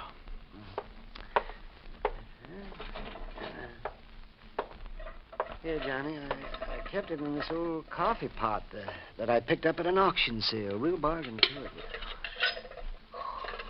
Oh, isn't it a beautiful stone? Oh, if only Mr. Winkler would have sold it to me. At a bargain, that is. Then none of this would have happened. Well, I guess we better go now, hadn't we? It's such a silly thing. Me trying to act like a detective. I guess I didn't even make a very good killer. Did I? Why? Just this overpowering passion to have things? Maybe. Or maybe it was just a reaction. A last desperate attempt to some way, any way, break from a lifetime of lonely, dull, drab idleness. I don't know. But for some crazy reason, I feel sorry for the funny little old character who turned killer. Expense account total, including incidentals and fare back to Hartford, $61.55. Yours truly, Johnny Dollar.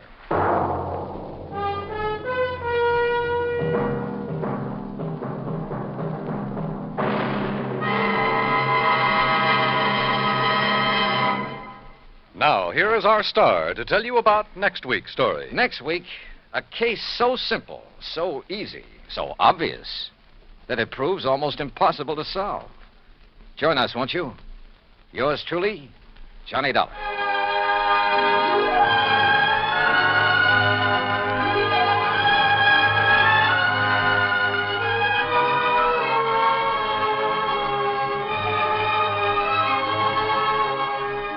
Yours Truly, Johnny Dollar, starring Bob Bailey, originates in Hollywood. It is produced and directed by Jack Johnstone, who also wrote tonight's story. Heard in our cast were Howard McNear, Herb Ellis, Herb Vigran, Junius Matthews, Herb Butterfield, Frank Gersel, and Johnny Jacobs. Musical supervision is by Jerry Goldsmith. Be sure to join us next week, same time and station, for another exciting story of yours truly, Johnny Dollar.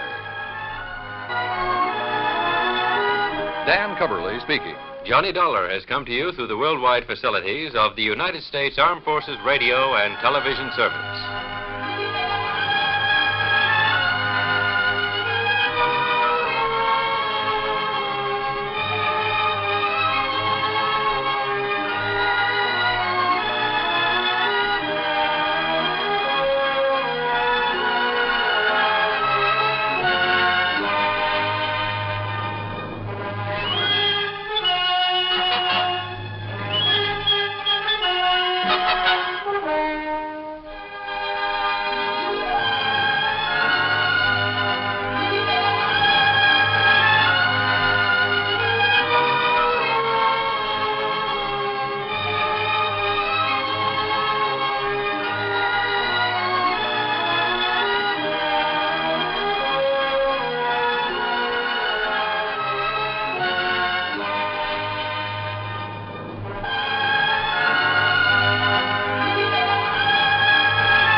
From Hollywood, it's time now for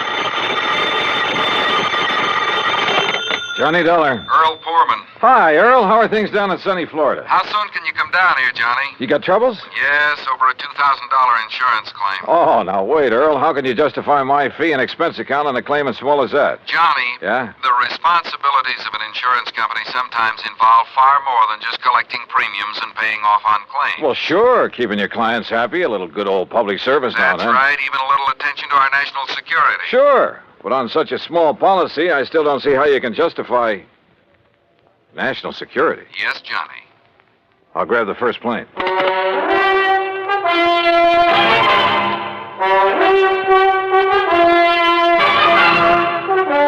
Bob Bailey in the exciting adventures of the man with the action-packed expense account, America's fabulous freelance insurance investigator. Yours truly, Johnny Dollar. And now, Act One of yours truly, Johnny Dollar.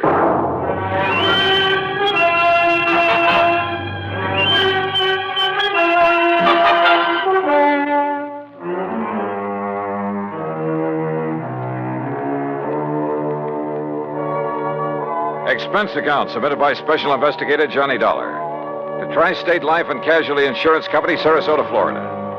Following is an account of expenses incurred during my investigation of the Wayward Moth matter.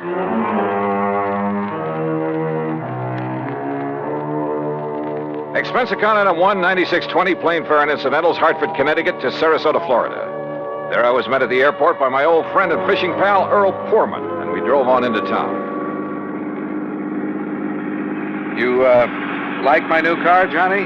When aren't you driving a new car? Well, now let's get down to Electric cases. windows, power seat, air conditioning? Yeah, sure. Look, you said something about national security in connection with this insurance claim. Yes, Johnny, I did. Well, explain yourself. Well, that's the trouble. I can't. You mean to say you had me fly all the way down here? Now, wait, Johnny. Or was it just some trick to inveigle me into fishing, huh? Is that it? A crack at some of the great Florida fishing you've been promising me all these years? Well, who knows? Maybe while you're here, we will be able to get in some fishing, too. In addition to what? Sure, Johnny. I just had my boat repainted, the engine overhauled. We'll go out in the Gulf for kings and bluefish. Earl. And in the bay and the bayou back of the house, I promise you redfish and sea trout until you get tired reeling them All in. right. Just tell me why you've had me come all the way down here to investigate a lousy $2,000 claim. I told you I don't really know. All right, Earl. National security is involved. Yes. Well? Okay, Johnny. I issued a policy covering the chemical plant of Dr. John C. Allworth. What kind of chemicals? Well, you see, I don't know. Huh? I issued the policy at the specific request of Todd Swamp. Who's he? Chamber of Commerce. Knows more about this whole area and its people than anyone else. Well, surely you've seen this chemical lab. No, I haven't. You what? As a matter of fact, its exact location is a complete secret. Oh, now look, Earl, if you've issued a policy, if you're ready to pay off a claim. But if you haven't seen... Look, how do you know a couple of $1,000s worth of damage occurred? I've taken Todd Swamp's word for it. I trust him implicitly. Well, this is the doggonedest... Earl, how can I possibly investigate something if I can't if nobody knows what... I give up. I'm sure that Todd will tell you everything. I'll take you in, introduce you to him, then I'll leave you with him. Leave me? That's the way he says it has to be. Here, take the keys to my car. You'll probably need them. But how will you get them? And if you need anything or if I can be of help, you know where to call me, at the office or at the house out on St. Armand's Key. Come on, let's go in.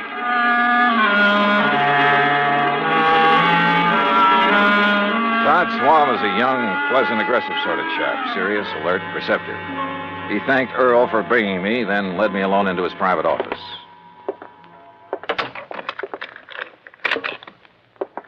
Sit down, Johnny, and I'll get right to the point. Thanks. I know all about you, at least all I need to know.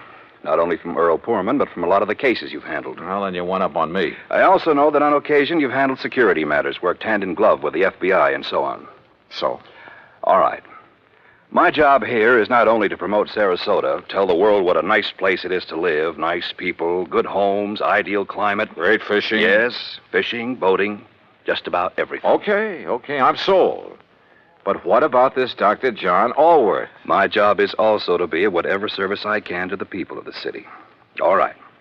Dr. Allworth has lived here for years. Chemist, retired. Until recently, that is. Well, go on. Now, in his small laboratory, carefully hidden in the swamps of the Everglades, for security reasons, Dr. Allworth is producing an important rocket-fuel ingredient. Oh? For use at one of the testing centers here in Florida. Cape Canaveral? He and his assistant work entirely alone, for obvious reasons. Look, Earl says there's been some damage at his place. That's why I asked him to have you come down. But only a couple of $1,000s worth. That is beside the point, Johnny. I think it's a case of sabotage. But if nobody's even permitted to know where the place is... And if you're ready, we'll go out there right away, okay? Right.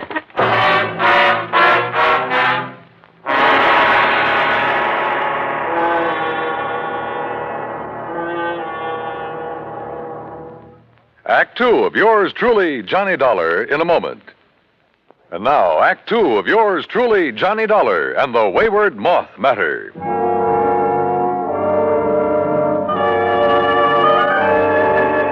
Todd Swam, manager of the Sarasota Chamber of Commerce, suggested we use 2 cars, so I got behind the wheel of the one Earl Poorman had left for me and followed him. We drove south on Highway 41 through Fort Myers, then swung left on Route 82 into the Everglades, and finally into the Big Cypress Swamp Country. A few miles further south, I'm not permitted to say how many, we left the main road for a pair of wagon tracks leading into the swampy jungle.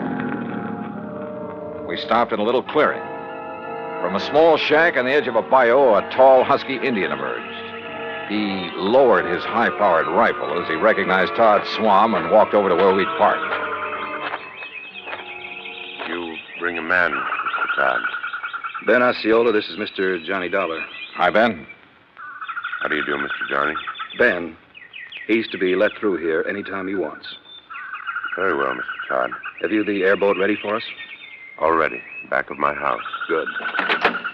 Come on, Johnny.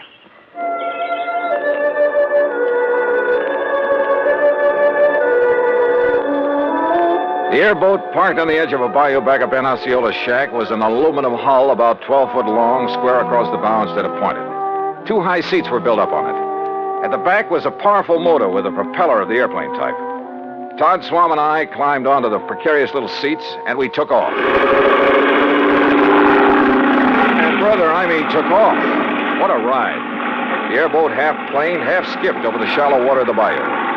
Perched up over the hull itself, I kept waiting for us to flip. After a quarter mile or so, we came on a vast plain of soggy, grassy marshland, splotched here and there with patches of clear water. Now and then, on half-submerged logs, big turtles quickly drew in their heads as we approached. More than once, a huge alligator gave us the beady eye, then quietly sank below the surface of a shallow pool. Plenty of rattlers and cottonmouths around here, too. Thanks a lot. Finally, we pulled up to an acre or so of brush and trees that looked almost like an island in the middle of the swamp. On it sat a long, low building made of concrete block. This is the place, Johnny. Unless you'd like to ride around a bit more. No, thanks.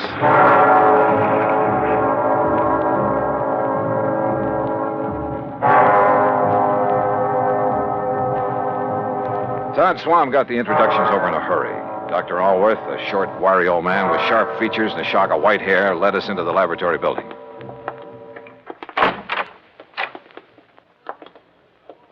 No, Mr. Dollar, not in there. Oh. No one is permitted in the laboratory except myself and my assistant. Oh, I'm sorry, Doctor. You lead the way. About your assistant, Dr. Allworth. It was in the vault that the accident occurred. It was an accident. Of course it was. Who would possibly want to... Plenty of people, Doctor, and you know it. May sound corny, but this whole country has enough enemy agents. You speak as though we were at war, Todd. Well, we're certainly in a Cold War. And speaking of agents... A moment, please, gentlemen, while I work the combination of this lock. This vault looks big enough for a bank. In it, I keep two things, Mr. Dollar. The finished rocket fuel component. Yeah? And the delicate apparatus with which I complete the final secret stage of its production. Apparatus no one but myself has ever seen. And you're letting us see it? Well, the accident has rendered it completely unrecognizable. I still haven't learned what happened here, you know. Matter of fact, I haven't either, Johnny. But I certainly have my suspicions. Doctor. There we are. No, don't go in. Well, The substance on the floor is so corrosive that... Well, look. You can see how the legs of that heavy metal table have completely corroded. Left nothing but a pile of splintered metal and rust. The rocket fuel did that? Now, there, in the corner at your left, are the rotting, tangled remains of the apparatus I mentioned. The apparatus the insurance money will replace so I can make up for valuable time lost. Doctor, I tell you, it was no accident. What happened, Mr. Dollar, is that the heavy glass flagon containing the finished rocket fuel additive... Glass, Doctor? A very special glass, over an inch thick. The flagon containing about 5 liters of it was on that marble slab there in the middle of the floor, ready to be crated and shipped to its destination. I see. I had completed processing it night before last. Early yesterday morning, for some reason I have not been able to determine, the flagon exploded. Well, I'll bet I can find a reason. Where is that assistant of yours? Leon? Yes, Leon Salkoff. Salkoff? Yes, Johnny. A man doing secret work for the rocket missile project hires an assistant with a name like that. No, Todd. Leon Salkoff. Doctor, there was a famous, well, I should say infamous character by the name of Salkoff during the last war, a young chemist. Yes, Mr. Dollar. Mixed up in a couple of industrial bomb plots. And if this is the same man... It is the same man. Well, then, good heavens. Exactly what I think. No. You're both wrong. This man was cleared in the war trials. Well, what difference does that make? I say a leopard can't change his spots. But don't you see that not even he knows the combination to this vault? Some other way to get in? Those little windows up there? 8 inches square and 2 inches thick. And you're sure there's nothing in your process that would cause the bottle to explode? Oh, I have checked and rechecked it. Where was Leon Salkoff when it happened, and where is he now? Well, he went to Fort Myers for supplies early this morning. He should be back. My guess is that he kept right on going. Yeah, Todd, I'm inclined to agree with you. Because, Doctor, if what you've told us is true, well, somehow, someone must have got to this stuff. How high are those little windows above the ground outside? Oh, about 5 feet. Then a gun, perhaps, aimed in through a window. But they are all in place and unbroken. Well, any reason why one of them couldn't be removed from the outside, then replaced? Well, I don't know. I'm going to see. I'll be right back.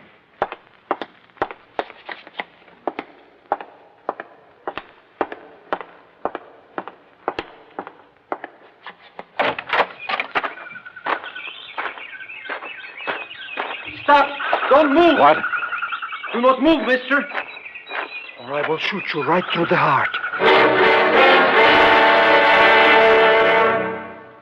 Act 3 of yours truly, Johnny Dollar, in a moment.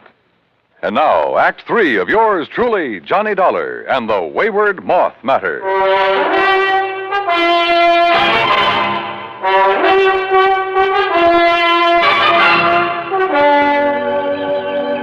Put your hands above your head, mister. Now, wait. One move and I will pull this trigger. Who are you? I will ask the questions. What are you doing here? Where is Dr. Elworth? Answer me. Or so help me, I will shoot you down. Mr. Dollar! Mr. Dollar, did you find anything? Doctor! Stay there, Doctor. There's a man out here with a gun. What's that? No, don't come out here. Leon, no, that's Mr. Dollar. What? Johnny Dollar, insurance investigator, to arrange the payment of our claim. You're sure, Doctor? Of course I'm sure. Well, I recognized Mr. Swan's car at this shack of the Indian. But when I saw the other car, well, I was worried about you. No, it's all right. He's here to help us. Salkoff. So you finally decided to come back. Mr. Swan. What took you so long, Leon? All the way into Fort Myers this morning, I puzzled over how the flagon could possibly have exploded in the vault. You found the answer? Or have you known it all along, Salkoff? I do not understand, Mr. Dollar. I think I do, Johnny. I thought so from the first. I've heard about you, Salkoff, about some of your activities during the last war. I pray that heaven will forgive me for what I have forced to do in that conflict, Mr. Dollar. Forced? It is my hope that by serving this wonderful country that has given me refuge, in some way I can make up for the terrible things I was compelled to do for the men who sought to rule the world. Now, that's a very pretty speech. Oh, it's true, Mr. Dollar. You've only to consult the records of the war trials. I may take a look at those records before I'm through with this case. I humbly beg you to do so. You still haven't told us where you've been all day, Leon. I tried to figure out how the explosion could possibly have occurred. So I telephoned one of our contacts. Contacts? The glass company that has furnished us with the heavy flagons. But there is no way the additive could have caused them to disintegrate. Disintegrate? No, Doctor. Where the flagon had stood, we found a pile of granulated glass. The flagon had completely crystallized. Oh, but even so, Wait. Of course. Of course. By some means, a critical... Exactly. A critical... The formula for the glass that I obtained from the glassworks indicated the possibility. Would you gentlemen mind telling us what this is all about? Mr. Dollar, I believe Leon has found the answer. Well, if he has, I'll take back a lot of the things I've said and thought about him. Of course, we can't be sure until we've proved it. It means waiting until morning. Oh, great. Meantime, we have a lot of work to do.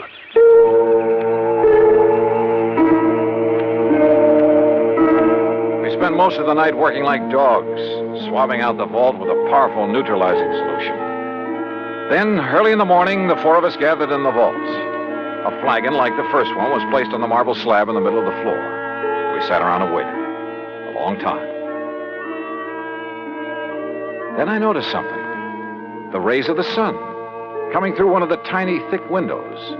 The light was focused, as though through a magnifying glass. Slowly, the powerful, searing pinpoint of light worked its way over to the flagon. Dr. Alworth rose and held a piece of paper where the rays converged. It burst into flame. There! Now you can see the tremendous heat generated at this point. Yes. And on the flagon itself. Exactly. The tempered thick glass wall of the bottle, tempered perhaps to a highly critical degree. But to crystallize, Doctor, the way the other one did? Leon, I still don't believe it. Well, many things will cause glass to crystallize. Vibrations of many kinds. You've heard, I'm sure, of the tenor who shatters a goblet by the power, the vibrations of his voice. But light vibrations? Oh, Doctor. Of course, it should have occurred by now. If it's going to at all. Oh, the temperature of that bottle must be terrific. The pressure building up in the glass itself. I don't understand. Still, the angle of the sun is slightly different each day. Or an imperceptible flaw in the one that exploded. Oh, sure. Well, perhaps the other had some outside stimulus to act as a trigger. A sudden draft, perhaps. Oh, any little thing. Excuses, Leon. You're stalling. You said the other bottle was in here alone. The door's closed, only it wasn't because you exploded that thing. I don't know how, but you did it. And if that isn't sabotage... Come on, Johnny. This gag has been carried far enough. Look! I saw it, too. A tiny moth, attracted by the blazing spot of light on the side of the flagon, where the focus rays of the sun converged. The moth circled, flew past it, almost brushing it with his wings. We waited. He circled again. Again. Then dove at it.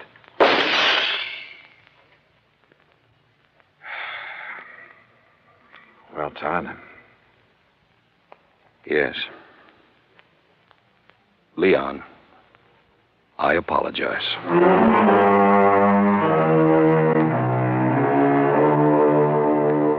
Yeah.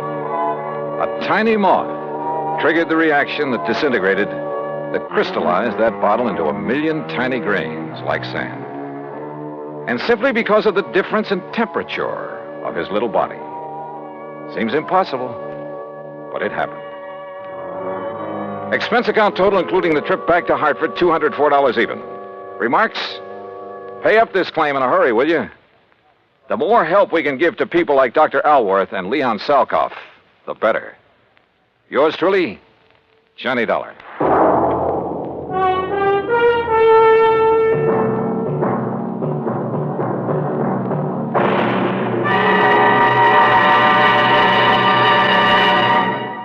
Our star will return in just a moment.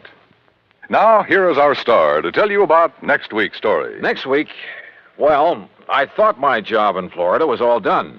Far from it. It had just begun. Join us, won't you? Yours truly, Johnny Dollar.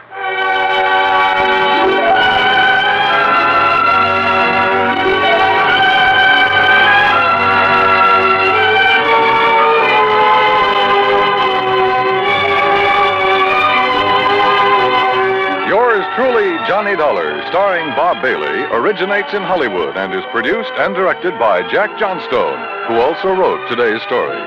Heard in our cast were Vic Perrin, Herb Ellis, Paul Richards, Lou Merrill, and Leon Velasco. Be sure to join us next week, same time and station, for another exciting story of yours truly, Johnny Dollar.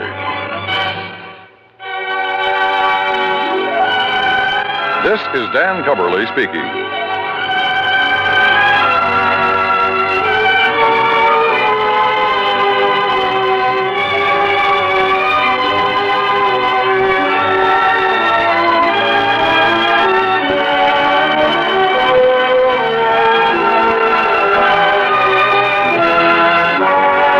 This is the United States Armed Forces Radio and Television Service.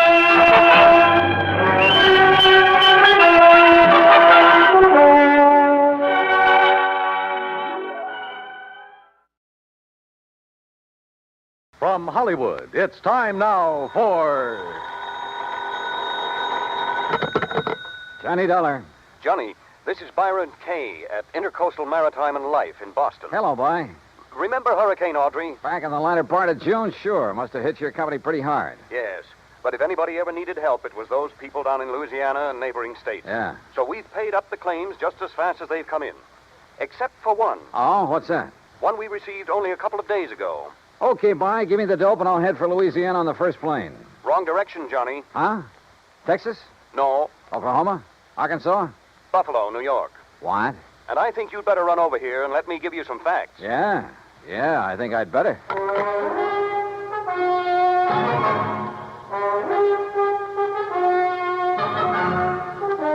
Bob Bailey in the exciting adventures of the man with the action-packed expense account, America's fabulous freelance insurance investigator. Yours truly, Johnny Dollar.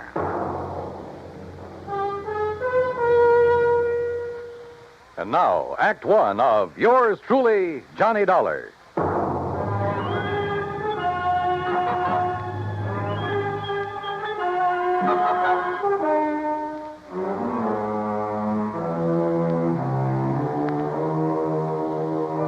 Expense account submitted by Special Investigator Johnny Dollar to the Intercoastal Maritime and Life Insurance Company, Boston, Massachusetts. Following is an account of expenses incurred during my investigation of the Charmona Matter.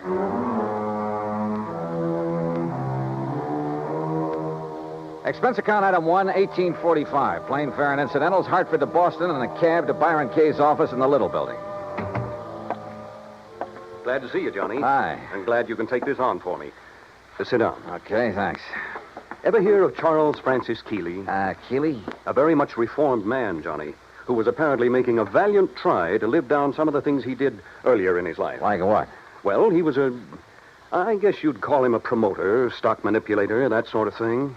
The point is, he made himself a lot of money a few years back until the authorities, the Securities Exchange Commission and so forth, put a stop to his fancy dealing. Sounds like a real nice guy. In any event, he had enough money by the time he quit to live pretty well. Nice home, beautiful wife, 62-foot cruiser, and that, by the way, is our biggest problem. Oh, I wish my biggest problem was a 62-foot cruiser. It is, Johnny. Now. Then tell me all. Yes. Early in June, he took his boat across Lake Erie to Detroit to have some work done on it at the Detroit Yacht Basin. Then, a couple of days before the end of the month, he started back for Buffalo. Oh, yeah, that hurricane was moving north about then, wasn't it? Yes, it was.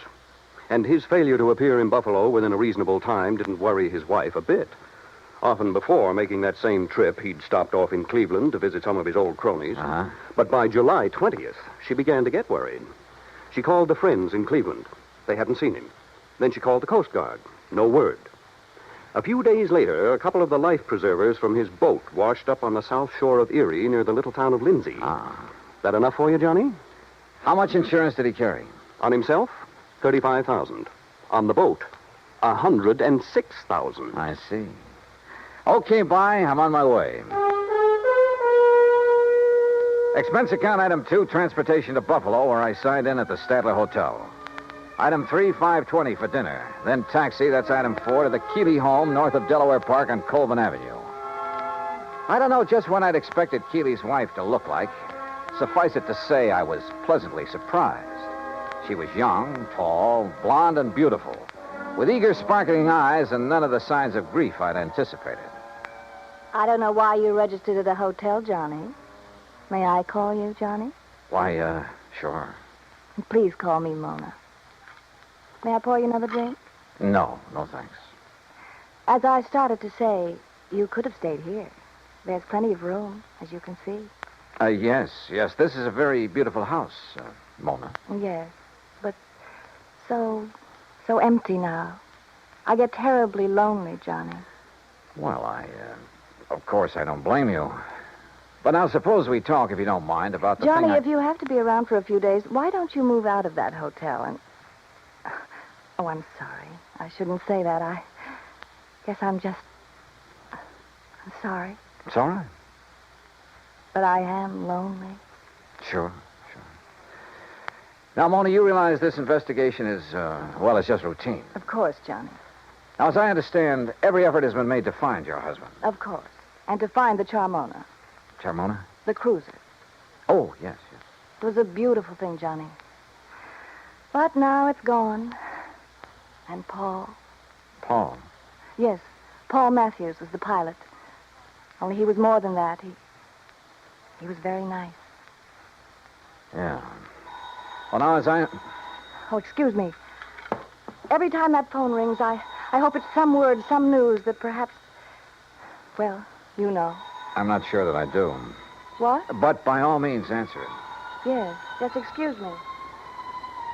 There was something distinctly wrong with this whole setup, that was for sure. The Coast Guard, yes. Yes, this is she. This is Mona Keeley. Perhaps Charles Keeley wasn't the only one in this family to arouse suspicion. What? Say that again. Especially now, with nearly $150,000 involved. Yes, well, how about Paul? I said, how about Paul?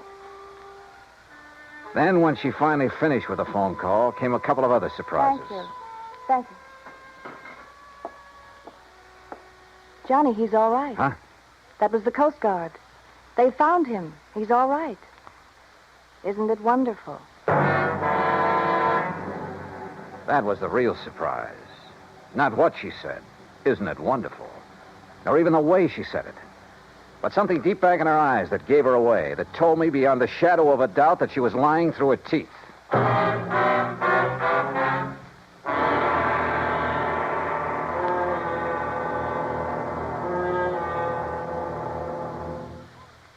Act 2 of yours truly, Johnny Dollar, in a moment. It is a rare event when a young man decides to leave civilization behind and hide himself away in the steaming jungle, just so he can help his fellow humans in a remote corner of the world. The late Dr. Tom Dooley did just that when he left the United States to help the sick and starving jungle people in the little kingdom of Laos in Southeast Asia. Dr. Dooley's story is well known to nearly everyone. And all over the world, people talk of his little jungle hospital on stilts.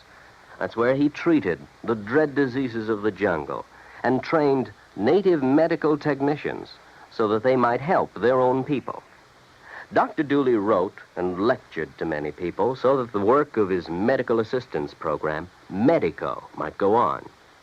It was not easy for someone so young and so talented to give up the bright lights of the city and plant himself down in an unknown jungle just for the purpose of helping unfortunate people he didn't even know. But through Medico, Dr. Tom Dooley wanted to help people. He wanted to help people to help themselves. Today, the work of Medico is going forward in a number of countries besides Laos. Young men are being sent to the United States to be schooled in medicine with the idea of returning to their own countries to help their own people. Hundreds of thousands of dollars worth of medical supplies have been donated by American businessmen and pharmaceutical companies. Today, Dr. Tom Dooley's work is being continued for him. It is helping to create better understanding. It is an injection of the spirit of freedom. The right of all men everywhere. And now, Act Two of yours truly, Johnny Dollar and the Charmona Matter.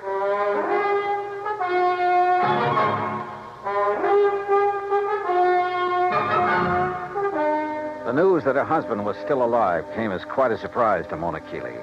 Isn't it wonderful, she said. But I didn't believe that she meant it. On the south shore of the lake, Johnny, near the little town of Lindsay, west of Cleveland. He was picked up on the beach by a farmer who's been caring for him ever since. Isn't it kind of funny that you haven't heard from him before? That hurricane was a couple of months ago. Well, he was out of his mind from the shock of what happened to him. Did the Coast Guard say anything about the yacht? No, Johnny, I'm afraid the Charmona is at the bottom of Lake Erie. Well, where is he now? In Cleveland, in a small private hospital. Well, hadn't you better go over there and get him, bring him back here? I told the Coast Guard we would. Mona, you're not really glad that he's been found, that he's still alive, are you?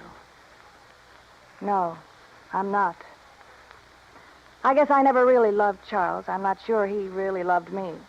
He was a big shot, always out in the town, doing a lot of entertaining, that sort of thing. I was very pretty then. Kind of a business asset for him. When were you and Charles married, Mona? 9 years ago.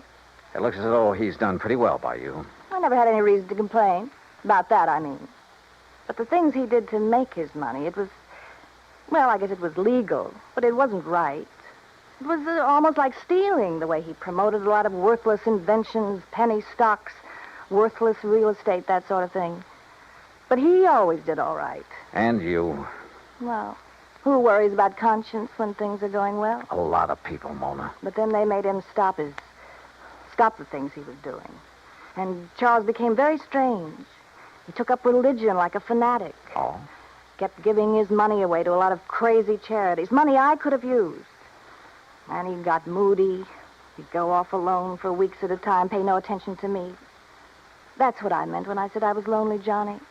Not just since the accident that lost the boat and Paul. Paul again, huh? Don't you understand? These crazy things have been going on for over a year now.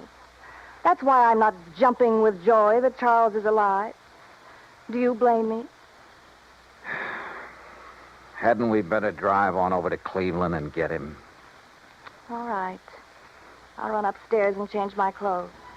Excuse me, I'll be ready in a minute. Maybe I should have felt a bit more sympathetic, but I didn't. Maybe Charles Keeley did marry her simply because he could afford to keep a smart, pretty ornament around at his beck and call. Yeah, but the chances were she'd married him solely for the things his money could buy her. She took a long time changing her clothes, which didn't surprise me, so I poured myself a drink. I glanced over some of the magazines on the coffee table. I got up and stared out of the window for want of something better to do.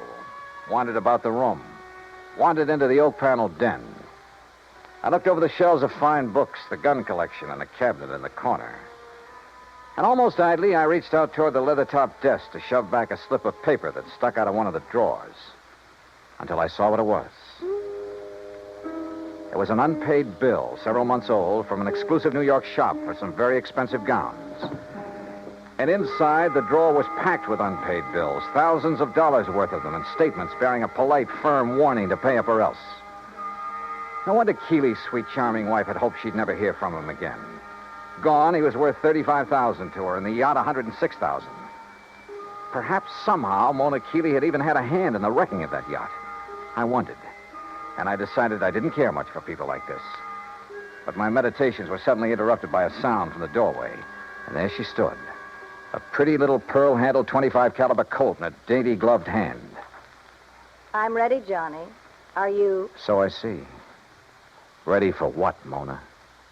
I guess that depends, doesn't it?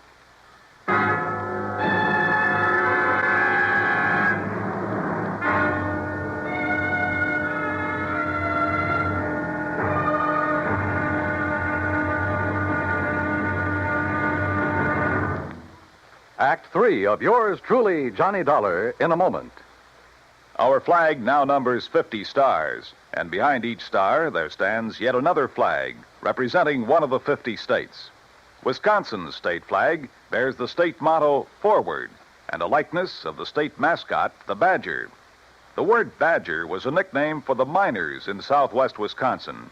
During the mining boom just prior to 1830, the people who came from Illinois mined only during the good season and left during the bad. They were called suckers, just like the fish in the streams. But the busy Wisconsinites, with either too little time to leave or to build a house, moved into abandoned mine shafts to live as badgers. The Wisconsin banner pays tribute to these industrious natives.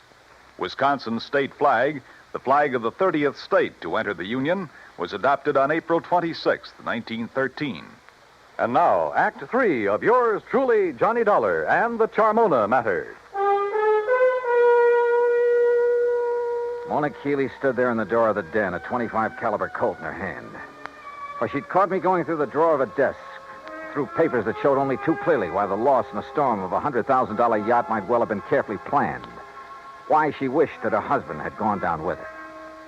You shouldn't have done it, Johnny. You shouldn't have looked in that desk. Pretty good proof, isn't it, Mona, that the wreck of the Charmona was no accident. I don't know how your husband worked it and still managed to get back to shore alive. You don't know what you're talking about. But he almost didn't make it, if what you've told me is the truth. Maybe that's because he didn't anticipate that the storms from Hurricane Audrey would hit Lake Erie. Maybe it's because... well, we'll soon find out. Will you? Yes, when we drive over to the hospital in Cleveland and talk with him, if he's really there. Oh, he's there, all right. And you and I are going for a drive, but not to Cleveland. All right, now. Oh, put that thing down, Mona. Sorry, sweetheart. That little thing in your hand is about as accurate as a slingshot. Now, why don't you... No, don't move. I still don't get it, though. Oh? What? And I'm sure you must have been in with your husband on his deliberate sinking of the yacht. If you think Charles sank it deliberately, Johnny, you're all wrong. Then I certainly don't get it. Because if... oh, now, wait a minute. You've made a couple of cracks about... what was his name? Paul? Do you want to know the truth? Paul was the pilot for Charles, and there's been no word about him. So he must have gone down with the Charmona. That's why I'm lonely and feel the way I do. Mona, this whole thing smells worse to me every minute. He was young, and he was kind, and he loved me. I was glad when they found that Charmona had gone down, because the money for it would be mine. And I could get free of Charles, and Paul and I could... That's why I hoped Charles was gone. Yeah, another $35,000 for you. You're about the crummiest lot I've ever run into. Look at this, Mona, here on the desk. What? This solid gold table lamp. What about it? And there beside you, that expensive mirror. What are you talking about? Well, look. Why did you do that? To get this gun away from you. No, you... Oh, you... A lot of good this would have done you with the safety on. I'll kill you for this, Johnny. No, I don't think so. And I don't think the police would like it if you tried. Oh, no. Do you think they'd blame me for trying to stop you from going through the papers in my desk? For shooting you? No. Wait. I didn't mean that. I couldn't have shot you, Johnny. Johnny? Before we go, is there anything you'd like to tell me? Go? Where? Is there anything you'd like to tell me about why Charles really sank the Charmona? No. And I don't think you'll ever know how and why the Charmona went down. Want to bet? No, stay right there. Now I've got the gun, remember? Hello? What? Charlie? No. This is a friend of the family. Oh, well, this is Harry Nelson. You gave me a real start. I thought Charlie'd come back from his watery grave. He has, Mr. Nelson. What? Yes, he's in a Cleveland hospital. He's okay. Oh. Well, then I'll talk to him when he gets back. You see, I'm the man who was going to give him $98,000 for the Charmona when he got her back from Detroit. Oh? Oh, yeah, sure. But since the Coast Guard tells me she was a complete loss, well, naturally, I think I ought to have my deposit back. I'm sure you'll get it, Mr. Nelson. Yeah, okay, Mr. What did you say your name is? Bye. Who was that? Someone who threw some very interesting light on this whole matter. Come on. Where? Our little drive, remember? To Cleveland. During the 5-hour drive to Grace Hospital on the outskirts of Cleveland, I questioned her, using every trick I could, but she refused to talk. The theory that Charles Keeley had deliberately sunk his yacht had gone up in smoke. If he had a buyer for it, he wouldn't need to try to collect the insurance on it. But I still knew the whole case was anything but lily white, and hoped that Keeley could explain a few things. When we arrived at the hospital, there was a police lieutenant in Keeley's room and a stenographer. When she saw them, Mona gasped slightly and sank into a chair, to which the lieutenant promptly handcuffed her. As Charles Keeley talked, the whole case became crystal clear, and at the same time about as sordid as anything I'd ever heard. I should have realized what was up when Paul Matthews suddenly refused to make the trip back to Buffalo with me. He was my pilot, Lieutenant. I phoned the Coast Guard about him as soon as... Yes, sir. It was on the Coast Guard's tip that we ordered Paul Matthews picked up. Picked up. Then he's all right. Shut her up, Lieutenant, or get her out of here. As I started to say, they not only picked him up, but found where he bought the various parts for the little device he used. Good. Device? What are you talking about, Lieutenant? Let me tell him. Sure, go ahead, Mr. Keeley. Then this stenographer will have it all down on the record. I should have known what was up when Paul suddenly decided not to go back with me just before sailing time. You see, I've suspected for some months that he and my wife behind my back... Charles. Shut up, you rotten little... Go on, Mr. Keeley. I should have known then, but I had to get the cruiser back to Buffalo to a friend who'd offered me cash for it. Harry Nelson. Yes. Enough to get me back on my feet again. And I didn't know why Paul had left me to make the trip alone until the explosion about 5 hours out. What? Yes, Mr. Dollar, up forward, where there couldn't possibly have been anything explosive. A bomb of some sort? What else, Dollar? It was luck, sheer luck, that I was sailing in close, that I'd put on a life preserver because of the storm. That was the tail end of the hurricane down south, you understand? Yes, and it was luck that she went down right off Palace Rock. Yeah, that's exactly where the Coast Guard divers found her early this morning. A hole as big as a house blown out of her front end. Yes, that storm, that hurricane may have taken a lot of lives, but it saved mine.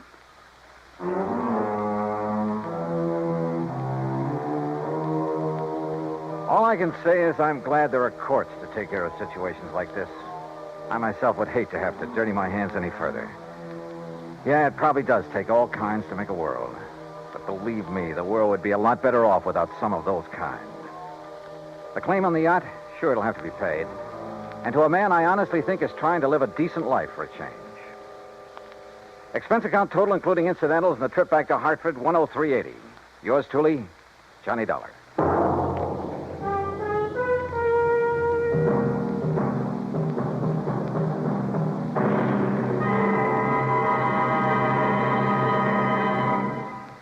Our star will return in just a moment.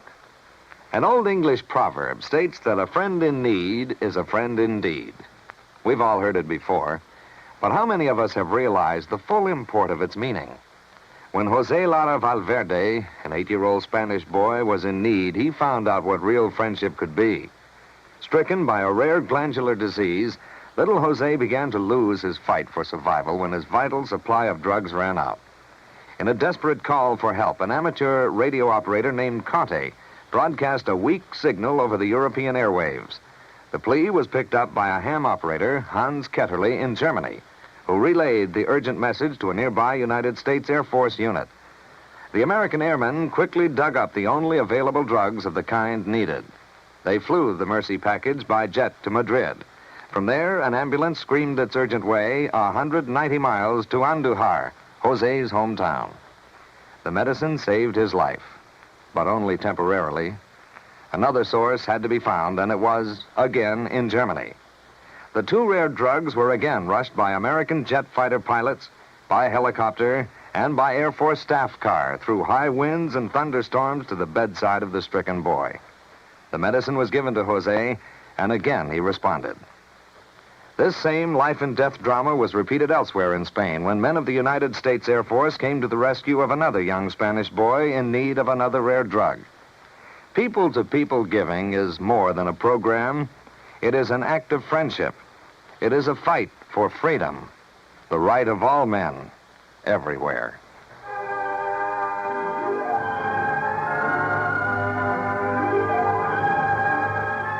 Yours truly, Johnny Dollar, starring Bob Bailey, originates in Hollywood.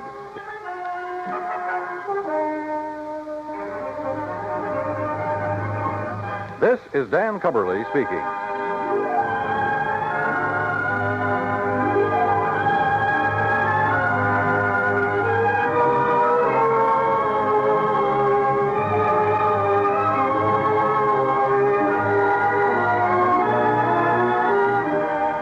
This is the United States Armed Forces Radio and Television Service.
Johnny Dollar. This is Bert Larkin, International Casualty in Life. Oh, hiya, Bert. How are you? I'm afraid I have a bit of a problem, Dollar. Yeah? Yes, involving some $300,000. Wow. Will have to be distributed very shortly. Oh, well, easy, Bert. Just send me a check. Forget the whole thing. You're testing, of course. Oh, well, now, how could you say a thing like that? Well, what about this 300 G's? You expecting a policyholder to kick the bucket? Exactly. Oh, though I wouldn't put it so crudely. Oh, well, maybe expecting him to be knocked off, huh? Oh, no. His name is Mr. William Makepeace Everly. Yeah? He lives out in the old Piney Woods section. Oh, yeah, that's a pretty well-to-do part of town. Exactly. And Mr. Everly is quite wealthy. Well, he'd have to have something to carry that big a policy. Exactly. I've just learned from his doctor, Dr. Thatcher, that he has only a very short time to live. Well, just what am I supposed to do about it? I don't know. You don't know? All I know is that Mr. Everly wants you out to see him immediately. And beyond that, Hey, Bert, there's something funny about this. I'm inclined to agree with you, Dollar.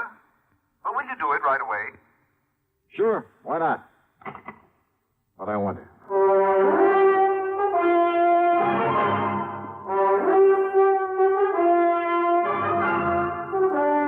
CBS Radio brings you Bob Bailey in the exciting adventures of the man with the action-packed expense account, America's fabulous freelance insurance investigator. Yours truly, Johnny Dollar. Get the really light refreshment. This is where I talk, Kay. Get the really light refreshment. That's Pepsi-Cola, of course. I just wanted to say be sociable, Charlie. Of course, Kay. Be sociable. Have a Pepsi on the road or at home. It always refreshes without filling. Charlie. Pick up extra cartons now. Pepsi is so delicious it goes fast. That's why you should keep plenty of Pepsi on hand. Mine. Oops. Maybe I'd better sing. Be sure to say keep Pepsi handy. Yes, Charlie. But the song says it sociably. Be sociable. Look smart. Keep up to date with Pepsi. Drink light, refreshing Pepsi. Stay young and fair and debonair. Be sociable. Have a Pepsi. What Kay means is get plenty of Pepsi next time you shop. Well, yes. And now, Act One of yours truly, Johnny Dollar.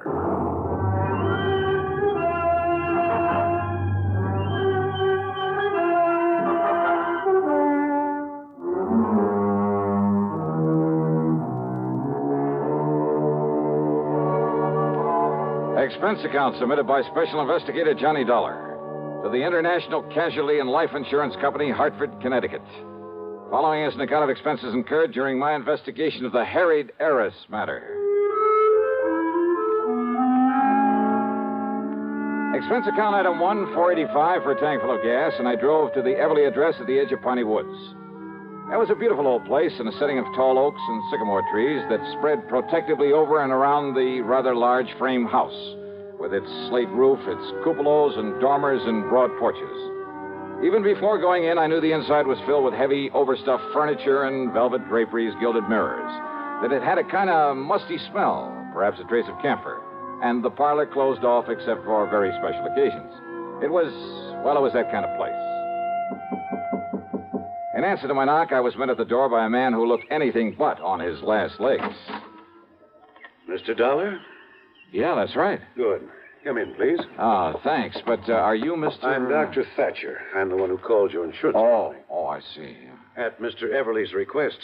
Or I should say at his insistence. Come along, please. He's in his bedroom upstairs. Yeah, sure. I'm afraid he has only a few days to live, Mr. Dollar. Early yesterday, I notified his stepson, Alfred Harker, but I haven't been able to locate his niece, Nancy Everly. And that is what has him upset. That's why he wants to see you. Oh? They're his only living relatives, by the way. Well, just what does he want me to do? Well, suppose I let him tell you. Oh, and although he realizes he hasn't long to live, he has no idea how short his time really is. All right. Please bear that in mind when you talk to him. Yes, sure. And above all, try not to excite him. Now, in here, please. Oh, okay, thanks. Mr. Everly, I have brought Mr. Johnny Dollar. Oh, isn't that nice? Well, sit down here beside my bed, Mr. Dollar. Let me tell you why I've sent for you. Yes, certainly, sir. Well, young Thatcher here doesn't really know what he's talking about, but he seems to think I have only a few months to live. A few months? Of course, I don't believe him. Mr. Dollar, I'll probably end up outliving both of you youngsters. That's the spirit. Well, I hope you do, sir. But he's given me something to think about. My estate. What about it, sir? I've willed everything to my niece, Nancy. And my insurance automatically goes to her in the will. Or did you tell him that, Thatcher? I thought it better if you did. Yes. Well, Dollar, it's not only because she's been kind and loving over the years, but, well, she's had gumption enough to stand on her own feet, rather than depend on me for a living. Where is Nancy, Mr. Everly? I don't know. Well, But I want you to find her, Mr. Dollar, and bring her here so that I can see her before I... Well, now, I still don't believe this young sawbones, but I... Yes, I think I understand, sir. And she is your only heir, your only living relative? I told you, Doctor. My only heir. And I want to be sure. I want you to be sure it stays that way. Well, I'll do everything I can. I want nothing to go to my stepson, Alfred Harker. I see. Idle, worthless, sponging off me all these years, even forging my name to checks to get my money now and then. That kind, huh? Yes. And if he finds out I'm leaving everything to her, there isn't anything he wouldn't do to... Please, take it easy, Mr. Everly. I'm all right. Well, of course, Nancy realizes this about Alfred, doesn't she? No. No. And that's why you must find her. Bring her to me. I'll certainly try, sir. Yes, you must. Please, Mr. Everly, and now if you... anything happens to me, you must protect her from him. You must. You... Dollar, quickly, hand me that hypo there on the tray. Yeah, sure, Doc. Here you are. I was afraid he might get too wrought up over this. Oh. There now. Just relax, Mr. Everly. Relax. Yes. Yes, thank you. Thank you. Well, now he'll sleep for a while. I was afraid he might get too excited. Yeah. And it sure looks like I got my work cut out for me. I'm afraid so. At least this Alfred Harker doesn't know that his stepfather's money, his insurance... I'm afraid he does, though. What's that? I didn't realize... Realize what? But when I called him and told him Mr. Everly was You dying... told him Nancy is the only heir? Yes, and I shouldn't have. Have you any idea at all where I might start looking for Nancy? No, Dollar, I'm afraid not. But if you don't know and the old man doesn't know, how do I... Oh, great, great.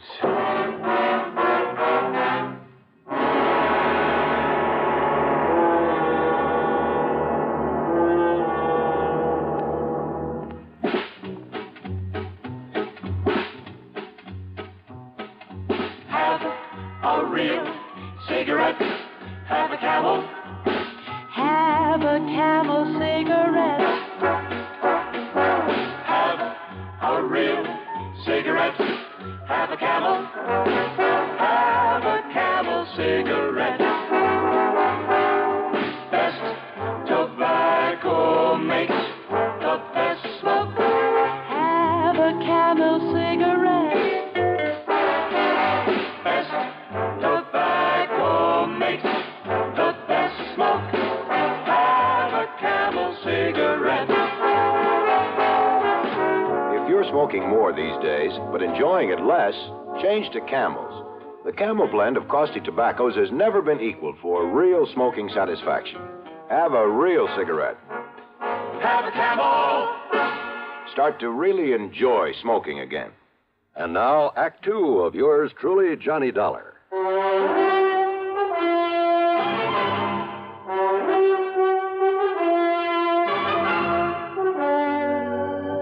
Now, look here, Doctor. If nobody knows where Nancy Everly is or how to find out where wait, she Dollar. is... Yeah? Mr. Everly's stepson, Alfred Harker, always kept close tabs on Nancy's whereabouts. Oh, he would. Well, what do you mean? Sure, so that if anything happened to the old man, he could start sponging off of her. Now, look, it's Yes? important. Well, Mr. Everly said she doesn't know what a rotten character Al is. That's true. Because of his sweetness and light attitude, Mr. Everly never told her. Well, if he had, he wouldn't have to be so worried about what Alfred might try to do to her to get the estate. Very true. Unless I can get to Nancy first, she'll be a sitting duck for him. If only I hadn't told Alfred he's not included in the Well, inheritance. you didn't, that's that. Yet, if Mr. Everly's will specifies that Nancy's to be the sole heir... Oh, you never heard of a will being broken? Well, yes. Okay, where can I find Alfred? Well, he lives in a rooming house on the other side of town. Yeah, I'll write the address down for you. Yeah, do that. And remember, Dollar, he's not only bad, but clever. So be careful. Here, remember that. Sure.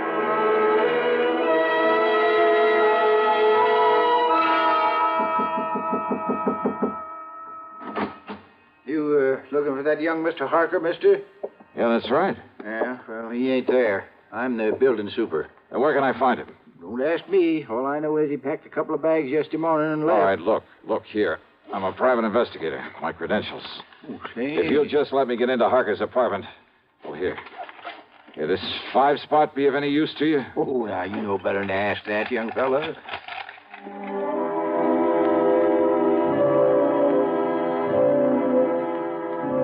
It was pretty obvious Al Harker had left in a hurry. The clothes he hadn't packed were strewn all over the place. But luck was with me. On a desk, I found an airline timetable. One of the flights to Los Angeles had a check mark beside it. More important, I found the address of Nancy Everly, an address in Philadelphia, PA. I drove to the airport and spent item 2, 1255, on a plane to Philadelphia. Then item 3, 6 1/4 for a cab to Nancy's address. It was a neat little apartment in the section they call Upper Darby. But instead of finding Nancy there... Why, no, Johnny Dollar. I'm Marianne Hooper. Oh, yeah. Now, Miss Hooper... But I know Nancy Everly from the office where we work together. Well, where can I find her, Miss So Hooper? when she moved out of town, I agreed to take over the lease on this nice apartment. Won't you come in? She moved out of town, you say? Mm-hmm. Where? Well, she was transferred.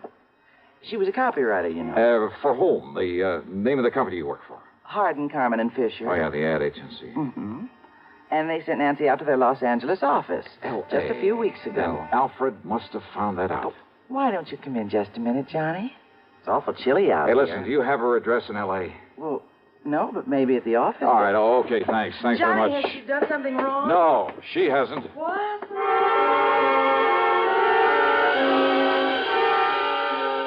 It was late, and I hadn't had any dinner, but I took a cab out to International Airport. That's another 6 1/4, and there, unfortunately, had plenty of time to eat before I could take the 1:30 a.m. plane for the West Coast.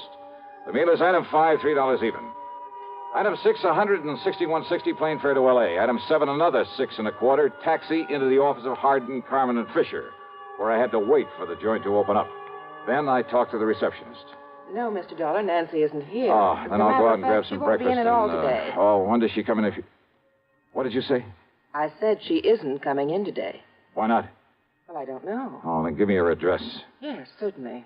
It's 1308 Pandora Avenue out in West Los Angeles. Okay, thanks a lot.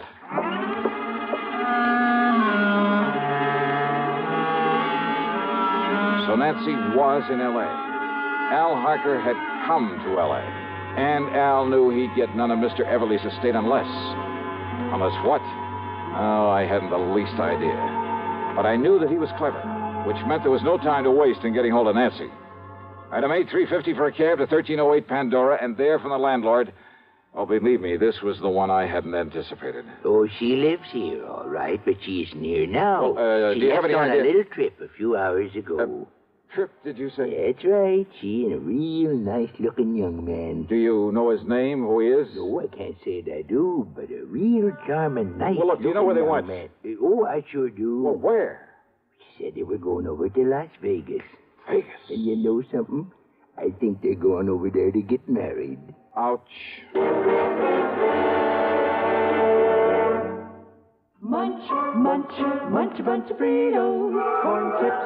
It's not polite to smack your lips, but you can't help it with Fritos, corn chips. Munch, munch, munch a bunch of Fritos, corn chips. That's right, Fritos corn chips. So crisp and light, there's contentment in every munch. Serve them at outdoor parties, as a snack or with dips. Fritos corn chips are so good with cold drinks, everyone will want to munch a bunch. Fritos have a flavor no other kind of chip can match.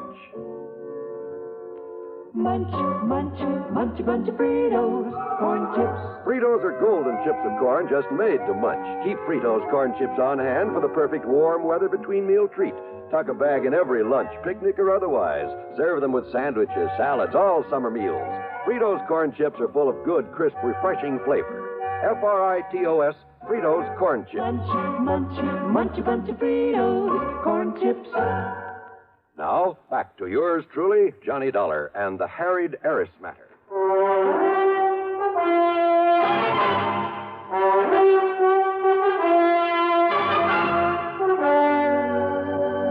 Expense account item 9, 70 cents for a phone call to Las Vegas, Nevada, to that well-known license bureau. Johnny Dollar, the special investigator? Yeah, that's right. Listen. Well, sir, this is a real privilege talking to you this way. Hey, listen, there's a young couple on their way over there to get married. Happens all the time, Johnny. Oh, yeah, sure. Especially here. Yeah, now listen.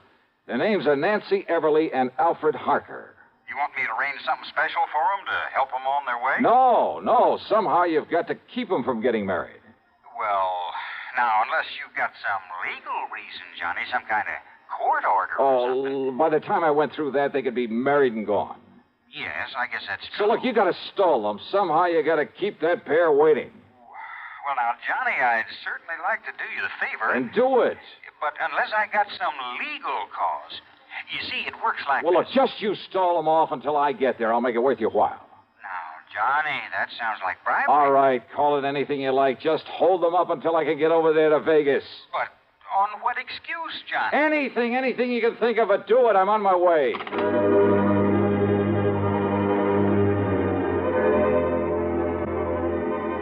Alfred Harker's plan to get hold of the Everly fortune was all too obvious. All he had to do was marry Nancy, and he'd have it automatically. Item 10, $750 for a fast taxi out to Lockheed Air Terminal in Burbank. And how come we didn't pick up a lot of tickets for speeding along the way? I'll never know. That driver really earned his tip. Item 11, $200 even for a charter flight to Las Vegas. And I knew the kids had had plenty of time to get there ahead of me. Item 12, $1 for a cab into the license bureau. And I'm sure honored to meet you, Johnny. Yeah, and you say they've already been here and gone, huh? Now, I tried to stall them here just as long as I could. Oh, yeah. But after a while, I'm afraid it got to be kind of obvious. Okay. But I tried all right. Okay, here. Here, thanks. This is for your trouble. Now, Johnny, I wouldn't think of Now, look, taking I'll that, double it if you especially can not tell me from where... You see, I'm a real fan of that radio program of yours that... Where they went from here to get married? Yes. Johnny, in this town, huh? Yeah, well, they left here on foot, so it must have been somewheres in the neighborhood. Okay. So, would you like a list of the places around here where they can, commit matrimony? Yeah, let me have it, will you?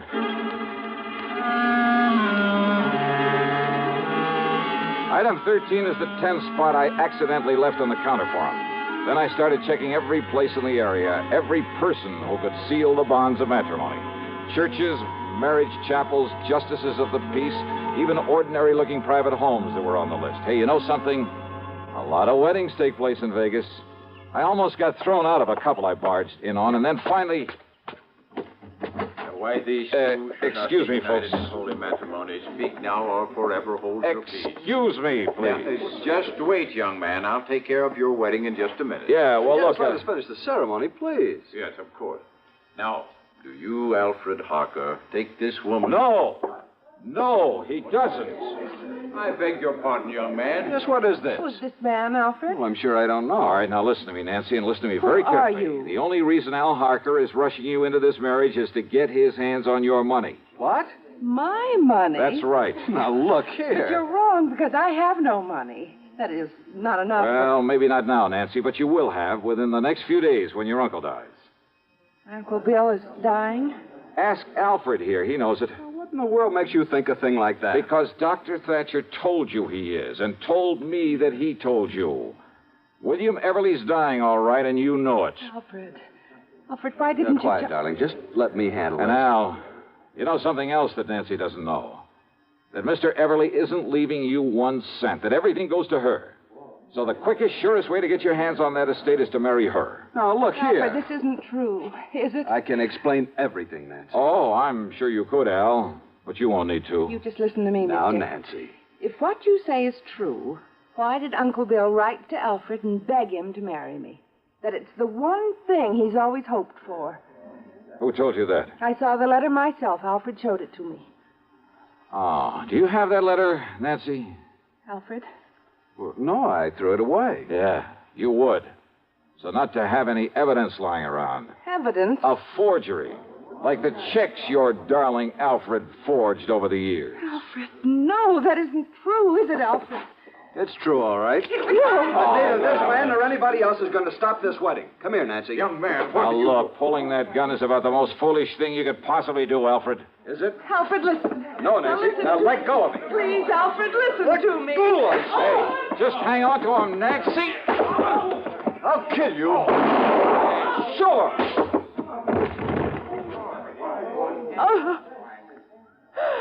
Oh, I'm sorry, Nancy. Terribly sorry.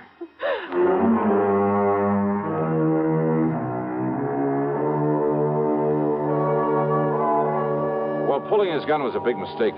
Yeah, the people there in Vegas, the police, just don't go for that sort of thing. As for any charges the company may care to make against him, well, that's up to the legal department. The main thing is to keep him away from her permanently.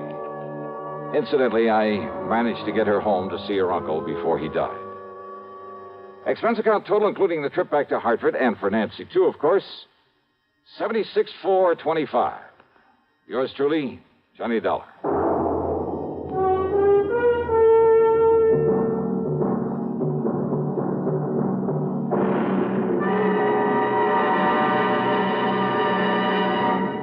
Hi, this is Dennis James with a longtime favorite.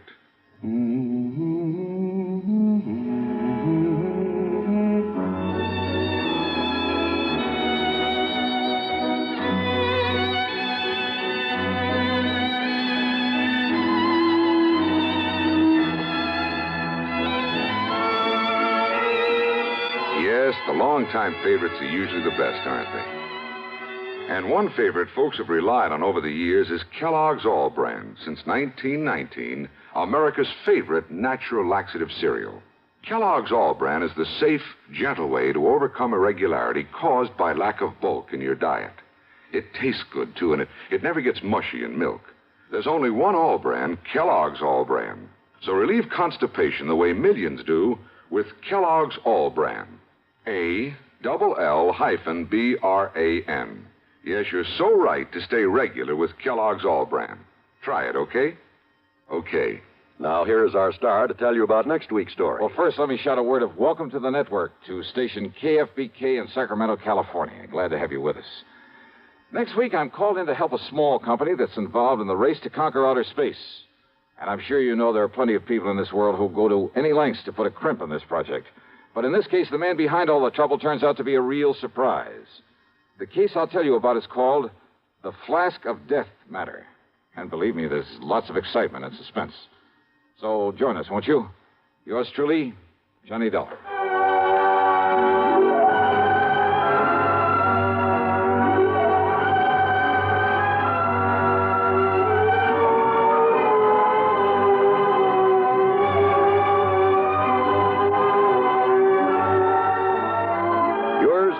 Johnny Dollar, starring Bob Bailey, originates in Hollywood and is written, produced, and directed by Jack Johnstone. Heard in our cast were Virginia Gregg, Gene Tatum, Lillian Pyatt, Marvin Miller, Russell Thorson, Bart Robinson, Forrest Lewis, Sam Edwards, and Harry Bartell. Be sure to join us next week, same time and station, for another exciting story of yours truly, Johnny Dollar. This is John Wall speaking. Suspense follows on the CBS radio network. You know, Dooley, I've been reading up on hypnosis. Come here and let me try it on you. I'm an officer of the law and don't approve of making a man divulge his secrets. However, I'll stand by in case there's criminology involved. I just want to clear up some of his problems, Officer Suds. I haven't got any problems. I'm the soul of contentment. Maybe that's your trouble. You're too contented. Lie down, Dooley. You're going to sleep. I feel so good. He's under my influence. Now, little tyke, get up. Go straight to the beer of your choice. Astounding. He's heading for Utica Club. 'Cause Utica Club will still take the trouble to age beer the natural way. Utica Club, you see.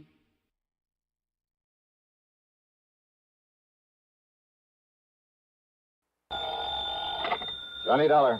St. Clair, Mr. Dollar, and Kennett, Missouri. Would it be possible for you to come out here right away? Kennett, what did you say your name is? Charles Kingsley St. Clair. I'm... Oh, yeah, with Providential Assurance Company. Yes, that's right. Yeah, now, wait a minute. I thought you were leaving the company. If you're such a gentleman, you just couldn't stand doing business with the poor, wretched clients you inherited. Mr. Dollar, I am a changed man. Well, good for you. It is true that some of the people that I've been sent down here to deal with, well, I consider them nothing more than poor white trash, ignorant, illiterate. Well, I'll say this for them. They sure know how to make some pretty powerful moonshine. Very true. Yeah, if one of those characters hadn't poured some of that white mule down my gullet, I doubt if I'd have been crazy enough to go out after that killer. But thanks to you, Dade Wupperman was indicted, tried, found guilty, and has been incarcerated. Yeah, that was the one, Dade Wupperman. Unfortunately, Mr. Dollar, Dade has a brother. His name is Daniel. I beg your pardon. Daniel. He's been making trouble, very serious trouble. Oh? Like what? Murders. I see. So if you take a plane to Memphis, I shall be more than glad to meet you there. Oh, now look, mister, I was lucky once. Got out of that swamp country alive. But I'd be nuts to stick my neck out again. And since those people already know who I am, what my job is... Okay, St. Clair, I'll grab a plane.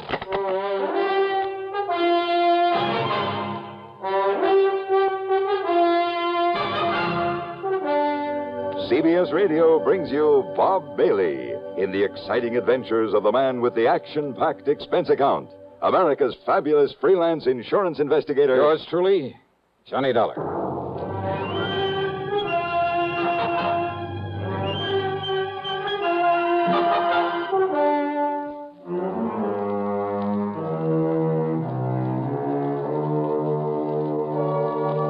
Expense account submitted by Special Investigator Johnny Dollar to the Providential Assurance Company office in Kennett, Missouri.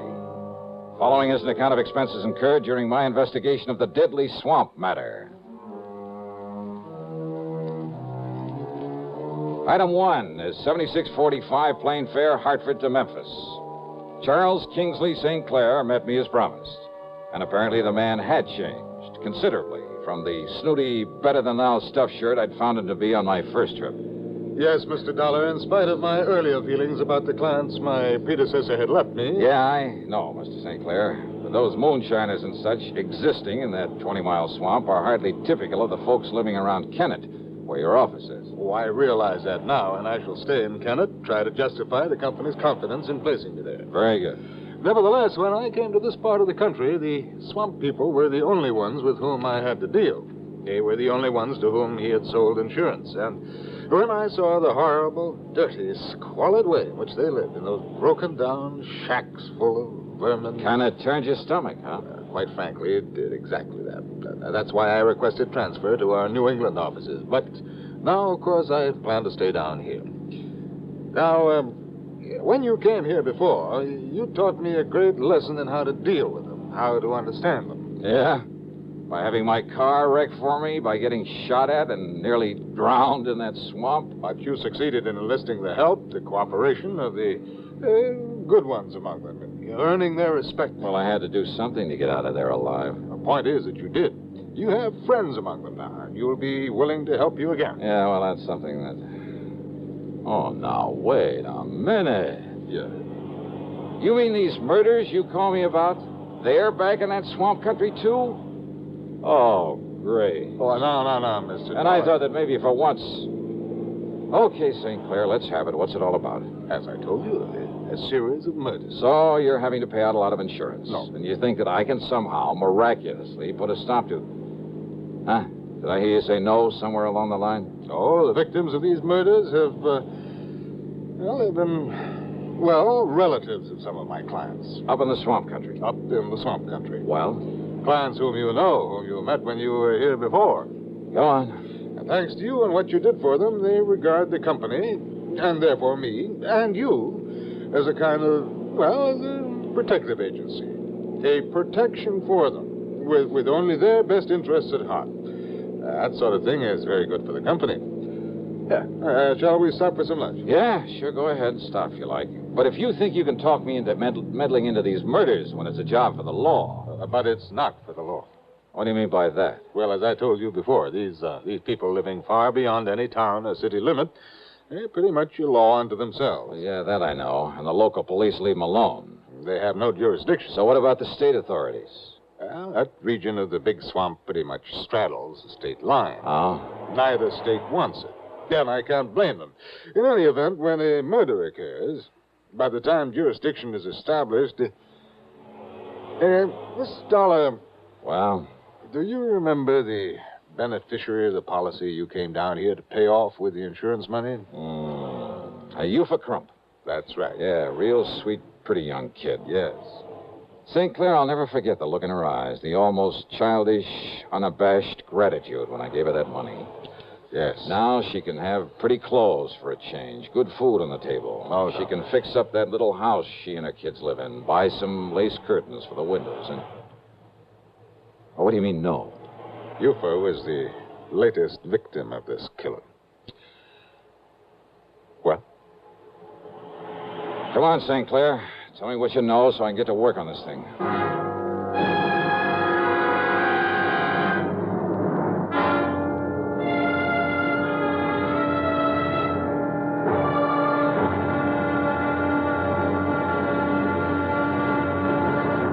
Next time you refresh, enjoy a frosty, ice-cold Pepsi-Cola. Sociability, Charlie. All right, Kay, how's this?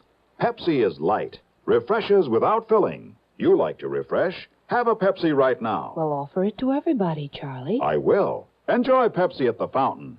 It's delicious at home, too. Have one at lunch or with a snack. Charlie. At the beach or at dinner. Wherever you go, Pepsi is there. It's here, too, in our Be Sociable song. Be sociable, look smart, keep up to date with Pepsi. Drink light, refreshing Pepsi. Stay young and fair and debonair. Be sociable, have a Pepsi. For the weekend, have plenty of Pepsi around. Pick up an extra carton today. CK, I'm sociable. With Pepsi, everyone is. And now, Act Two of yours truly, Johnny Dollar.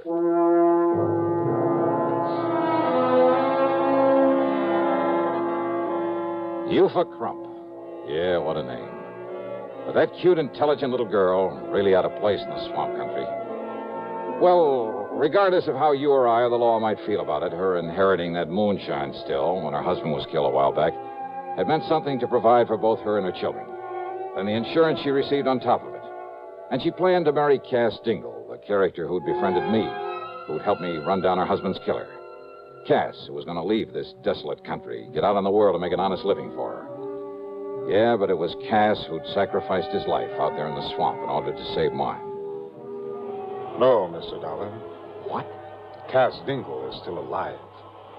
But I myself saw Dade Wupperman shoot him in the back. Eufa somehow nursed him back to health. They were married according to whatever rites the swamp people observe, and they were very happy.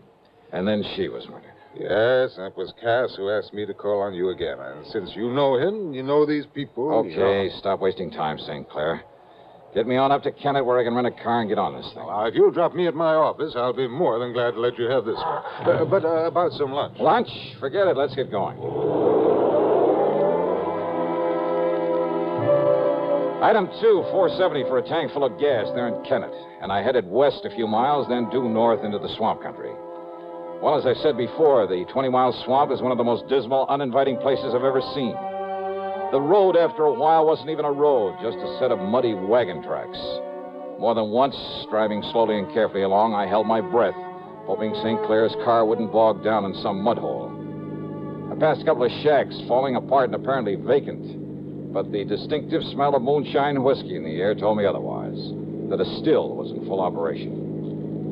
If Cass Dingle had married Eufa, he'd gone to her place to live, so I headed that way. But a mile or so before I got there, edging the car around a thicket of wild blackberries, I had learned the last time I was here that when somebody starts shooting, the only thing to do is stop whatever you're in, whatever you're doing. So I did, fast. I ducked down under the wheel on the floorboards, and I pulled out my gun, and I waited.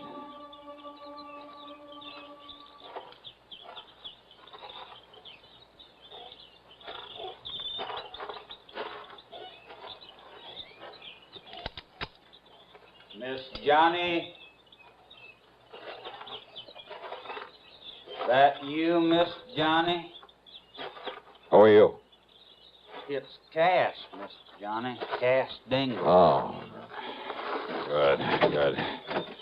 Only what was the idea of pulling off a couple of shots? Howdy, Miss Johnny. I'm glad you come, sir. Yeah.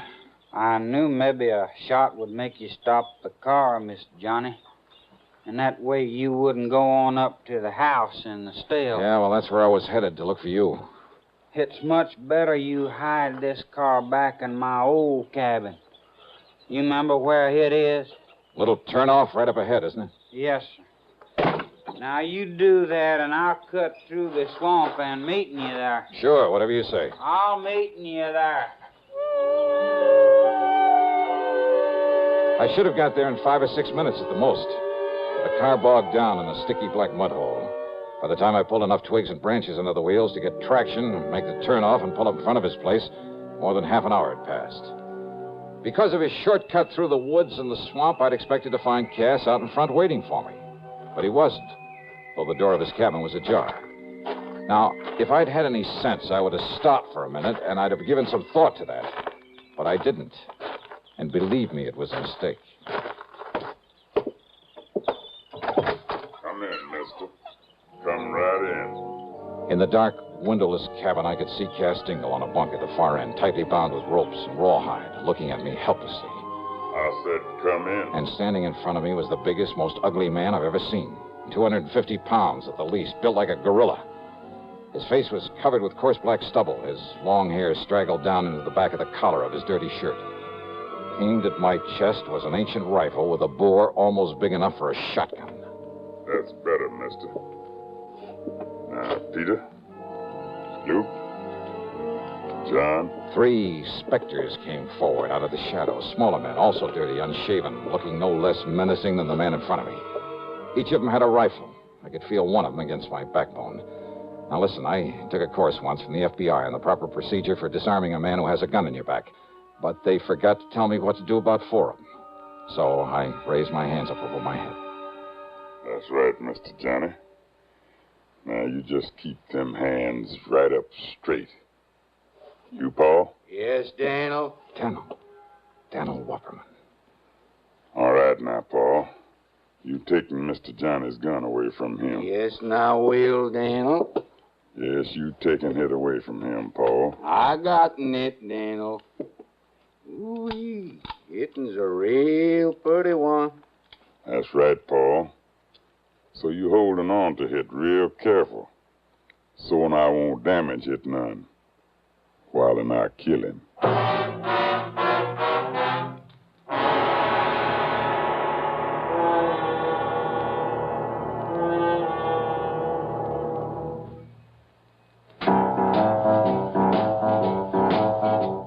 Talk about best-selling records.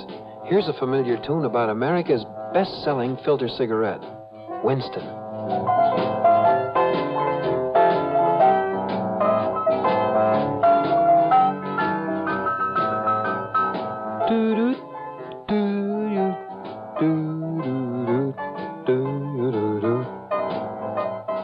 Winston gives you real flavor, full, rich tobacco flavor. And you know, that's because only Winston has filter blend up front. Choice, flavorful tobaccos, specially selected and specially processed for filter smoking. No wonder Winston tastes good, like a cigarette should. Smoke Winston. And now, Act 3 of yours truly, Johnny Dollar and the Deadly Swamp Matter.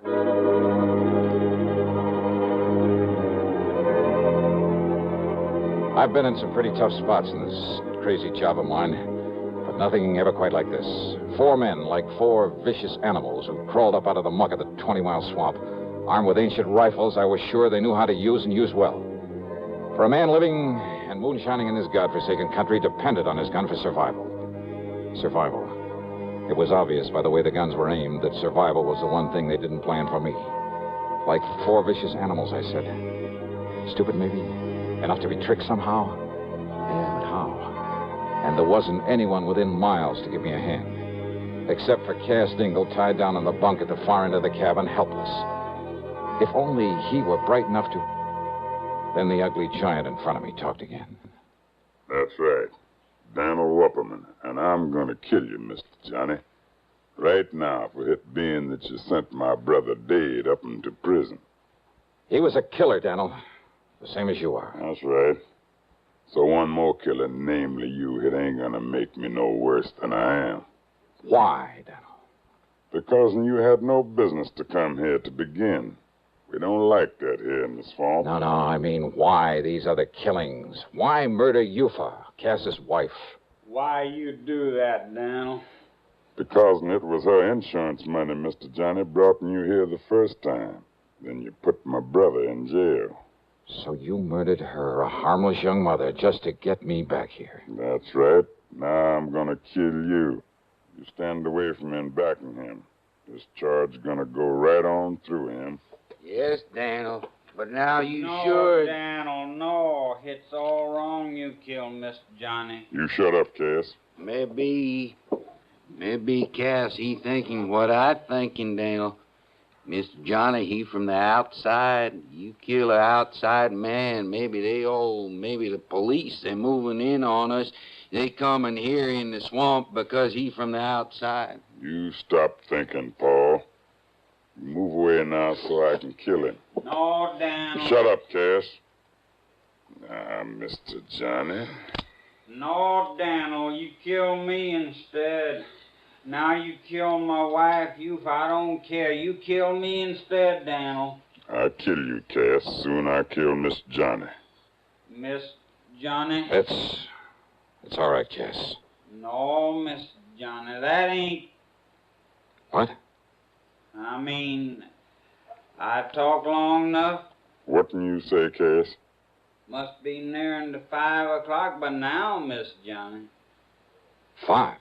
Shut up, Cass, and what do you mean by that? Miss Johnny, no. Oh, yeah, you're right. What do you mean about 5 o'clock? Yeah, Cass, they ought to... I mean, it's about time. What do you mean, Mr. Johnny? What, nothing, not a thing, Daniel. I just whistled. That's all.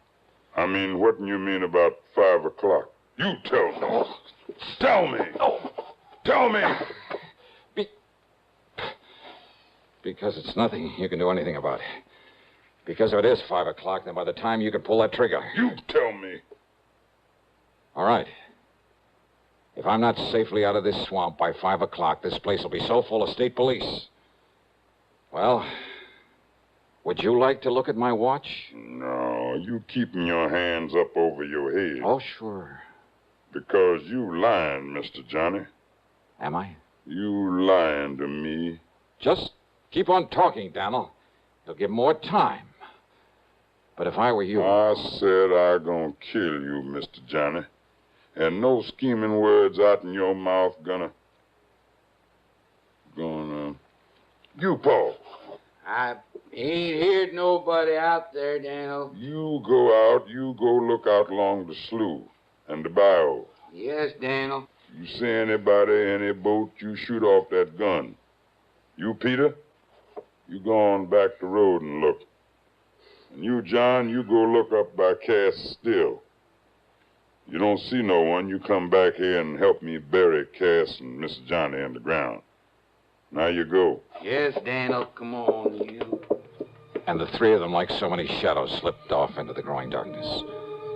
Cass Dingle's stalling, his talking as though something would happen at 5 o'clock, had gained time for us.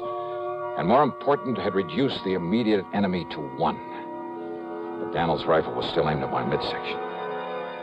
Then, after plenty of time for the others to have looked around... You see, Miss Johnny, you trying to bluff me is all. But that's no good. Because you haven't heard from them, Daniel? That means the police have taken them. Without them getting off a shot? No, Miss Johnny. And I tell you that by 5 o'clock, and it must be 5 o'clock by now.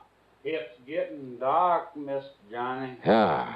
Let me look at my watch. You keep your hands right up straight. It's long after 5 o'clock. Me, I prove it. I look at your little watch. Oh, yeah? You think I can't tell the time? Oh, I'm sure you can, Daniel. But don't you move, Mr. Johnny. Because I'm keeping this right in the middle of your belly. And you try and grab and I pull the trigger. Okay. Now, easy. Easy. Slowly. And see. Cautiously. Barrel of the gun still in my belly. He looked upward toward the watch on my wrist. And I turned my wrist ever so slightly away from him so that he had to twist his head a bit. Just a little. Long about 10:15, maybe. Then I brought up my knee with everything I had. No! You!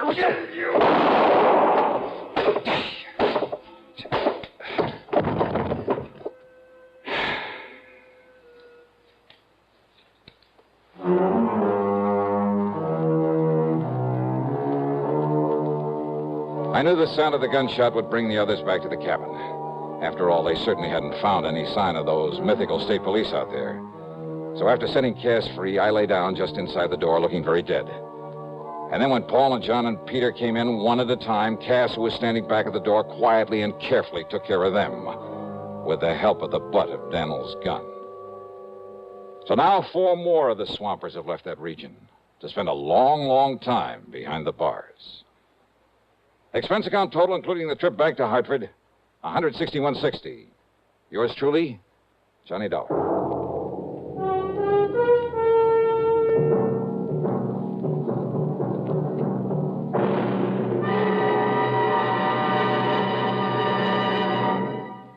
Our star will return in just a moment. Constipation is something people don't talk about much, but it can be a problem for anyone, even doctors. And when constipation occurs, it's interesting to see just what doctors consider important about a laxative they might use or recommend. Well, a majority of the doctors we heard from had this to say. A laxative should be effective, gentle, close to natural acting. A medicine that can be used with complete confidence. Now, X-Lax has been popular with many doctors and millions of people over the years because pleasant-tasting chocolated X-Lax is effective. Overnight, it helps you toward your normal regularity. X-Lax is so gentle, so close to natural acting, there's no upset. That's why many doctors and millions of people use X-Lax with complete confidence. X-Lax, the laxative that helps you toward your normal regularity gently, overnight. Now, here is our star to tell you about next week's program. Next week, a thrilling, hair-raising chase out on the open sea. Join us, won't you? Yours truly, Johnny Dollar.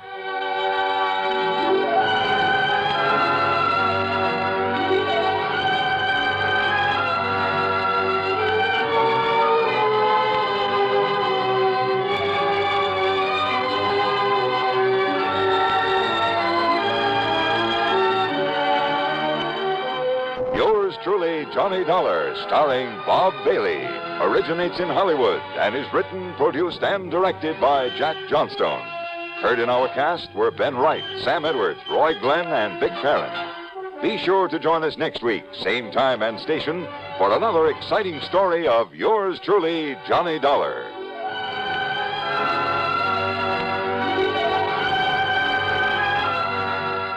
This is Hugh Douglas speaking. Another gripping drama of suspense, next on the CBS Radio Network. Who was the first to conquer space? It's incontrovertible that the first to conquer living space is the Castro convertible, who conquers space with fine design, who saves you money all the time, who tops in the convertible line. Castro convertibles. If you'd like furniture that combines beauty, comfort, and utility at an amazingly low price, then the place for you to go is Castro. At Castro, Route 9, a half mile south of the Latham Circle, you'll see the world's largest and most beautiful display of convertible furniture. There are hundreds of exquisite sofas, love seats, and sectionals, ranging from early American and French provincial to ultra-modern. Each converts to the most comfortable bed, and each is priced amazingly low because Castro is America's largest manufacturer of convertible furniture, selling direct to you. From Hollywood, it's time now for... Johnny Dollar. Johnny, this is Vincent Price. I'm calling from Hollywood. Oh, sure. My name's Shirley Temple. Now, who is it and what... Really, Vincent Price? Do I sound like Mickey Rooney? Well, no. But now, tell me, Mr. Price. Now, look, the name is Vincent. Okay, Vincent. What can I do for you? Johnny, I have a little problem in connection with one of my paintings insured for $100,000. $100,000? You call that a little problem? This painting has suddenly disappeared. Oh, I see. What's the insurance company? State Mutual. Oh, well, they have a small branch office right there in Los Angeles. Yeah, I know, but Bert Parker, the man who sold me the policy and should take care of this matter, well, every time I've called him, he's been out. And I learned just this morning that nobody knows where he is. Okay, Vincent, I'll grab the first plane.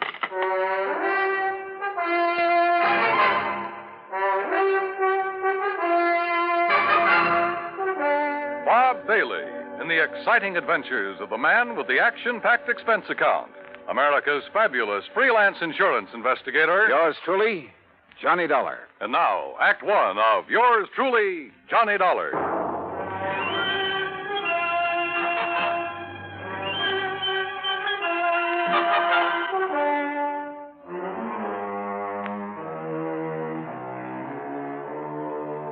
Expense account submitted by Special Investigator Johnny Dollar to the Four-State Mutual Insurance Company, Home Office, Hartford, Connecticut. Following is an account of expenses incurred during my investigation of the Price of Fame matter.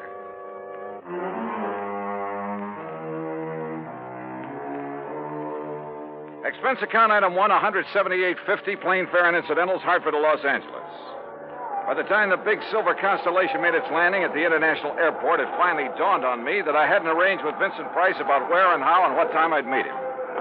But as I picked up my luggage, I discovered a hungry-looking crowd of autograph hounds milling about the tall, gracious man I was looking for. Oh, sure. I'm glad to. Look, but just one at a time, will you please? I can't very well. All right, there you are. Now I have to meet a friend. Gee, just one more, please. Huh, Mr. Price? All right, if you insist. Here. Best wishes from T. Willie Rocking Horse. Huh? How are you, Johnny? Oh, great, but I didn't expect... Johnny who? You mean to say you folks don't recognize Johnny Dollar? Oh, no, wait a minute. Attaboy, Johnny. Give 'em all. I'll wait for you in my car. It's right over here at the curb. Yeah, but look, will you? Hey. Right here, Mr. Dollar. No, you don't. I'm nobody. Please. By the time I got away from that mob, I felt as though I'd been run through a ringer. But we finally took off in Vincent's car and drove to his beautiful home up in one of the canyons west of Beverly Hills. Nestled among the trees with spacious lawns and well-kept gardens, it's furnished in the most excellent taste. I'm no expert, but to say that I was impressed by the extraordinary works of art in that home would be the understatement of the week. Engravings, prints, fine sculptures, but most of all, paintings. And even to my unpracticed eye, all of them were, well, magnificent. Here's a little thing I picked up in London, Johnny. It's called The Old Man in Red by Goya. Wow. Yeah, I thought original oils by him were found only in the big museums. Well, I've been pretty lucky in getting hold of some of these. Yeah, you've known what you were doing, too. You like this one? It's called Fright. It was painted by Kenneth McManus. Beautiful. Beautiful. Like all the rest of them. Thanks. How about this one here at the end? Night Wind by, I'm sorry, Vincent, I can't make out that name.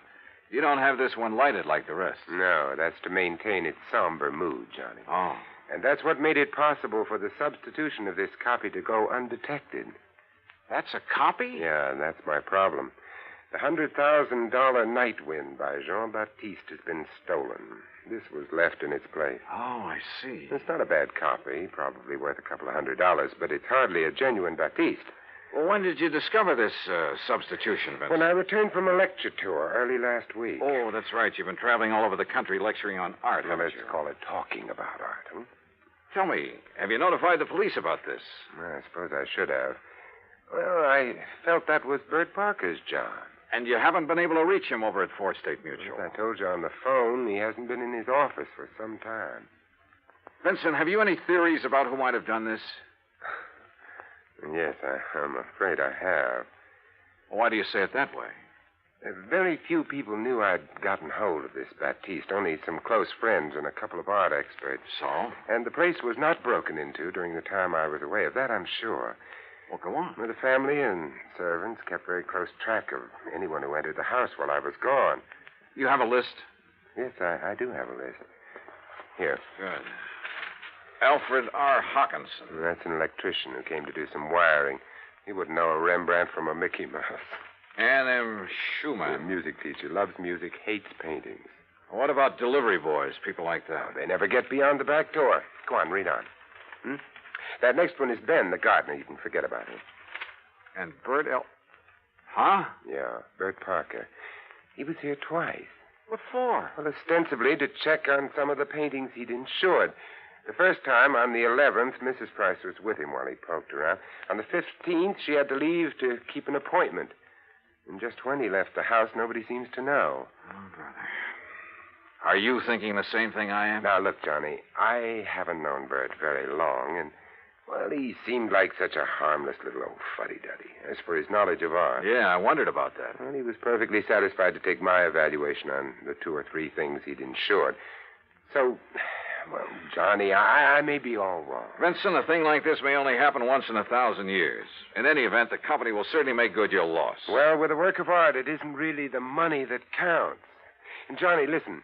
Look, I may have jumped to a completely unjustified conclusion about Bert Parker. Oh, yeah? Sure. Well, let's go down to his office and see. We'll return to Johnny Dollar and the Price of Fame Matter. That's Vincent Price in just a moment. And now, Act 2 of yours truly, Johnny Dollar and the Price of Fame Matter. A priceless original oil painting, stolen from the home of Vincent Price, famous radio and picture star. One of the few people who'd had the opportunity was the man who'd sold him the insurance on it, Bert Parker. Together, we went to Parker's office at 4 State Mutual in downtown Los Angeles. It was on the 16th that Mr. Parker phoned in to say he wasn't feeling very good and wouldn't be in for a day or 2. Hey, it was on the 15th that he was at your house, Vincent. Yes, that's over 2 weeks ago. And you haven't heard from him since, Miss Pritt? No, Mr. Dollar. We've tried calling his apartment, but since there hasn't been anything really pressing here at the office... What's the address of his apartment, please? Well, it's out in Westwood, 1308 Pandora Avenue. Look, Vincent, I'm going out there. I'll call you if I find... You're going to need transportation, aren't you, Johnny? By the highest price chauffeur in the country? Sure, why not? Oh, before you go, Mr. Price, I wonder if... if I could have your autograph. Well, why didn't you get Johnny Dollars, Miss Britt? He loves to give them. Oh, yes. Oh, no. No, you don't, Vincent. Let's go. It took a little persuading, but the landlord at Bert's apartment finally let us into his 4-room suite. It was empty, except for a few old clothes, and it was obvious that he'd packed and left in a hurry. I rummaged around in the closets, tables, bureau, for a clue as to where he might have gone, and came up with nothing. You give up, Johnny? Yeah, Vincent, I'm afraid so. I poked around that desk some more after you'd finished with it and found this wedged in behind a drawer. Oh? Travel folder. Paris. Yeah, it looks real fresh, too. Minor Travel Agency, Beverly Hills. Well, what do you think? Pretty much of a long shot, Vincent. But they do pay off sometimes, don't they?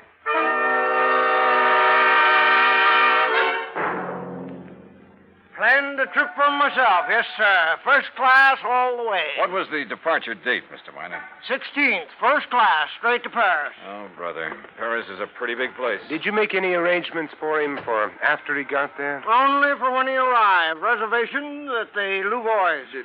What? The hotel, Louvois. The Louvois, perhaps. That's what I said. First class, too. Said he wanted something not too far from the Montmartre. Montmartre, if you don't mind. That's what I said, yes. Now, can I fix you gentlemen up with some plane reservations, too? Well, suppose you give me the same flight he took, and I'll stop at the same hotel when I get there. Hey, wait a minute, Johnny. You're not going to leave me out of this. Well, look, I'm still playing a long shot, Vincent, a very long one. Well, what's the difference? Also, I don't know if my expense account will get by the home office. Expense account, forget it. I'm having a ball. Mr. Miner, start making those reservations. Expense account item 2, $984 for the plane to Paris. Well, it turned out to be the most interesting flight I've ever made because of the company of Vincent Price. An amazing conversationalist. He could talk about anything, including art. And he has a tremendous sense of humor. So, as he put it, we had a ball from the time we took off in L.A. till the time we set down in Le Bourget. Item 3, 5:20 American, taxi into the Hotel Louvois, where the manager was, somewhat helpful. Mais oui. The Monsieur Parker leave us but only 2 days ago, after some slight misunderstanding about l'addition, the deal. Yeah, you mean he was running out of money? Monsieur, I did not say that. But that's what you meant, isn't it? You know where he spent his time around here? But of course. His business, he say, took him constantly to Montmartre. Where in Montmartre? Who is to know? That's like saying somewhere in Brooklyn. Brooklyn? Perhaps you know my cousin. Johnny, Johnny, I just got an idea. Shoot. Works of art, even very good ones, are sometimes sold in rather unorthodox ways. They go through some rather strange hands. They're not always sold over the counter, so to speak, by reputable dealers. You know what I mean? Yeah, but how to contact the kind of people who might... You got any ideas? Why don't you just go on up to our suite and sit tight for a while, I'll see what I can dig out. You are keeping something from me, Vincent. Mm-hmm. But, Johnny, there are some things even funk keeps from Wagnalls. I'll see you later.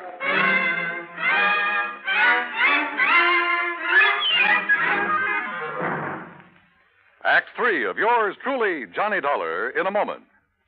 And now, Act 3 of yours truly, Johnny Dollar, and the Price of Fame Matter. All of gay, romantic Paris just outside the door, and time on my hands. So what did I do? Took Vincent Price's advice, went back to my room at the Hotel Leumas and waited. 2, 3, 4 hours. Finally, shortly after 8 p.m., Vincent came in bearing a couple of packages. Sorry to have made you wait, Johnny, but I think I'm on the trail of something. Looks to me like you've been on a shopping spree. Props, Johnny, for you. Have you found out where Bert Parker is? No, but I think you will. Here, try this on. Huh? What's this all about? A 10-gallon hat? Yeah, I had to guess at your size. Where in Paris did you find this? Try it on. Oh, what do you... Holy... What am I supposed to be, a refugee from Texas? Exactly. You made it in oil wells. Your name is Matthew. Huh? You're over here to see the sights, all the wild nightlife you've heard about, the Folie Bergère, Rue Blondel, Place Pigalle. Here, try on this shirt. Oh, brother. Look, I don't know what this is all about, but hadn't we better get something to eat? Try it on. If you don't take me to one of the world-famous restaurants in this town... Maybe tomorrow. Huh? Yeah, that's good. That shirt's going to be all right. What do you mean tomorrow? Here, now, stick this genuine simulated imitation diamond-type stick pin in the front.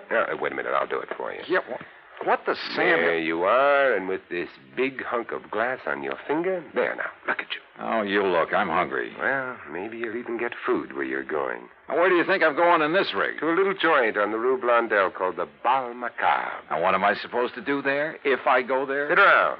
Look prosperous. And see what happens. Oh, Vincent. Remember, you made it in oil. Millions. Yeah, but Vincent... Also, you're interested in art, and your name is Matthew. Look, will you... On your way, Johnny. The taxi that's waiting for you out front knows exactly where to take you. The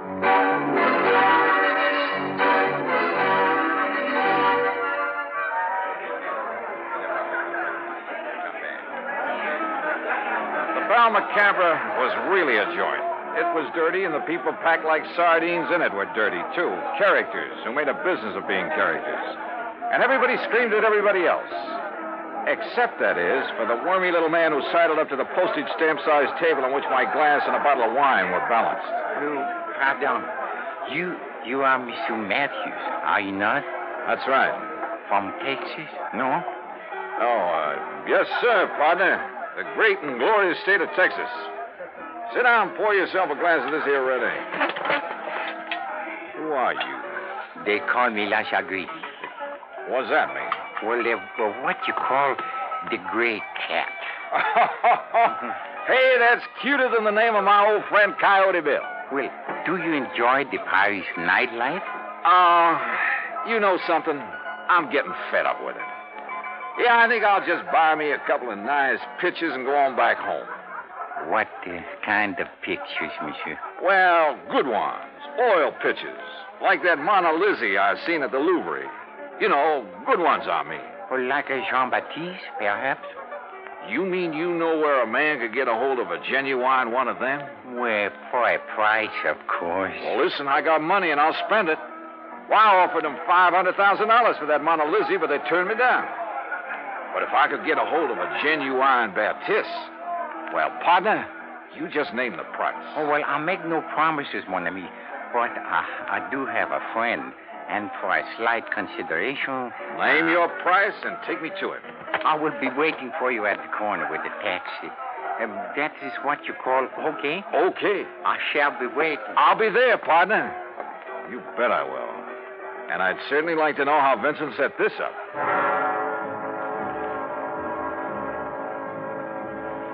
The taxi dropped us off at one of the most disreputable-looking apartments in the whole of Paris. My friend, who called himself the Gray Cat, looked carefully around before entering the front door. Then we climbed 4 flights of a dark, musty stairway. No, remember, my friend, you are not to pay the price he asks at first. If you like, I will make the arrangements for you. Now, that would be right friendly of you, partner. But how would you come out on this? Well, all I ask, monsieur, is 10% of what you pay. And maybe a little extra from him for bringing me up here? Oh, monsieur. Oh, now, don't give me that, partner. I've been around. I'm wise to how you fellas operate. But if I can get a hold of a real genuine Baptiste... You will see.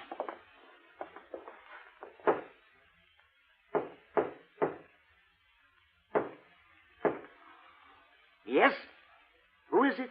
I have brought a friend, Monsieur Matthews from Texas. Yes? Yes, he would like to buy The Night Wind by Baptiste. That is, if it's genuine. Genuine? Of course it's genuine. There, on the table. Can't you see for yourself that it's the Oh, no. Well, Bert Parker. Johnny Dollar. That's right. Insurance investigator. Investigate you? Oh, I've just remembered somebody is waiting for me. That's right, I am. Mr. Price. Oh, no. Well, pardon, Monsieur Price, but I must go. Without your fee for taking care of Mr. Dollar? Listen, both of you, please. I'll give you back the painting. I'll do anything you ask. Oh, drop dead. Oh, dear. Dear. Well, Vincent, there it is. Yep. And it looks like the company has saved a cool $100,000. I have a confession to make about that, Johnny. Yeah, like how you happen to know the way to the painting through that squirmy little fellow who brought me here? Oh, well, that's how I got hold of the Baptiste in the first place. It's a lovely thing, isn't it? Yeah, it certainly is. And, Johnny, it is worth $100,000. Oh, I'm sure. But the truth of the matter is, I paid only $300 for it. You paid? Oh, no. It's a fact. Well, you've got it back, thanks to your own efforts. Thanks to your being the front man. If I'd tried to get it back myself, these people would have run like scared rats. Oh, sure. Just tell me one thing, will you? Why aren't you an insurance investigator? Well, you know, it's every man to his own. Well, after all, why aren't you an actor? Let's get out of here.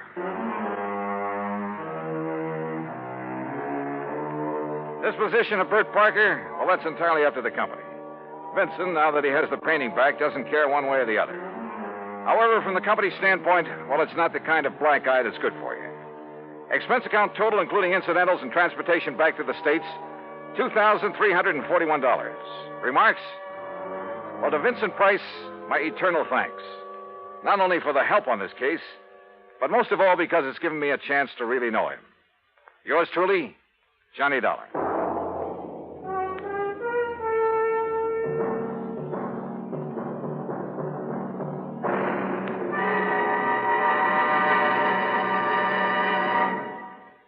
Our star will return in just a moment.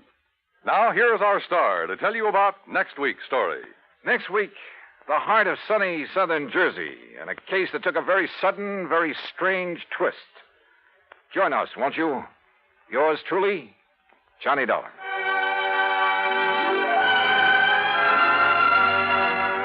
Yours truly, Johnny Dollar, starring Bob Bailey, originates in Hollywood and is produced and directed by Jack Johnstone, who also wrote today's story.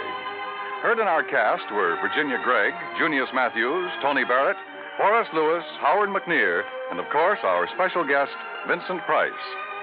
Be sure to join us next week, same time and station, for another exciting story of yours truly, Johnny Dollar. This is Dan Cubberly speaking.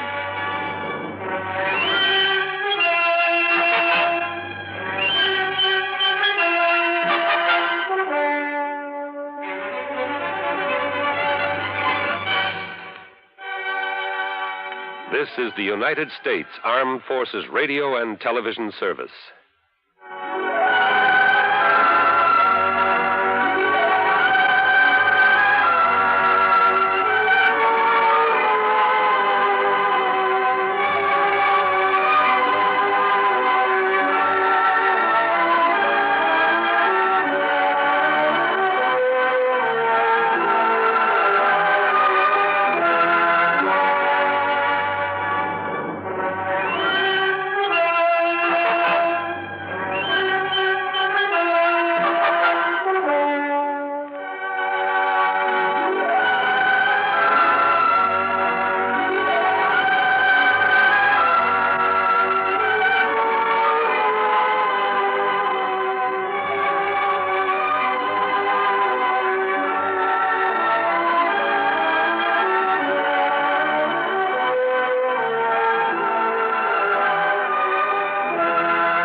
From Hollywood, it's time now for...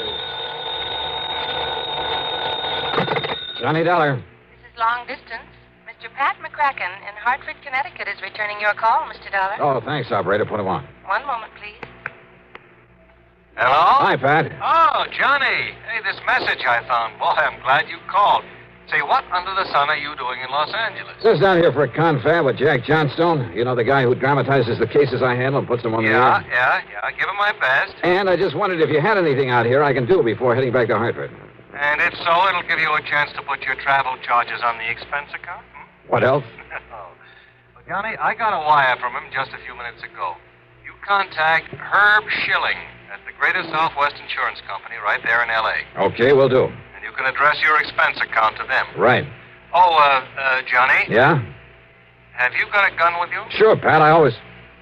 Huh? Why do you ask that? Well, judging by Herb's wire, Johnny, you may need it.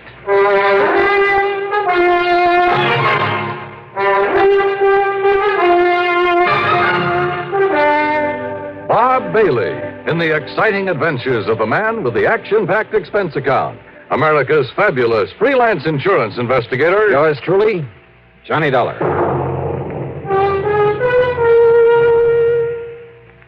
A young lady by the name of Scheherazade kept her audience of one enthralled for 1,001 nights with one of the longest stories in history. That's a long time to devote to one chronicle, but some of CBS Radio's winning 7 weekday dramas have put that record in the shade, entertaining audiences in the millions with many times 1,001 days of continuing dramatic serials. Each weekday on the CBS Radio Network, there's a wealth of daytime drama, including such outstanding serials as The Romance of Helen Trent, The Couple Next Door, Ma Perkins, Whispering Streets, The Right to Happiness, The Second Mrs. Burton, and Young Dr. Malone. Monday through Friday, follow these absorbing, true-to-life stories. Only CBS Radio brings you the winning 7 combination of top daytime dramas. Another important reason for the different sound of this CBS radio station. And now, Act 1 of yours truly, Johnny Dollar.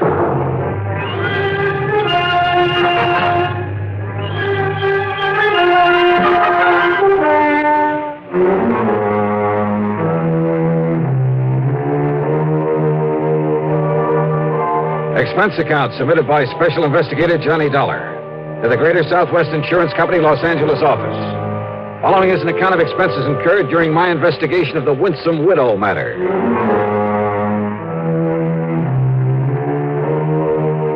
Expense account item 1, $1.40 for a taxi from my hotel in West L.A. to Greater Southwest Insurance at one of those big office buildings on Wilshire Boulevard's Miracle Mile. Herb Schilling almost fell off his chair when I barged in on him. Dollar. Hiya, Herbie. Look, I know that some of those new jet flights are pretty fast, but I only sent that wire to Pat McCracken a couple of hours ago. I didn't waste any time trying to make plane connections, Herb. Just flew out under my own power. You're kidding, I know. But where were you when you got the word from McCracken? Right here in your own fair city. Oh, I wish I'd known that. Even those couple of hours could have been saved. Oh? What's the big problem? A little matter of a liquor store holdup. Only I'm afraid this one wasn't so little. Then tell me all. Yeah, sit down. Johnny, for some reason or another, these places that sell bottle goods are a pretty frequent target for stick-ups. Here in Los Angeles, there have been quite a few of them over the years. I'm surprised you insure them. And needless to say, premiums are pretty high. And at least so far as our company's concerned, the policies are somewhat limited.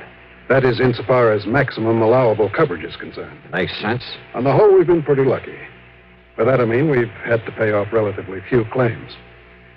But now in the case of Willie Lehman... Who's Willie Lehman? His store is out in West Los Angeles at 10921 Santa Monica Boulevard. And that's only about a mile from where I'm staying. The old man opened up his place late in 1951. Oh? Yes, 61. Early in 1952, he had his first holdup. The bandits got away with something over $900. So he bought some insurance from us. Well, go on. Since then, there have been 7 more attempted stick-ups there. A total of 8 in as many years, huh? Yeah. Then your company must be getting a bit tired of paying off. No, because after the second time. He, know how to use it? He certainly did. He had a lot of medals from some German outfit he was in during the last war. Anyhow, he suffered no more losses. That is, until last night. Oh, how much? In money? What else? Something like over $400 out of the cash register, as nearly as the police can figure from the register slip. Well, couldn't Lehman tell you how much? No. Because you see, Johnny, he also lost his life. Oh. And I take it you wrote his life insurance, too. That's right. $30,000. I see. Look, it's a little late in the day, but you want to go out there, check with the police? Sure. I'll be in touch. Item 2, $50. Deposit on a drive your own car. I passed up 10921 Santa Monica Boulevard and went right on out west to West L.A. Police Headquarters. There I ran down Sergeant Mike Kirby, who was covering the whole affair. Mike turned out to be a young, alert guy on the ball and completely cooperative. That's right, Dollar. 8 times since he opened the place in 51. And that's way out of line. Yeah, I should certainly think so. And the last 3 stick-ups have been within the past 10 weeks. Sergeant, my contact at the insurance company, Herb Schilling, tells me that Willie Lehman managed to fight off most of the bandits. He told you right, Dollar. Lehman was not only a crack shot, but I guess he was pretty quick on the draw. It was only last month that he killed one of the 2 men that tried to hold him up. 2 men? What about the other? I'm way ahead of you. Huh? We find that other man, we find the killer. Probably. It seemed like a pretty safe bet. But look, Mike, if there were so many tries at this one place and so many all at once... Stakeout? Sure, somebody watching over the place. We tried it. As long as we had somebody there, sitting in the back or working behind the counter or just watching from across the street, nothing happened. But the minute we took him away, bing, another hold-up try. Somehow they seemed to know whenever we had the place under surveillance. And more important, when you didn't. Oh, what have you got to work on? Oh, nothing but a couple of bullets, I'm afraid. Want to take a run over and look at the place? Sure, Mike. Why not?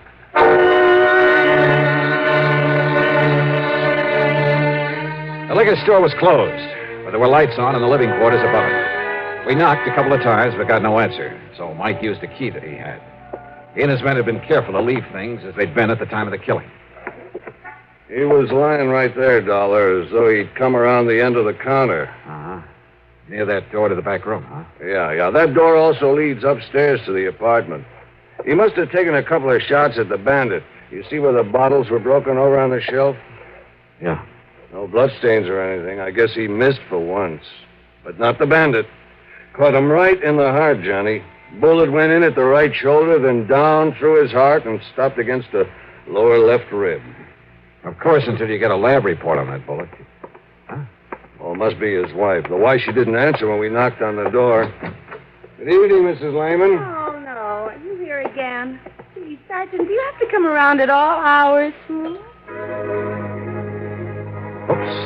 Hold everything. Lehman had been 61, but his wife, Gloria, couldn't have been more than 30. Tall, dark, she was obviously very proud of her highly commendable figure. Yeah, and she was pretty. That is, almost. Maybe it was just a little too much makeup, especially around the eyes that she knew how to use so well. A little bell had rung in the back of my head. Yeah. And since I'd noticed a phone booth at the gas station next door, item 3, 10 cents for a call. Johnny. That's right, Herb, and I'm sorry to call you at home. That's all right, Johnny. But there's one thing I forgot to ask you about when I talked to you. Yeah, what's that? Who's the beneficiary of old man Lehman's life insurance? Why, his wife, Gloria, Johnny. Thank you, Herb Schilling.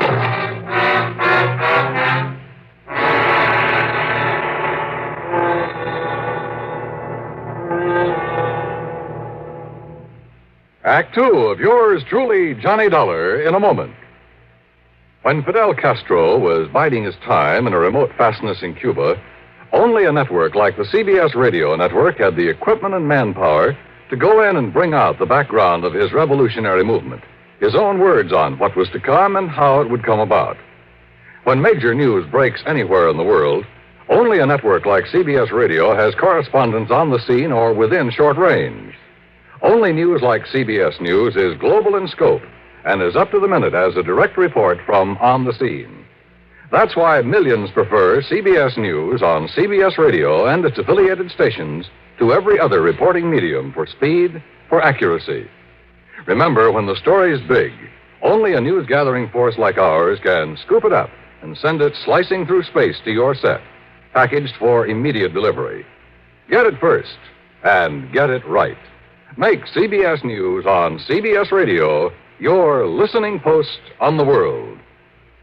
And now, Act Two of yours truly, Johnny Dollar and the Winsome Widow Matter.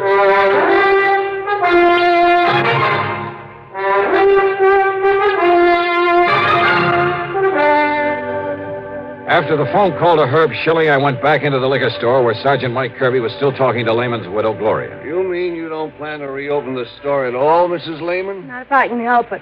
I'll sell this gum to the first person I find has enough money to buy it. And then what, Mrs. Lehman? Why don't you call me Gloria, huh? Everybody else does. And who are you, anyway, Johnny? You aren't a cop, and you don't look like a dick. Well, thanks. Mr. Dollar's here because of the insurance involved. From the insurance company? That's right. Well, listen, Willie had some insurance. I know. I mean, on himself, as well as the store. I don't know how much it is, but he promised me that he'd buy some. It was your idea that he insure his life? Sure, an old guy like him. I figured he'd up and die sometime while I was still young and beautiful, so why shouldn't I let him provide something for my future, like they say? Only whoever thought he was going to die as soon as this? Whoever planned and carried out his murder? You mean somebody planned to kill him this way? Just where were you when it happened, Gloria? I was upstairs in bed, asleep. Look, I've told the cops all about it. Well, you must have heard the shooting. I'll say I did. And what did you do? I put on a robe and come running down here. Well, I see the cash register open and poor old Willie laying there. And when I see that he's dead, I phoned the police. You didn't see anybody else down here? Well, by the time I got here, whoever did it was gone. You don't seem at all upset over your husband's murder. Now, you want me to put on an act? Don't you know that he was twice as old as I am? Then why did you marry him? Well, you know how it is. A chance to settle down and let somebody else support you for a change. Made him happy to have me around, and I guess I liked it okay, too, for a while. But, gee, what a bore. All he did was talk about getting enough money to go back to the old country. Well, who wants to go back to any old country when you can have such a ball in this one? I know I always have, even when I was married to old Willie. Of course, he just didn't always know where I was half the time. And... Don't you like having fun, Johnny? Huh? I mean, with people more like your own age, huh? How old are you, Johnny? Now, don't answer it. Now, don't answer it. The place is closed. Well, it might be for me, Mrs. Lehman. Oh, yeah. Kirby. Yeah? And listen, Johnny. Oh. If you can get me that Sure. insurance money in a hurry, well, Yeah, good. I'll want tell you you what to he know found? I appreciate it. Gloria, how long ago were you married to Willie Lehman? Last September. Oh? Now, why do you say it that way? I Okay, told you, I'll go on Johnny, back I to the married the station. old man so he could take care of me. Excuse me, Johnny. I got to get back to headquarters. Ballistics downtown is sending up a report on the bullets we found. Oh, good. Also, Bob Golden picked up a bum in a saloon, and it looks like he's the one that did this job. They picked up the guy that killed Willie? Looks like it. You want to come with me, Johnny? Well, do you or don't you? Yeah, Mike. I'll go along with you.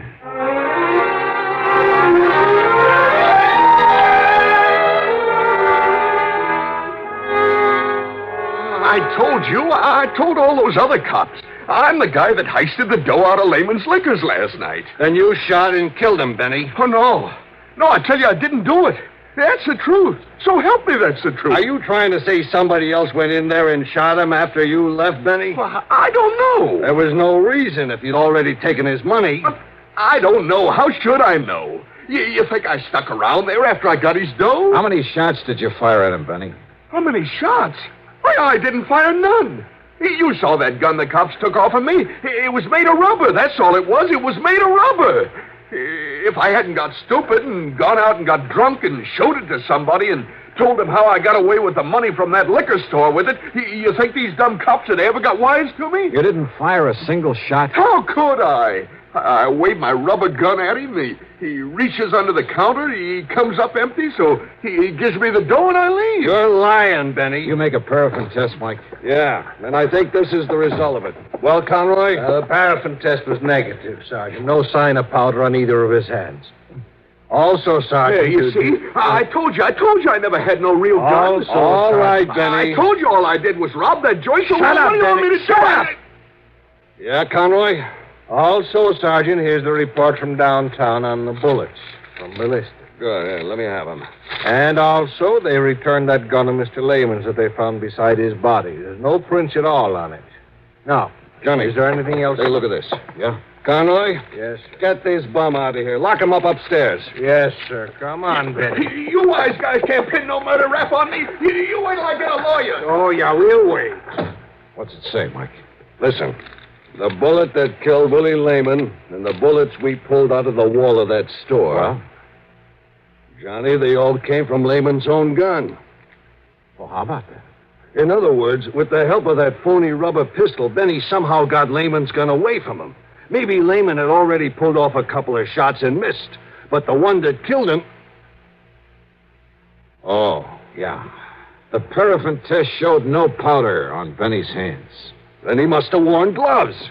He must have killed Lehman. You want to bet? Then who did? Well, first, I think I'd better get some proof. Act 3 of yours truly, Johnny Dollar, in a moment. Be sociable, look smart, keep up to date with Pepsi, drink light, refreshing Pepsi, stay young and fair and debonair, be sociable, have a Pepsi. When friends drop in, let your hospitality show you're sociable in the modern manner. Pepsi, you know, is the favorite of the smart and young at heart. Be sociable, look smart, keep up to date with Pepsi, drink light, refreshing Pepsi, stay young and fair and debonair, be sociable, have a Pepsi. Have you tried a Pepsi lately? Now, Act 3 of yours truly, Johnny Dollar.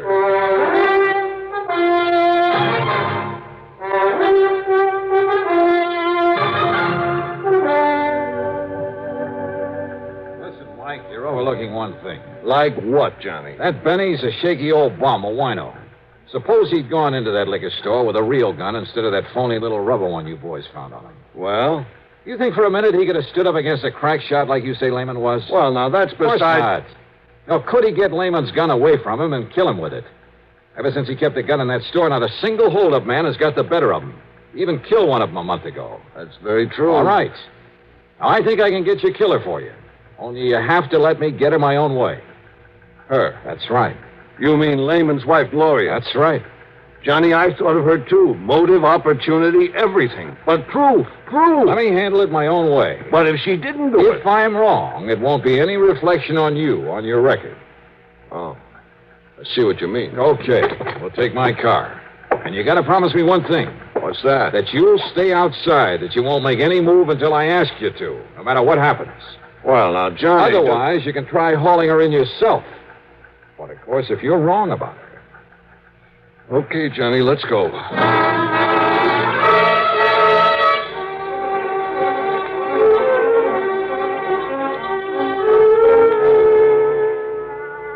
I'm glad you came along, Johnny. I'm getting awful tired of having all those cops around here. All right, listen, Gloria. And you are going to get that $30,000 insurance money for me in a hurry, aren't you? You know how long it'll take for me to get the rest of his stuff here in this state. A guy dies, it's sometimes a couple of years before they...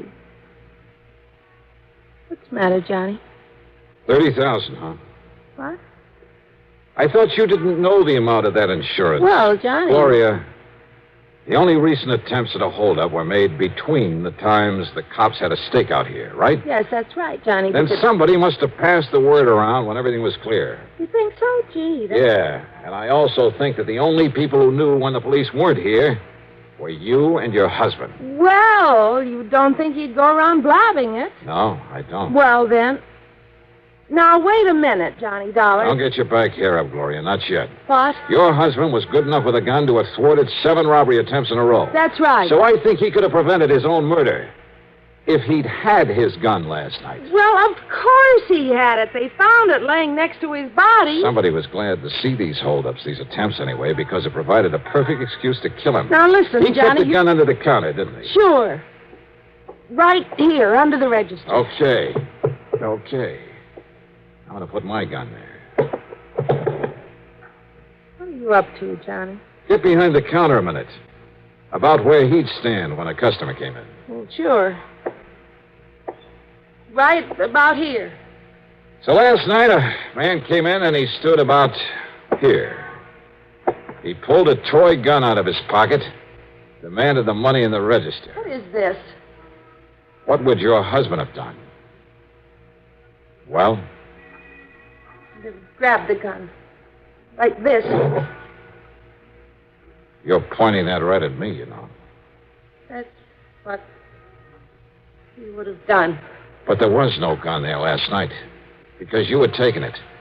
And when the bandits left, you were standing up on the stairs, there at the back. You'd come down from your apartment. What are you talking about? The bullet that killed him went from his right shoulder down to his heart, down to the lower ribs, because you were up on the stairs when you shot him. Then you fired a couple of shots into the wall and you called the police. To prove that, Johnny, enough for the cops? When I tell them, Gloria... But you won't, Johnny, because it happened just the way you said. But you're never going to tell. Gloria! Too late, Johnny. No.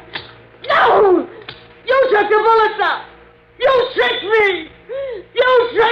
That's right, Gloria. Dirty, double-crossing. You lying cheat. You happy, Sergeant?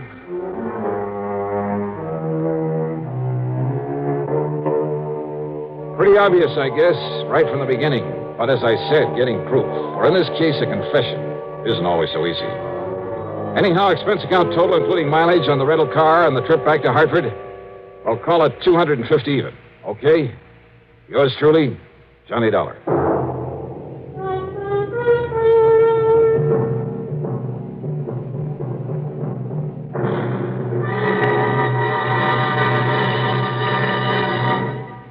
Our star will return in just a moment.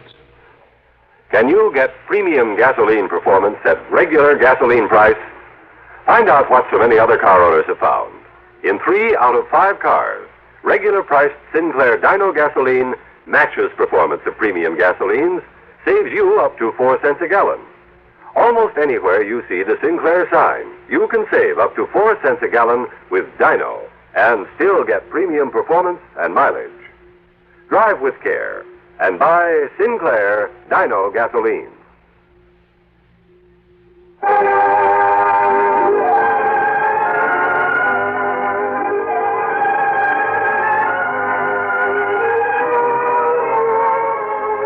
Yours truly, Johnny Dollar, is written by Jack Johnstone, produced and directed by Fred Hendrickson. Johnny Dollar is played by Mandel Kramer. Also featured in our cast were Jackson Beck, Joseph Julian, Jack Grimes, Bob Maxwell, and Peter Fernandez. Music supervision by Ethel Huber. Sound patterns by Walter Otto. Tomorrow begins a new week's hilarity with Arthur Godfrey Time on the CBS Radio Network.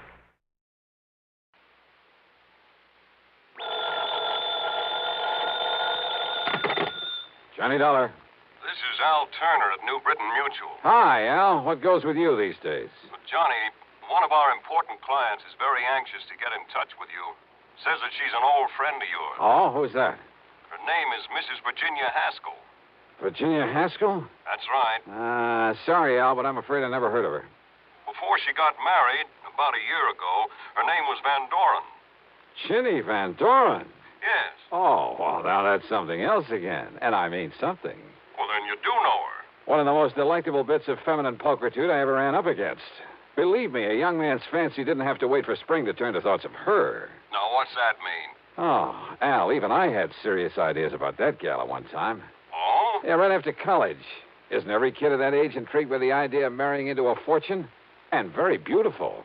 At least she was when I knew her. Still is, Johnny. So she's married to somebody by the name of Haskell, huh? Gordon Haskell. They live on Birch Brook Road, down in Bronxville, New York. Funny. What? Well, when I knew her, that blonde charmer didn't have eyes for anybody but Paul Snowden. Who's Paul Snowden? Childhood sweetheart, that sort of thing. Poor boy, making good on his own, you know the bit. Ah, yes. too proud to marry her because of her money. But she swore that she'd never marry anybody else, that he was her one true love. But I guess she changed her mind. What did she want to see me about, Al? She didn't say. She did make it clear, however, that it has to do with some of the family insurance. Well, that's as good an excuse as any. Well, then, do you want to run on down there? For a longing look at the gorgeous Ginny Van Doren? But it'll cost you money, Al. Listen, Johnny, with the premiums we get for all the insurance she carries, life, house, property, and so on, the sky's the limit. Brother, have you stuck your neck out? Well, now, that doesn't mean you have Albert, to... I'll be in touch.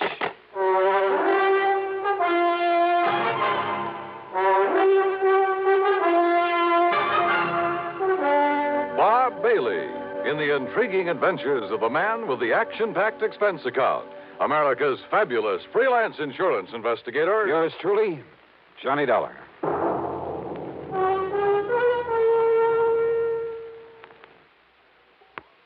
And now, Act One of yours truly, Johnny Dollar.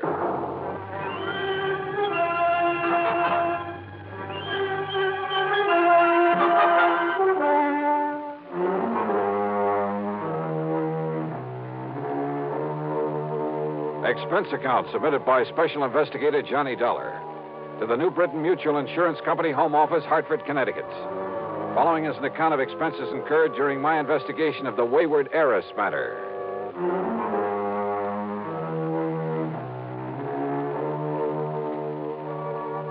I decided it might be handy to have my own car along for this one, so expense account item 1, $4.25 for a tank full of gas. I picked up the freeway and headed south and west to fashionable Westchester County, New York. To me, Bronxville has always been one of New York's most charming suburbs. Only about 20 miles north of the big city, it's full of beautiful homes with lots of trees and expensive landscape properties. There's a lot of wealth in Bronxville. The Haskell home on Birchbrook Road was a huge English-type affair, built of stone and stucco, the kind of place that'll last 100 years. 18 or 20 rooms, I'd guess, and surrounded by well-kept lawns and flower gardens, oak and sycamore trees and neatly trimmed hedges. Yep, a big hunk of the Van Doren oil money must have gone into it, unless young Haskell was mighty rich. Virginia, looking every bit as beautiful as I'd remembered her from college back in the Midwest, greeted me like a long-lost, well, brother, darn it. And, Johnny, I'm so glad you could come. I'm worried, sick. Worried about what, Jenny? Gordon, my husband. Well, look, it's none of my business, but it kind of surprised me to learn you'd married somebody other than Paul Snowden. It's Paul who has me worried, Johnny. Oh? Yes. How? Well, back in the old days in college, I wasn't interested in anybody in the world but Paul. I mean, seriously. Yeah, I remember. The rest of us couldn't get to first base with you. I loved him, Johnny. And I hoped that as soon as he could get established in a business of some kind, he'd ask me to marry him. Well, what stopped him, Jenny? Money. When Father died and all the Van Doren money came to me, Paul suddenly changed. He stopped seeing me. He even avoided me. So then, well, I guess what I did was make a mistake. What was that? I went to see him at his little plant there in Chicago. Chicago? That's where we were living then. And, Johnny, the only reason he stayed there was to be close to me. So you went to see him? Yes. And I proposed to him. Oh? Also, well, this was the big mistake. I offered to finance the machine tool business that he was trying so hard to build up. But he didn't like that and told me so.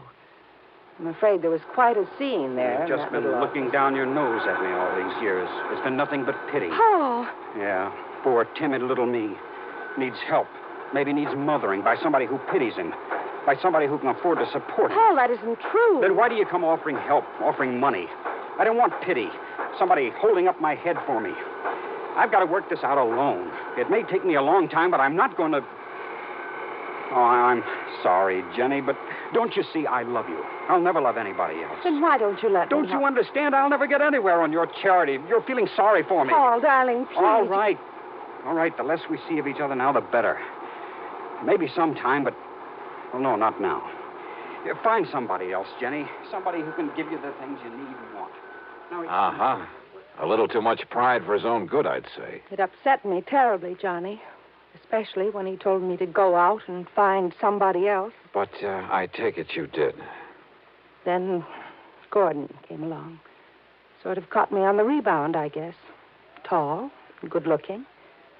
He fell in love with me the first time we ever met. I guess he kind of swept me off my feet. But now that the honeymoon's over... He's been wonderful to me, and I love Gordon, Johnny. I love him very much. As much as Paul? Not perhaps in the same way. But we're very happy together. And there's never been any strain or tension because of this difference in our fortunes. Gordon isn't wealthy either?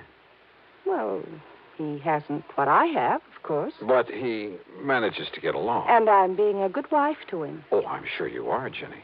And don't you see, if Paul, because of his jealousy, were to kill Gordon... Jenny, you mean you honestly believe he might? Yes. That's exactly what I mean. That's why I sent for you. But good heavens, gal. Oh, Johnny, you've got to stop him.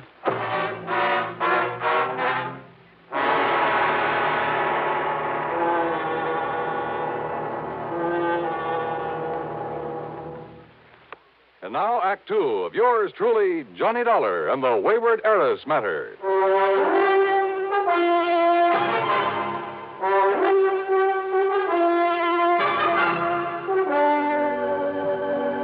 All right, now, Jenny, listen to me. It's true, Johnny. I'm sure of it.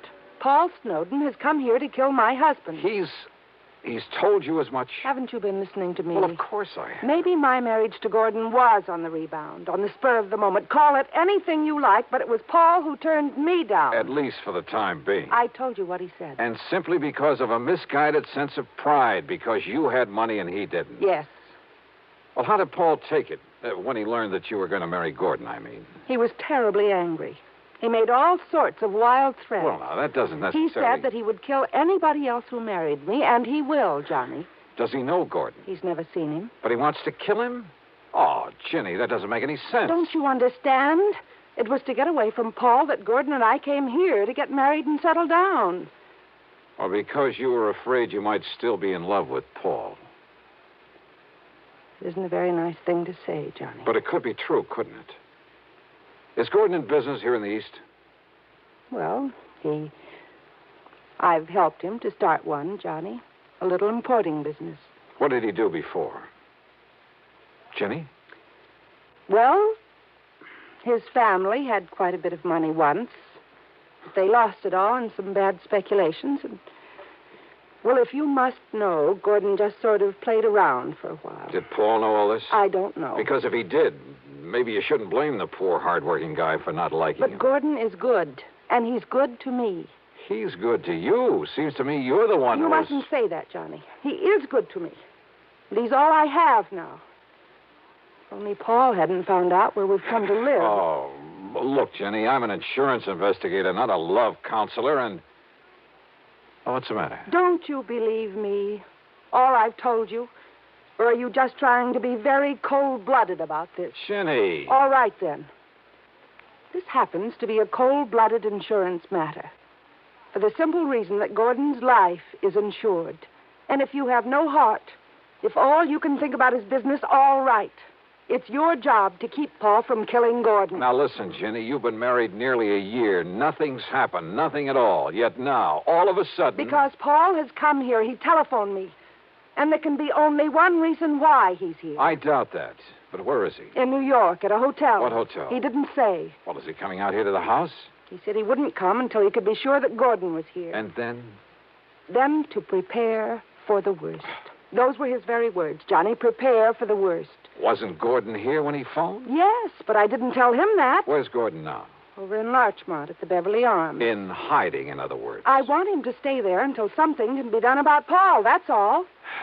Well, if Paul's so all-fired determined... He is, Johnny. He always was. That could be a pretty admirable quality, Jenny. Of course it is. But when he's determined to do such a horrible... Johnny, I don't understand you, the way you're taking all this. Are you going to help me, or aren't you? Yes. Okay, Jenny, I'll see what I can do. If by any chance what you suspect is true, if Paul really has come here to get him... Of course he has. Paul doesn't give up, no matter what he set out to do. Which is to say that sooner or later, if you'd kept your head, if you hadn't gone off the deep end, if you had waited and married him, Jenny... I know. I should have. I should have waited for him, no matter how long it took. And Yeah? And what? no, Johnny, I didn't mean that. I'm married to Gordon now, and I must protect him. Okay, then. The first thing to do is get him over here. What? Sure, if Paul's staying undercover, it's the only way to bring him out in the open. But if anything happens to Like Gordon... you say, it's my job to see that it doesn't. I'll see you later. Yeah, like I've said many times before, in this business of mine, you run into some real wildies, and this was one of them. Made me feel like an advice to the love shorn column. And it was pretty obvious that Ginny was still in love with Paul, that she was sorry she had married and was supporting this Gordon Haskell, who, incidentally, must have been a smart cookie to have caught her on the rebound, latched onto her and her fortune. But she'd made her bed, and by golly, out of nothing but stubborn pride, she was going to lie in it. It was well after dark by the time I left her, and as I walked out to my car, I decided that what I'd better do first was to locate Paul Snowden, somewhere in some hotel in New York City. Find out what this whole crazy affair was really all about. But then, as I reached for the door handle on my car... Just a minute. Huh? Yeah? I've been waiting for you. Oh? Who are you? As if I couldn't guess. Mister, I found out all about you, why you came here. Me? Oh, well, now, If just you a don't minute. believe me, take a look at these photostats from the police files in half a dozen western states. Well, now, just take it easy. Let me put on the dash light so I can take a look at them. You'll have plenty of time to look at them when I'm through with you. Well, just a Mister, minute. I ought to kill you.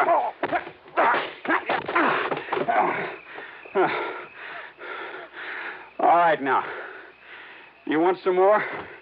Johnny, what on earth's going on out there? Huh? Johnny? What? Johnny! Oh, no. Paul! Paul, what have you done to Johnny Dollar? Johnny! Oh, dear, this is terrible. Well, it ain't exactly good. That was Paul. I saw him. Yeah, so I figured. He must have found out that I sent for you. Why, if I hadn't come out of the house to see what the noise was all about, he might... Don't you see, Johnny? Don't you believe me now when I say he's come here to kill Gordon? Jenny, I guess if you didn't convince me, Paul has.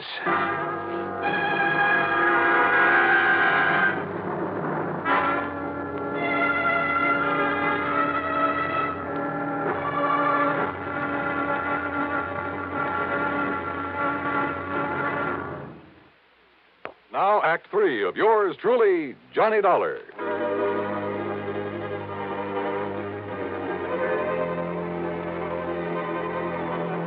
I went back into the house with Ginny's help, and a good stiff drink plus her tender menstruations brought me back to normal. I suppose I could make all sorts of excuses about having been caught off guard, but I won't. Paul Snowden had a good pair of fists, and he knew how to use them. My plan had been to call on the New York City police for help in locating Paul, but now this had suddenly become a personal matter. And yet, wait a minute. Ginny, Yes, Johnny. Are you feeling... listen, didn't you tell me that Paul and your husband Gordon didn't know each other, had never met? Yes. What about those papers, the photostats? Papers? And we've been thinking that Paul jumped me because he'd found out you'd called me in to protect Gordon. Of course. Well, it just happens we were wrong. Johnny, I don't understand. Listen, I'll be right back. But, Johnny, he may still be out there somewhere. I wouldn't be at all surprised. Well, but, Johnny, don't you... I found no sign of Paul or the papers he'd shoved at me. But I was certain that he was still in the neighborhood, waiting. But not for me. I jumped into my car, drove away, then circled around the block, parked, and sneaked into the house the back way. Johnny! I thought it was Gordon coming in this back door. I phoned him that Paul had been here. Yeah? What'd he say? Only that until Paul is taken care of, he'd better get out of town. But, Johnny, that's such a... Oh, great. And yet, if he plans on being away for any length of time... Excuse me a minute. Yeah, there was a chance, a bare chance, that this whole thing could come to a head very quickly, with a bit of luck. I opened the front door, then called out into the darkness beyond the porch. Paul? Paul Snowden. This is Johnny Dollar. If you're out there, stick around. Now, listen. I'm leaving this front door unlocked, so use your own judgment. I went back into the library. Standing there with Ginny was a man, a few years older, slightly gray around the temples. He had a worried, furtive look about his eyes. He was momentarily startled when I walked in on him. Johnny. Gordon, this is Johnny Dollar. Hiya, Gordon. He sneaked in the back way, Johnny. But I'm not staying around to get killed. Now, listen, Virginia. Gordon, it'll be all right now. No, I don't know who Dollar is or why you've called him in, but I'm not staying around here with Paul Snowden gunning for me. You're afraid of him, Gordon? Wouldn't you be? Come on, Virginia. Open up the safe. You've got plenty of money in it, I know. But look, darling... Come on, get it for me. Give it to me. But to run away like this... Oh, because Paul wouldn't run away. You know that isn't what I... Give me the money, Virginia. Or do you want a dead husband on your hands? Well... Now, listen, Gordon. You listen. This is none of your business. I wouldn't be too sure of that. Well, I am, Virginia. Now, just a minute. Will you keep out of this? No. Oh, yes, you will. You see what I mean? Gordon, that gun, you... Give me that money so I can save my life. Put that thing down, Gordon. Stand back, Dollar. I'll pull this trigger. Brother, that's what you think. Yes? Oh, I'll kill you.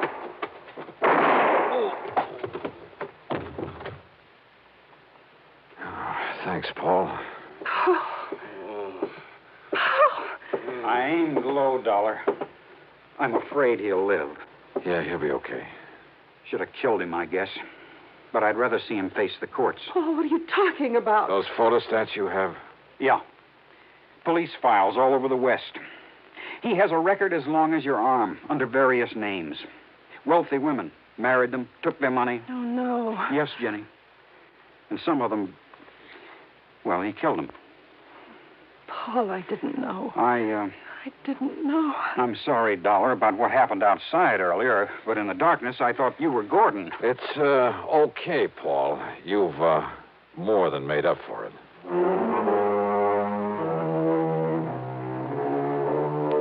Well, maybe Paul and Ginny will finally get together for keeps. I don't know. I don't even know whether I care. I'm just glad I wasn't involved. That is, any more than I was. Expense account total, including mileage of my car back to Hartford, a lousy $10. Yours truly, Johnny Dollar.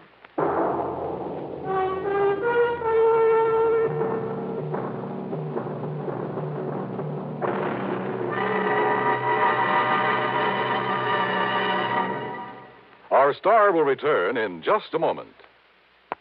Now, here's our star to tell you about next week's story. Next week, a sweet little old lady involved in one of the dirtiest rackets I know.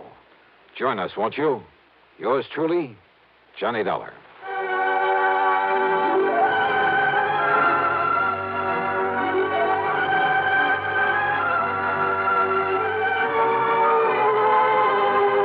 Yours truly, Johnny Dollar, starring Bob Bailey, originates in Hollywood and is written, produced, and directed by Jack Johnstone.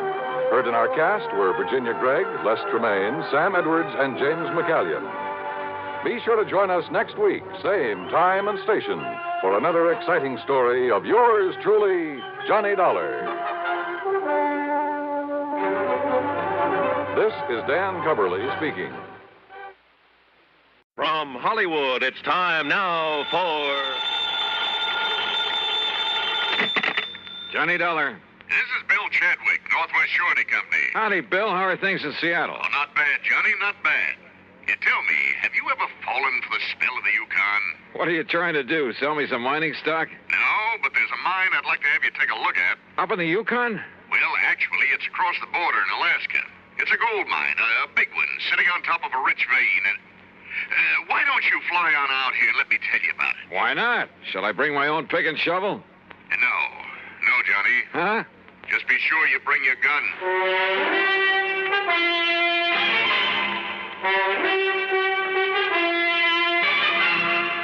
Bob Bailey in the exciting adventures of the man with the action-packed expense account, America's fabulous freelance insurance investigator. Yours truly, Johnny Dollar.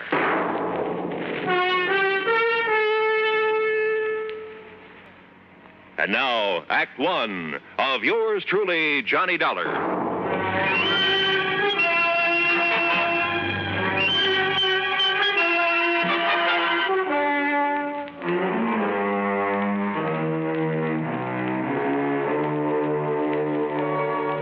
expense account submitted by Special Investigator Johnny Dollar to the Northwest Surety Company, Seattle, Washington office.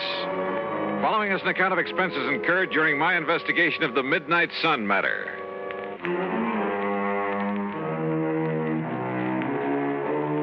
Item 1, $164.35, transportation to New York, then a mainliner through Chicago to Seattle. The pilot gave us a beautiful view of Mount Rainier and Puget Sound before we set down, and at 4 p.m. I was in Bill Chadwick's office at 2nd Avenue and Yesler Way. I'm glad to see you, Johnny. It's been a long time. Yeah, hiya, Bill. Yeah, you sit down. Okay. Now, what was that crack over the phone about bringing along a gun? Well, the men who moil for gold are a pretty tough bunch, Johnny. And sometimes it even goes for the management of a big mining operation. Like what, for instance? Like Universal Consolidated Mining Corporation. Where's that? It's north and east of Fairbanks. Alaska. Yes, even north of Fort Yukon. That means above the Arctic Circle. And what's happened up there? The whole thing sits at the foot of a big glacier. Oh? No problem until recently. Now, through some freak of nature, that glacier is changing its course. No kidding. And from the look of things, maybe a couple of months, maybe a couple of years, or even 10 years. Anyhow, they seem to think that glacier is going to sweep down over the mines, the town, everything. I see. In which case, our company would have to pay for the whole loss. An all-coverage policy, huh? Yeah.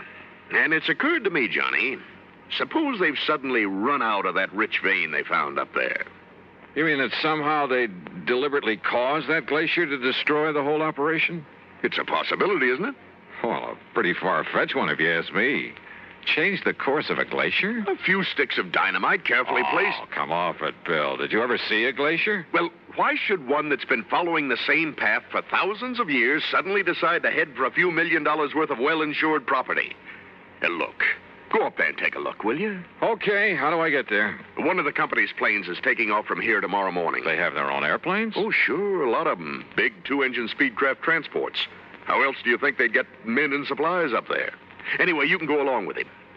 Okay? Okay, why not? Who knows? Maybe I'll strike it rich, come back loaded with nuggets.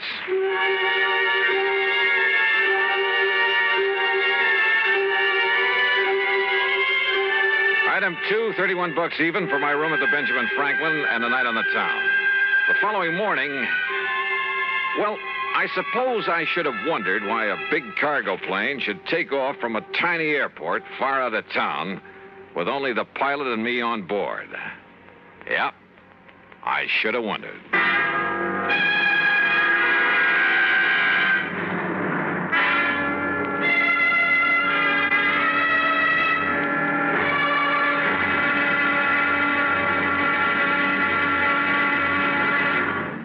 Act 2 of yours truly, Johnny Dollar, in a moment. And now for another episode in the life of Sergeant Donald Bellwether, my husband.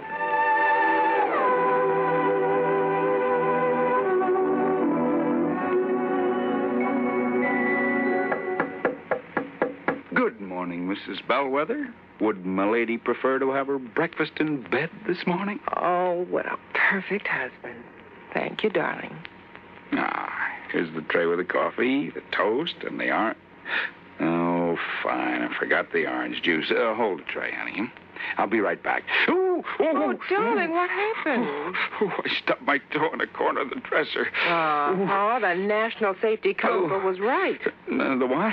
Last night I read something in a National Safety Council pamphlet. Oh, Reba, how can you sit there talking about a pamphlet when I'm dying a slow, tortuous death? Oh, come over here, darling. I'm sorry. All right. Now, what's this about the National Safety Council? Did they predict I would stub my toe this morning? No, silly. It's just a coincidence. Only last night I read the statistics that prove that more home accidents occur in the bedroom of all places. Yeah? Not the bathroom or the kitchen or the home workshop. The bedroom. Okay. From now on, when I walk around the bedroom, I'm going to wear my combat boots instead of these open-toed Huaraches. Well, that might help, dear. But what everyone should be most careful of is taking medicine in the dark. Okay, my living safety encyclopedia.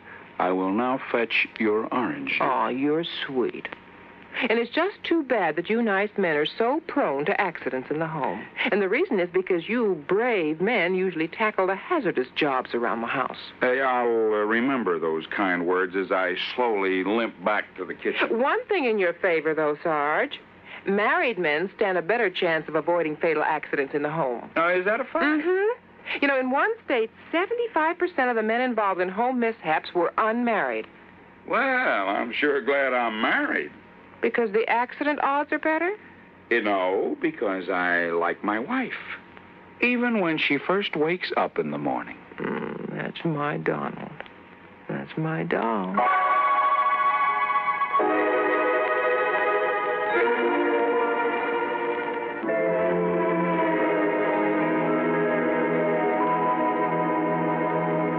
And now, Act Two of yours truly, Johnny Dollar, and the Midnight Sun Matter.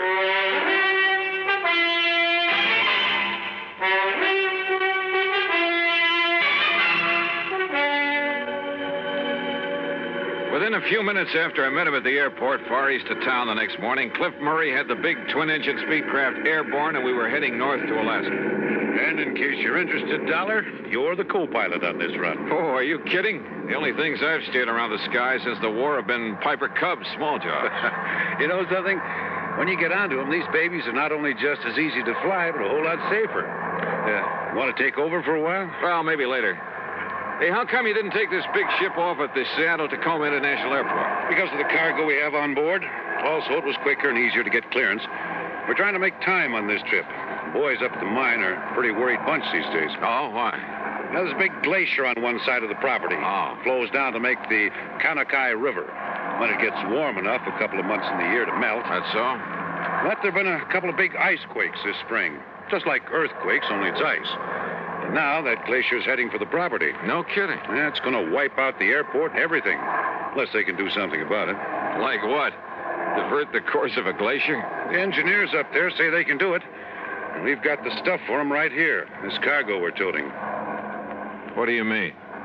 Oh, didn't you know? No what? Why, we got enough TNT aboard to move 12 glaciers.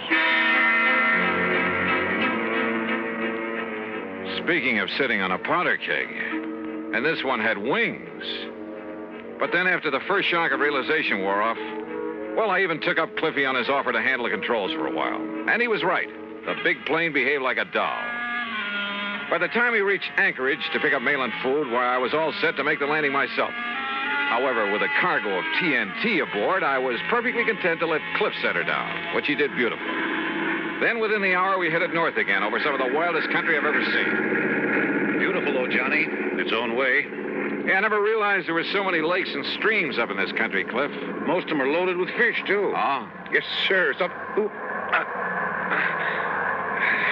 what is it? I said, greatest fishing in this man's world is right down there below us. Oh, watch your language, brother. I'm liable to strap on a chute and leave you to make the rest of the trip alone. A fisherman, huh? Yeah, you aren't kidding. Yeah, one of my favorite spots, right? Ooh. Hey, what's the matter? Nothing. Just a little twitch in my side, my belly. Doc said it was appendicitis last time, but I think didn't want to operate unless... Holy... Baby, that was a sharp one. Cliff, anything I can do? No, it's going now. Sure hope so. Sure. It just came on kind of sudden, so. Hey, it's time to call the lads at the mine to be ready for us. How big is the airport up there? 11,000-foot runway. Really? Sure. It's the only way to get stuff in for mines 100 miles around. Speedcraft 231, calling consolidated. Go ahead, please. Somebody on duty there at all times? 24 hours. Roger, 231, go ahead. We're over Fairbanks on the hour, Charlie. Roger, Cliff, over Fairbanks at 1400 hours. Then roll out the carpet. We'll set down between 14:45 and 50. Roger, Cliff, we'll be ready for you. And that's that. In less than an hour, Johnny, Johnny, take over. Sure, Cliff. Never been this bad before. Now, listen. No. You listen.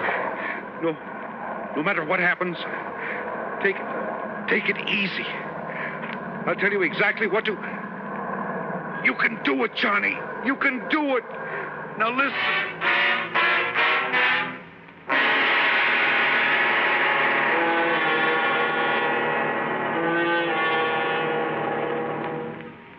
Act 3 of yours truly, Johnny Dollar, in a moment. With your permission, there's something I'd like to talk about for a minute. You know, too many times people try to escape from their responsibilities by having someone else take them over. There was Miles Standish, for example. He was much too busy to ask Priscilla to marry him, so he sent John Alden to pop the question for him. You know what happened. John ended up marrying the girl himself. Of course, if John had had a face like a flat tire instead of being the handsome guy he was, maybe Miles Standish would have married Priscilla instead. Well, actually, I don't know what got me started on this subject, and unless it was my thinking about people who represent somebody else. Take our State Department, for example. Being a representative is one of its biggest jobs. Through the Foreign Service, it helps the Justice and Treasury Departments handle immigration, narcotic, and quarantine problems.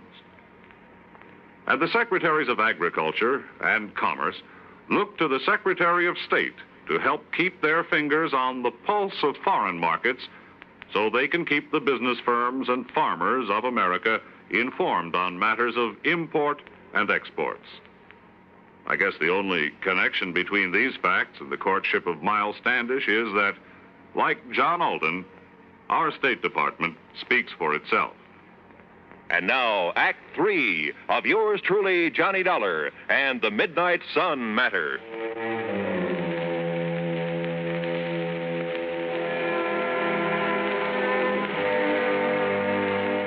The rest of this report will have to come to you from the records of the airport there at Universal Consolidated Mining Corporation, far above the Arctic Circle.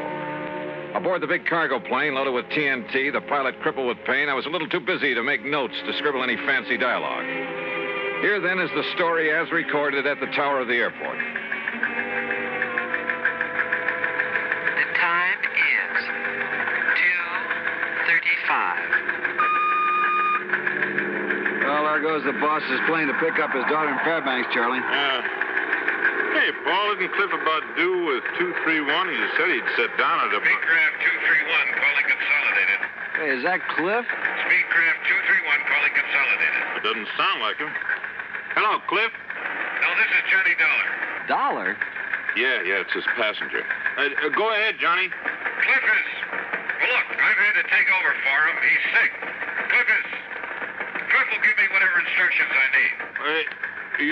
You sure you can make it, Johnny? Johnny, this is Cliff. Go ahead, Cliff.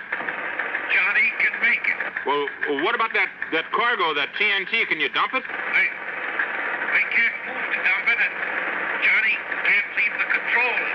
Okay, then, Johnny, we'll give you all the help we can from here. Thanks, Charlie. Have you passed the Snake River marker?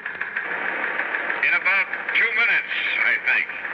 Okay, now just remember your letdown is on a heading of 035 degrees from that marker. 035 degrees from the Snake River marker, Roger. And, well, now just take it easy, Johnny, and we'll get you down here okay. Thanks, Charlie. Well, it looks like we may have a problem on our hands. Listen, if Cliff says Dollar can bring it down, he can. Just you take it easy when you talk with him.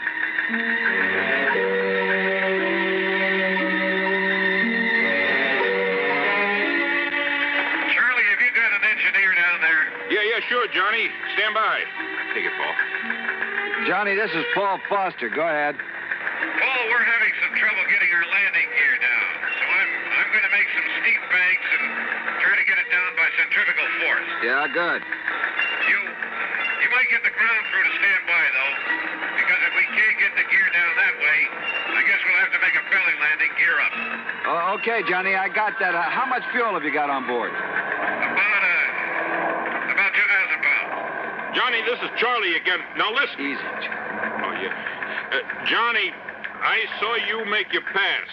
It appears the landing gear door is partially open, which may indicate it's jammed. Any suggestions? Paul again, Johnny. The only thing I can think of is try to snap the gear out by a sharp pull-up to give it centrifugal force. I've tried that, Paul. Results are negative.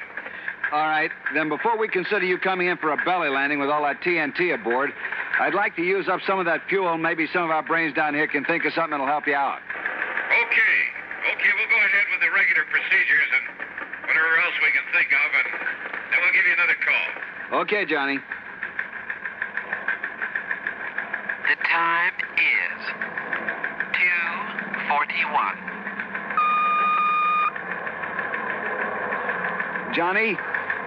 Johnny, this is Paul again. Have you tried to shear the lock pin on that landing gear? Go ahead. Negative. No, we haven't tried that yet. We want to make sure the doors were not jammed partially closed and perhaps make it impossible to get all the gear up again. You know, if we do have to make a belly landing. Yeah. Okay. Johnny, have you got full hydraulic pressure? Yes, that's affirmative. Okay. Now, the crew chief isn't up here at the moment, but I'll ask him to come up and he can discuss it with you. Right. Johnny, if it does become necessary to make a belly landing because of the setup they have for handling accidents, you might be better off to do it at Fairbanks. Have you thought about that? I talked to Cliff here. He doesn't think they'd want us to try it with this TNT we've got aboard. Well, we'll radio to him and see. Meanwhile, if anybody comes up with any idea at all, we'll pass it on to you right away. Okay. I'll give you a gas check in a few minutes. Okay. The time is 2:50. Johnny, Don Wilkins, our chief engineer, would like to talk to you. I'll put him on the horn. Johnny, this is Don Wilkins. Have you tried the landing gear handle up and down quite a few times to see if it extends any further at any time? Yeah, we've tried it several times. Well, I think I'd try it as many times as possible, Johnny. There could be something binding that may break loose. Now, there's something on it. Well, it comes off the gear door latches, all right, so it isn't a latch. I'll try it a few more times. The time is 3 o'clock. Exactly.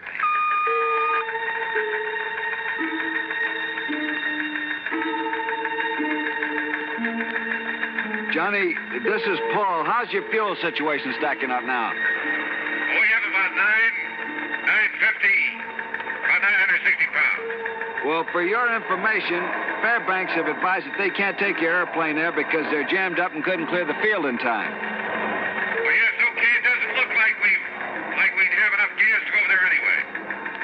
Johnny, this is Don Wilkins again. Go ahead, Don. If you feather the number 2 engine, and then just as you unfeather it, slam the gear handle down, well, maybe the additional torsion that you get may free the gear. Okay, Don, we've already tried that and we came up negative. I think we're stuck with that belly landing. Johnny, this is Paul. We'll get everything ready for you. Are you VFR in this vicinity? You know, under visual flight rules?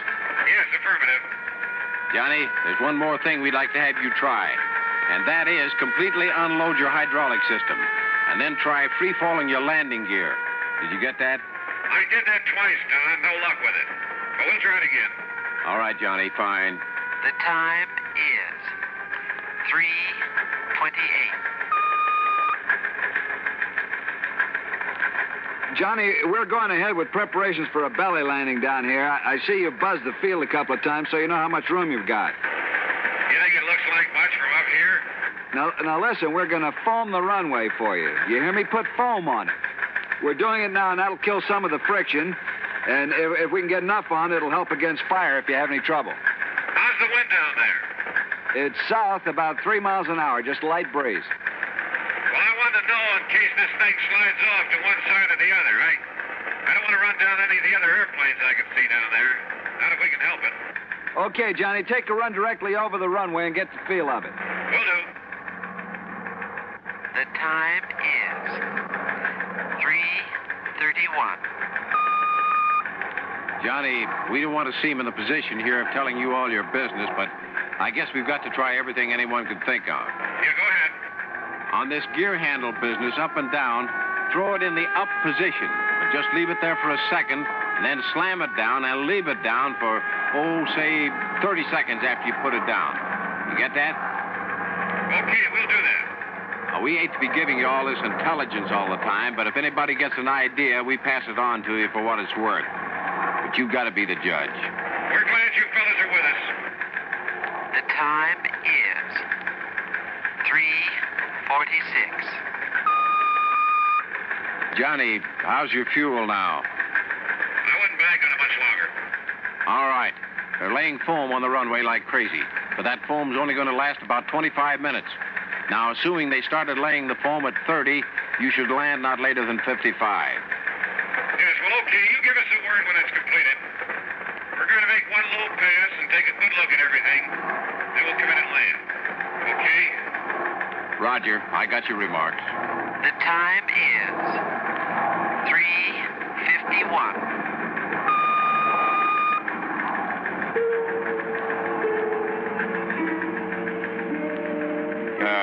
Hi, Johnny. I just wondered how you are and how things look to you. Okay. You got a doctor standing by to take care of Cliff? Sure. Everything's ready for you. One comment. Listen. Do not, repeat, do not feather the engines when you sit down. Got it. We'll comply. Okay, Johnny. Okay, we're all set, Don. We're going to make a practice pass over the field prior to the final landing. Okay, Johnny, I won't be talking to you anymore. Paul will take over on your approach and get you down. We're all set for you when you arrive. Good luck. Yeah. Okay. The time is 3:54.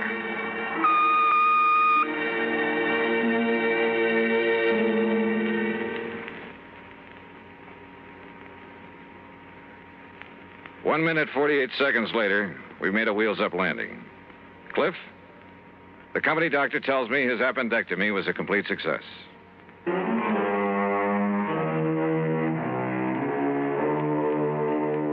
hard-bitten bunch of miners, did you say? Listen, those boys up in that lonely outpost are the salt of the earth. And as for trying to pull something on your insurance company, well, you should have seen how just one good load of TNT put that glacier back on its course. Yes, sir. I hope the vein of gold never runs out for those boys. Expense account total, including gifts for the lads who really brought that plane down, $600 even. Yours truly, Johnny Dollar.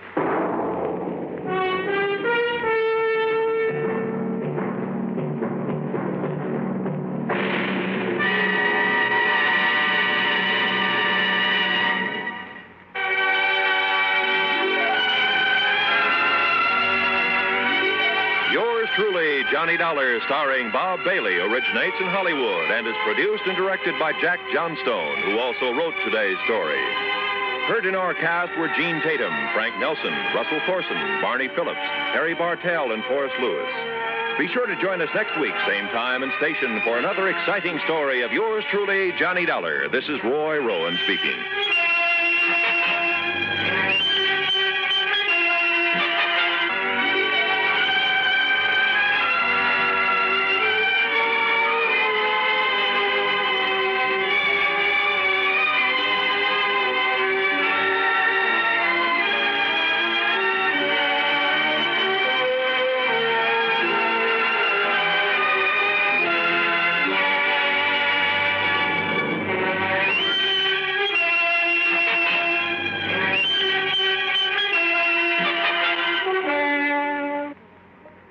Johnny Dollar has come to you through the worldwide facilities of the United States Armed Forces Radio and Television Service.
Johnny Dollar. Yeah? What? Who's that? Smokey. Smokey? Smokey Sullivan? Yeah. Holy... Do you always call people at 5:30 in the morning? Well, hiya, Smokey. How are things down in New York? I'm living out here in Frisco now. Oh? You know about the big fire out here? Now, Smokey, don't tell me you've been up to your old tricks. You know I wouldn't do nothing like that, Johnny, after the good way you've been treating me. Well, I hope not. But what about this fire? Big warehouse. They're in San Francisco. The Barnwell warehouse. It's still burning, Johnny. Arson? Yeah. I know who did it. There must be insurance in a big warehouse. Yeah. So as soon as I can check it out, I'll... Look, where'll I find you? Where'll you stay, Johnny? Let's see. At the Huntington Hotel up on Nob Hill. Me? In a nice place like that? Oh, unless I know where to call you. It's okay, Johnny. I'll call you. And you're sure it's arson? I'm sure. Then I'll see you.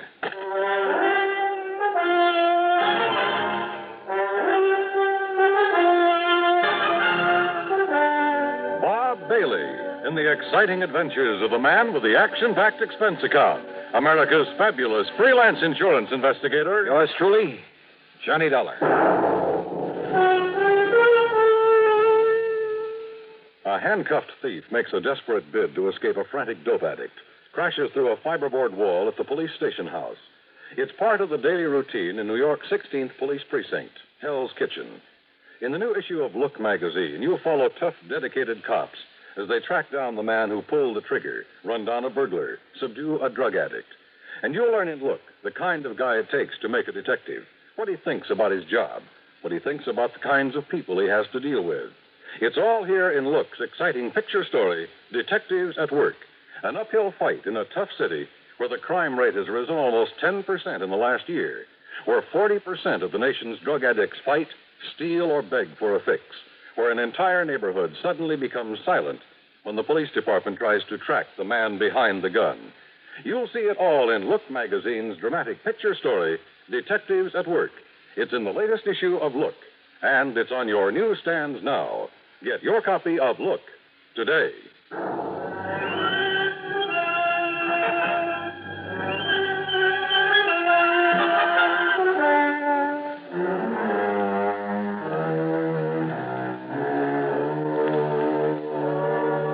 Expense account submitted by Special Investigator Johnny Dollar to the Greater Southwest Insurance Company, San Francisco office. Following is an account of expenses incurred during my investigation of the Frisco fire matter. First of all, I had to make sure my expenses to the West Coast wouldn't have to come out of my own pocket. So expense account item 1, 10 cents for a call that got Pat McCracken of Universal Adjustment Bureau out of his bet. I asked him to dig up some facts and figures for me in a hurry. Within 20 minutes, he called me back. Johnny Dollar. Well, Johnny, I've been on the phone to San Francisco ever since you called me. You were right. About the big fire. Yeah. How did you find out about it? Well, never mind that, Pat. Just keep talking. Well, it's a warehouse. It's owned and operated by Mr. Peter H. Barnwell. And he has an office at 1427 Camac Street. 1427 Camac. Got it. And the insurance? $340,000. Wow. Carried by Greater Southwest Insurance Company. Pat, if I hurry, I can just make plane connections. No, wait a minute, Thanks, Johnny. Pat. Thanks a lot.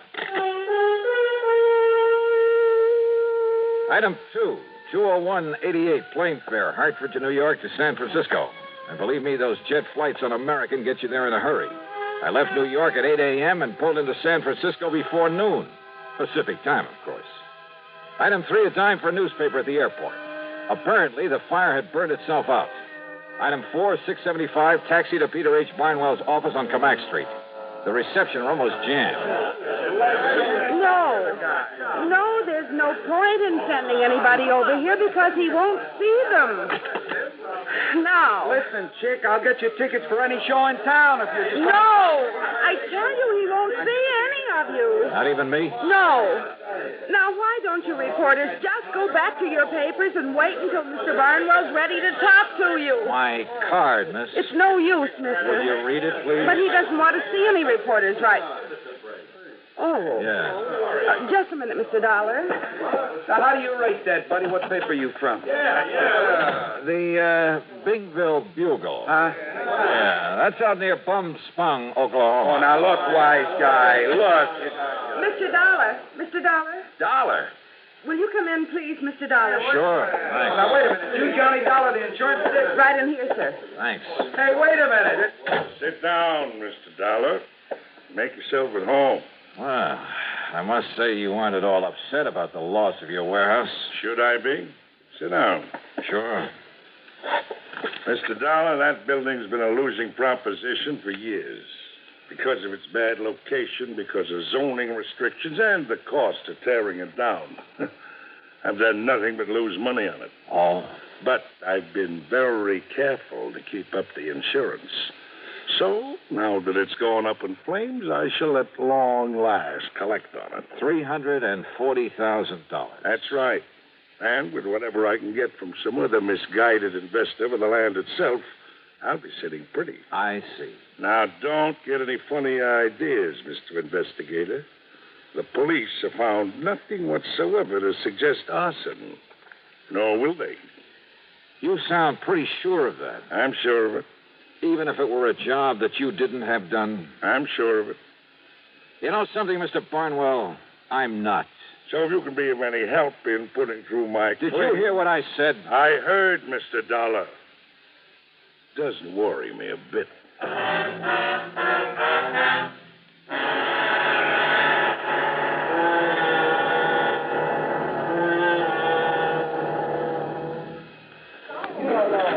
Hey, fellas! My car filter may be worth $1,000. How's that? Heard over the radio that the people who make Fram filters have a big treasure hunt on. So I checked my oil and air filter. And I'll be doggoned if there wasn't a specially marked Fram air filter that might pay me $1,000. No kidding. My service station man said whatever I win, he'll win the same amount. Told me a regular filter check is important to today's cars. So important that Fram Corporation is paying $60,000 to get car owners to check their filters now. Cash money? Sure. This is Fram's silver anniversary. Last year, 10,000 secretly numbered Fram filters were distributed all over the United States and installed in cars during regular servicing. Every one of them is worth cash, some as much as $1,000. Why, one of you guys may have one in your car and not even know it. Say, what are we waiting for? Let's get those filters checked. Hurry, folks. Get in on the big Fram treasure hunt. You could win up to $1,000 in cash. Check your car filters now. And now, Act Two of yours truly, Johnny Dollar and the Frisco Fire Matter.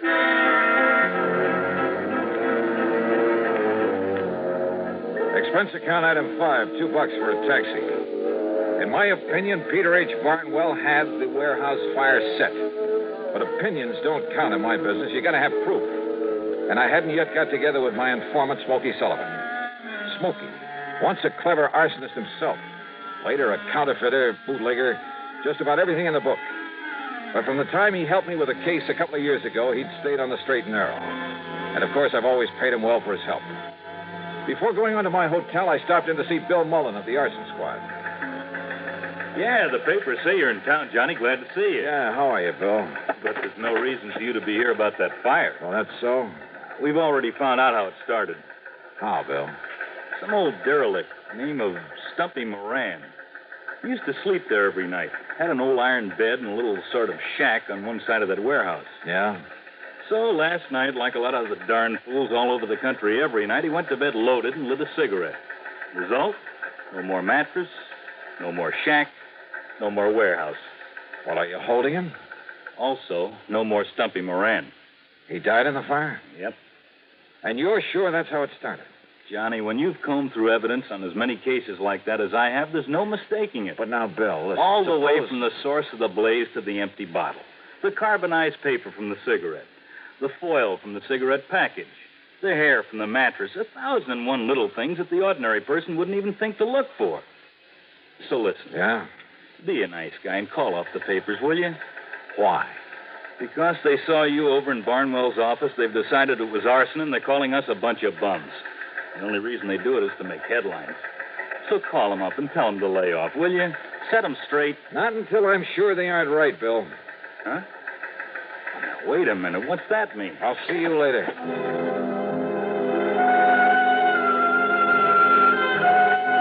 Item 6, another taxi to the Hotel Huntington up on Nob Hill. I went straight to my room and sat down to wait for Smokey Sullivan to call. I didn't have to wait long.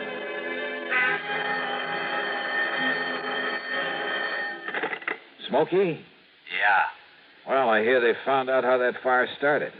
Stumpy. That's right, Stumpy Moran. He was a friend of mine. Not much brains, Johnny, but a nice old guy.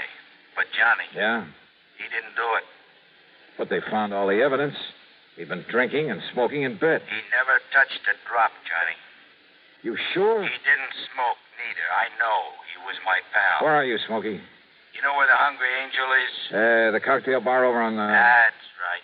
Take the alley and back. I'm in the phone booth at the end of it. I'll be waiting for you. Okay. Now, listen. Yeah? Do you know who did set that fire? Yeah. The only guy in the whole country who could leave no trace. Wait a minute. And they won't even question him because he's been living straight for so long. Touchy Thompson. Yeah. Lives in a nice house on Aldea Drive, 527.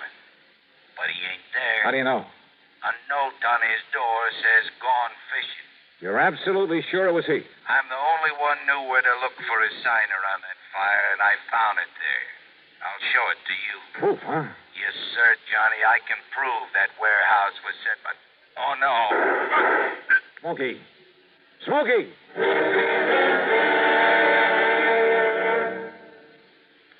Sociable, up to date, debonair.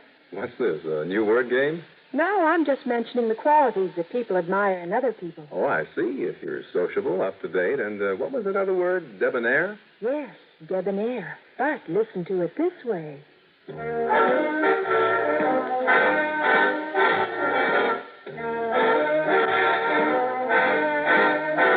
Be sociable, look smart, keep up to date with Pepsi, drink light, refreshing Pepsi, stay young and fair and debonair, be sociable, have a Pepsi. Notice how many of your friends are serving Pepsi-Cola these days. It's the up-to-date refreshment. Be sociable, serve Pepsi. In the alley behind the Hungry Angel, I found a couple of policemen carefully going over every inch of the phone booth where Smokey called me. Yeah, that's right. Conroy heard the shots and came running back here. You get the angle of that bullet, old Conroy? Hey, listen. What about Smokey? City hospital, but he isn't going to live, Dollar. Not a chance. And you have no idea who shot him? No. But you're a smart dick. Why don't you find out for us? All right, now look. And let me tell you something else, too, Dollar. If that warehouse fire had been a torch job, which it wasn't, like you're blabbing it out to all the papers, your dear pal Smokey Sullivan is the only one who could have done it. So his being knocked off is good riddance. Why Smokey? Because we got every other firebug in this town nailed down. That's why. Want to bet?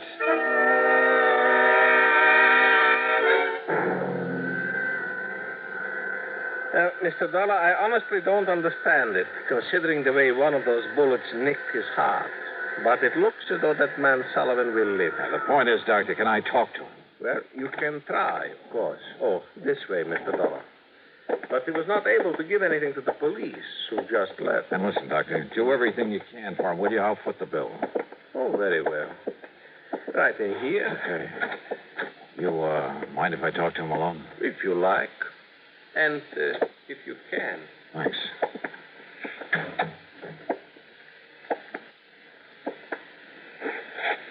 Smokey. Smokey? Hi, Johnny. Oh, hi. Yeah, the doc says you're going to be okay. Yeah. Can't get rid of me. Attaboy, Smokey. I didn't talk to the cops. Just looked at them like I was dead. Good for you. Hey, Smokey, did you see who put the slugs into you? No, Johnny. But it must have been Touchy. Touchy Thompson. Same as he set that fire. Yeah. All right, now listen. You're in no shape to go over there and show me. But if the arson squad found no trace, and believe me, they know everything to look for. Chemicals. What? Touchy had chemicals, special chemicals. Never left a trace. Everything leaves a trace of some kind. No. He had to use a gas mask. That's what must have knocked out Stumpy Moran. Then Touchy could plant the liquor, the cigarettes. Then I guess the only thing I can do is try to find Touchy Thompson. Johnny. Yeah? If you do, Johnny, be careful. Yeah. Yeah. Act 4 of yours truly, Johnny Dollar, in a moment. Rambler station wagons lead all but 2 other makes in sales. Repeat, Rambler station wagons now lead all but 2 other makes. Car registration figures prove it. Never before has any station wagon scored such a sweeping success in so short a time. Why the nationwide swing to Rambler? Well, listen to this. If you want America's lowest price station wagon, Rambler has it. If you want big 6-passenger room, plus America's easiest parking, Rambler has that. Most miles per gallon? Rambler has that, too. Trade-in value? Rambler has the highest of any low-priced car. Yes, Rambler is America's top economy station wagon, but Rambler is also the compact quality car, the only car to offer personalized comfort, including front seats that glide back and forward separately, adjustable headrests, reclining seat backs, finest air conditioning at lowest cost, deep dip rust proofing. Yes, all America is discovering that Rambler station wagons are different, and Americans love that difference. So will you. Drive a Rambler station wagon now, 6 or V8 at Rambler dealers. And now, Act 4 of yours truly, Johnny Dollar.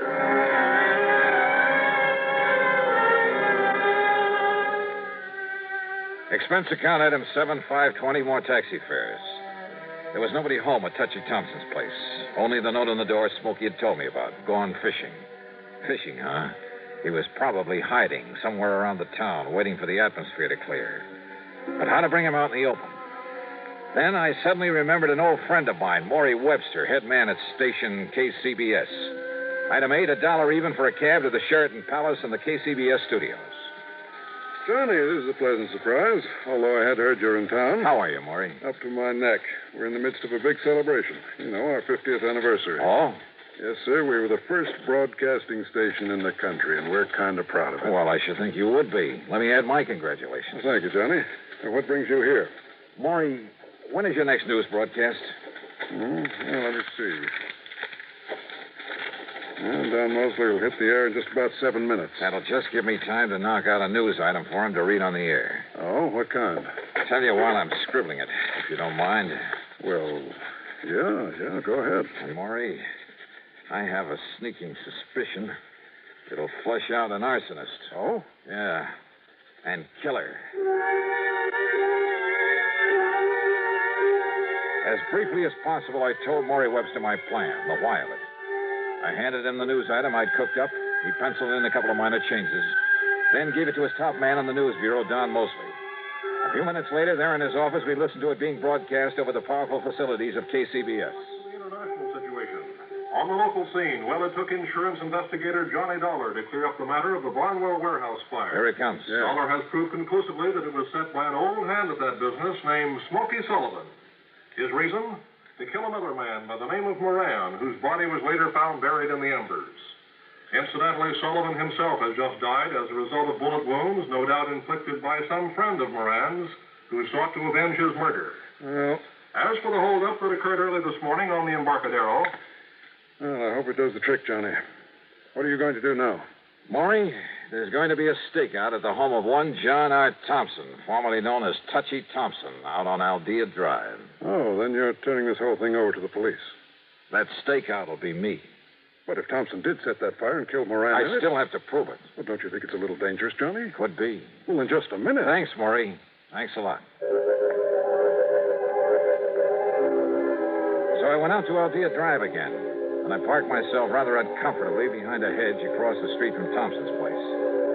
Finally, it must have been around 10 p.m., an expensive car pulled up, and a man loaded with fishing gear went into the house. I waited a couple of minutes, and then I went over, knocked on the door, walked in, introduced myself, and laid a few cards right on the table. You're crazy, Dollar. Didn't even know about that fire until you told me just now. Why lie about it, Touchy? Look, I've been fishing. Yeah, for what? An alibi? Oh, give me that for trout. Look here. Here they are. Yeah, trout. Ever see a nicer mess of them? Pick them up at any market. Not me. All right, who was with you? I was alone. I was over there camped beside the lake all the time. My sleeping bag's still out in the car. What lake? Mono Lake. It's a little over 200 miles east of here. Yeah, I know it well. Well, that's why I caught him. I know it well enough to know that because of the high mineral content of that water, no trout could ever survive in it. What? Oh, look, wait a minute. It's wait. no good, Touchy, and with the proof I have that only you could have set that fire with some of your fancy chemicals. What do you know about that? Nah, you got no proof. Look. Perhaps he has, Touchy. Well, I'm glad to see you two know each other. Very smart, weren't you, Touchy? What do you mean? I mean the way you fell for that phony news broadcast and came back here. Phony? And Dollar, thanks for setting the stage for me. Yeah? What does that mean? You came here because you suspected Touchy. You had a big argument. You both pulled your guns and killed each other. No, wait a minute. That's the only conclusion the police can possibly reach when they find your bodies lying there. Look. Nope. Don't make a single move, Dollar. Neither of you will do anything because 5 seconds from now you'll both be dead. Well, you're wrong. What? Pull that trigger, Barnwell, and it's the last thing you'll ever do. Bill. Climb in this window, boys, and take care of it. There isn't any need for violence, officer. That's right, Barnwell, there isn't. All right. You too, Tom. Well, Johnny? Now, just what under the sun ever led you to come out here, Bill? Your old friend Smokey Sullivan called me to the hospital. He was a little worried about you. You mind? Mind? You've got to be kidding.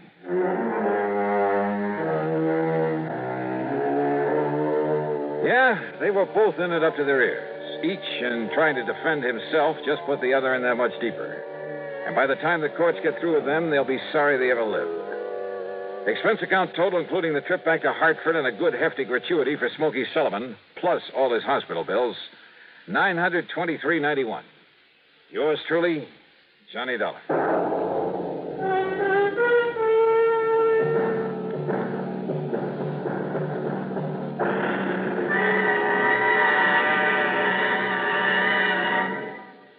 Our star will return in just a moment. I'm a mean widow, kid. And are you pleased with yourself? Sure, because I'm a germ. A bathroom germ. Bathrooms is where the meanest germs get to live.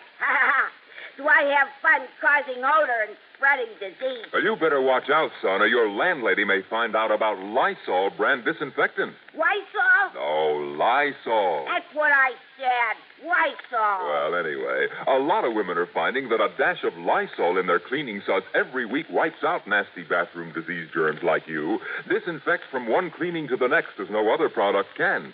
Wipes out many deadly viruses, too. Lysol makes every cleaner work better. It's the easy, modern way to get bathrooms really clean and free of odors. Lysol can do that? And what's more, now, besides regular Lysol, there's a new sweet-smelling, pine-scented Lysol. And they're both out to get you. Hey, was you ever a mean little kid? One more remark like that, and I'll open this bottle of Lysol. Now, here's our star to tell you about next week's story. Next week, a quiet little ranch in Oklahoma. Quiet, that is, until the shooting starts. Join us, won't you?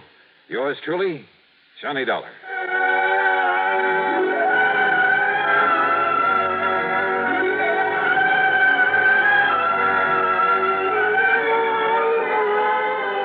Yours truly, Johnny Dollar, starring Bob Bailey, originates in Hollywood and is written, produced, and directed by Jack Johnstone. Heard in our cast were Virginia Gregg, Vic Perrin, Larry Dobkin, Alan Reed, Gil Stratton Jr., Paul Duboff, Bartlett Robinson, Don Mosley, and Tony Barrett. Be sure to join us next week, same time and station, for another exciting story of yours truly, Johnny Dollar. This is Dan Cumberly speaking. This is the CBS. From Hollywood, it's time now for Johnny Dollar. Hiya there, Johnny. This is your old pal, Lefty. Lefty? Well, sure. You remember. Lefty Stemper. Huh? You know, down here in Virtue. Virtue? V-I-R-G-U. Virtue. South Carolina. Oh, sure. Yeah. You remember. Me and the boys, we occupied this Caraway plantation Yeah. down here on the Petey River. Well, sure, of course. Listen, are you having trouble again with old man Caraway? Oh, no, sir. Not a bit. And you know how we stopped them, me and the boys, from making trouble for us? How, Lefty? We bought them out, that's how. Yeah, we give them 100 G's for the place, cash money. Now we own a whole entire plantation. Well, good for you. But now what's your problem? Well, Johnny, we fixed this place up real nice since you've seen it. You know, we spent a lot of dough on it. So? So we want to buy a lot of new insurance on it. Oh, well, then hop on over to Georgetown and see your old friend Joe Picatello about it. Old friend, huh? After all, he's your insurance agent. Yeah, is he? Well, sure, of course he is. Didn't he sell you all the other insurance you... Lefty, has something happened to Joe? Yeah, only I don't know what it is. What do you mean? Well, that's just it. I don't know. I talked to him on the phone, asked him to come out here. He says okay. But he don't come. You think somebody's knocked him off? Then I call him again. He says okay again. He'll be right over. But he still don't come. Well, have you gone over to Georgetown to see him, to see what's the matter? 5, 6, maybe even half a dozen times. But every time he ain't there. Lefty, I don't get it. That's what I'm trying to tell you. There's something wrong about it, Johnny. And if I was you, I'd come down here and find out. You know something? I think you're right.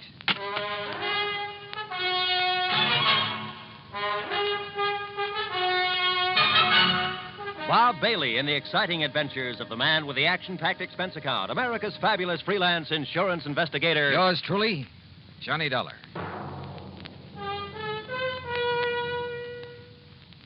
And now, Act One of yours truly, Johnny Dollar.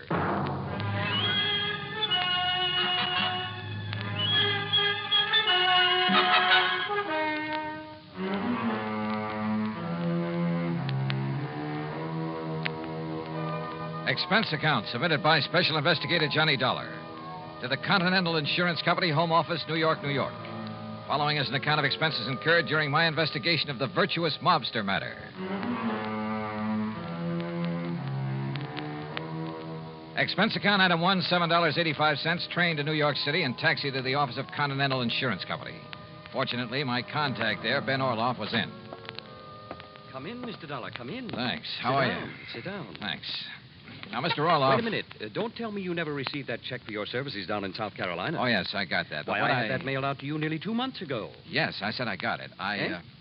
Oh, good.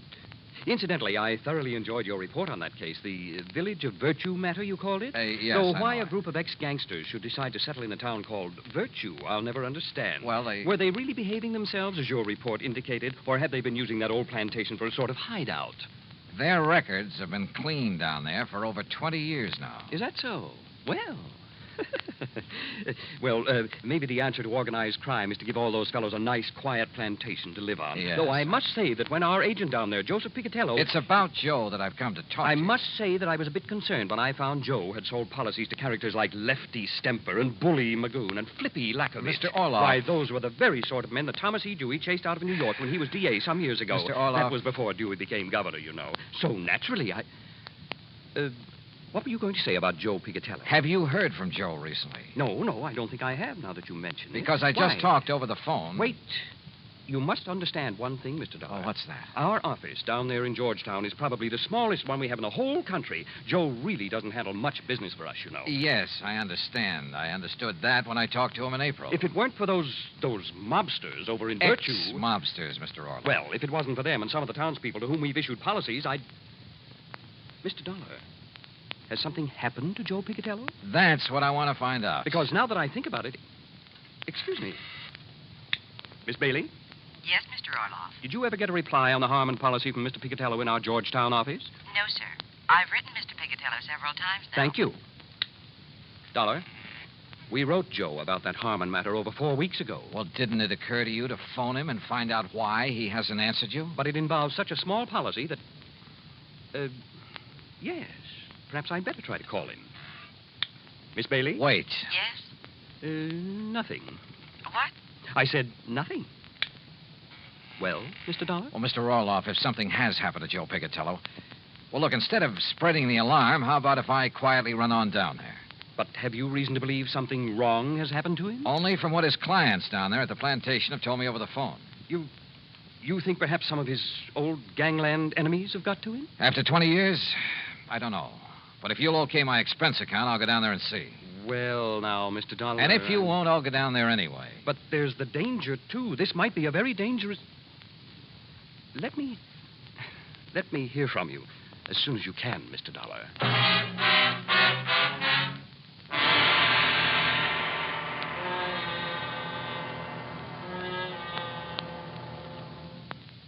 Act 2 of yours truly, Johnny Dollar, in a moment. And now for another episode in the life of Sergeant Donald Bellwether, my husband.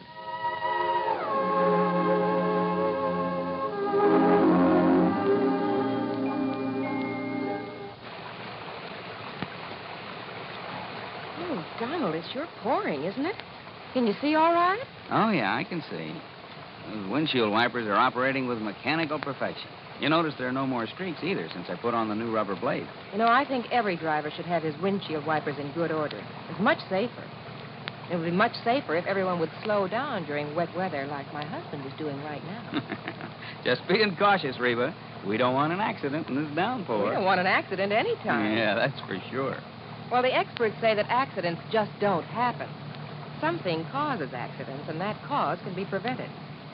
By the way, dear, in what kind of weather do you think most accidents occur?